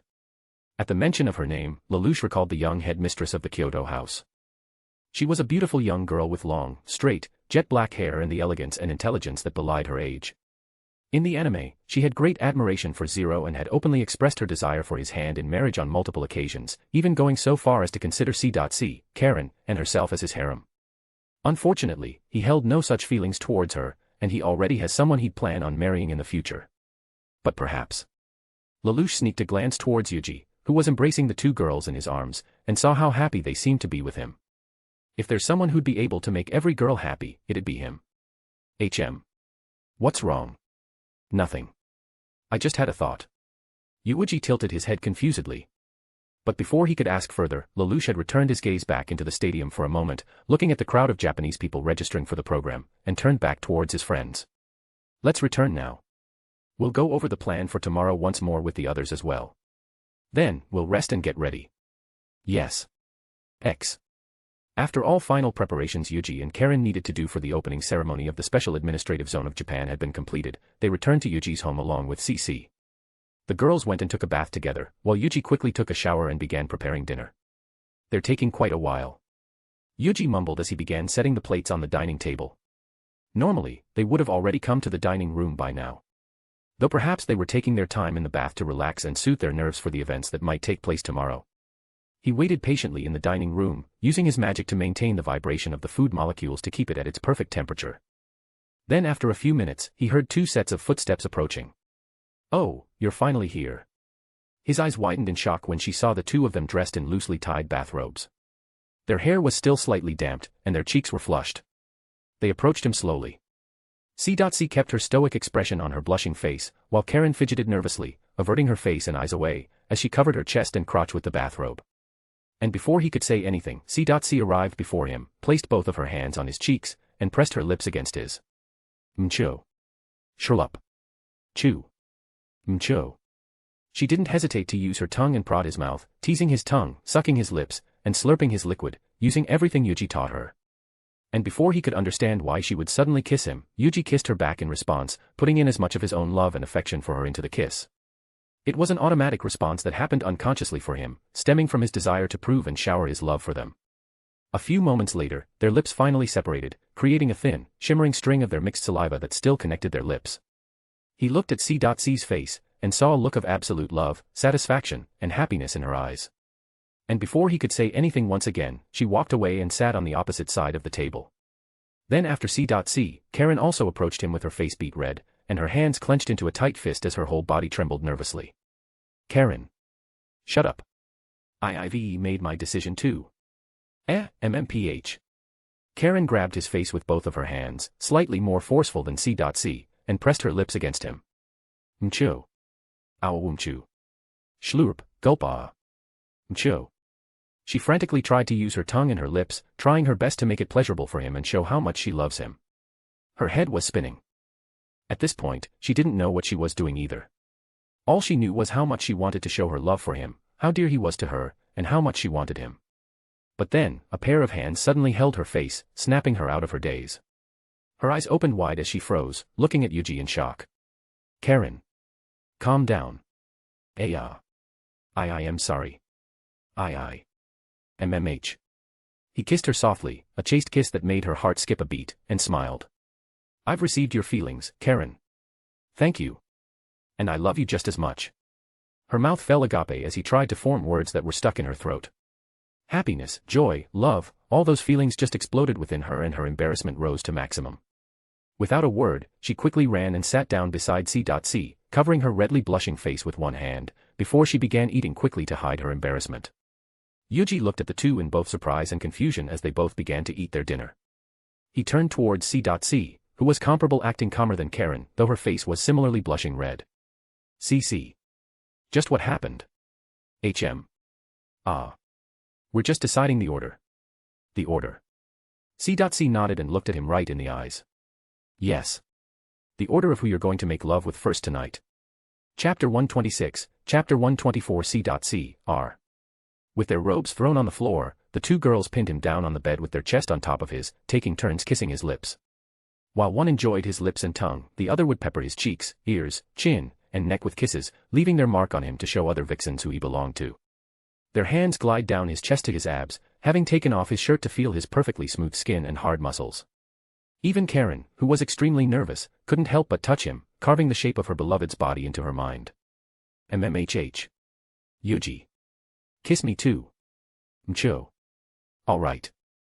Come here, Karen. Yuuji separated his lips from C.C's lips and turned towards Karen. She was already waiting for him. Her wet, pink lips were already before him, ready to meet his lips and welcome his tongue. And Yuuji didn't make her wait, and gave the crimson-haired girl a loving, passionate French kiss that she had been yearning for. MNNHH. Yuuji. Mchu. Schlurp. Mcho. Ah. Ha. Mcho. Her mind was filled with the sound of her pounding heart and their lips smacking against each other. She could not think of anything else other than Yuuji and how much she loves him. Meanwhile, although his lips taken by Karen, C.C. continued to kiss him. But this time, she went down to his neck, his clavicle, his pecs, and continued going down to his abs, and finally, the thing she had been dreaming for since they've confessed to each other their love. The thing that was pitching a massive tent under their sheet. She crawled down, wanting to get a better look at it. And when she was right before it, C.C. slowly turned her head up in shock and amazement. This is... I've seen it pitch a massive tent before. But isn't this too big? She gulped down the saliva that had accumulated in her mouth since the moment she saw it, and began panting as she stared at the towering genital of her beloved. And with each whiff of the arousing, masculine scent it emanated, her body began to immolate hotter and hotter. It was unlike anything she had ever seen before. It was such a grotesque, savage, and burly thing. But why did it seem so delicious and beautiful? Was it because it belonged to the man she loves?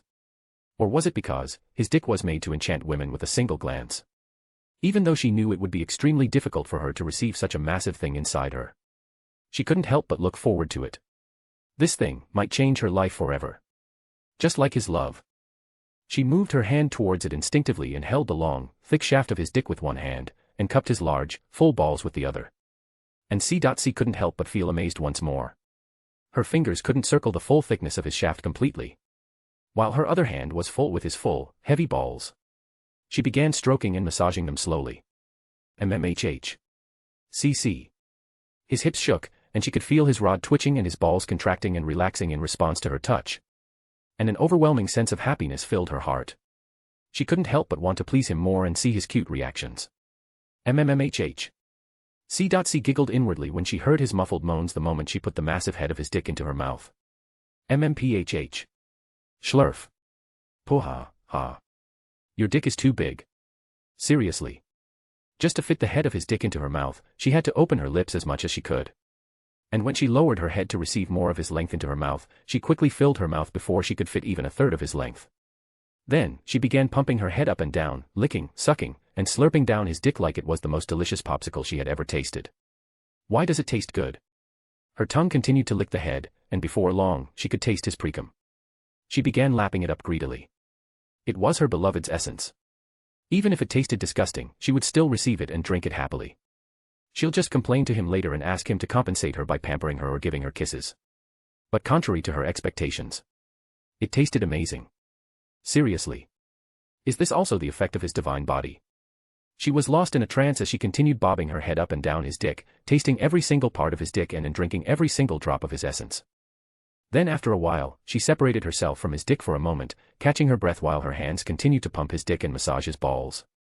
She looked at the towering figure of her beloved's dick. Its towering height seemingly challenged her to receive all of it and give her beloved the ultimate pleasure. She had given him her heart, body, and soul in exchange for his. But, she also wanted to give Yuuji the greatest pleasure as well. To show just how much she loves him.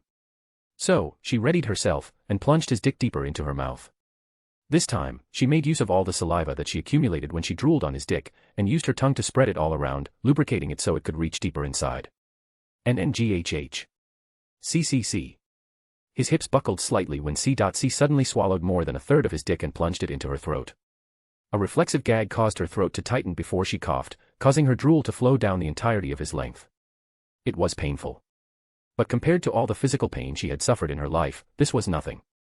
And her desire to bring pleasure to him won over her aversion to pain.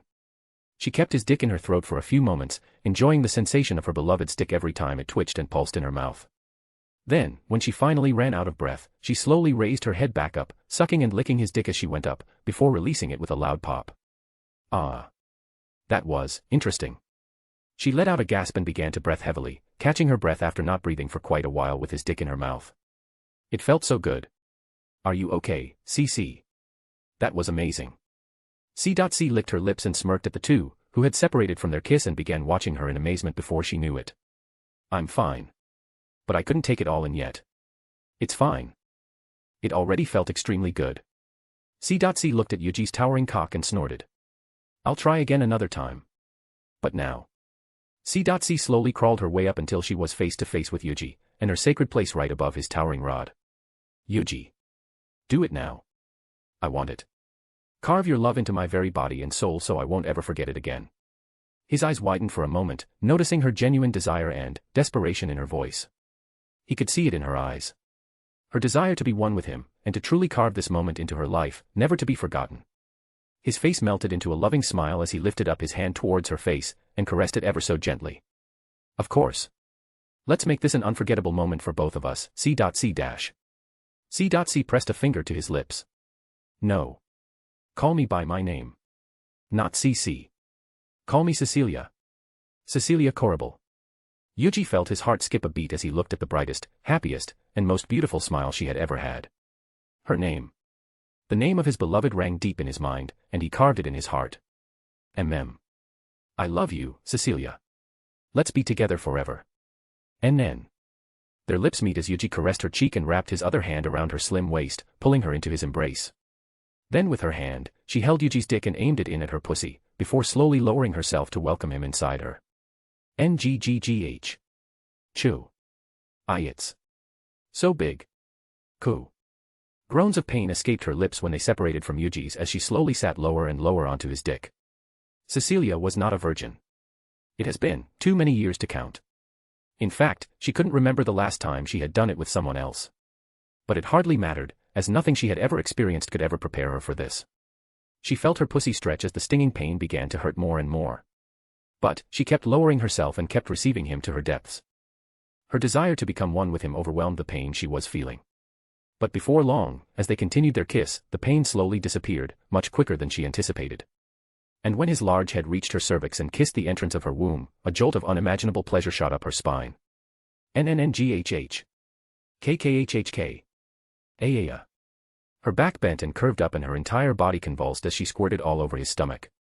Her pussy tightened into a vice grip around his dick and her eyes rolled back into her skull as her tongue hung limply outside her lips. Yuji tightened his hold around her waist, keeping his dick deep within her and kissing the entrance to her womb.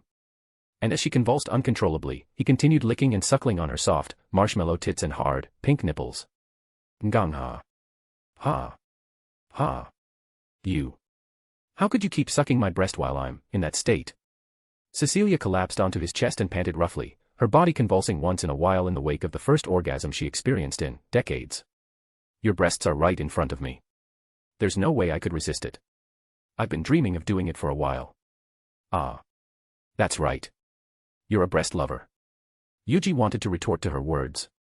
But he bit his tongue when he glanced at the massive pair of breasts to his side that belonged to Karen, who was watching his and Cecilia's act of lovemaking in shock and amazement. Cecilia rested for a while, before she slowly got back up, pushing herself up with her hands against his hard chest and began moving slowly.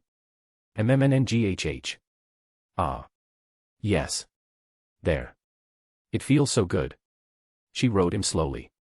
It was a bit difficult to move herself up and down his length as she had forgotten how to move in this situation, and because she also didn't want to separate too far from him. Yuji sensed her difficulty and began helping her. He lowered his hands down to her hips, guiding her, as he began moving his own hip to the rhythm. Ah. Yes. Kiss me. Kiss me, Yuji. Cecilia gave up on moving her own and let Yuji take control, moving her whole body as he liked. Instead, she fell onto his chest and began pressing her lips against his, enjoying the taste and sensation of his lips as his massive dick continued going in and out of her pussy, shaping it to fit him and only him. When he sensed Cecilia having gotten used to it and yearning for more, he began moving faster and faster. And soon, the sound of loud slaps of wet flesh hitting each other and their moans filled the room. Yes. Yuuji. It feels so good. Your love. I can feel it, so deep. More. Give me more of your love, Yuuji. Cecilia. He wrapped his arms around her thin waist and began pounding her from below. The lower half of her body lifted up into the air, and as she was about to fall back down, his hip thrust up to meet her in mid-air, plunging his dick deep into her pussy. Gaga. Why Yuuji? Her entire body convulsed with each and every thrust, and every time his dick kissed her cervix, she felt a jolt of electricity coursing through her entire body, sending her into orgasmic pleasure. Aya. Why Yuuji, wait. I am coming, too much. I'm going crazy. I'm sorry. Cecilia. I can't hold back. He continued to pound her even harder still. And soon, Cecilia plopped down to his chest and let her body be used for her beloved's pleasure. Ugu. Why Yuuji, more. Give it to me. Give me your seed. I can't think any more. Just give it to me. Yes. Cecilia. I'm coming. Cecilia wrapped her arms around his neck and pressed her lips against him. Yuuji began thrusting his hips faster and faster. Then with one last powerful thrust, he pushed his dick as deep as he could into her pussy and cummed right into her womb, filling it to the brim with his thick, white seed. MMMH. MMMNNHHHHHH. With her lips blocked by Yuuji's lips, she moaned in orgasmic pleasure into his mouth. Her entire body convulsed violently as powerful streams of liquid squirted out of her pussy, drenching both of them and the sheets below them in her liquid. Ha. Ha. That was amazing. Cecilia. MNNHH. Why you were being too rough. I couldn't stop coming for a while. Yuuji smiled apologetically and kissed her pouting lips. I'm sorry. I couldn't hold back. I've been dreaming about this for so long. She lowered her head, embarrassed, and mumbled into his chest. Me too. Then, a few minutes later, having caught her breath, Cecilia raised up from Yuuji, giving him a final quick kiss, and turned towards Karen. It's your turn now. Chapter 127, Chapter 125 Karen, R. Yu. Why is it so big? After C.C finished her turn, Yuuji turned towards Karen and held her in his embrace, kissing her, before placing her down on the bed. She laid down with her head on Cecilia's lap, and shyly let her legs be spread open into an M shape by Yuuji. Her heart thumped loudly as she looked down and stared at Yuuji's massive dick right above her crotch, its length easily reaching right below her belly button. If such a thing entered her virgin pussy, she couldn't even imagine what kind of pain she would experience. But at the same time, she felt excitement and anticipation in welcoming him and becoming one with him. One with the men she had ever loved. That's because you're too beautiful, Karen. I can't wait to become one with you. Idiot. She covered her redly blushing face with her hand. This guy, even though she was freaking out enough that her heart was about to burst, he seemed so calm. He must be used to this. Look at that. He's smiling so brightly. And, he seemed so happy. Her heart couldn't help but skip a beat when she saw it. Then, I'll start going in, okay? You on.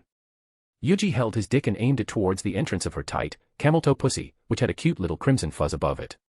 And when it touched her entrance, Karen's body unintentionally twitched and trembled as she bit her lips, letting only a whimper of moan to escape it. It's okay. It'll be fine. It will only hurt the first few moments. Let him kiss you and drink his saliva. It'll make the pain go away. Cecilia stroked her head softly from above, comforting the nervous and anxious girl on her lap. Karen nodded and looked towards Yuuji hopefully. She wanted to kiss him. She wanted him to comfort her. Hold her tight in his embrace. Yuuji.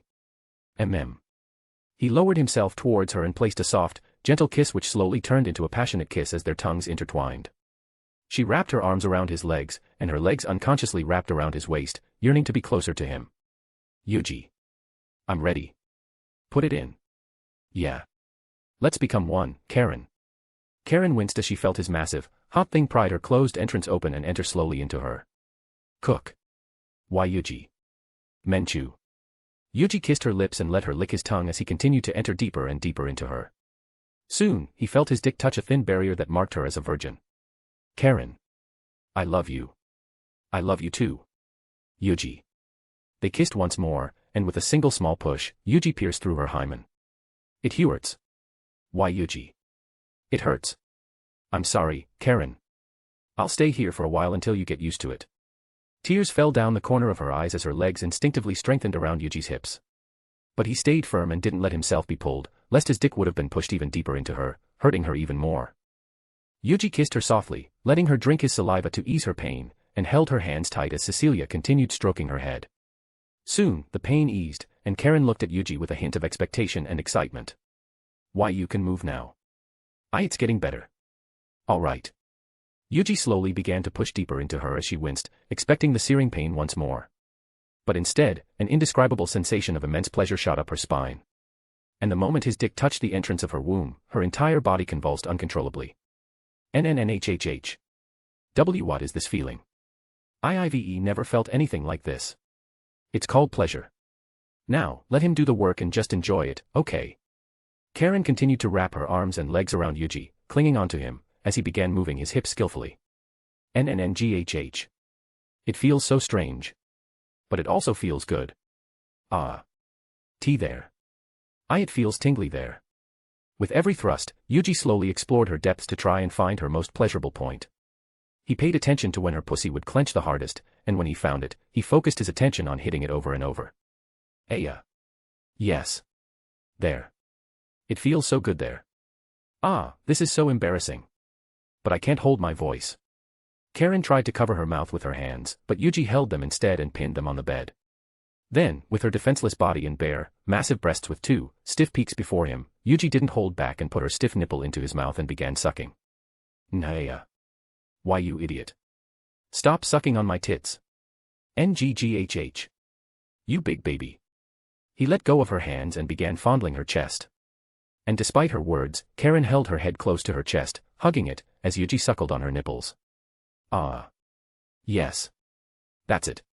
Yuji. Give me more. Yuji increased the speed of her thrust, causing the sound of wet flesh hitting each other to reverberate within the room along with Karen's sexy, throaty moans.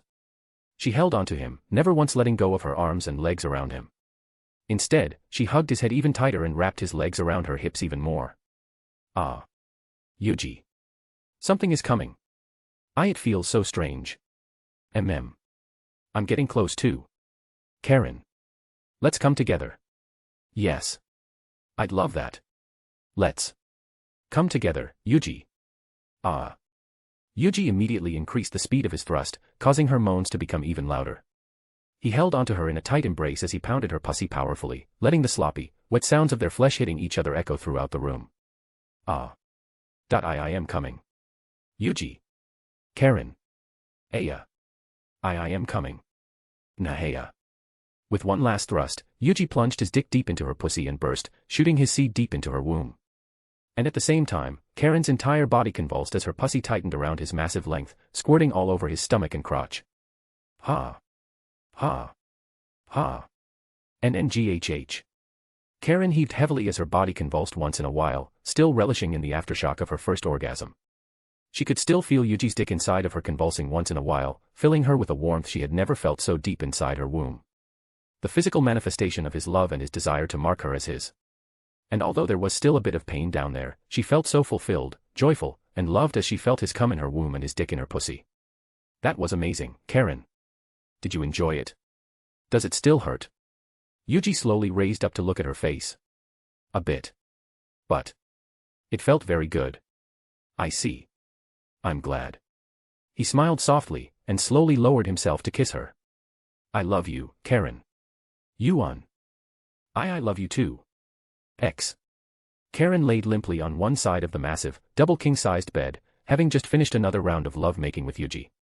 She lay completely naked under the cover, drenched in sweat, as some of Yuji's seed flowed out of her still gaping pussy while most filled her womb to the brim. The exhaustion from their intense love-making and a day's worth of work had put her into a deep slumber, deep enough that she could still sleep through Cecilia's loud, wanton moans and the loud clapping of wet thighs right beside her. NGGGHH. Yes. There, Yuji, give me more. Coo. You're so tight, Cecilia. MMNHH. I love you. Yuji. Kiss me. Come here. Yuji lowered himself towards her and kissed her lips as he kept pounding her drenched pussy. Mencho. Rero. MNNHH. Yuji. Chew. Cecilia. I'm going to come. MMM. Me too. Come inside me, Yuuji. Fill me up. I want more. The loud clapping of flesh hitting flesh intensified, and before long, Yuuji thrusted deep inside and came inside Cecilia, filling her already overflowing womb for the umpteenth time. Mnanaya. Cecilia convulsed in orgasmic pleasure as her pussy squirted a massive wave of her love juice right towards his stomach. The two stayed glued together to each other for a while, their limbs entangled around each other's body, as they relished in their orgasm. Then, Yuuji laid down beside her and brought Karen and Cecilia into a warm embrace. Cecilia immediately nuzzled her face to his neck and hugged him tightly, pressing her breasts against him, while Karen instinctively did the same in her sleep. Ha! Ha! You're a monster. I can't believe you did both of us until we're exhausted and still have energy left. Yuuji smiled and kissed her on the forehead as he stroked her head. Both of you are just too beautiful. And I've dreamt of doing this for a long time. Now that I can finally make love to you, I can't hold myself back. Humph. You and your sweet mouth. Cecilia smirked at sweet words. If it was from any other guy, she would have doubted those honeyed words. But knowing Yuuji, she knew they were his genuine feelings. After all, he's someone who couldn't even keep such world-breaking information about the Multiverse Group Chat from her and Karen. He shared with them the entire truth about himself and left nothing about himself hidden. At this point, if she couldn't believe him, then she wouldn't believe anyone else in the world. And that's why, she gave him her full trust as well and told him everything about herself. There were no more secrets between them, and the same went with Karen. Will you be fine tomorrow? I will. You don't need to worry. You know what I can do. Cecilia looked at him for a moment and nodded. His magic. Even now, she still couldn't believe that there was even magic in the first place. The only thing she knew close to magic was Geas. Though rather than magic, she considered it closer to a curse. But Yuuji's ability to manipulate the fabric of space was genuine magic, a fantastical ability that literally broke the laws of physics. And with such power in his hand, she knew it would be harder for him to defeat Lancelot with Excalibur than his magic. I do. Well, you better come home early tomorrow. I will. I still have to pamper my little C.C. and Karen, after all. Idiot. Cecilia snorted through her nose and began nuzzling to his chest, averting her face away from his gaze as a small smile formed on her lips. Good night, Cecilia. Rest well. Good night. Soon, the two fell into the land of dreams in each other's embrace, finally getting the rest they'd need for the opening ceremony of the Special Administrative Zone of Japan, tomorrow. Chapter 128, Chapter 126 Special Administrative Zone of Japan. The opening ceremony, marking the grand establishment of the first-ever Special Administrative Zone in the world, had begun. More than 200,000 people of Japanese ethnicity and nationality who had registered for the Special Administrative Zone of Japan had gathered within a massive stadium in the land adjacent to Mount Fuji, where the Special Administrative Zone would be located. To the Brighton Yens, the area was named Sector F-208. But to the Japanese who had come here in hopes for a simple peaceful life, it was an area they could call Japan, a place where they could live without fearing arrest under suspicion of terrorism and rebellion simply by looking at a Brighton Yen soldier or officer wrong. Many were no longer able to withstand living under such circumstances. And some have even resorted to using refrain to return to the good old days where they lived in happiness and peace, to experience it once more, even if they were false. Thus, even if they knew it wasn't completely theirs. Even if they would still be, technically, under Brighton Yen rule, at the very least, they could live their lives without the fear of being hunted down, treated like animals, and suffer the abuse and violence within this small area. At the very least, they could begin to hope for a fresh start once more. The chattering and rustle of the crowd soon died down slowly the moment they saw the Brighton Yen princess, who had established the special administrative zone and given them hope for a fresh start, walked upon the stage before them. Dressed in a beautiful pink and white dress, she stood before all 200,000 Japanese, tall and elegant, as a gentle, soft smile adorned her face. Her beautiful, long, light pink hair, the same color to the sakura flowers which was once, and still, the symbol of Japan's nationality, culture, and beauty, swayed gently in the winds. Behind her, flanking her sides, a young man and an older gentleman followed. The one to her right wore a white and gold, ceremonial knight's uniform with a four-winged medallion adorning his left chest, the symbol of his position as the princess's knight. While the one to her left wore a violet military uniform with adornments and medallions signifying his achievements and ranking as general. Suzaku was a well-known individual to the Japanese as someone who had managed to climb high as an honorary Brighton Yen and become a knight to the princess. While Darlton, though unknown to most Japanese, still carried a large presence naturally. However, despite all of these facts, all eyes were still locked on the third princess of the Holy Brighton Yen Empire, Euphemia Lee Britannia. A tense silence hung in the air. Although they were all anticipating the start of a new life within this special zone she created, many still held a sense of foreboding and fear.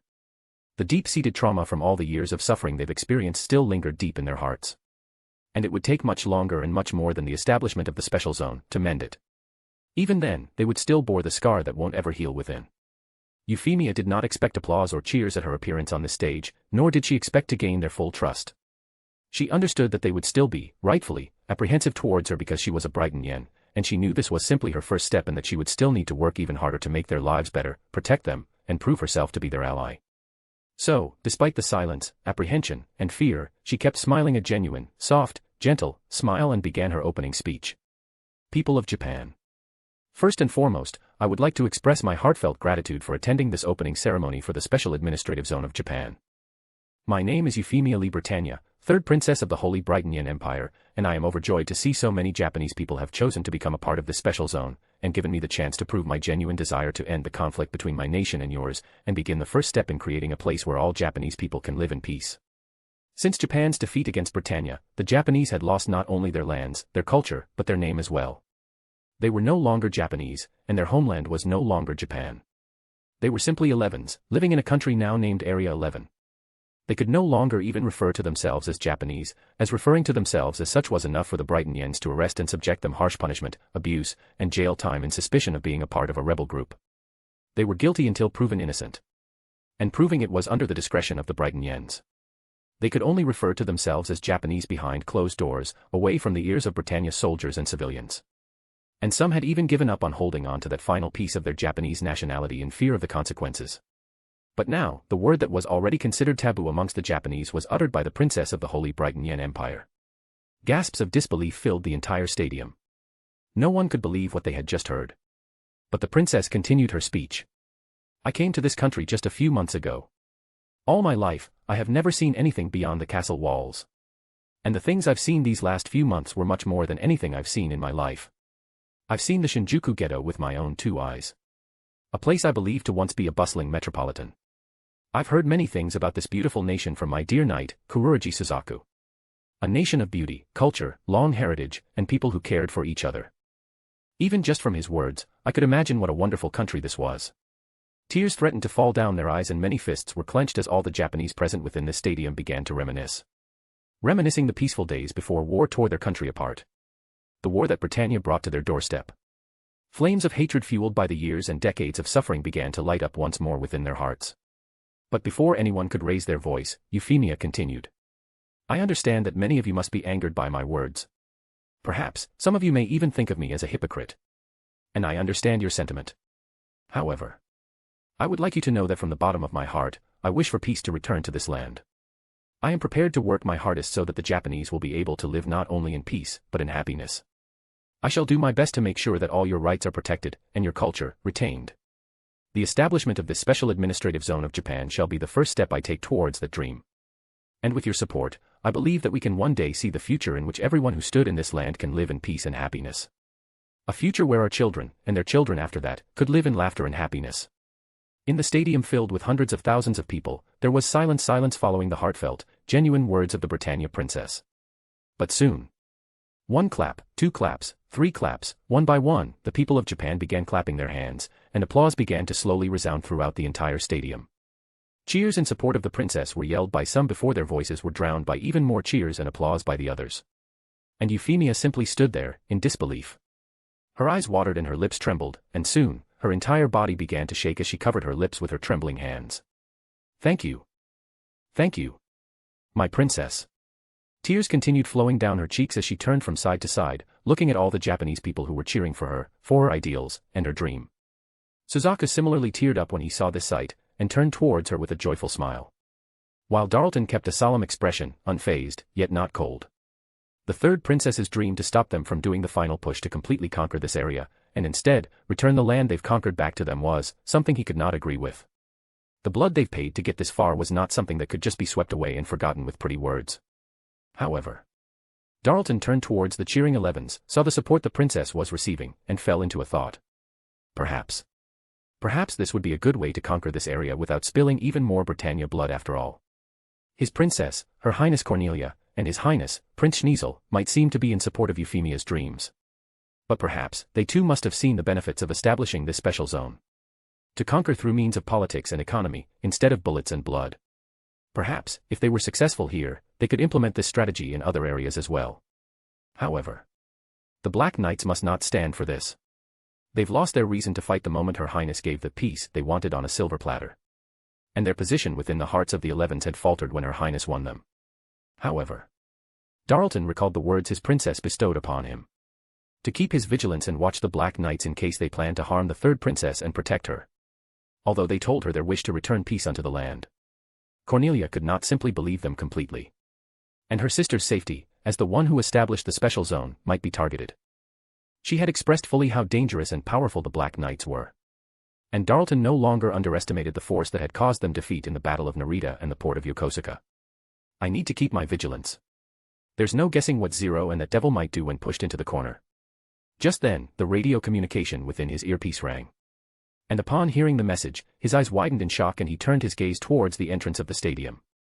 At the same time, many reporters began receiving notification on their communication devices and reached out to take the call.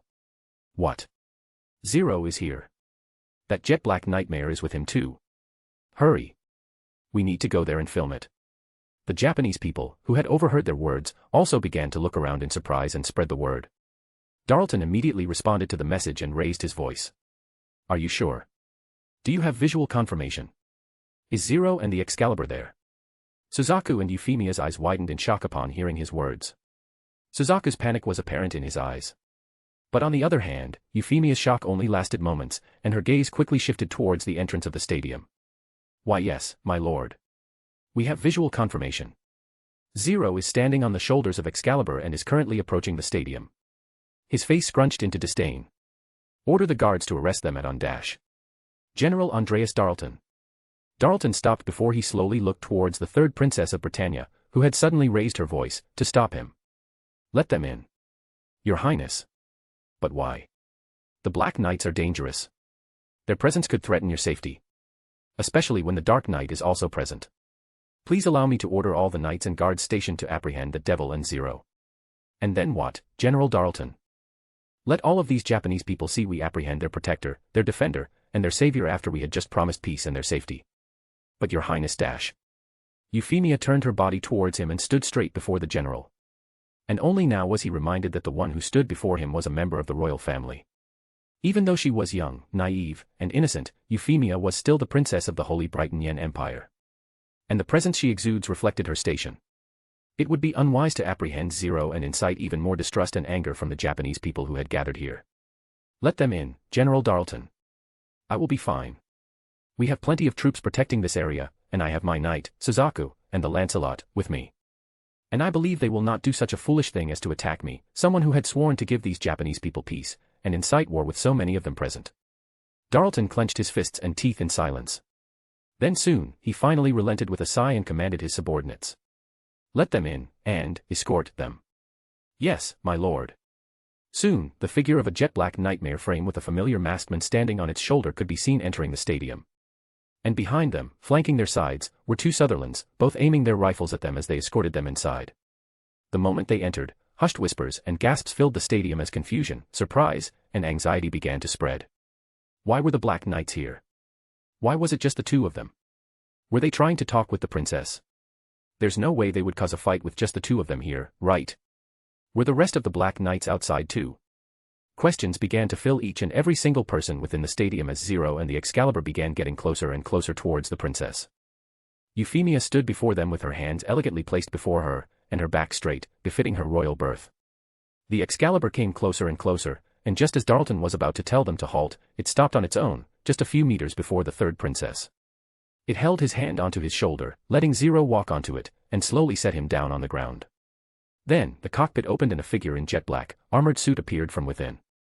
And with a light jump from the full height of the Excalibur, he landed onto the ground with nothing more than a light tap, and began walking to Zero's side.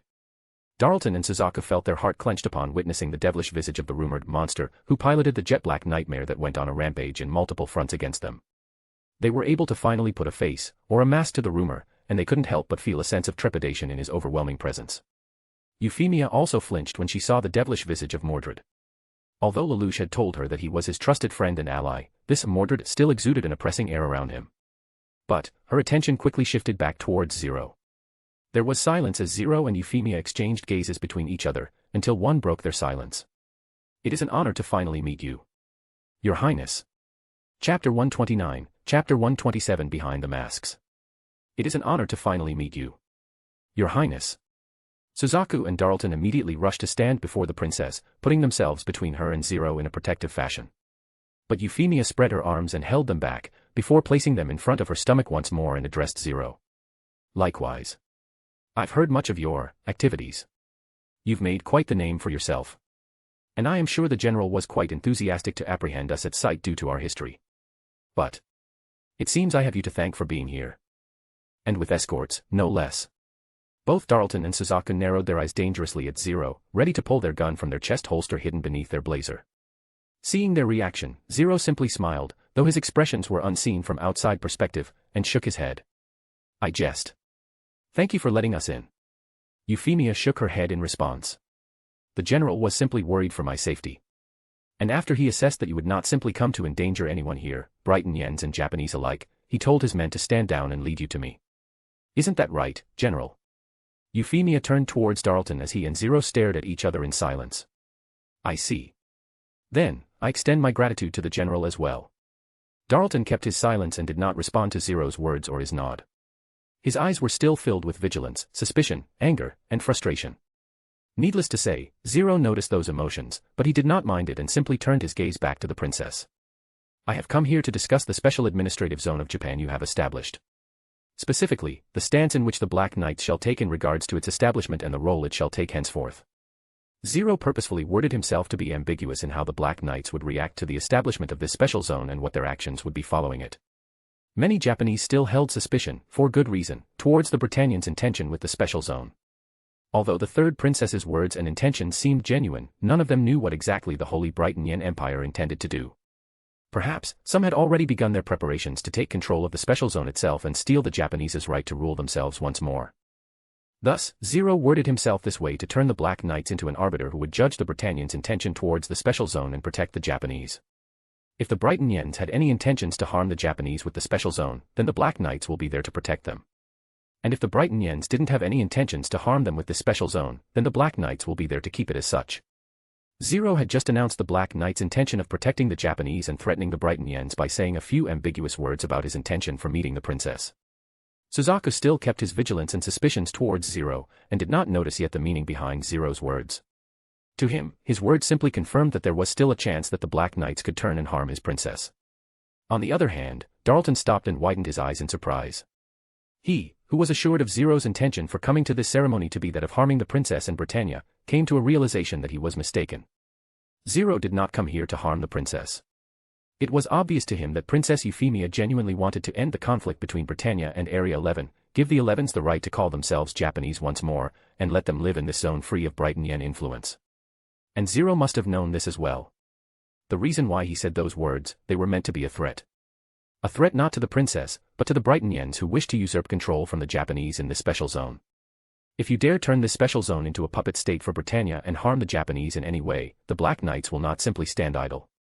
Darlton clenched his fists. He disliked the idea of being threatened by these rebel scum. But he had to admit that the Black Knights were not the mindless rebel group which was slightly more troublesome than others. They were not here to destroy Britannia, but to protect the 11s. To this point, he could not do anything but stand down and let the princess handle it. Very well. There are still a few more events left for the ceremony, but there is still some time before it is my turn once again to appear on stage. So, shall we head inside to a more private setting to discuss? Of course. Lead the way. With the princess in the lead and Suzaku by her side, Zero and Mordred followed them in with the general behind them, watching their every move like a hawk. He was ready to subdue them at the slightest suspicious behavior. They passed the extremely thorough security check and continued on their way inside, deeper and deeper into the stadium. Soldiers, officers, and workers within the inner parts all looked in shock upon seeing the well-known figure of the Black Knight's leader, Zero. Their eyes were locked onto him. One soldier instinctively moved into a stance and gripped the firearm he wielded tightly, before being stopped by his comrade. While the nightmare pilots all looked at the figure in the devil's mask. Rumors of the monstrous pilot who single-handedly defeated the famous Princess Cornelia's soldiers, generals, knight, and herself had spread far and wide, and had instilled fear upon many. The rumors were quickly hushed by the higher-ups of the army to prevent morale from dropping and protect their prestige. But they could not stop the rumors that had spread like wildfire. The jet-black devil who tore through the battlefield like a god of war, defeated the strongest army in Japan, and crushed Britannia's most advanced nightmare frame model, Lancelot. From their perspective, they're seeing the devil himself walking through the pristine white halls right before them. Soon, they arrived before a private meeting room, and Euphemia stopped to turn towards Zero. But instead of him, she looked past the masked men and looked at the general standing behind him. "General, would you be so kind as to not let anyone in this room until I say otherwise?" Darleton's eyes widened in shock. "But your highness, I can't simply leave you together with Zero. I have my knight, Suzaku, with me. I believe in his skills and ability to protect me. Moreover." Her lips curled into a small smile and looked towards Zero. "If Zero does harm me in any way, then he will become the enemy of the Japanese, who sought the peace I am about to give them. Isn't that right, Zero?" Zero glanced back towards the general. "I have no intention of harming the princess. Just as I did not capture nor harm your princess on the many chances I had. You may rest assured." "You." Darleton clenched his fists tight as his body began to tremble in anger. His words. Darleton knew very well what he referred to. And they were all true. Princess Cornelia had been cornered multiple times by Zero, but every single time, she was let go by him. Though her nightmare was extremely damaged, she was unharmed. Zero had never harmed her directly nor captured her. "General Darleton. This is an order." "Very well. But please bring this, your highness. This is the only way I can abide by your order." Darleton handed Euphemia a fully loaded handgun, and with no other choices, she took it with a sigh. "I understand. Thank you for your concern, General. Well then, shall we enter?" "After you." Euphemia entered through the door Suzaku opened for him, before Zero then Mordred, and finally, Suzaku followed after her into the room and closed the door behind him, leaving the general outside. He then activated his communication device and issued a command to his subordinates. "Team Charlie and Delta, form a perimeter around the North A1 special private meeting room on the first floor. If anything suspicious happens, breach the door and protect the princess at all cost and eliminate all hostiles. X." A long, white table sat at the center of the massive meeting room with several high-quality, leather, office chairs aligned along both its length. Zero sat in the middle of the table with Mordred standing diagonally behind him, while Euphemia and Suzaku mirrored them on the opposite side of the table. She let out a smile as she placed her hands on the table. "I'm glad you came. Zero." Suzaku's eyes widened in shock at the words that came out from his princess's mouth, and turned to her. But before he could express his shock in words, he heard a chuckle coming from Zero. "I've promised you, after all." On that day, during the school festival. Suzaku's body visibly flinched from the shock as he snapped his head towards Zero and looked at him with eyes wide as saucers. And this time, Euphemia similarly looked at him in shock. Is it really fine for you to say that?" "It is fine. We've secured this room thoroughly. Nothing we say nor do in this room will leak outside. Except, of course, the two of you revealed it." Zero waved his hands dismissively at Euphemia's concern, though he did understand why Euphemia was so worried. The room they're currently in was filled with high-end security cameras that watched and recorded all the visual and audio happenings within this room. However, the moment they sat down, Yuuji had already cast a spell that altered what the cameras saw. At the same time, the Phantom of Momonga, who had entered with greater invisibility cast upon himself, would use thaumaturgy to obfuscate their conversation from the cameras. To those who'd see the footage, such as Darleton, they would only see Euphemia and Zero on their seats while Suzaku and Mordred stood by their side, and not be able to hear their hushed conversation. Euphemia let out a sigh of relief before pouting at him. "Ha. I guess you've had all this planned out too, huh?" "As expected. My princess. What is going on?" Suzaku looked at his princess and Zero back and forth in confusion, unable to follow what they're talking about. Why do they sound so close? Why does his princess act so casually before Zero and Mordred? "Suzaku, there's no need to worry. They're dash. Let me tell him, Yuffie. Or perhaps it'll just be faster to show him."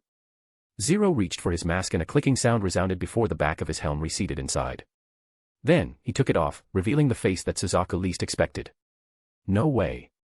Although the lower half of his face was covered by a black mask, Suzaku wouldn't mistake him for anyone else. And Zero only cemented it when he pulled down the mask to reveal his full countenance. "Lelouch. You. It's nice to see you, Suzaku." Suzaku took a step back before steadying himself as he looked at Lelouch's countenance in shock. And before he could recover, Mordred spoke and turned his attention towards him. Well then, since we're no longer keeping secrets, perhaps I should also reveal myself. Suzaku turned towards him, and his shock doubled when the devil's mask split opened, and revealed the unmistakable, handsome visage of his close friend and classmate. Alexander. Hello, Suzaku. I'm sorry to have kept this from you. Chapter 130, Chapter 128. To end this war. Euphemia was shocked to find out that the infamous monstrous pilot of the Black Knights she had heard so much about turned out to be Suzaku's classmate. And he wasn't just an ordinary classmate as well. From what Suzaku had told her about his life within the academy, Alexander was one of the first people who accepted him as a friend within the Britannian-filled school. And since then, they've been good friends who'd spend their time together in the academy often, may it be during breaks or during their time in the student council. To find out that he was the enemy he had been fighting must have been shocking to him. She couldn't help but pity her dear knight for finding out that both of his closest friends were actually the enemies he had been fighting against all this time. And seeing his expression of pure shock, as if his world had been turned upside down, she couldn't help but feel the urge to hug him and be his support. Her valiant and brave knight. The one who had been standing tall before her, protecting and supporting her. Perhaps now, she could be the one to do it for him. Euphemia started reaching out to hold Suzaku's hand to support him. But unfortunately, Mordred, or rather, Alexander spoke up. Well then. As much as I'd like to explain the reason why we do this, we don't have much time. Lelouch, should we start explaining the reason why we're here? We can have a lengthy talk about this later on. For now. Yes. Please. I understand. Euphemia and Suzaku snapped out of their thoughts in shock regarding the revelation, and focused their attention towards Lelouch and Alexander. Or at least, as much as they could. No matter how much Suzaku tried to refocus himself, he was still visibly shaken from everything. He'd need quite a bit of time to process everything. Lelouch and Alexander then explained their reason for coming here, despite knowing the dangers of being in the midst of the Britannian army. Lelouch explained why he made a spectacle before all the Japanese present. And then, he began explaining his and Alex's true wish for this land. It is my genuine wish to protect the semblance of peace and rights this special zone would grant to the Japanese. And make this the first step for Japan to free itself from Britannian rule and instead become that of an equal partner. I wanted to show the Britannians that the price they had to pay to subdue Japan was not worth it, and that it'd be easier if they were to be in a mutually beneficial relationship. Euphemia and Suzaku's eyes widened in shock at Lelouch's words. The scars of war, trauma, and hatred built up from all these years of fighting would take not years but perhaps decades, but I want to believe that time will eventually heal. And one day, peace could be a more realistic dream than it is now. Is this really possible? Lelouch. Euphemia looked at him with hopeful eyes. This genius half-brother of hers had always been smarter than her. And for him to say such a thing must mean that he could see a way to achieve it. Suzaku also began looking at Lelouch with hope in his eyes. But in response to their visible hopeful enthusiasm, Lelouch smiled wryly and nodded. It might sound idealistic and naive, and, for now, it may as well be. But it is possible. Britannia now had seen the drawbacks from trying to forcefully subdue the JLF. And with the Black Knight's presence and growth, they couldn't act rashly considering they've also sustained losses. So, if they could see how much more beneficial it is to work with the Japanese instead of subduing them, it's only logical for them to at least try this rather than act rashly and provoke another war. I see. Euphemia fell into silence as she thought of Lelouch's words. Although she was not as privy to Britannia's current military power in Area 11 as her sister or brother, she knew that they've indeed suffered great losses from their battle in Narita against the Black Knights and several subsequent battles against them as well afterwards. This was one of the reasons she believed why Cornelia decided to support her idea to establish this special zone. Even though her brother was also here along with his advanced skyship called Avalon, Schneasel didn't seem that keen in engaging in a war with the Black Knights as well. But you mentioned before that Britannia might try to gain control of the special zone. Are you here so that you can prevent that? Lelouch nodded. The Black Knights will become a deterrent for them from trying to take control of the special zone forcefully. And if they try to use politics and economy to do it, then we're ready for it as well. What do you? Lelouch sat back and glanced at Yuuji, before returning his gaze at Yuffie. We've been laying down the groundwork even before you announced the establishment of this special zone, Yuffie. A way to fight Britannia aside from using guns and bullets. And now, we'll use it to protect the Japanese instead. The time and effort Yuuji had spent on gaining money to obtain influence within Britannia's economy had finally bore fruit. At this point, although he could not completely maim Britannia's military, he could greatly disrupt their entire economy by plunging the stocks of major companies, holdings, and hedge funds down to hell. And once he's done building his AI, he'll be able to gain an even stronger grasp on the world's economy to help Lelouch stop his father when he returns from his original world. On the other hand, Lelouch had also been laying down the foundation for a new Japanese government with the help of Kirihara, Todo, and General Kates, which would begin within this special zone. So you've been planning for so long to end this war and bring peace back to this land. Lelouch. Lelouch let out a wry smile and looked Yuffie and Suzaku in the eyes. Even though I still wish to stop whatever the Emperor of Britannia planned on doing, my desire to create a world where none and those I care for could be happy and live happily precedes it. I've decided that this time I will live my life to the fullest, unbound by the shadows of my past. Their eyes widened as they listened to his words. But soon after, a smile of happiness and relief appeared on their faces. I see. I'm very happy for you, Lelouch. Her eyes watered as Euphemia let out a hand towards Lelouch and grasped his hand tightly when he took it. Lelouch. I'm glad. Suzaku similarly teared up when he listened to his dear friend's words. He, who had met him at his worst and been with him ever since, knew how much Lelouch had suffered since his childhood. So for him to look as if the weight has been lifted from his shoulders. There were no words to describe how happy he was for him. The tense air within the meeting room slowly disappeared as the four began to converse more amicably. But just then, Yuuji sensed multiple presents approaching the room they were in. He glanced silently at the door, and placed a hand on Lelouch's shoulder. We have guests coming. Lelouch glanced up and saw Yuuji covering his face with the mobile suit's devilish mask. And in that moment, he received a message from Nishiki Enrai's phantom about the approaching group. It seems our time for privacy is unfortunately up. He let out an unfortunate sigh and put on his mask back, shocking and confusing Euphemia and Suzaku. But before they could ask, a knock came from the door. Your Highness, Prince Schneasel and Princess Cornelia have come to join your meeting. Euphemia's eyes widened in shock to the general's words. This shouldn't have happened. She heard that her brother and sister would be busy today. She didn't expect them to be here. Zero. She looked towards Lelouch in a slight panic, worried that he might misunderstand her. But he simply nodded his head in understanding, and conveyed his willingness to meet with those two. Euphemia nodded and responded. Very well. Please come in. The mechanical door slid open, revealing the figures of the handsome, charismatic, blonde-haired second prince of the Holy Brighton Empire, and the fuchsia-haired second princess and chief general of the Imperial Army. Following behind the golden-haired prince was Canon Maldini, a rose-gold-haired, right-hand man of Schneasel with feminine features. While General Darlton followed the second princess in the room. And the moment they entered, the air immediately turned tense and heavy as Cornelia, Darlton, and Canon tightened their gazes at both Zero and Mordred. Immediately after they saw them, they were shocked when they felt the immense presence exuding from the two terrorists. This kind of presence wasn't something that some regular terrorist could have. This kind of pressure. They've only experienced it when they were in the presence of the Emperor. Dear brother, dear sister. I did not expect you to be here. Euphemia immediately stood up from her seat and curtsied to greet her elder siblings, while Suzaku saluted them all. I'm sorry for not telling you, Yuffie.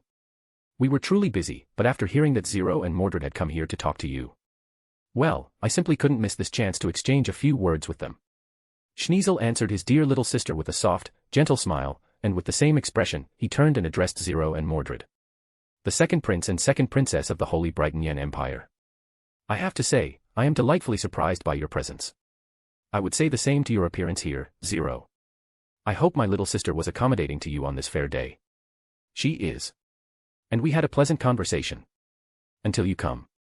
Lelouch did not say those words out loud, but they were implied and they were noticed by all of them. I'm glad. Unlike his younger sister, Cornelia, the general, nor his right-hand man who clearly showed their hostility towards the two, Schneasel kept his perfect, amicable and polite smile as he sat in the seat right before Zero, where Yuffie previously sat at. Yuffie then took the chair to his left as Cornelia took the seat to his right. While Canon, Darlton, and Suzaku took their place behind their respective liege. After settling to their seats, Schneasel turned towards Zero with a curious look as he narrowed his eyes on him. His smile still ever present on his handsome face. Well then. I suppose a greeting is in order. It is a pleasure to finally meet you in person, Zero. Likewise, Your Highness. I suppose it is courtesy to exchange pleasantries in your circle, but considering the time we have, I suppose you would be fine without it. Ha ha ha, of course. There is no need for formalities here. It would be rude of me to demand such a thing from you, given I was the one who barged into your meeting with my dear little sister. Zero nodded. Well, speak your mind, Your Highness. Schneasel nodded as his eyes narrowed. Very well. Then. May I know what you were talking about with Euphemia? He shrugged his shoulders and shook his head slightly. I truly hate being discourteous, but I must know. For the safety of my little sister. You understand. Of course. But you may rest assured, Second Prince Schneasel. As well as you, Second Princess Cornelia. I bore no ill intent towards the third princess who sought peace instead of war. Both Schneasel and Cornelia, as well as Darlton and Cannon, narrowed their eyes, as if trying to see past through any sort of lies and deceit in his words. And in their silence, Lelouch continued. I came here to hear Princess Euphemia's intention for the Special Administrative Zone of Japan. To find out her plans, her intentions, and her stance towards the people of Japan. So that we, the Black Knights, could know where we stand in regards to the special zone. Schneasel kept his calm and stoic front that he decorated with a slight smile despite understanding the implications Zero had planted behind those words. He came to hear Euphemia's plans, intentions, and stance, and her answer would determine the future actions of the Black Knights. Meaning, if he didn't agree with Yuffie's plans, then there will be war against the Black Knights. I see. So. Zero narrowed his eyes at Schneasel. In the past, no matter how much he tried, he could never guess what his thoughts were. But strangely, now, he could clearly tell what he was thinking. Was it perhaps the effects of his archivist of universal knowledge? His expression relaxed as a small smile appeared on his lips. I express my support for Princess Euphemia's establishment of the Special Administrative Zone of Japan. If the room was silent before, it was a vacuum now, as his words shook Schneasel, Cornelia, Darlton, and Cannon to their very core. Then, a few moments later, a small laugh from Schneasel broke the silence. I see. I'm glad you think that way, Zero. I, myself, supported Euphemia in her pursuit of peace and her vision for this special zone as well. Schneasel leaned forward and placed his hands before him, resting it on the table. I've never been fond of war myself. Peace created through treaties and alliances would be a much better way to spend everyone's time and resources. I agree. Though, unfortunately, there would also be some who would try and take everything for themselves at the expense of others. In such cases, against those who could not be communicated with, force is, sometimes, a necessity. Unfortunately. Such is the world we live in. Schneasel fell into a thought for a moment. Then, he leaned back to his chase, adopting a more relaxed posture, and gestured towards Zero. Zero, time may not be on our side now and I do not know when we would have another chance to meet like this in such privacy. But, I wish to know more about you. So, may I invite you for a friendly game of chess? Zero, or rather, Lelouch's eyes widened in shock for a moment at his half-brother's proposition. However, he kept himself calm and weighed the options. He knew very well that Schneasel wanted to profile his, or rather, Zero's way of thinking and personality through this game of chess. And to prevent it, he could simply refuse. However, refusing would also make it seem like he feared him, which would be a tremendous disadvantage against such a cunning individual. So, there's truly only one choice. Very well. Then, shall we have a short game with 5 minutes each? Chapter 131, Chapter 129 To be a ruler. A chessboard of mahogany wood and beautiful polished, wooden pieces rested upon a small coffee table that sat between the masked leader of the Black Knights and the second Prince of Britannia. The black pieces stood on Zero's side of the board, while the white piece stood on the second prince's side. Meanwhile, watching nervously, Cornelia and Yuffie sat on a large, soft, and luxurious couch of leather adjacent to them. Mordred stood by Zero's side, while Suzaku, Darlton, and Cannon similarly stood by their respective liege's side. After agreeing to a short game of chess, they moved to the top right corner of the room, where a lounge was present. Well then, shall we begin? Of course. Being the player with the black pieces and second to make the move, press the button on the chess clock to start the time. Immediately, the timer on Schneasel's side began counting down from 5 o'clock. E4, C5. D4, D6. NF3, CXD4. NXD4, NF6. NC3, A6. A tense, heavy silence fell within the vast empty room with only the subtle clacking sound of solid, wooden pieces hitting the board and ticking clock to fill the absolute stillness. And as time went on and the game quickly entered the middle game, Cannon, Schneasel's right-hand man who had been with him the longest, couldn't help but be shocked at their current position. His prince had always been a player with an ironclad defense and meticulous positioning. He would keep his position strong and protected while waiting for his opponent to make a slight mistake, and strike right in their weakest spot, just like a knight's lance. However, Zero was playing even more perfectly. He was outmaneuvering his prince at every front, continuing to provoke Schneasel into attacking him, deliberately creating a weak point in his position to bait the second prince to attack and trap him. And Schneasel had almost fallen for them several times, thinking he had finally found a chip in Zero's armor. On the other hand, when Schneasel tried baiting him to attack and overextend, Zero never fell for it. Instead, he used the chance to consolidate his defenses and maneuver his pieces around the trap. Slowly but surely, Schneasel was being pushed back and was forced to take disadvantageous trades of his minor pieces, causing him to lose his bishop pair and double up his pawns at unfavorable positions. I can't believe this. This is the first time I've ever seen His Highness in such a losing position against anyone in chess. A drop of sweat flowed down the side of his forehead as Cannon glanced at his prince nervously. There were no visible changes to his ever-smiling visage. There rarely was. And although he knew that his prince was still stalwart and did not falter in the least, the fact that he was losing still pained him. And soon, Schneasel found his queen trapped with no other way out but to trade it with Zero's queen. With both his rooks gone and left with a knight, a black square bishop, a 3-pawn island, and a separated pawn against Zero's rook, 2 bishops, a 3-pawn island, and 1 pass pawn on h4, he was in a terrible and greatly losing position. You're quite the strategist indeed. I'm impressed. Or perhaps I should say as expected of you. Schneasel shook his head, a helpless smile adorning his face. But despite his words, he still hadn't given up on the game. Check. He moved his bishop to d2, and checked the black king on h6. Likewise. You are quite impressive yourself. This has been quite the exciting game. Lelouch calmly moved his king to g6, avoiding the check. And at this position, Schneasel's knight could easily move to a6, and fork Zero's rook and bishop on c7, and b8. But in doing so, Zero's bishop would be able to check his king on f2 by moving to b6, escaping the fork with the check. And after avoiding the check, his knight would have no good squares left to go and became a sitting duck in the midst of the battlefield. Well, I'm glad. Schneasel moved his king to g6, getting away from the possible pin on the diagonal. Lelouch moved his rook to b6, moving out of the fork that had become feasible after Schneasel escaped the pin. The dance between Schneasel's minor pieces and Lelouch's rook and 2 bishops continued. But then, Lelouch made a move that surprised Schneasel. Kf5. A forward king move. Interesting. Zero still had plenty of attacking pieces. But to choose to make a forward king move instead. It was quite a surprising move. If a king does not lead, then how could he expect his subordinates to follow? Don't you agree? Schneasel smiled, and nodded. That is certainly respectable. And I agree with your belief. So, I shall do the same. Kg2.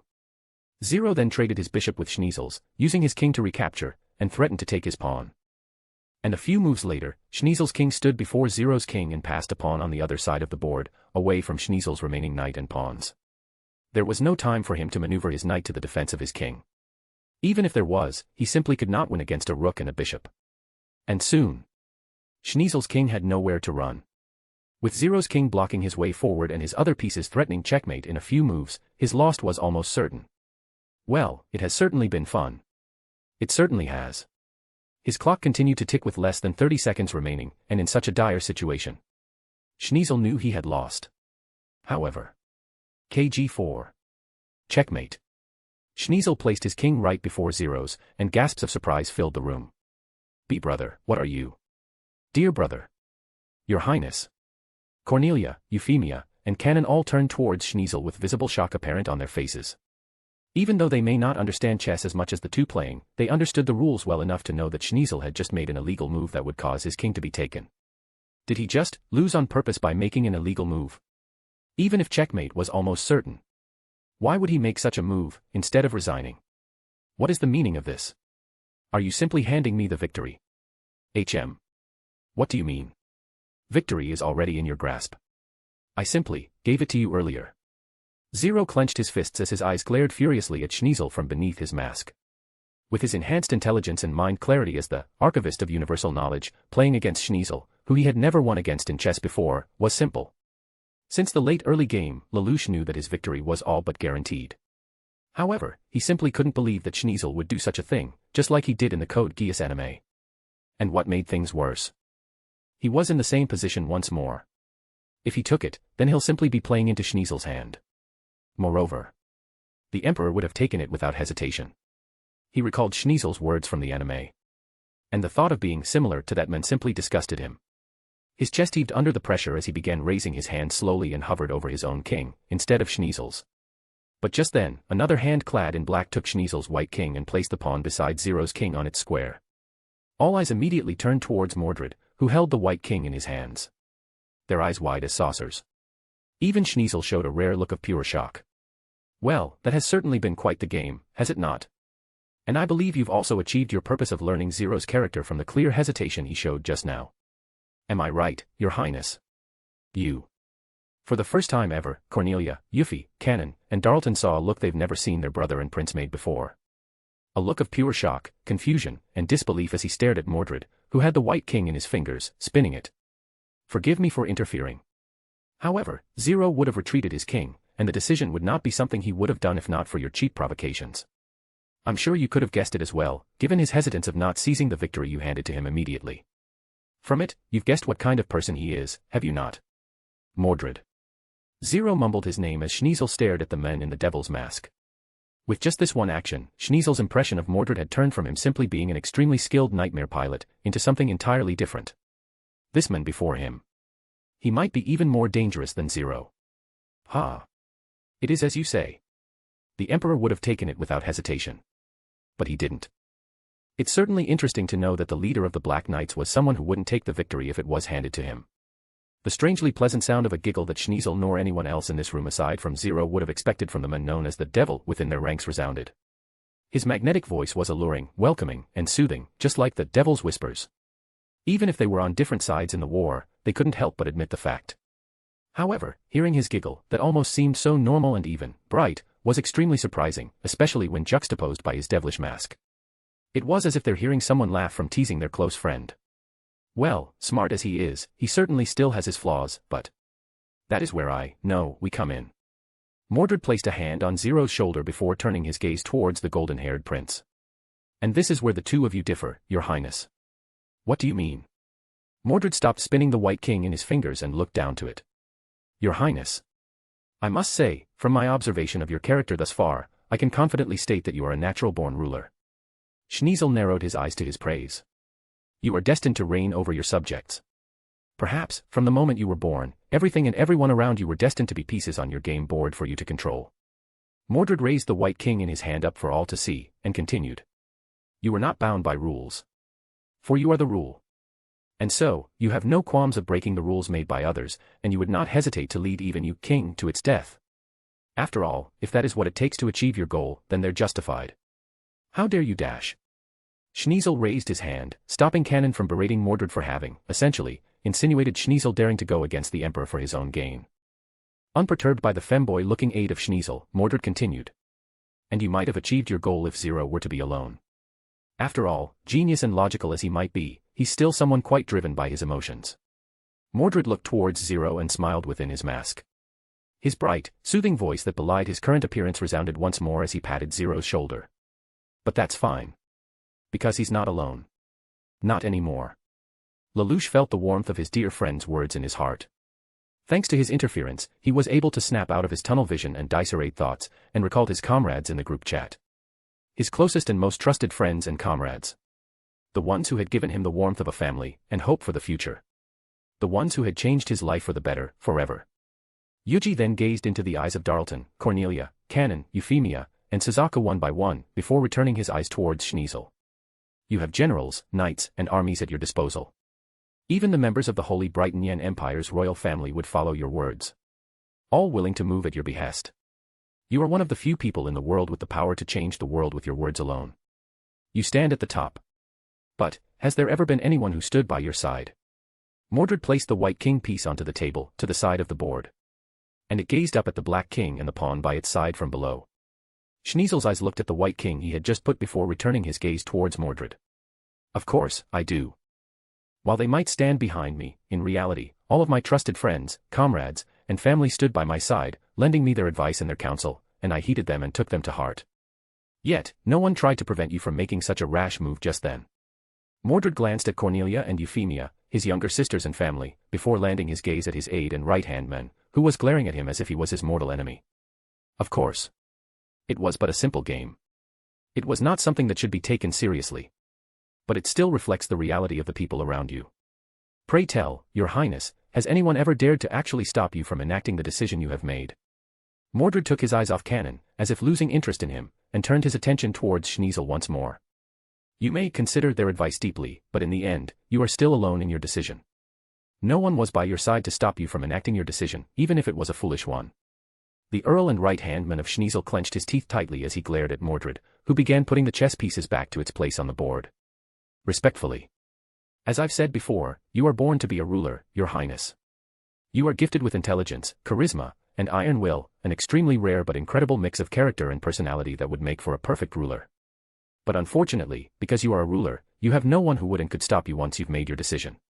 Mordred picked up the Black King after placing all other black pieces back to its place, and held it in his hands for a moment. Zero might have been lacking as a ruler when compared to you. But that is fine. Because he has others who are willing to stand by his side, and correct him when he strays from his path. The members of the group chat. They were not his subordinates, unlike the members of the Black Knights, who might only see him as their leader who could lead them to victory. They were his friends, his closest ally, and the only ones who truly know Lelouch for the person he was. With them, Lelouch would have someone who would be able to care for him just as he did for his sister and help him in his fight. Yuuji placed the Black King on its square, with all of the other pieces by its sides and before him. Then, he picked up the White King and placed it at the center of the board, in front of the rest of the white pieces. I hope you remember this, Your Highness. You have all of Britannia behind you. But know that when you face the Black Knights, you are not facing Zero alone. But every single member within it and those who support it. A deafening silence filled the room. And every single one of them held their breath, as if fearing that it would disrupt the silence. Schneasel stared at the White King Mordred had placed at the center of the board in silence. And for the first time in his life, the words of a stranger had managed to shake him to the core and make him rethink his life. Doubting his choices. The pregnant silence lingered. When suddenly, a loud explosion echoed from the stadium. And blood-curdling screams quickly followed after. What was that? Chapter 132, Chapter 130 Massacre. Cornelia shot up to his feet as the sound of explosion, screams, and firearms echoed from the stadium. What is happening? Kanon and Suzaku immediately went into a defensive stance before their respective master in a protective. On the other hand, Darlton immediately turned towards Zero, pulled his gun from within his suit, and aimed it at him. Is this your doing, Zero? Did you keep us here to distract us, ah? A black blur swatted away the gun in Darlton's hand, causing him to shout from the sudden striking pain. And in a blink of an eye, they all looked in shock to see Mordred suddenly standing before Darlton, shielding Zero from him. Is this how a Brighton Yen general acts in the midst of a crisis? Panic. Try and utilize your mind for a moment, and you'll understand that we gain nothing from causing such a thing with so many Japanese people in this stadium. He held his hand in pain as he glared at the men in the devil's mask. A raging fury brewing within his heart. Why you dash? Darlton. Darlton snapped out of his fury and turned towards the fuchsia-haired princess at the sound of her beautiful, yet stern, voice. Why yes, my princess. Check the situation outside. Make sure of the security of this venue first. Why yes. Darlton immediately began reaching out to his subordinates through his earpiece. And as he did, Cornelia stood up from her chair and aimed her own gun at Mordred's head, who stood between her and Zero. If he tells me that your Black Knights are the one behind this, then I will pull the trigger. Go ahead.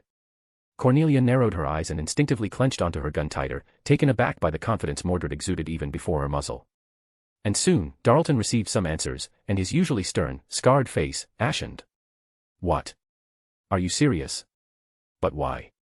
General Darlton, what happened? Standing up from his seat, Schneasel asked in a cold, steely tone that belied his usual gentle impression. The purest faction had begun shooting the 11s, in the name of the Morningstar. Euphemia and Suzaku gasped in shock and horror, while the rest widened their eyes in shock at his words and the name he uttered. The name, Morningstar. The utterance of that name alone was enough to send shivers down their spine. The symbol of tragedy, cruelty, and extremist belief that even Britannia was ashamed of acknowledging. The name of the devil himself who became the father of the weapon that brought upon war of immense destruction onto the world. The purest faction they thought had been reformed and no longer held the same extreme belief of the Morningstar, nor the same influence and power. They didn't think they would show their fangs in such a moment. Mordred, go and assess the situation. Use the Excalibur if need be. Yes. In a shocking speed, Mordred ran out of the room in a blink of an eye while Zero turned towards Euphemia, who was still in a state of pure shock. Princess Euphemia, please grant the Black Knights access into the stadium to help with the situation. Euphemia snapped out of her shock and turned towards Zero. Her whole body trembled and shook at the sheer thought of the tragedy that was currently happening in the stadium.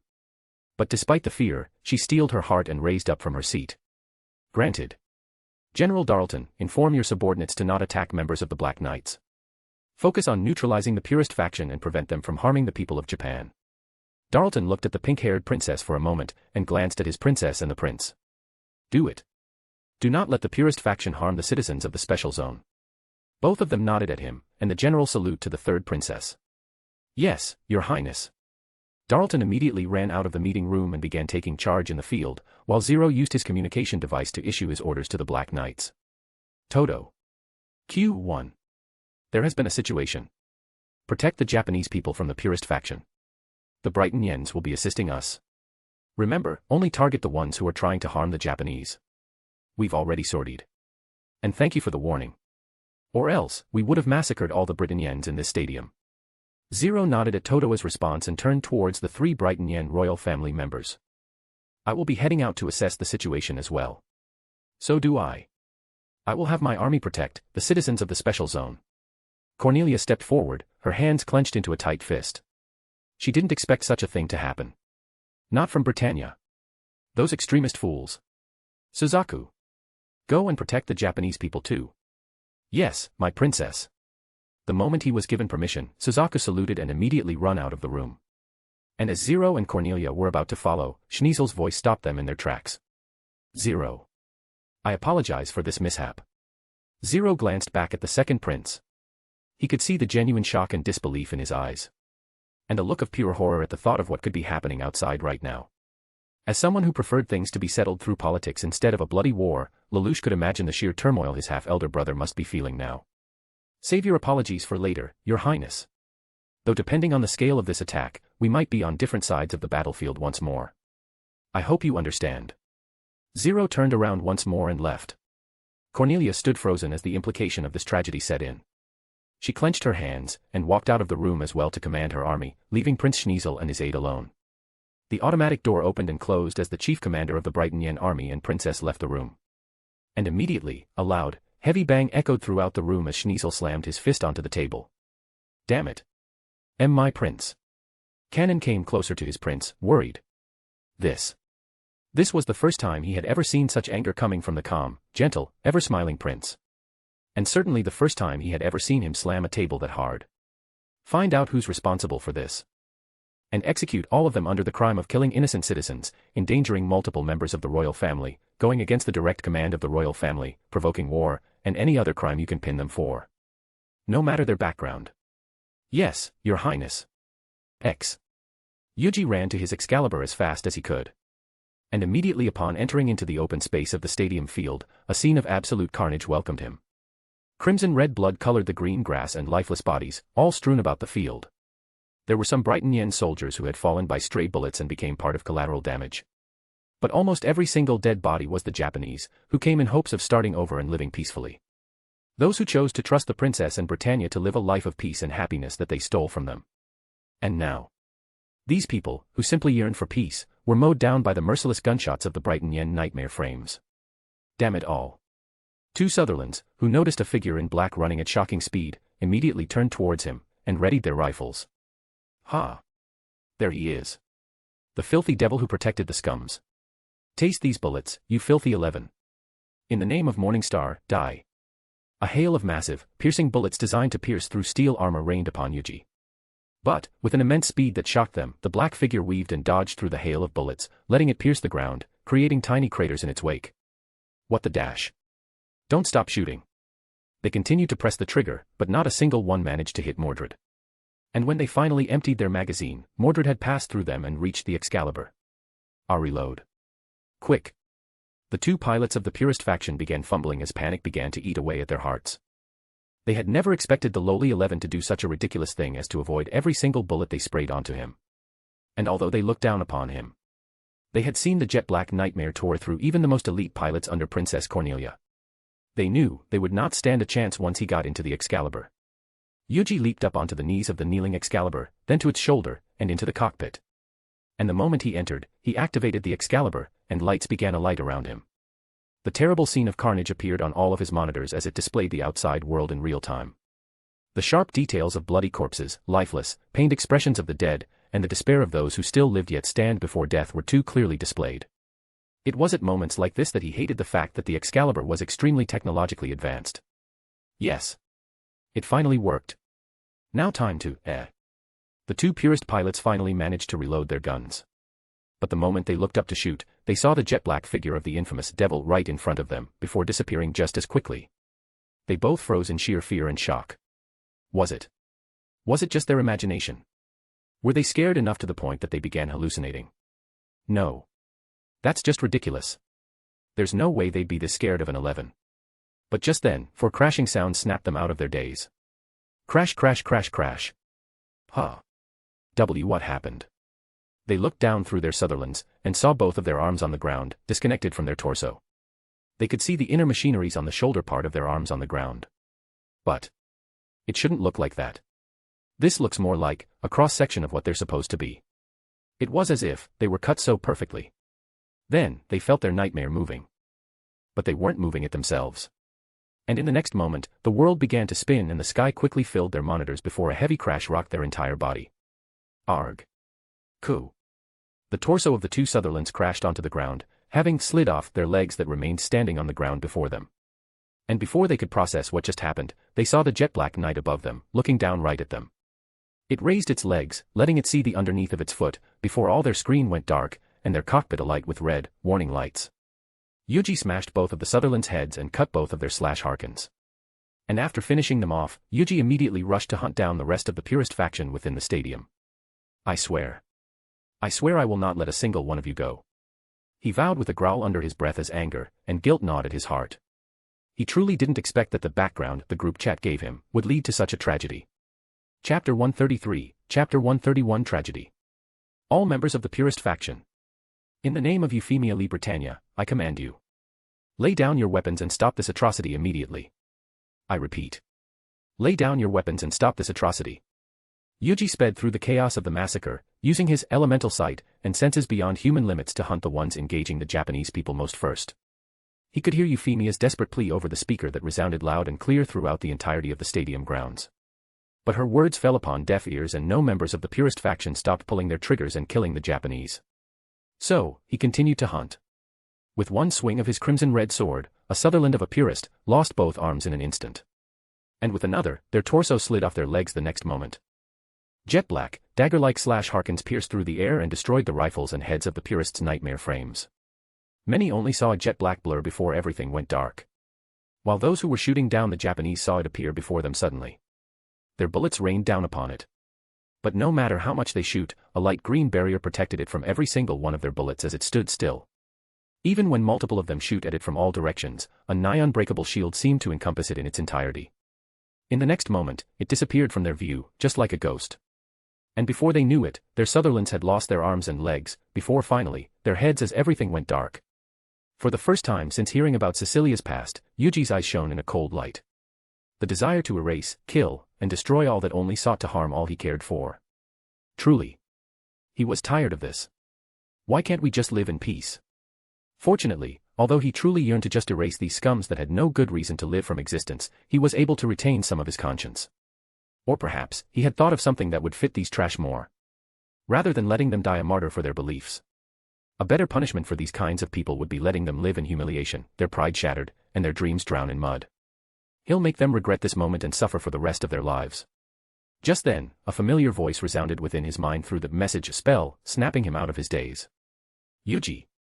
Satoru-san. I'm really sorry. The Purists faction. They concealed their nightmare frames and weapons as part of the security measures to make sure of the safety of the ceremony. That's why we didn't notice anything amiss. They totally went under our radar. With how much Euphemia emphasized on increasing the security level during the ceremony to protect the Japanese people, and General Darlton seconding that order in preparation in case the Black Knights chose to attack, much more resources were put into the security of the stadium in preparation for the ceremony. Using this as a veil to cover their own preparation, the Purists amassed the weapons they'd need to commence this massacre. And considering how in concert they were in their act, this must have long been premeditated. It couldn't be helped. No one expected this to happen either. Even I didn't expect that my background would create such an effect. With his anger taking a backseat for a moment upon being snapped out of it by Satoru, guilt began surfacing within his heart once more as Yuuji clenched his teeth. And soon, the anger quickly replaced the guilt inside his heart once more as another Sutherland, who was shooting his rifle at the running Japanese people, fall to the ground with its limbs and head separated from its torso. Please have your phantoms help us protect the people, Satoru-san. It might still take a bit before Karen and Toto-san's team arrive. Of course. But it might look weird if these Sutherlands suddenly fall to the ground, or something stopped the bullets mid-air or hit an invisible barrier. What should I do? Prioritize healing the ones who are still alive. We need to save as many people as we can. I will take care of these Sutherlands in the meantime. What about reviving? I can have a Phantom of Lupu do it a few times. I also have some items that could help. Lupus Regina Beta, one of the 6 battle maids NPC called Pleiades 6 Stars, was a cleric with the ability to revive those who had just fallen. In addition, Mamanga and several of his clanmates also have several revival items that they could use. They would only have items that he could remember them having, given they were born from his memories, but he could potentially use them over and over again after depleting their charges by summoning the phantom who owned them. The potency might be lowered, due to them being projections instead of the real item, but it would be sufficient to revive regular humans. Yuuji thought for a moment before answering. Do it stealthily. We can't let anyone see people be revived. It's a power that shouldn't exist in this world. All right. Satoru's determined answer resounded within his mind before the message spell ended. Just then, from the corner of his eyes, he saw a Sutherland aiming his rifle at him, ready to unload. Ha! I got you, Devi, Kwa. The deranged voice coming from the Sutherland suddenly shouted in shock and pain when his Sutherland was suddenly kicked down by a white and gold nightmare, and its rifle destroyed by a similar, yet slightly different, crimson-red sword to Excalibur. Mordred. I'll help. Yuuji nodded as his Excalibur turned towards Suzaku and the Lancelot. Appreciated. But prioritize the Japanese people and their safety. Anything else is secondary. All right. Are the Brighton Yens doing their job? Yes. General Darlton had dispatched the majority of the nightmare frames to apprehend the purist faction, and the rest to protect the fleeing Japanese people. All right. The Black Knights will be coming soon to help as well. Tell them not to attack. Yes. We've received the orders to not attack members of the Black Knights. That's good. Now go. The Excalibur and Lancelot immediately burst into speed towards different directions, but with the same goal in mind. Neutralize the Purists faction, and protect the Japanese people. As Yuuji hunted down the Purists, he had also been using his gravity magic to make them miss their shots by bending the trajectory of their bullets ever so slightly. It was extremely difficult to do as he would have to individually bend each bullet's trajectory, consider the direction and location of each Japanese people, all the while battling them from within his nightmare. It was truly only possible due to his elemental sight and enhanced senses. But even for him, while he was not physically fatigued, the mental toll he had suffered from everything that had happened had made him quite exhausted. Yuuji. A worried and panicked voice of a familiar girl resounded from the private communication within the nightmare frame, snapping him out of his tunnel vision of destroying the Purists. He looked to the side and saw the beautiful figure of his beloved, crimson-haired girlfriend in a whole-body crimson-red bodysuit that Raxhata specifically designed to increase the effectiveness of nightmare frame pilots. And thanks to the Gurin's unique cockpit model which was similar to a sport bike seat, he could see her large breast dangle down her chest. Having experienced squishing them and burying his face in between them, he knew very well of how heavenly they were. But, tantalizing as they were, he didn't have the luxury of enjoying the sight, as he looked at her expression filled with shock, anger, and sadness. What happened? How could this? The Purist faction. They were the remnants of the Morningstar radical fanatics. It seems like the shadow of my father still lingers to this day. Those F***ers. I'll kill them all. Take care, Karen. Don't let your anger blind you. Although they're trash, they're still elite pilots. I know. Karen immediately shut down their private communication and burst into action. Soon, he could hear the sounds of explosions, one after another, coming from the north side of the stadium, where the main entrance into the stadium was. And then, another line of communication was opened. This time, it was from a regular channel that the Black Knights used for general communication during battle. The figure of a sharp, stoic, Japanese man with sword-like eyebrows in his middle age appeared. His cold yet strict and determined expression that normally inspired respect and admiration, was now filled with a quiet yet obvious rage that resembled a volcano on its cusp of eruption. Mordred, did your meeting go south? No. It was going very well. The third princess genuinely wanted to give the Japanese peace and freedom, at least within this zone. The second princess, Cornelia, and even the second prince, Schneasel, also showed their genuine support. A look of surprise flashed across his face, before something got his attention, causing him to look to his right. Then in the next moment, a yellowish-crimson flash lit up his cockpit from the direction he was facing, before he turned his attention back to Yuuji. Then how did this happen? The cult of the Morningstar. The Purist faction, as they now called it, couldn't stand the fact that the Japanese were given freedom. So they chose this drastic act of atrocity and utter idiocy. I will kill them, even if you choose not to. I will not prevent you from doing so. But be sure to not let yourself drown in rage and forget your surroundings. Depending on the situation, we might be fighting an even bigger battle later on. I know. Zero has taken command, and he has given me and the 4 holy swords free movement. Noted. And I'm sorry, Todo-san.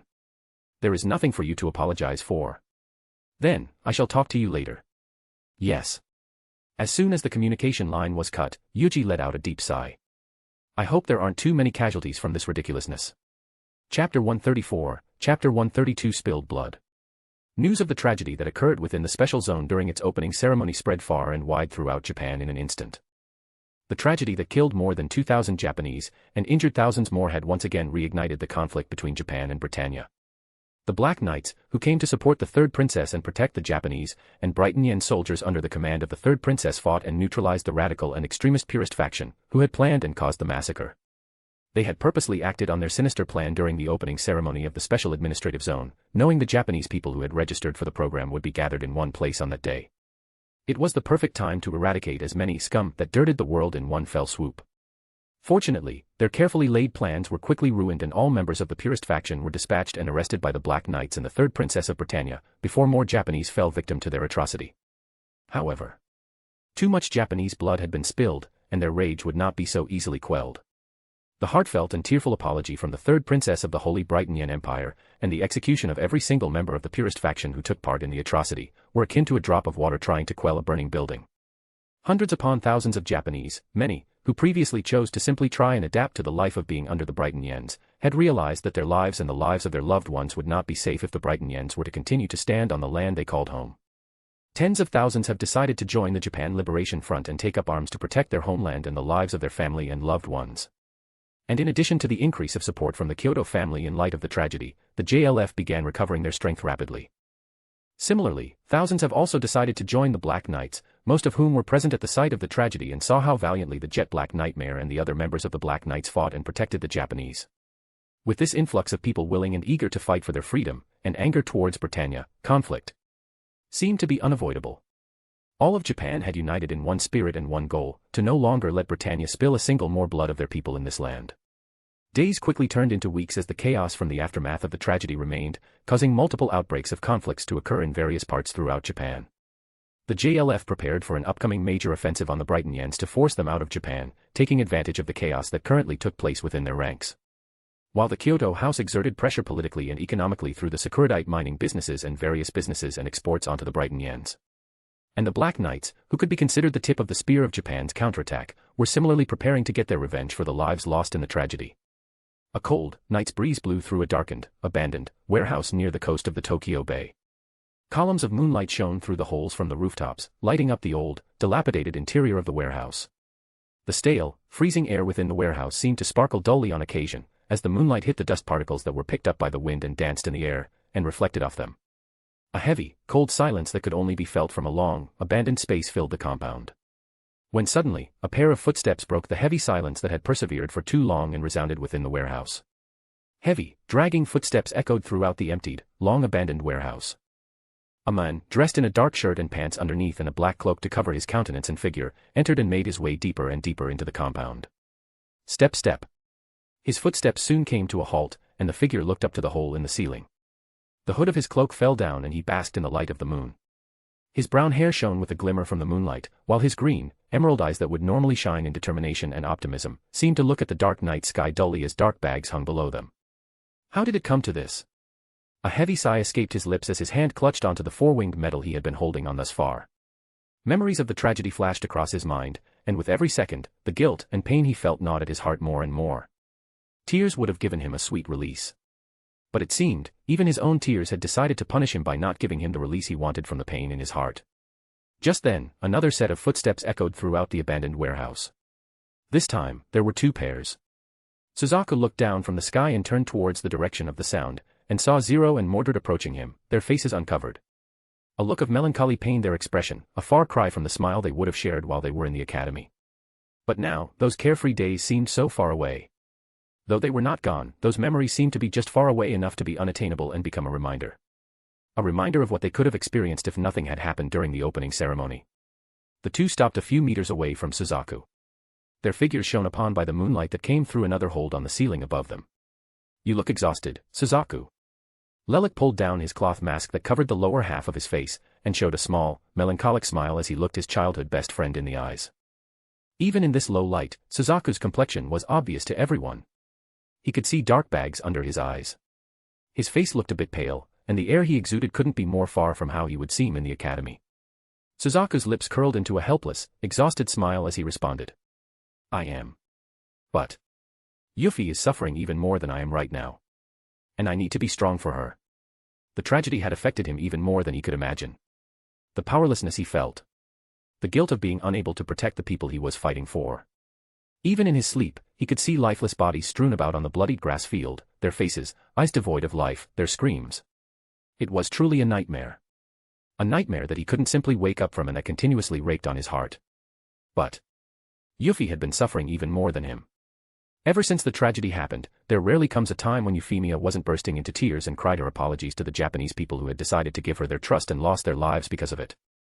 He had been cooped up into her room ever since, unable to leave. And whenever he would come and visit, he could always hear her cry from outside her room. The only time she did not weep was when she fell asleep out of exhaustion. Yet, every time he wanted to comfort her and assure her that everything would be all right, he was reminded once again of his own powerlessness. There was nothing he could do. Not then, not now. All he could do was bear his own heartache and appear strong, so that at the very least, he could be someone Yuffie could rely on. She's no longer the sub-viceroy of Japan. Her Highness, Princess Cornelia, would be sending her back to the mainland as soon as possible.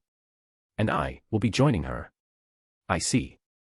A heavy silence fell within the abandoned warehouse once again, before Lelouch began to speak. The Japan Liberation Front, with the support of the 6 houses of Kyoto, had begun planning their move to drive away Britannia from this country. In wake of the tragedy, many Japanese had decided to join their cause. Their numbers are increasing rapidly, even as we speak. And with our help as well. There's a large chance that even Cornelia's army would not be able to withstand our offensive. Not with her army and the Brighton Yen still in chaos during the aftermath of that tragedy. No. Even if they have, there's no stopping the Japanese people from taking their revenge. Suzaku bit his lips and clenched his hands tighter. He had prayed that this tragedy would not lead to further conflict. Even if there's only a slim chance, he wished no more wars would happen between Britannia and Japan. But Lelouch's words felt like the blade of the guillotine that had cut the one string of hope he was clutching onto. His head fell as he looked down at the dusty cement beneath his feet. The traitors. Every single one of them had been executed for their crimes of going against the direct order of a royal family member and massacring civilians who were under Britannia's rule. His Highness, the second prince, had also returned to the mainland to begin planning to give Japan compensation for the tragedy and prepare a peace treaty that would calm the situation. What about Cornelia? She will stay in Japan as its viceroy, and also become a tether for His Highness Schneizel to communicate with Japan, while defending their position here. From Suzaku's words alone, Lelouch could easily tell what Schneizel planned on doing. By leaving the chief general of the Brighton Yen army in a ruling position in Japan, he wanted Britannia to keep hold on Japan even if the JLF, Black Knights, and all ruling bodies in Japan would unite to drive them out. At the very least, he wanted enough time to prepare the treaty and make it ready to be negotiated by Japan after giving them compensation. It would certainly be a more peaceful approach. And Lelouch knew that this would result in the least amount of blood shed by both nations. But it would only resolve the problem in the short term.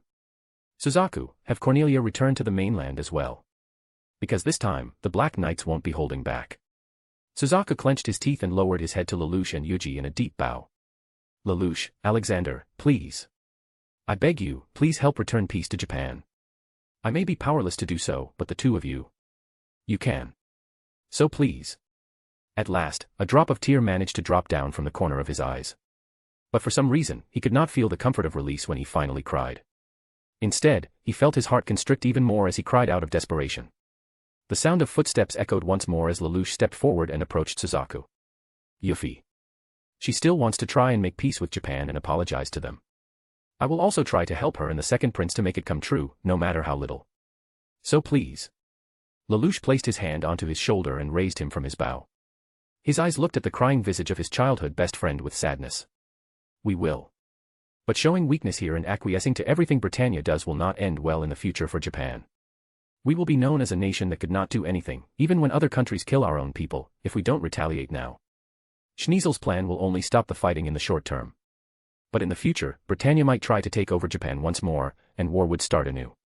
So, we need to show Britannia and the world that Japan now is no longer the defying wolf they defeated. Only when they know that we are equal can an agreement be made on equal grounds.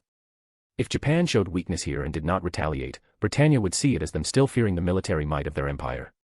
And although Schneizel and Euphemia would try their best to keep peace between Japan and Britannia, they would not be able to stop the greed of their fellow countrymen, and Japan will be oppressed once again in the future. Suzaku peered into the eyes of Lelouch for a few moments, and nodded heavily. I understand. Then, I'll leave this to you. Let's meet at a better time later. Suzaku nodded, thanked them one last time, and left with a sad smile. The echoing sound of his footsteps grew softer and softer, before finally disappearing completely as Lelouch and Yuuji stayed in silence. Let's go back, Lelouch. There's still much to do. Let's return to Amaterasu. Chapter 135, Chapter 133 Mother-in-Law. The rapid clicking sound of the keyboard resounded within an immaculate, futuristic office of marble white. Atop the metallic desk at the far end corner of the room, a laptop was placed at its center as a figure dressed in a full-body, armored suit with the devil's mask currently split in half to reveal the otherworldly countenance of a handsome young man. Although he was alone in his own personal office within Amaterasu, the Black Knight's new, extremely advanced flagship and greatest secret weapon, and no one but the core members of the Black Knights were present and knew about this place, he still wore his suit. After all, there might be a chance someone other than Lelouch, Tatsuya, Satoru, Karen, and Cecilia would come all of a sudden to his office. It had been a week since the Black Knights, or at least, the very core members of the Black Knights moved their headquarters to the long-kept secret base. In light of the current situation with Britannia, Lelouch had decided to reveal the existence of Amaterasu to the core members of the Black Knights in order to familiarize them with their secret weapon and trump card in the upcoming major operation. The members who Lelouch told about the Amaterasu were Ogi and his closest friends, Todo and the Four Heavenly Swords, Raxhata and his team, and a few members of the Black Knights which Lelouch had used Giasan to make them obey his every orders. Of course, he had also made Todo, Raxhata, and their team take a pledge of secrecy so that they would not reveal the existence of the ship even to their superiors or sponsors. The rest, such as Diethard and the other more minor members of the Black Knights, were left in the dark, and were given vague yet sufficient answers when asked about their absence in the base. Since the existence of Amaterasu was revealed to them, Raxhata and her team had been exploring every nook and cranny of the ship's system as well as its weaponaries and hangars. And in addition to the jaw-dropping system which they couldn't believe was developed with a decade-old technology by a Japanese couple, they found 2 more hidden gems that not even Yuuji, Lelouch, Satoru, or even Tatsuya, the heir and owner of the Amaterasu inherited by his parents, knew of. Within the hidden secret hangar, completely hidden on purpose as a place where new technologies that were currently being developed were stored, they found 2 incomplete nightmare frames. One resembled the Guren based on the shape of its torso. But instead of only one, both of its hands resembled Guren's clawed, large, right hand. And instead of crimson, it had a mix of black and silver. On the other hand, the second was cerulean blue with accents of silver though its chest, arms, and legs.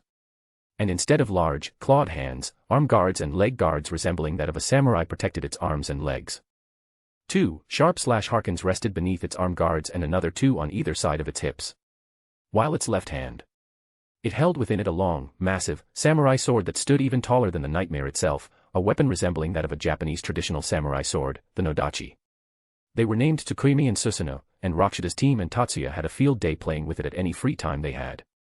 And although Yuuji had also been helping with the programming and engineering stuff, he had mostly left it to the experts and spent most of his time doing what he did best, robbing the rich Brighton yens through his precognition-level market analysis and investing skills. Meanwhile, he also set aside much of his time working on Excalibur's upgrade.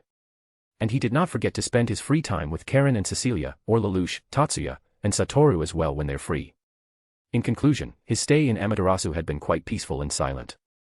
Though of course, with only around 20 people within such a massive ship, it wasn't strange that it would be very quiet.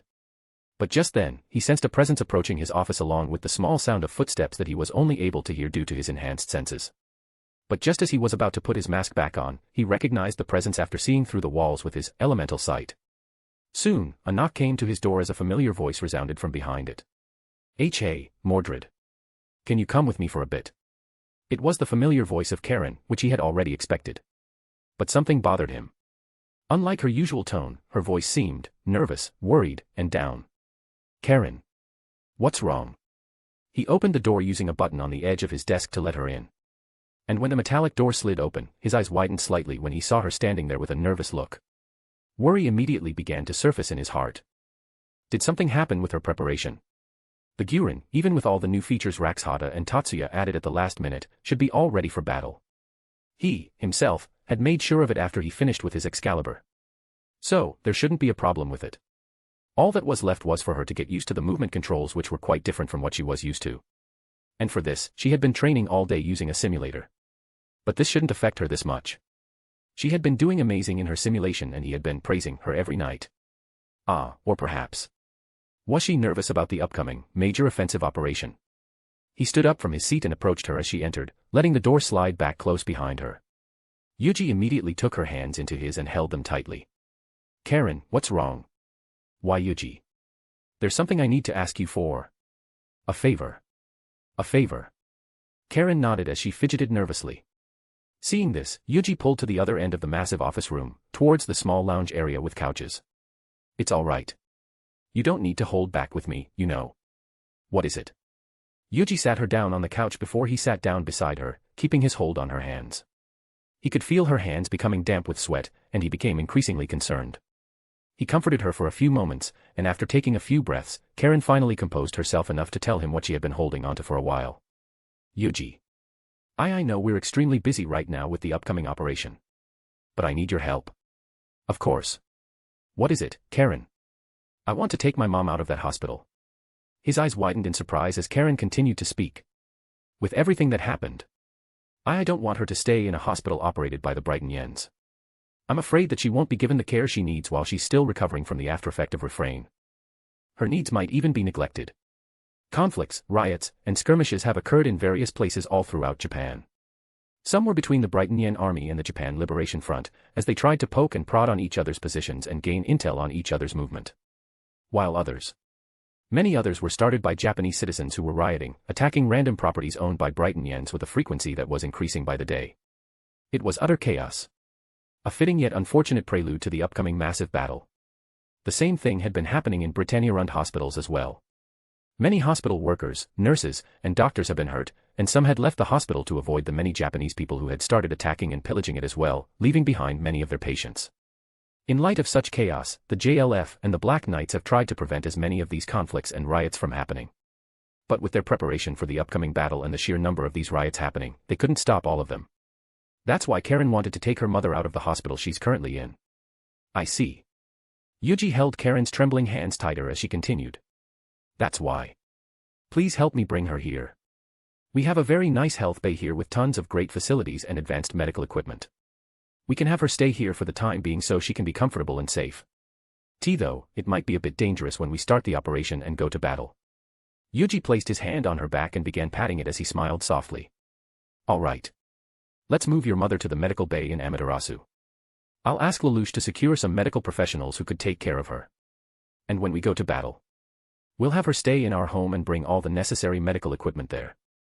Securing medical professionals would be simple to do with Lelouch's help. They simply needed to find some and have them come under Lelouch's control so they would dedicate themselves into caring for Karen's mother and not say a word to anyone about this. And when they go to battle, he could have her stay in his mansion, where he knew she would be safe. Or perhaps, better yet, Yuuji made a mental note to check the chat group's shop later on for something that could help heal Karen's mother from the after effects of the refrain drug. Upon hearing his words and assurance, Karen's expression immediately lit up. The clouds hanging over her head instantly vanished as she immediately jumped into his embrace and wrapped her arms around his neck. Thank you, Yuuji. Yuuji returned her embrace and began stroking her head. There's no need for thanks. I'm also worried for her safety. In fact, even after she recovers, she's free to stay in our home. Really? Karen separated herself from Yuuji and looked at him in surprise.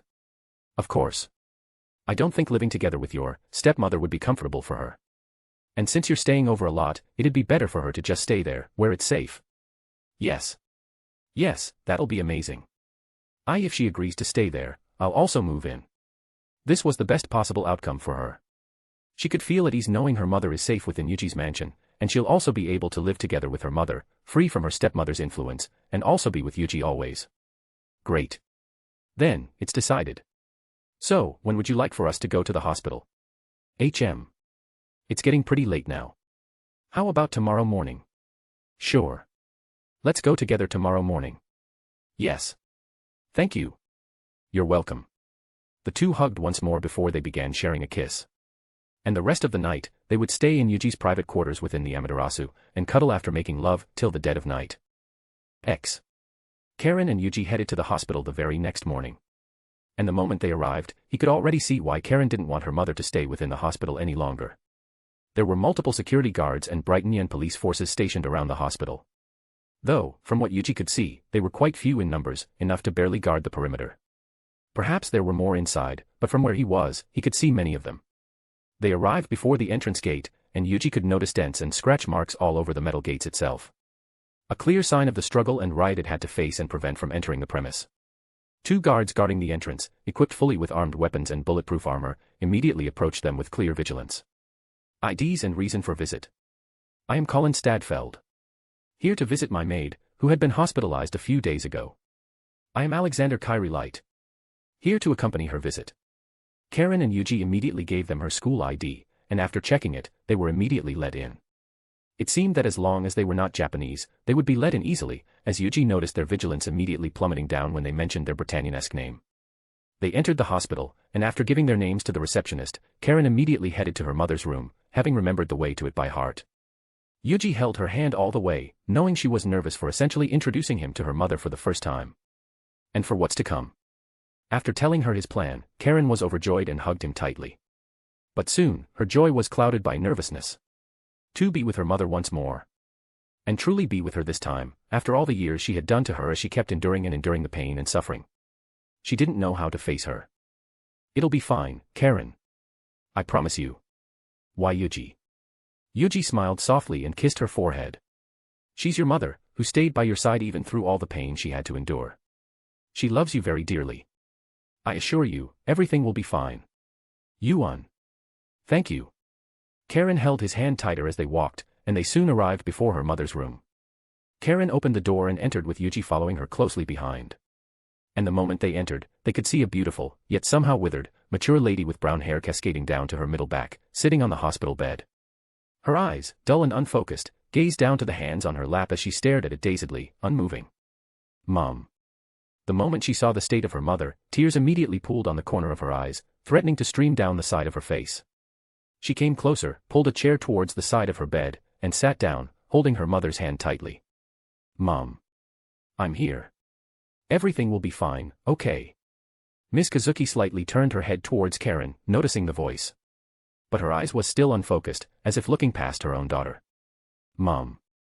She held her hand tighter before she loosened her hold when she felt a hand on her back. Karen. It'll be fine. She looked up and saw her beloved, standing with a warm smile on his face and a beautiful, crystal vial with gold decorations that spiraled up the length of the vial to the lid, where a diamond sat at its top, held by golden prongs. The vial itself could easily sell for thousands of dollars from the sheer beauty of it. But the true value lies in the shimmery, clear liquid within it. An otherworldly potion that could cleanse all minor illnesses and harmful effects from the body, a potion of minor cleansing.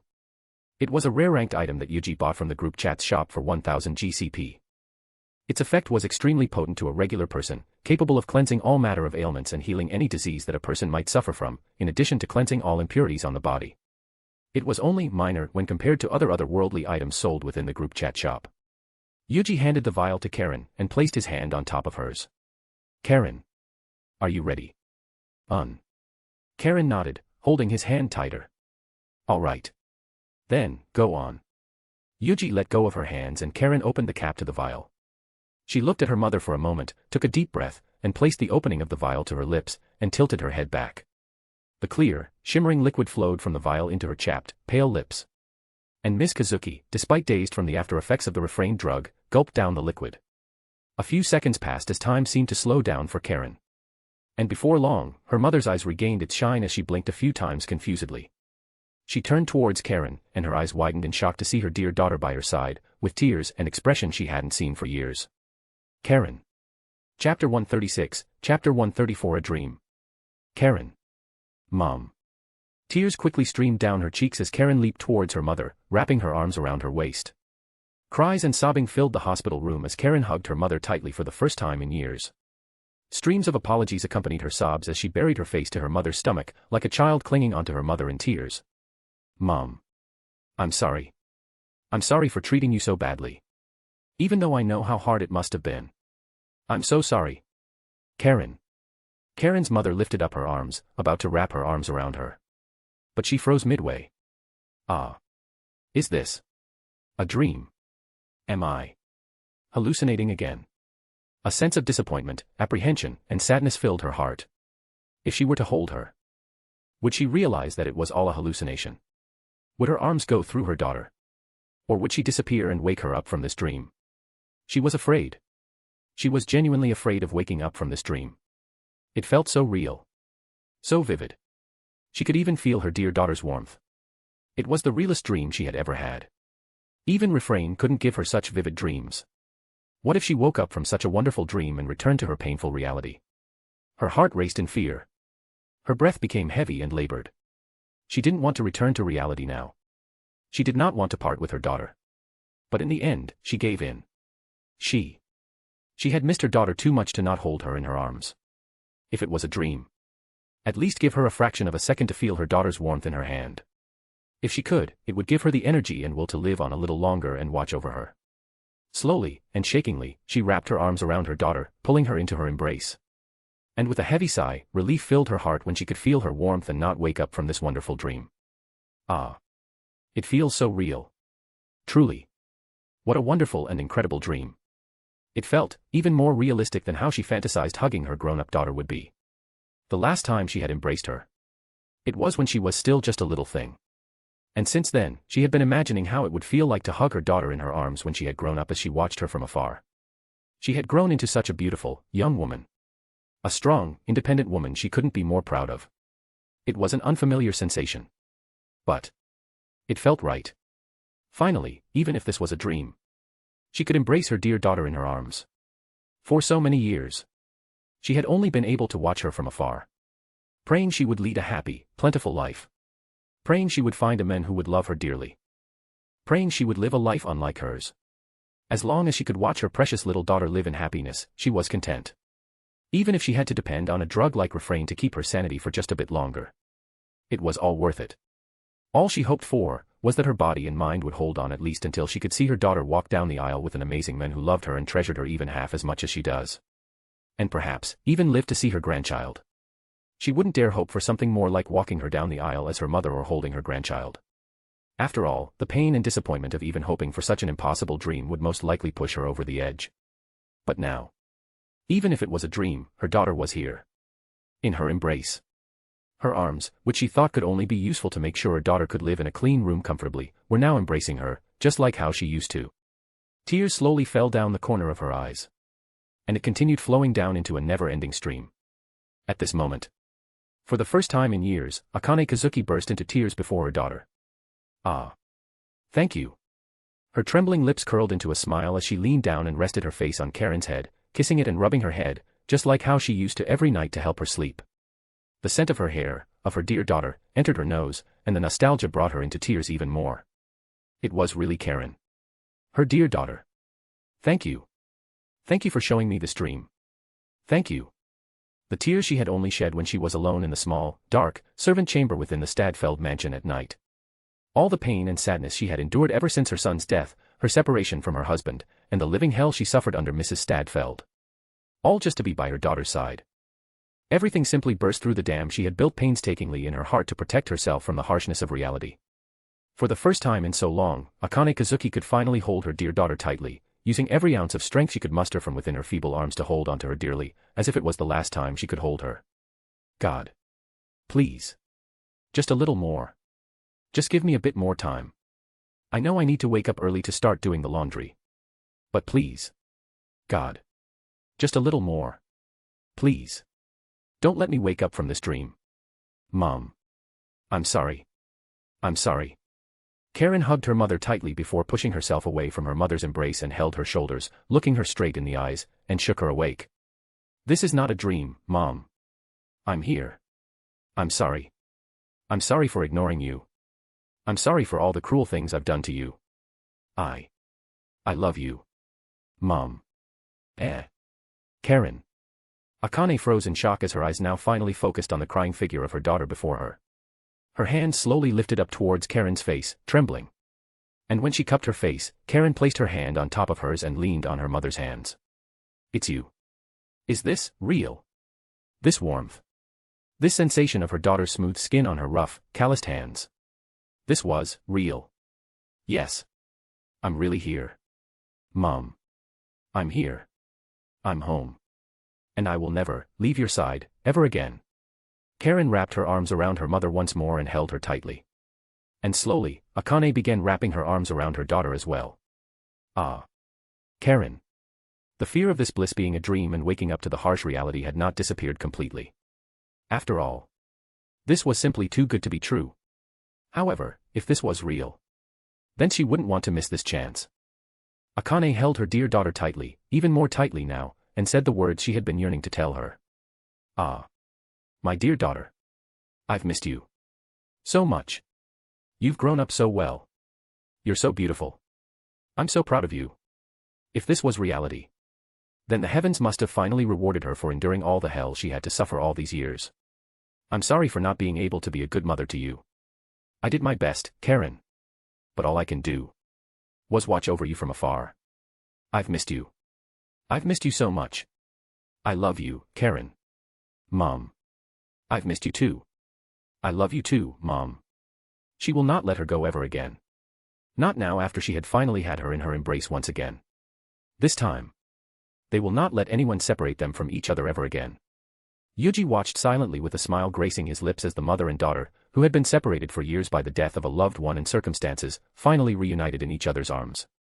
And silently, using his gravity magic to create a vacuum of space around him to block all sounds he'd make, Yuuji slowly made his way out of the hospital room and gave his beloved and her mother the privacy they deserved. Yuuji waited in the lobby of the hospital, attracting interested gazes, longing looks, and charmed stares as usual. It had been an hour since he left Karen and her mother to their own privacy. Meanwhile, he had been working on AI, his artificial intelligence program, which was essentially the dream AI program that could only exist in fiction. An AI with the emotional intelligence and expression infinitely close to a real human, yet with the intelligence and capabilities surpassing that of any existing advanced technology. It was a technology that shouldn't have existed in worlds such as his, Lelouch, or any members of the group chat. And he was only able to accomplish this thanks to his programming proficiency, his MCGX supercomputer, and the blueprint for the super advanced AI he bought from the group chat shop. He was very excited to finally complete it and meet AI for the first time. But just as he was typing away on his keyboard, his phone rang. Hello. Sniff Yuuji. Where are you? The sound of sniffing and the clogged voice of Karen resounded from the other side of the phone. I'm in the lobby. I thought to give you and your mom privacy for a bit. I see. Thank you. Can you come here? We still need to talk about that. Of course. I'll be right there. Yuuji closed his phone, put the supercomputer back into his inventory, and made his way back to the hospital room Karen's mother was in. Upon arriving, Yuuji knocked on the door and announced his arrival. Karen, it's me. See, come in. Please excuse me. Yuuji opened the door and entered. Just like before, a beautiful woman sat on the hospital bed before him. But this time, Karen was also there with her as they held each other's hand tightly. Her eyes no longer held the dullness of a dead fish's eyes. They were shimmering brightly, full of life, hope, and happiness. Tear marks streamed down the side of her face, but she looked much more vibrant than before. She looked like a completely different person. And the sight brought a smile to Yuji's face. Upon seeing him, Akane froze with her eyes wide open and her jaws slackened. Like someone who had just witnessed a breathtaking view of nature or seeing something for the first time she never knew she loved, Akane looked at the most handsome man she had ever seen in her entire life in disbelief. Karen. Is this really him? Is he the one you're talking about? Akane whispered to her daughter's ears in disbelief. And when Karen nodded her head shyly with a huge blush on her cheeks, Akane became even more surprised. While Karen was telling her about Yuuji and how they became a couple, she was imagining a nice half-Japanese boy with slightly above-average appearance who transferred into Ashford Academy. Judging by how this Yuuji got along with everyone, even the Brighton Yen students, and was very popular, Akane thought he might even have quite the stunning looks in addition to his strong character and moral principles. But this is beyond her wildest imagination. How? Wait, no. Perhaps. This was to be expected. Her daughter was so beautiful on the outside and inside that even a young man with such a level of appearance fell in love with her. Upon seeing Karen's adorable gesture, Yuji's lips curled into a dazzling smile, charming the mature lady and mother of two who sat on the hospital bed with her daughter's hands still held in hers. Then with an elegant and respectful bow, Yuuji introduced himself to his future mother-in-law. It is a pleasure to finally meet you, Miss Kazuki. Please allow me to introduce myself. My name is Tsubakihara Yuuji, and I have the pleasure to date you, dear daughter, Karen. I'm pleased to see you have recovered. Chapter 137, Chapter 135. A home completed. While they were talking in private, Karen had told her mother that she had made a boyfriend. Akane had noticed another person in the room when she realized that this was not a dream, but she didn't truly recognize him since her mind was filled with her dear daughter. Turns out, it was her daughter's boyfriend. She couldn't believe her little girl got a boyfriend already. She was ecstatic that she had finally found someone she loves. From how she was talking about this, Tsubakihara Yuuji, and the things he had done, Akane could tell that he was a very nice and kind young man who loved Karen dearly, and she was very happy with him. However, she truly didn't expect him to be this handsome. She thought her late son was already extremely handsome, but he made him look like an average person. Karen was familiar with this shocked look. After all, almost everyone who saw her boyfriend had this sort of shocked and odd look. Normally, she'd be annoyed since the people who'd gawk on him were other girls. She was fine with the girls Yuuji had told her about, but she wasn't keen on letting just any random vixen touch her boyfriend so easily. Although the tigress had been tamed thoroughly by her beloved, she still had her sharp fangs and the fierceness that would be directed towards anyone outside her family who dared touch her beloved. But since this was her own mother, she couldn't help but be embarrassed. Are you really my daughter's boyfriend? Of course. I treasure her deeply and I have been in her care quite a bit. I truly love her. Karen's face went a shade of red darker when she heard Yuji's words. How could this guy just say those kinds of things so easily? And to her mother as well. Look, even her mother couldn't help but blush. I see. Akane looked at him for a moment, still recovering from the shock. But soon, a soft, warm smile graced her gentle face as she held Karen's hand. Please take care of my daughter. Though she might seem abrasive on the outside, she's a very gentle and soft-hearted person inside. I hope you can understand that part of her and love her with all your heart. Mom. Please rest assured, Miss Kazuki. I find her rough front and her soft inside equally cute. I am well aware of both her sides, and I love her dearly regardless. I will take care of her with all my heart. Why Yuuji? Fufu then, I will leave her to you. Karen looked at her mother and Yuuji back and forth as they smiled at each other, her face blushing extremely redly. Although she's happy, being in the middle of them was extremely embarrassing. Please. Let her find a hole to bury her head in until this is over.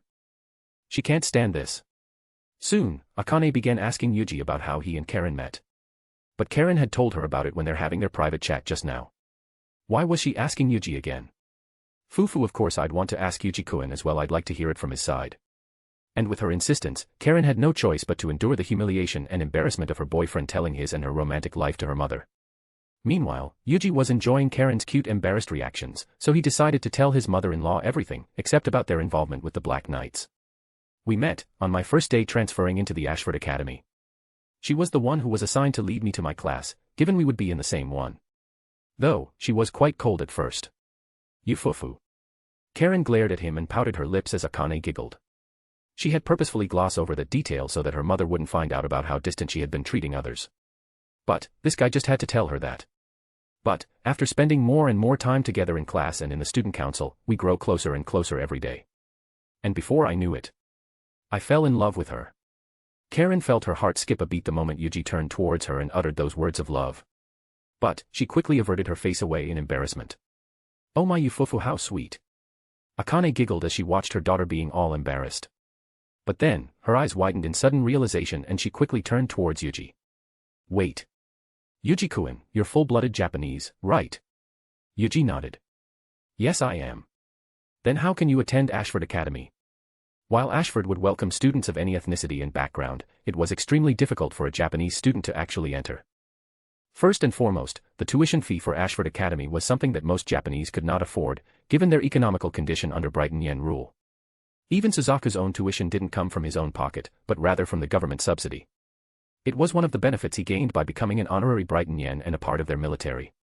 Secondly, with the majority of students being Brighton Yen, discrimination against Japanese was bound to happen. And it wouldn't come only from other students. Teachers and staff, who held enmity against the Japanese, could very well treat the Japanese unfairly, making their lives in the academy extremely tough.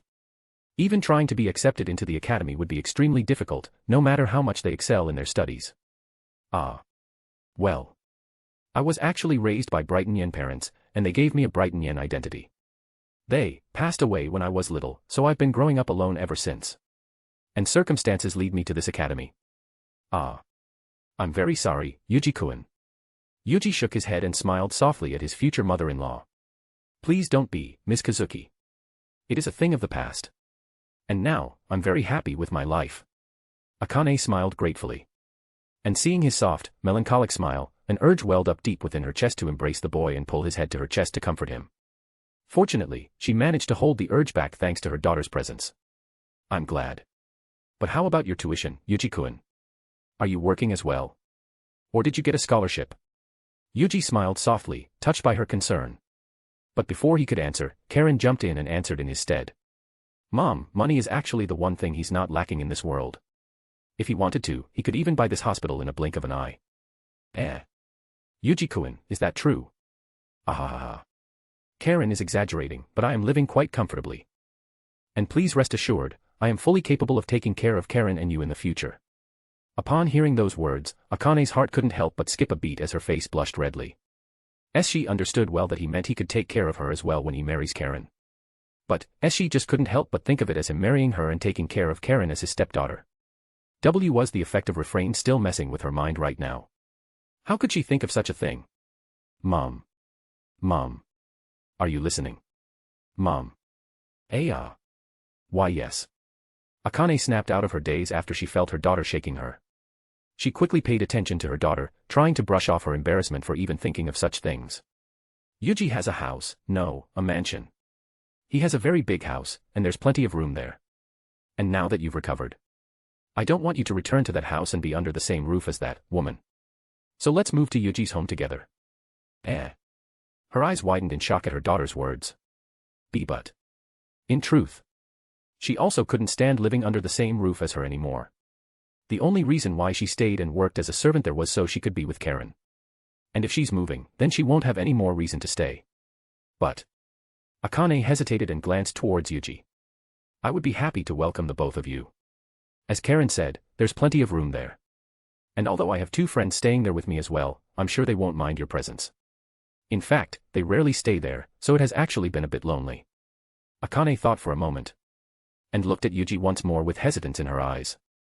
She truly didn't want to be a bother to him. After all, although he was her daughter's boyfriend, they've only met for less than an hour. Is it really fine? Of course. I would be very happy to welcome both of you to my home. Then, I will take you up on your offer. That's great. Karen exclaimed and Yuji also nodded his head with a wide smile. But.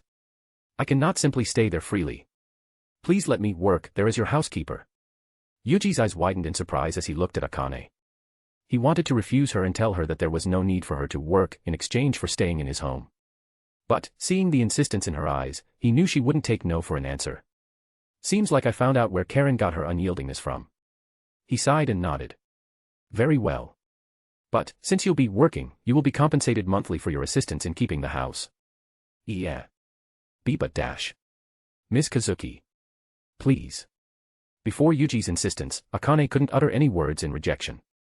She glanced towards her daughter, and saw her nod with a wide, excited smile on her face.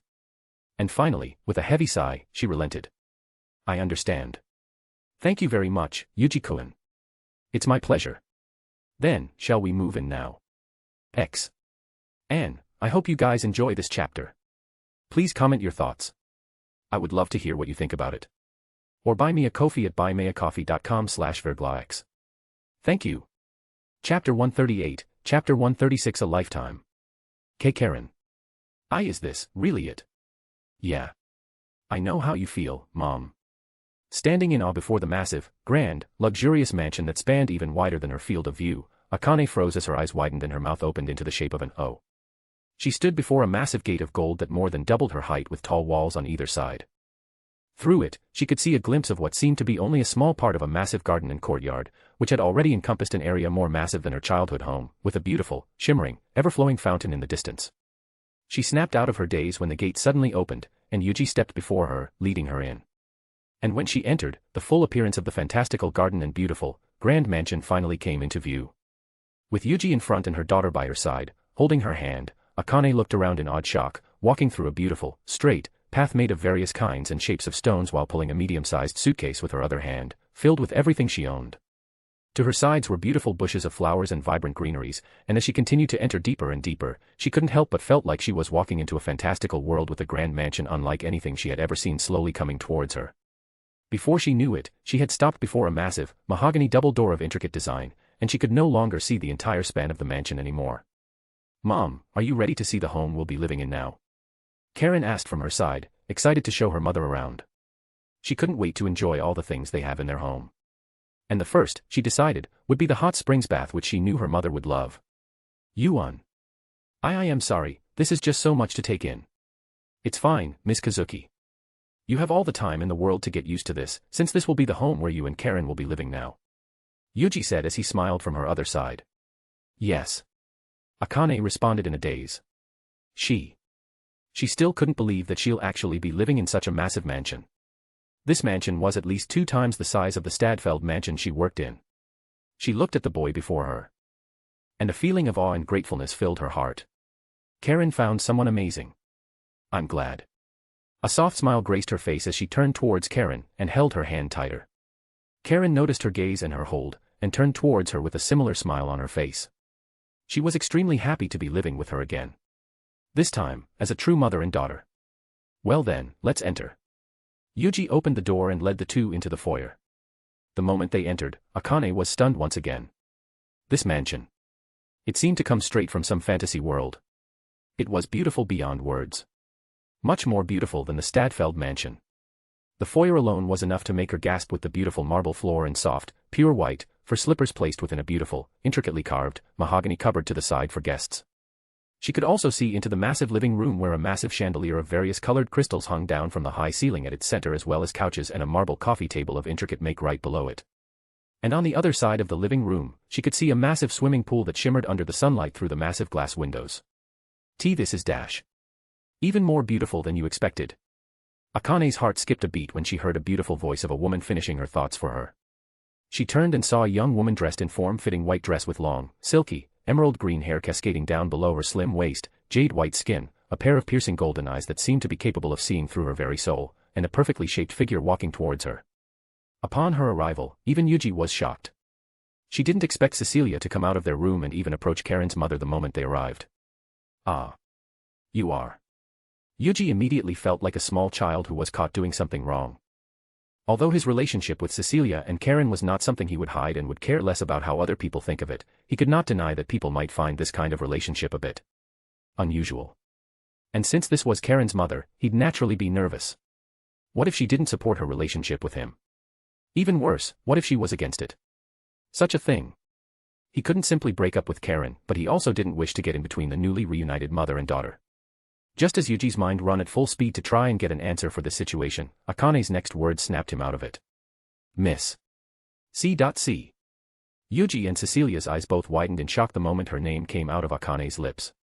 But Cecilia recovered more quickly and noticed the smile on Karen's face, clearing her confusion. "Yes. My name is C. Karen's close friend as well as Yuji's girlfriend. It is a pleasure to meet you."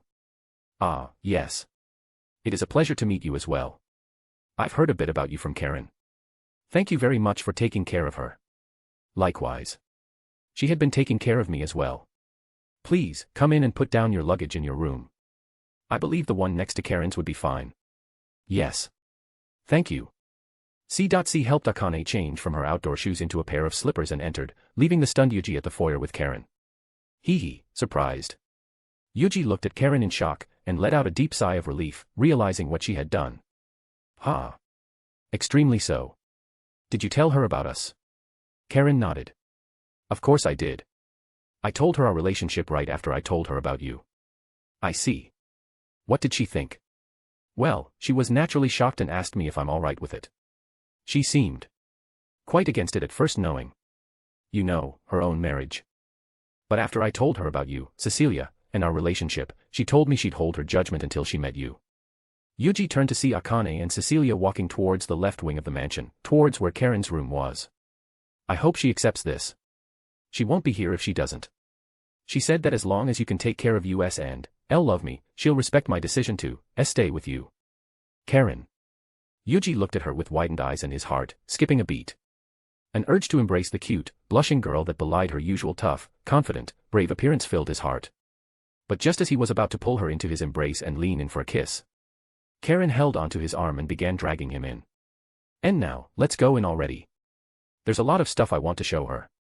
Karen quickly dragged him inside, running from the fluffy and pink atmosphere she knew she wouldn't be able to escape if she stayed a second later. If they were alone, she would have let him embrace her, shower her with his love. But her mother was here, waiting for them. And she wasn't ready to show her mother their romantic interactions yet. All right. Helpless and slightly disappointed, Yuuji let himself be dragged by her. Though, as a compensation for not being able to enjoy those luscious lips and embrace her soft, sexy body, her adorable red blushing face was enough to satisfy him, for now. Deep into the night. A comfortable silence filled the darkened room, lit solely by the moonlight that shined through the tall window panes overlooking the swimming pool. On the bed, Yuuji laid down under the comfort of the duvet with Cecilia cuddling onto him from his side, sharing their warmth with each other directly, skin to skin. Cecilia's jade-white skin was flushed and slightly wet from sweat after several rounds of lovemaking. From between her thighs, she could feel Yuuji's potent, warm seeds flowing down onto their bed. He had filled her womb so fully that no matter how hard she tried to prevent it from flowing out, there was simply no more room for her beloved seed to stay within her. But it was fine. She knew she could have her fill whenever she wanted. So now, after exhausting herself plenty by riding her beloved all night long, she simply wanted to relax and rest on his chest while hugging him. Normally, Karen would also be cuddling him from the other side. She would have already fallen asleep since she hadn't gotten used to Yuuji's bottomless libido and endless love for her. But tonight, she wasn't there. Karen was spending the night with her mother in her room. They would be sleeping together for the night, making up for the time they've lost. After a full day of touring the mansion, having dinner together, and the girls spending hours in the hot spring, Akane and Karen retired early to their room, giving Yuuji and Cecilia more time to make love in their room. As Yuuji softly stroked her hair, Cecilia mewed comfortably and pressed herself even more onto his hard, warm body. Just then, she opened her eyes upon remembering something. "Ah. That's right. Lelouch asked me to inform you about something." What is it?" Cecilia rolled towards and onto Yuuji, resting her entire body on him and pressing her breasts against his chest.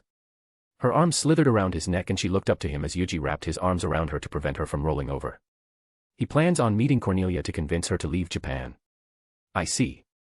Well, that would be the most ideal situation.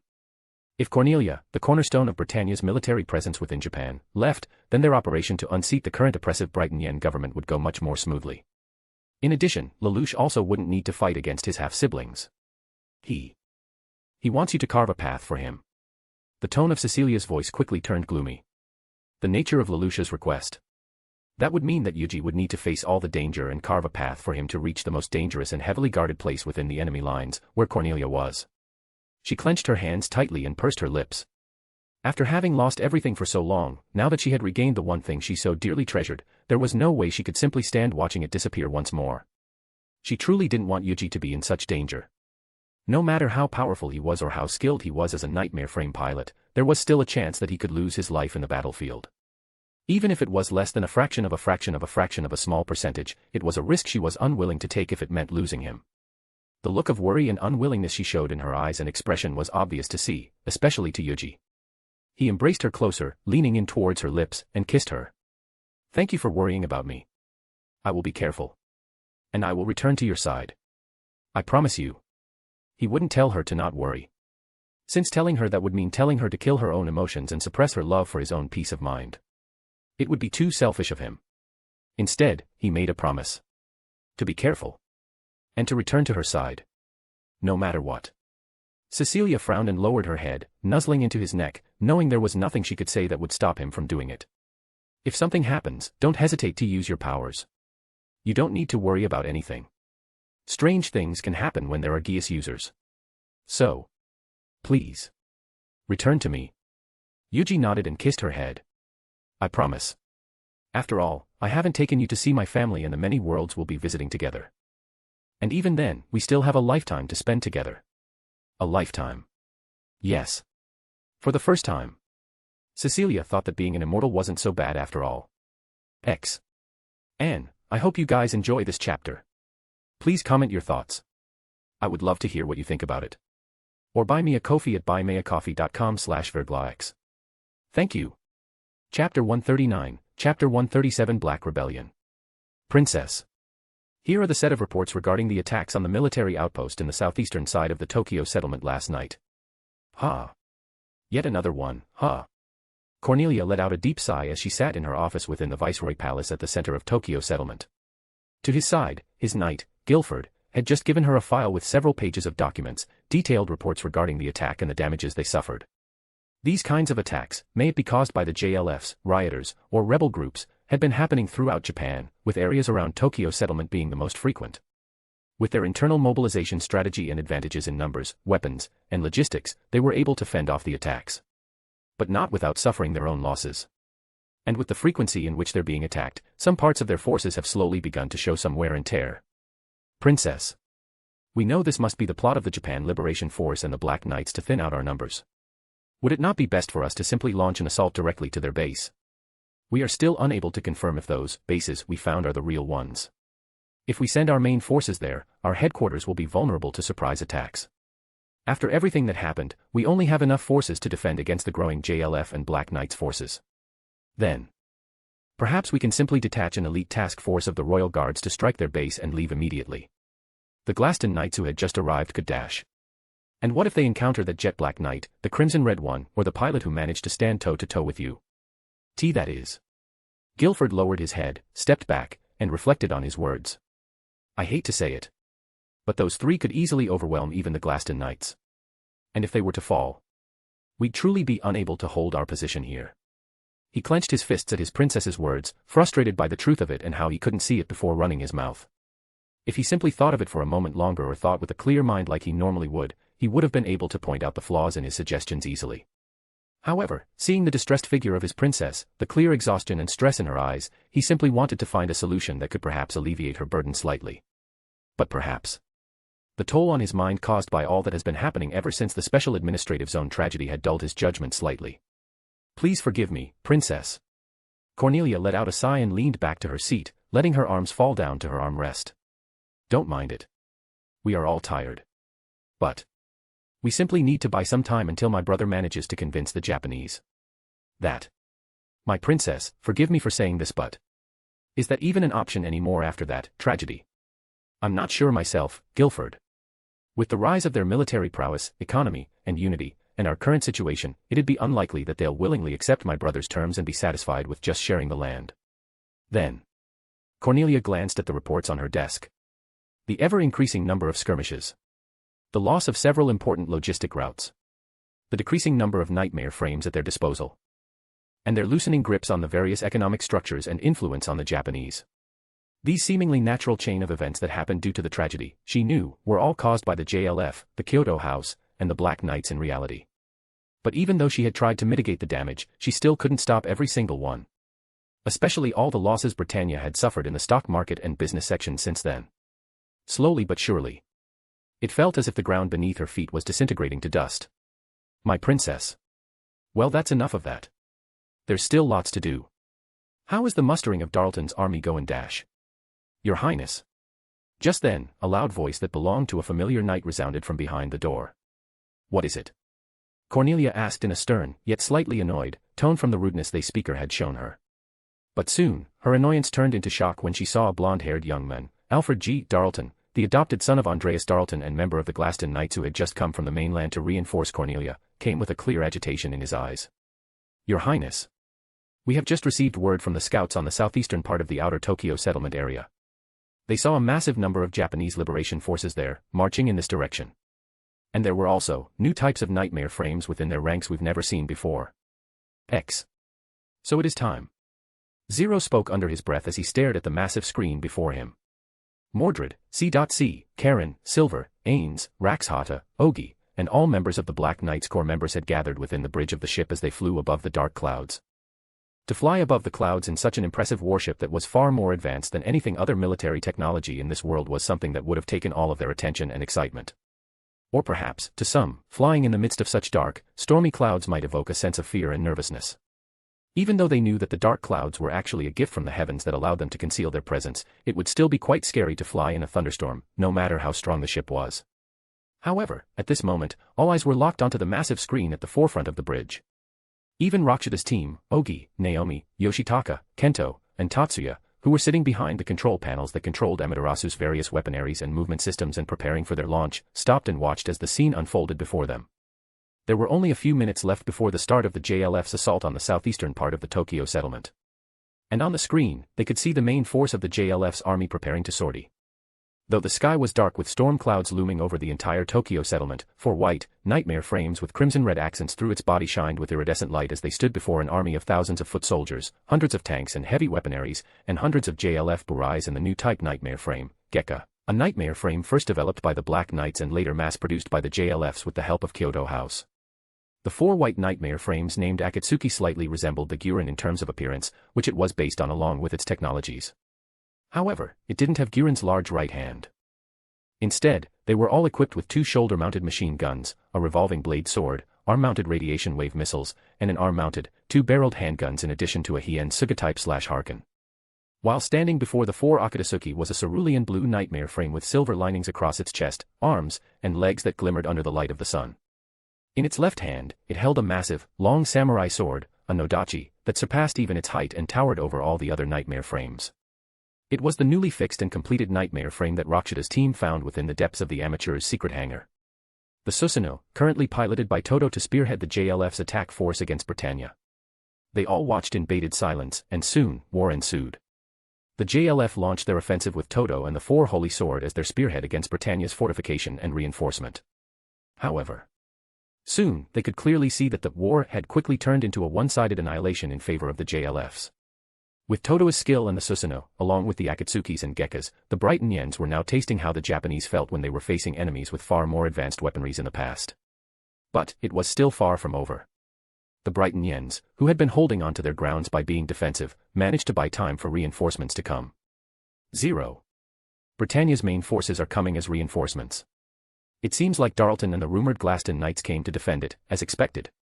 Well, against an army this big with Toto and the 4 Holy Swords leading them, the Brighton Yens knew they can't just send out a few battalions. 0 nodded at Mordred's words. With how sudden the JLF attacked, it was quite impressive that they managed to respond and send in a massive division so soon. The main army must have been on standby as well, which made sense. They knew we're gearing up for a massive offensive, after all. Raxhata commented as she stood with a pipe in her hand. Though, I doubt it'd still be enough to stop my beautiful Susanoo and the other children for long. Her red, luscious lips curled into a wide grin as her eyes narrowed at the figure of the cerulean nightmare culling through multiple Sutherlands with a single swing of its giant sword. Ogi and the others, seeing how the Akatsukis, and even the Gekkas, overwhelmed the Brighton Yen forces, they had no choice but to agree with Rakshida's words. But, having experienced how powerful the Brighton Yen army was, they held themselves and did not celebrate yet. For if they were to be complacent, they could easily lose this chance to regain their lands and nation from the Brighton Yens. And soon, they were proven right not to be complacent. The moment Darlton and the main division of the Brighton Yen army, which included the Glaston Knights, arrived, the JLFs finally met some resistance that stopped their avalanche-like advance into the Tokyo settlement. Well then, I'll go be on standby now. Mordred turned from the screen and looked towards 0, who nodded to him. All right. I will follow you soon. Sure. Let's go, Karen. He turned towards C.C for a moment and locked gaze with her. He nodded, and C.C responded back with a nod and a faint smile, and he left the bridge with Karen. Yuuji had spent the entirety of last night with C.C and made a promise to return to her side when this was over. And although she was still worried, she still decided to trust him. I'll keep him safe. Don't worry. Karen approached C.C and smiled with determination in her eyes. She won't let anything happen to Yuuji. You keep yourself safe too. Thank you. Karen then followed after Yuuji. And before they left, Yuuji also approached Ogi, Tatsuya, and Satoru. I'll be leaving the Amaterasu to you. I know we're in a storm, but the ship is strong enough to withstand it. Don't crash it to the ground on its maiden voyage. Why yes. Of course. I won't. You should be careful as well. I'll do my best. Mordred, good luck. Yeah. Let's end this war. Anne, I hope you guys enjoy this chapter. Please comment your thoughts. I would love to hear what you think about it. Or buy me a coffee at buymeacoffee.com/verglax. Thank you. Chapter 140, Chapter 138 Cornered. Anne, I hope you guys enjoy the chapter. Please feel free to comment your thoughts. Would love to know your opinions. And one more thing. I won't be uploading new chapters for February 10th and 11th to stockpile chapters in advance as well as taking a bit of rest for Chinese New Year. Hope you understand. I'll be back on the 17th and 18th this month. Cheers. X. My princess. We've lost contact with Frederick's squad. The east flank is exposed. TCH. Guilford, we'll be going there now. Have Claudio and his squad take our place here. Yes, my princess. The dark clouds that came from the eastern side of the Tokyo settlement area and loomed over the massive battlefield where Darleton's army and the JLFs clashed, had finally arrived on the western part of the settlement, covering the entire Tokyo settlement in dark stormy clouds. A few hours after the JLF launched the attack on the southeastern side of the Tokyo settlement and was met by Darleton's army, another army numbering in the hundreds appeared on the west side, forcing her and her army to go and defend it. There was no rain yet for the moment, and the visibility was still as good as they would be during dusk and posed no problem for her and her soldiers. Push the attack. Show them that we are not ones they could mess with easily. Cornelia's invigorating encouragement was met with a resounding affirmative from all of her subordinates as they rushed to the eastern flank of her army. Everything was going quite well. Unlike the southeastern front where Darleton's army was suffering from extremely heavy pressure and was slowly being pushed back by Toto and the Four Holy Swords, they were able to hold their ground here. Guilford, 2 other Glaston knights, and herself were still here to defend the Viceroy Palace and the center of Britannia's government and final hold on this land. At this rate, she knew she could win in time. But she couldn't help but feel uneasy. The reason being. Where's that jet black nightmare? There's not even a report about the Crimson 1 or 0 yet. In addition to holding off the Black Knights and the JLF's troops on multiple fronts, Cornelia had been trying to ascertain all of their location. She and Guilford, along with her squad, had been reinforcing points where their forces were being pushed back to try and regain their position. In addition, they also came to see if the jet black nightmare or the Crimson 1 was present. After all, the points, where her army was broken through, had the highest chance of them being there. Not here too. Just where are they? Cornelia looked around the battlefield as she stepped on a gecko with her lance still pierced through its chest. With her, Guilford, and her squad, they were still able to completely have the upper hand against these new 5th-generation nightmare frames belonging to the Japanese.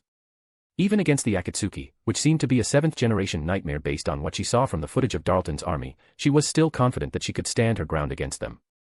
But against the jet black and crimson nightmare frames that even the Lancelot couldn't stand a chance against. It would be extremely difficult. That is why she wanted to quickly find them and neutralize them with numbers.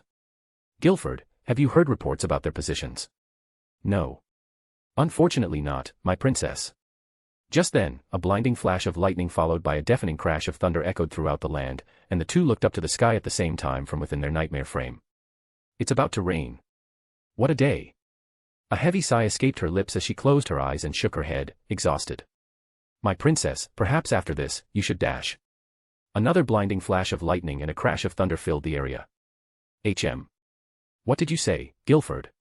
What was that? Cornelia turned towards Guilford, who seemed to still be looking at the sky with narrowed eyes. What is it, Guilford? No, I seem to have been imagining, my princess. Look to the sky. Cornelia quickly turned her attention to the sky. And there she saw, breaking through the dark storm cloud, a massive flying structure ship with 2 protruding front legs with large cannons on top of it, and various other arsenals all over its body. A flying fortress, no, a flying ship. But a ship unlike any other they've ever seen in their lives. This size, and the few armaments that they could see from this distance, even the Avalon, Britannia's most advanced airship and first of its kind, couldn't be compared with this. What in the world is that? Just then, she saw a rocket fired from one of the Sutherlands in the distance, heading towards the bottom side of the ship. And when it reached a distance of around a few tens of meters from the ship, the rocket impacted with a crimson wall that apparated out of thin air, and exploded. Soon, several more rockets followed, but no matter how much was shot at it, the result stayed the same. A crimson shield. It even has such an advanced defense system. Guilford said in disbelief. For it to have such a powerful defensive system while flying at such a height, there was no hope for any land units to be able to even harm that flying ship. He must be there. This must be that man's secret weapon. Cornelia was assured. This must be the Black Knight's secret weapon. And 0 must be there. But even if she knew that, there was nothing she could do. Guilford, order the jets to sortie. Yes, my princess. Knowing all land units would be useless in face of such monstrosity, Cornelia correctly judged that they'd need to fight it using fighter jets. However, just then, her eyes widened when they saw a shadow appearing from within the massive airship. What is that? The shadow began to grow increasingly larger, and finally, they both realized what it was. My princess. That's Dash. So it finally appears. Cornelia immediately ordered all of her squad members to gather as she watched the figure of the crimson-red nightmare frame descend from the skies. Open fire. Immediately, all units within her squad opened fire with their rifles and bazookas, targeting the falling Crimson Nightmare frame. But something, Cornelia realized, seemed to be different as she could see the Crimson Nightmare clearer and clearer. Its right arm seemed to grow and became larger than it was before. But the most obvious change was the X-shaped device on its back. And in the next moment, she realized what that device was. The moment they opened fire, and their bullets and rockets near the Crimson Nightmare, it evaded everything. The Crimson Nightmare dodged to the side, evading every single bullet they shot. And it continued to dodge their bullets in mid-air, dancing through the hail of bullets as it continued descending. That's a float system. Cornelia couldn't believe her eyes. She couldn't believe that the Black Knights could possess such technology. The float system was an advanced technology currently being developed by Earl Lloyd Asplund. It was first installed on the prototype Nightmare frame, Gawain, which belonged to her brother. And later, it was planned on being installed on the Lancelot as well. However, such technology was still under testing. It had not been used for actual combat purposes. But this agility in the sky, the ridiculous evasion it displayed in mid-air. There was no doubt. This was a true float system technology, or at least, the version that the 11 somehow managed to create. And judging by its performance right now, they've surpassed Britannia's current progress with the float system. The Gurin danced through the sky as it descended at rapid speed. And when she came into range, she reached her right hand forward and opened it. 6 cylinder-shaped devices shot out from its forearms, and crimson lightning began to crackle. In the next moment, Cornelia, Guilford, and every single Nightmare frame in their squad were bathed in crimson red light as a deafening boom echoed. What the dash? What was that light? I can't move. All of their Nightmare frames shut down as red light filled their cockpit. And before they realize it, every single one of them, aside from Cornelia and Guilford, were struck down by the flight-enabled version of the Gurin named Gurin Kashishiki. Ku. You dare. I will not let you harm my princess.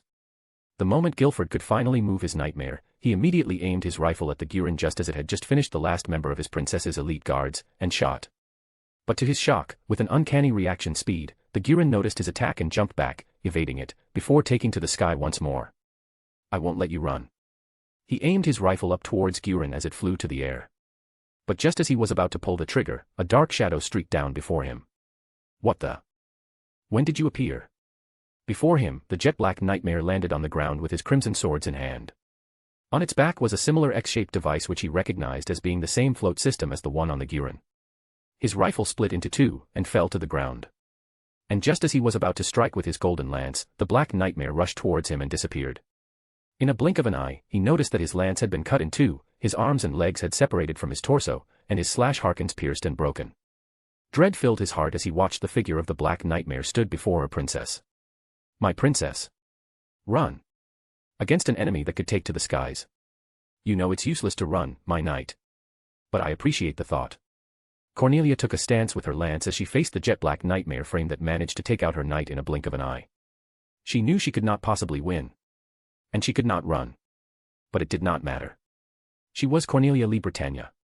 The chief general of the Imperial Army, the second princess of the Holy Britannian Empire, and a knight. She would rather die in combat than die upon running away. Come at it, ace of the Black Knights. While I might not be able to defeat you, don't think I would run and surrender to you. I will fight to my last breath, and I will make sure to thoroughly damage your Nightmare to the point of disrepair. The Excalibur stood in silence, unmoving. And just then, a familiar voice resounded from above. As reckless and stubborn as ever, I see. Princess Cornelia. She looked up, and to her shock, another Nightmare frame of black and silver with a float system slowly descended from the skies. Well then. Shall we talk? X. Anne, I hope you guys enjoy this chapter. Please comment your thoughts. I would love to hear what you think about it. Or buy me a Ko-fi at buymeacoffee.com/verglax. Thank you. Chapter 141, Chapter 139 The Princess's Decision. Well then. Shall we talk? Cornelia looked up to the floating figure of the black and silver Nightmare frame in the sky. Although chaos still enveloped the battlefield, everything around her seemed to fall silent as the familiar voice resounded. 0. The black and silver Nightmare frame slowly descended before finally landing on the ground a few distance away from her, and a pregnant silence fell upon the battlefield as the two leaders of opposite sides stared down each other in a tense moment. With but a glance, she could see its resemblance to the Crimson Nightmare. But instead of one, it had two clawed hands that resembled the main weapon of the Gurin. She could assume it to be capable of the same thing. However, with Zero's skills in piloting a Nightmare, even if his Nightmare was far more advanced than her, she believed she could still take him on and win. If the Excalibur wasn't present. With him present, the Crimson Nightmare frame not far away, and her knights all but fallen, she knew she wouldn't have a chance.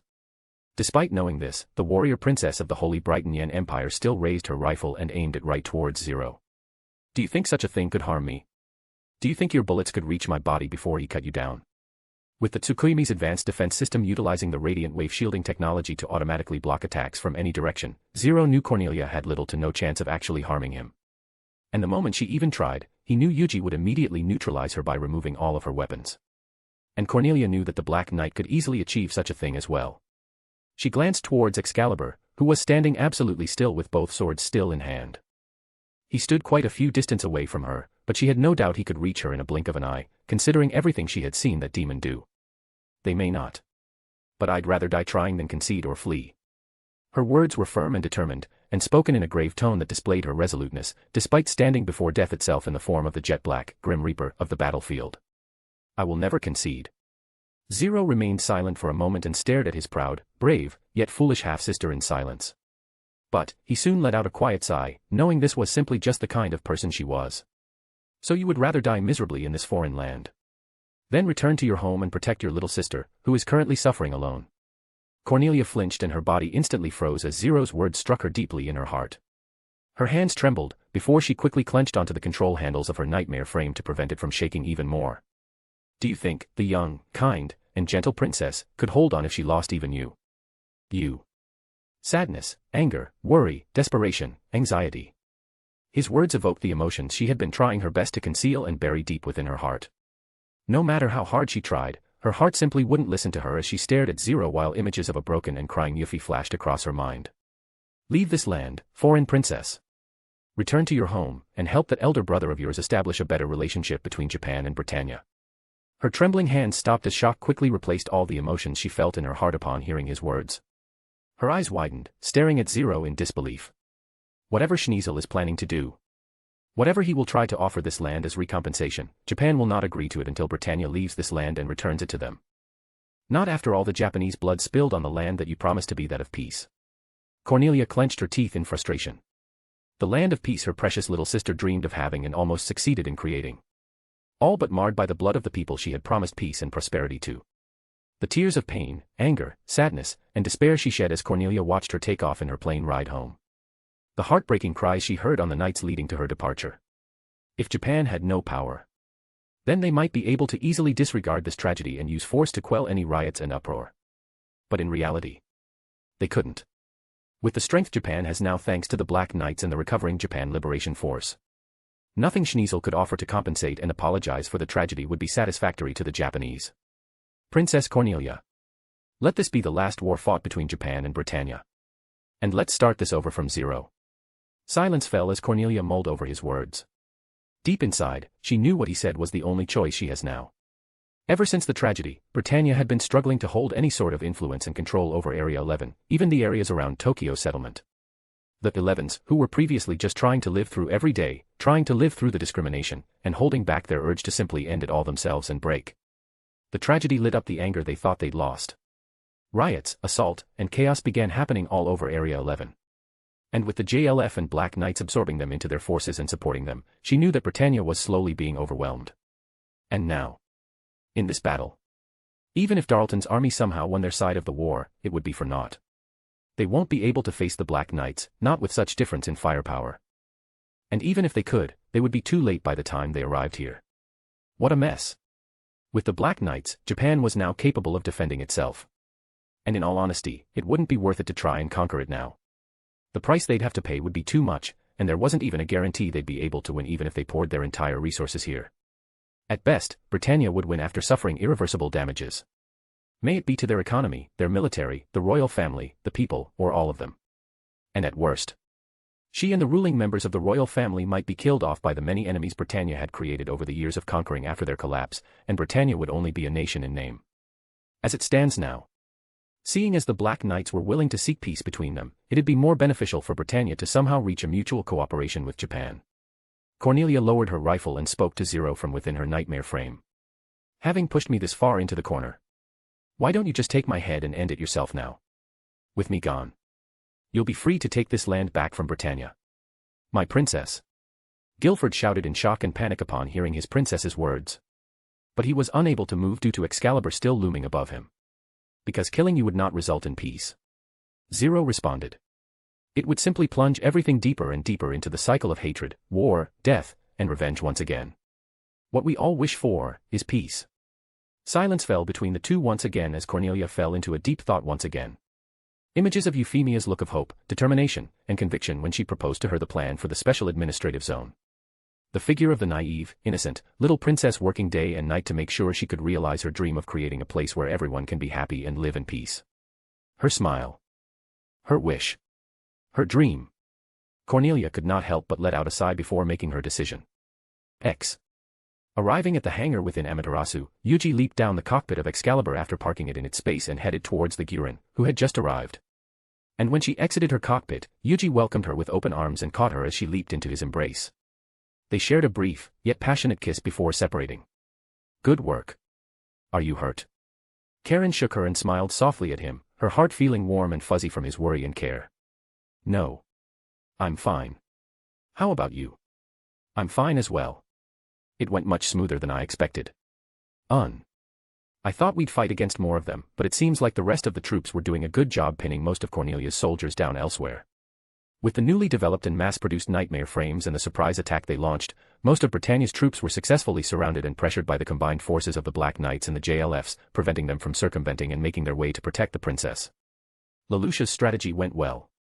Even though he had prepared a plan B of having Yuuji deal with any reinforcements Cornelia would receive and having the Guren stay with him to prevent Cornelia from attacking or escaping, he didn't even have to resort to it.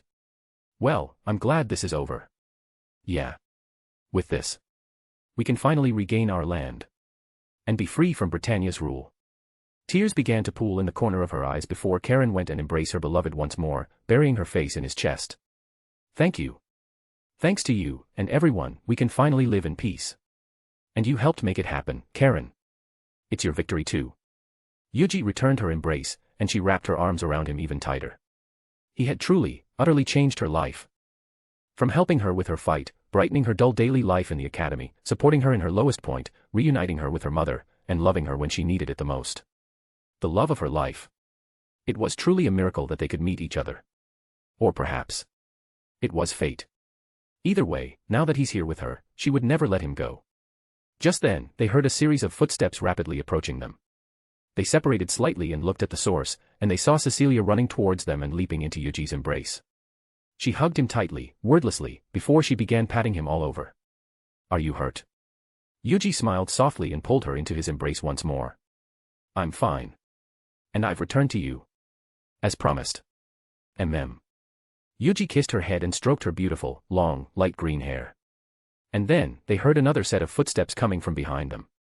They turned to look, and saw Lelouch, still donning his Zero outfit and mask, walking towards them with a relaxed gait. How did it go? I assume everything went well.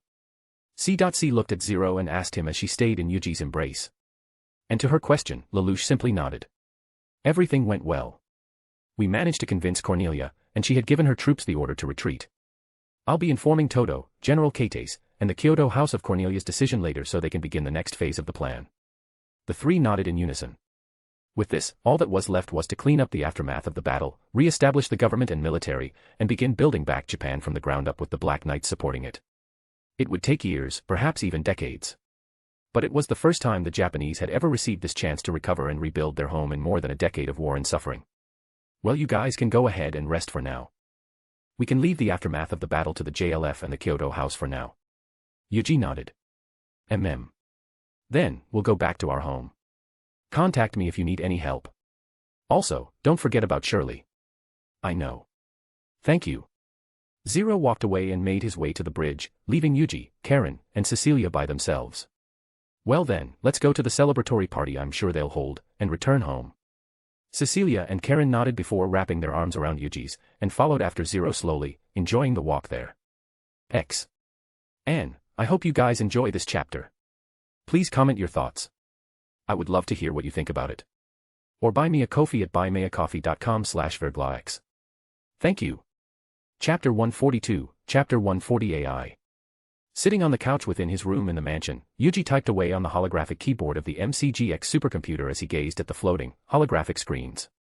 A few days since the Japan Liberation Force and the Black Knights claimed victory, Cornelia, along with the rest of her army and the Brighton Yen government, had decided to leave Japan, effectively returning Japan back to the Japanese.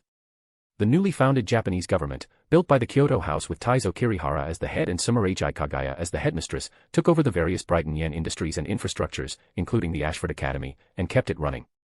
And although many, if not most, of the Brighton Yens had decided to leave, there were still a considerable number who chose to stay after having settled and planted their lives here. Though given the current situation, obvious worry about being the target of violence by the Japanese who still bore deep hatred towards the Brighton Yen was still deeply shared by many. Thus, the Japanese government initiated a program called the Integration of Brighton Yen Citizen in Japan, giving them a place where they would be protected against the angst of the Japanese who still couldn't forgive Britannia. They were given jobs, places to live, and were treated as immigrants as they slowly integrated into the new Japanese society they were in with their safety and rights guaranteed by the government. The Black Knights, or specifically, Yuuji, who had gotten tight reins on the many companies and industries within Japan, had become a massive sponsor of the program. And members of the Black Knights such as Ogi and Inoue Naomi, who were experienced in leading, management, and logistics, were in charge of making sure that the program runs smoothly, among many more development projects the government was planning. The aftermath of the battle and subsequent departure of Britannia left Japan in a quite chaotic state still, with many things needed to be handled to regain peace and stability. Moreover, Lelouch was still planning on stopping his father from completing the thought elevator. There was still much to do. But, with everything that had happened and with the final mission of liberating Japan from the current oppressive Brighton Yen government finally completed, they decided to take a break for a bit. With about a week left in Lelouch's world, Yuuji, Satoru, and Tatsuya decided to simply enjoy their time as much as they could. Satoru went on a trip to explore nature in Japan and truly soak in the beautiful greenery, clean air, and majestic wonder of the natural world as much as he could before returning to his polluted world. And after experiencing the clean air and beautiful nature, he now considered going to the new world heavily, even if he would need to spend his GCPs to get a skill or spell that would allow him to transform back into his original form. He had found a spell named Double Life, which would allow him to gain a second form of his choosing while retaining both of each form's full capabilities completely, and switch back and forth at will. It cost 2,000 GCP, which was the same price as the AI blueprint Yuuji bought that could create true AI. But it was worth it if it could be used to retain his humanity after becoming an overlord, the peak of undead lifeforms. Tatsuya, on the other hand, was happily working on his projects with Raxhata and her team. He was continuously innovating and improving upon the Excalibur, Guren, Tsukuyomi, and Suinu with newer and newer technologies, while also absorbing everything he could to, perhaps, use his knowledge to improve upon his work in his homeworld as well.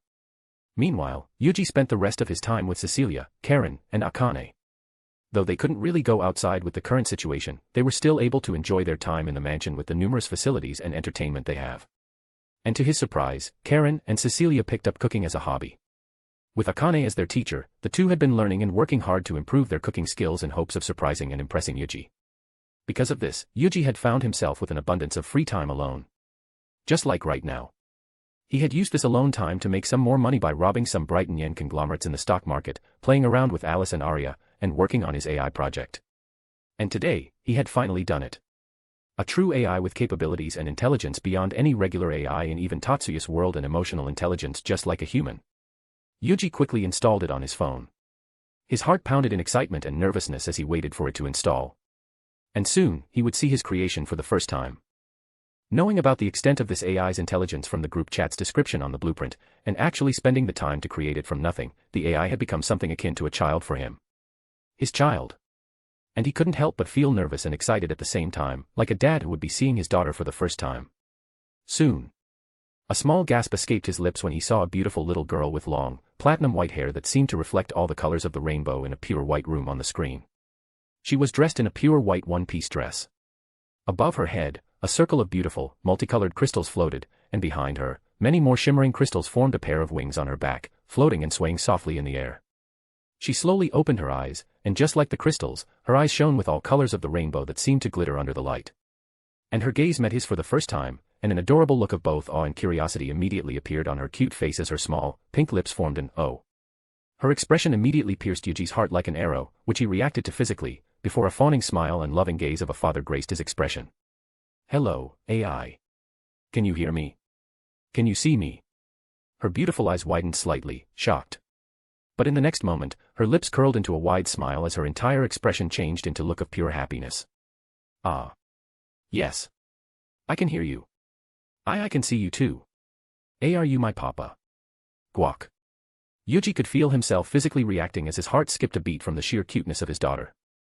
In addition to her beautiful and cute appearance, her excited, sweet, and dulcet voice was a deadly combination that could easily stop a man's heart if they were not careful.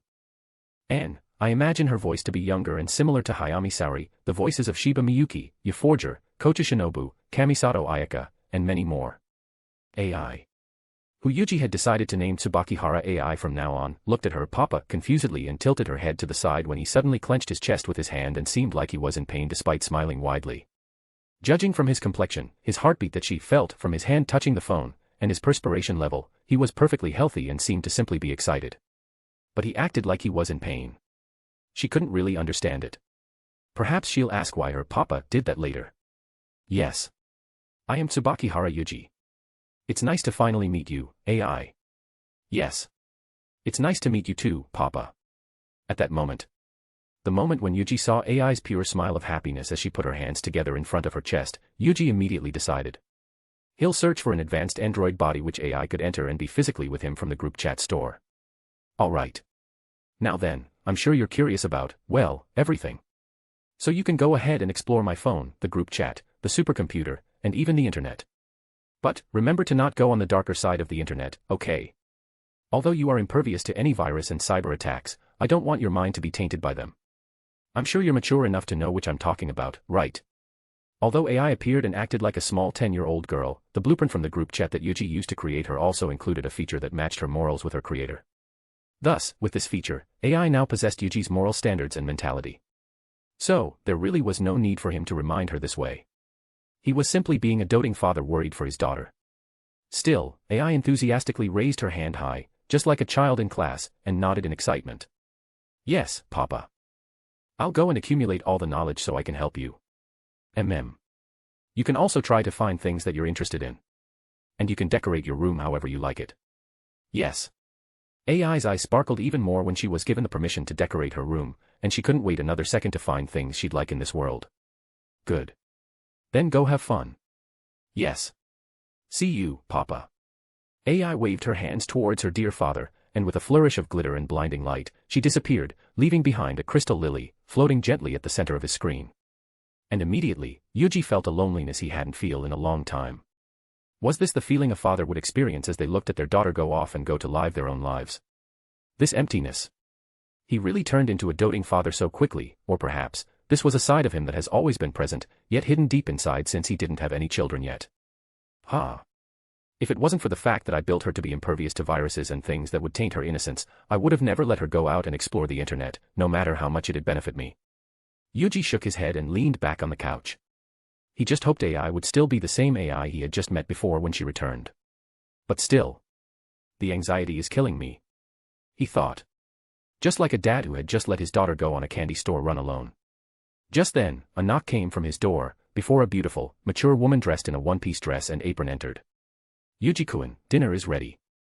Karen and C.C are very excited to have you taste their best food yet, so let's go to the dining room quickly.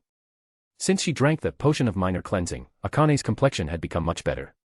In addition to her eating proper foods more regularly and having enough rest, her skin had also become much smoother and brighter. She had become much more beautiful and even looked a few years younger, enough that she could easily be mistaken as Karen's elder sister instead of her mother. She was ecstatic when she realized it and couldn't stop thanking Yuuji for giving her that mysterious drink. It seemed that the potion didn't only cleanse the effects of the drugs and sickness she had in her body, but also cleansed her skin and most of the impurities in her body. The effects were not as incredible as the potion of eternal beauty that he gave to Mira, but it was still amazing.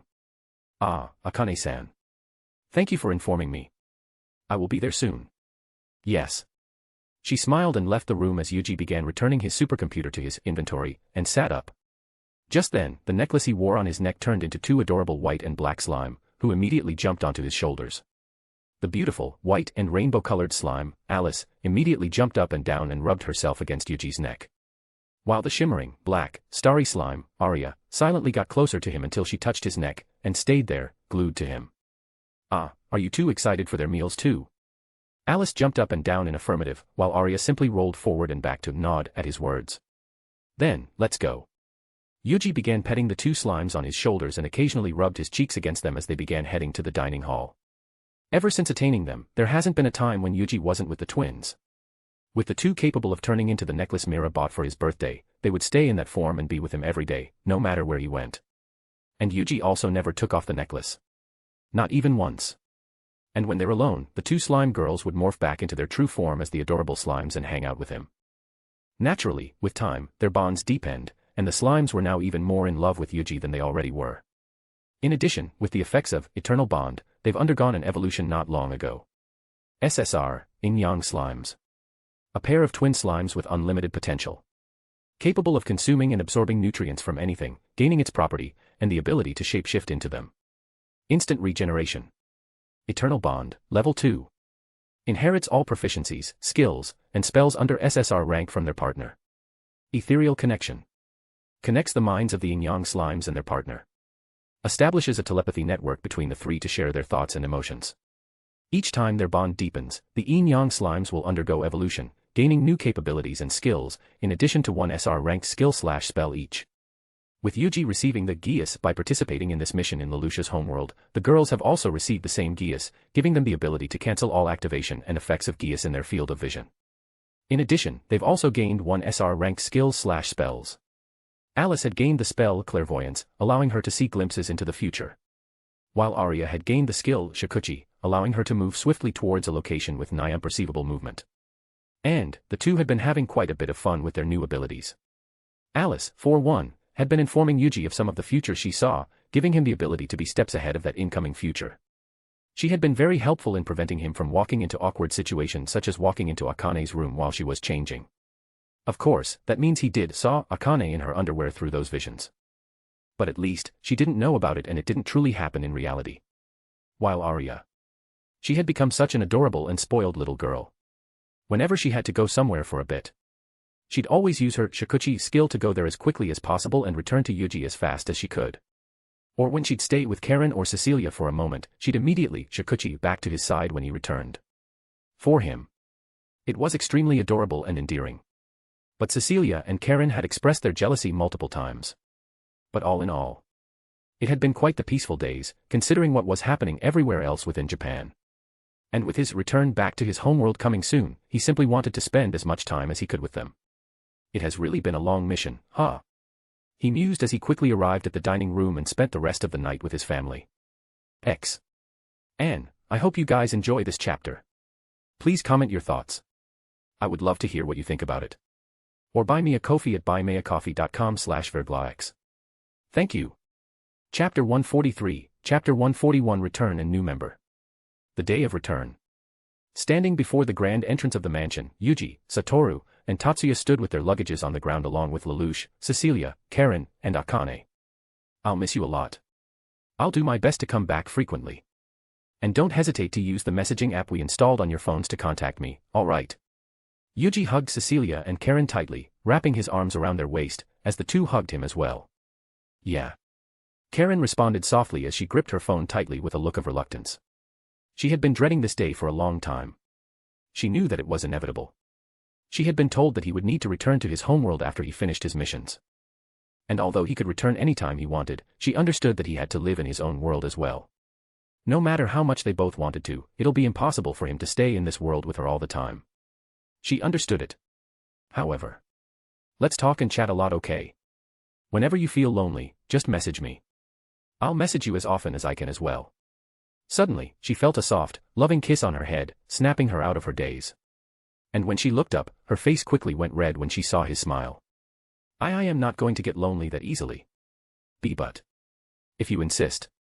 She quickly averted her gaze and buried her face back to his chest, avoiding his eyes, earning her a soft giggle from Yuuji and another kiss on the head. Stay safe. Okay. Don't rush in recklessly. I know. I promise. Good. Yuuji then turned towards Cecilia, who stared at him with a soft, beautiful smile. Her golden eyes shimmering with excitement, happiness, and love. And seeing her luscious lips slightly parted, he didn't hold back and took them with his lips in a short, chaste kiss. CC. She tilted her head cutely to the side, her smile widening and her cheeks blushing slightly red after he kissed her. Let's make a lot more fun and happy memories together, okay? Her eyes widened for a moment before her smile bloomed even brighter and tears flowed down her cheeks. The unending suffering she had led. The days filled solely by pain, sadness, and loneliness. Her wish to simply die and end it all. Everything was erased by him. The love of her life. The one who had taught her how to love once more. The one who will stay by her side and lead her to an endless life filled with happiness, love, and bliss. And the one who made her look forward to her tomorrow, because she knew that he would be by her side. Yes.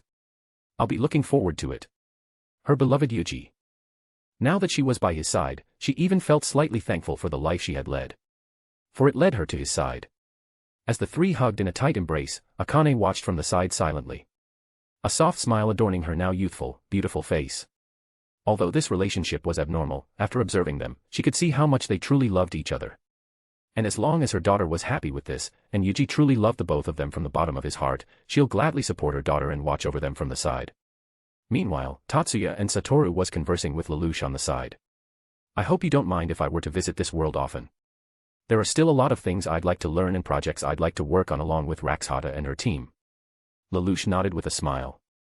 Of course. You'd always be welcome. In fact, it'll be a huge help for me if you keep handling the R&D department. Thank you.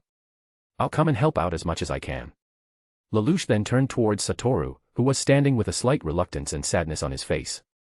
And it was easy to guess why he seemed downhearted. Lelouch raised his hand and placed it on his shoulder, snapping Satoru out of his daze and meeting his eyes.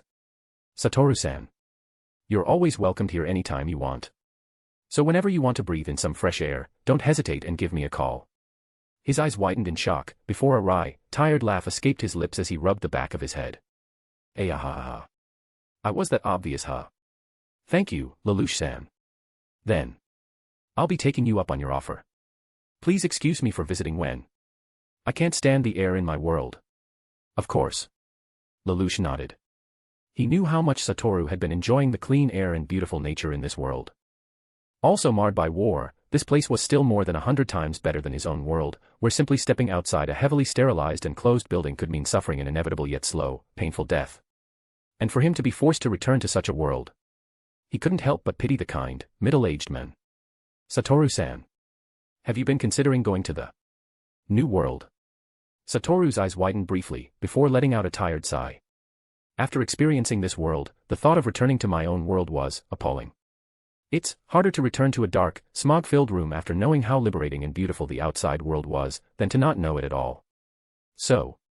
Satoru looked down and clenched his hands. Even if it's dangerous. I'd rather live in that new world rather than my own world. He had decided. Rather than dying from overwork or breathing in a lungful of polluted smog in his dark, dirty room alone. He'd rather die fighting in that new world. All right. We'll wish you luck. And don't worry, Satoru-san. Remember that all members of the group chat will be there to help you. Satoru looked up and saw Lelouch and Tatsuya smiling reassuringly to him. And for an instant, he could see the image of his guildmates juxtaposed against them. Ah. This feeling. Have I finally found another one? A home. A home where he belonged to. Did he finally found another home? Thank you, everyone. For supporting me. There's no need for thanks, Satoru-san. We're friends after all. Friends. That's right. It had been quite a while since he felt it. But. Now he remembered. I almost forgot what it feels like to have friends. And for the first time in a while, tears flowed down his cheeks as he recalled his guildmates, and then his friends in the group chat. A few moments later, Yuuji, Tatsuya, and Satoru stood together, while Lelouch, Cecilia, Karen, and Akane stood by the entrance. Then, we'll be going now. Akane-san, I'll leave the manor in your care. Yes. Please rest assured, Yuuji-kun. Then, they walked off to the courtyard and out the gate. And once they were out of sight, the three disappeared from the world in a flash of brilliant light. Opening his eyes slowly and blinking a few times, recovering from the sudden flash, Yuuji looked around and found himself in a familiar space. It was his original room. He had returned to his home world.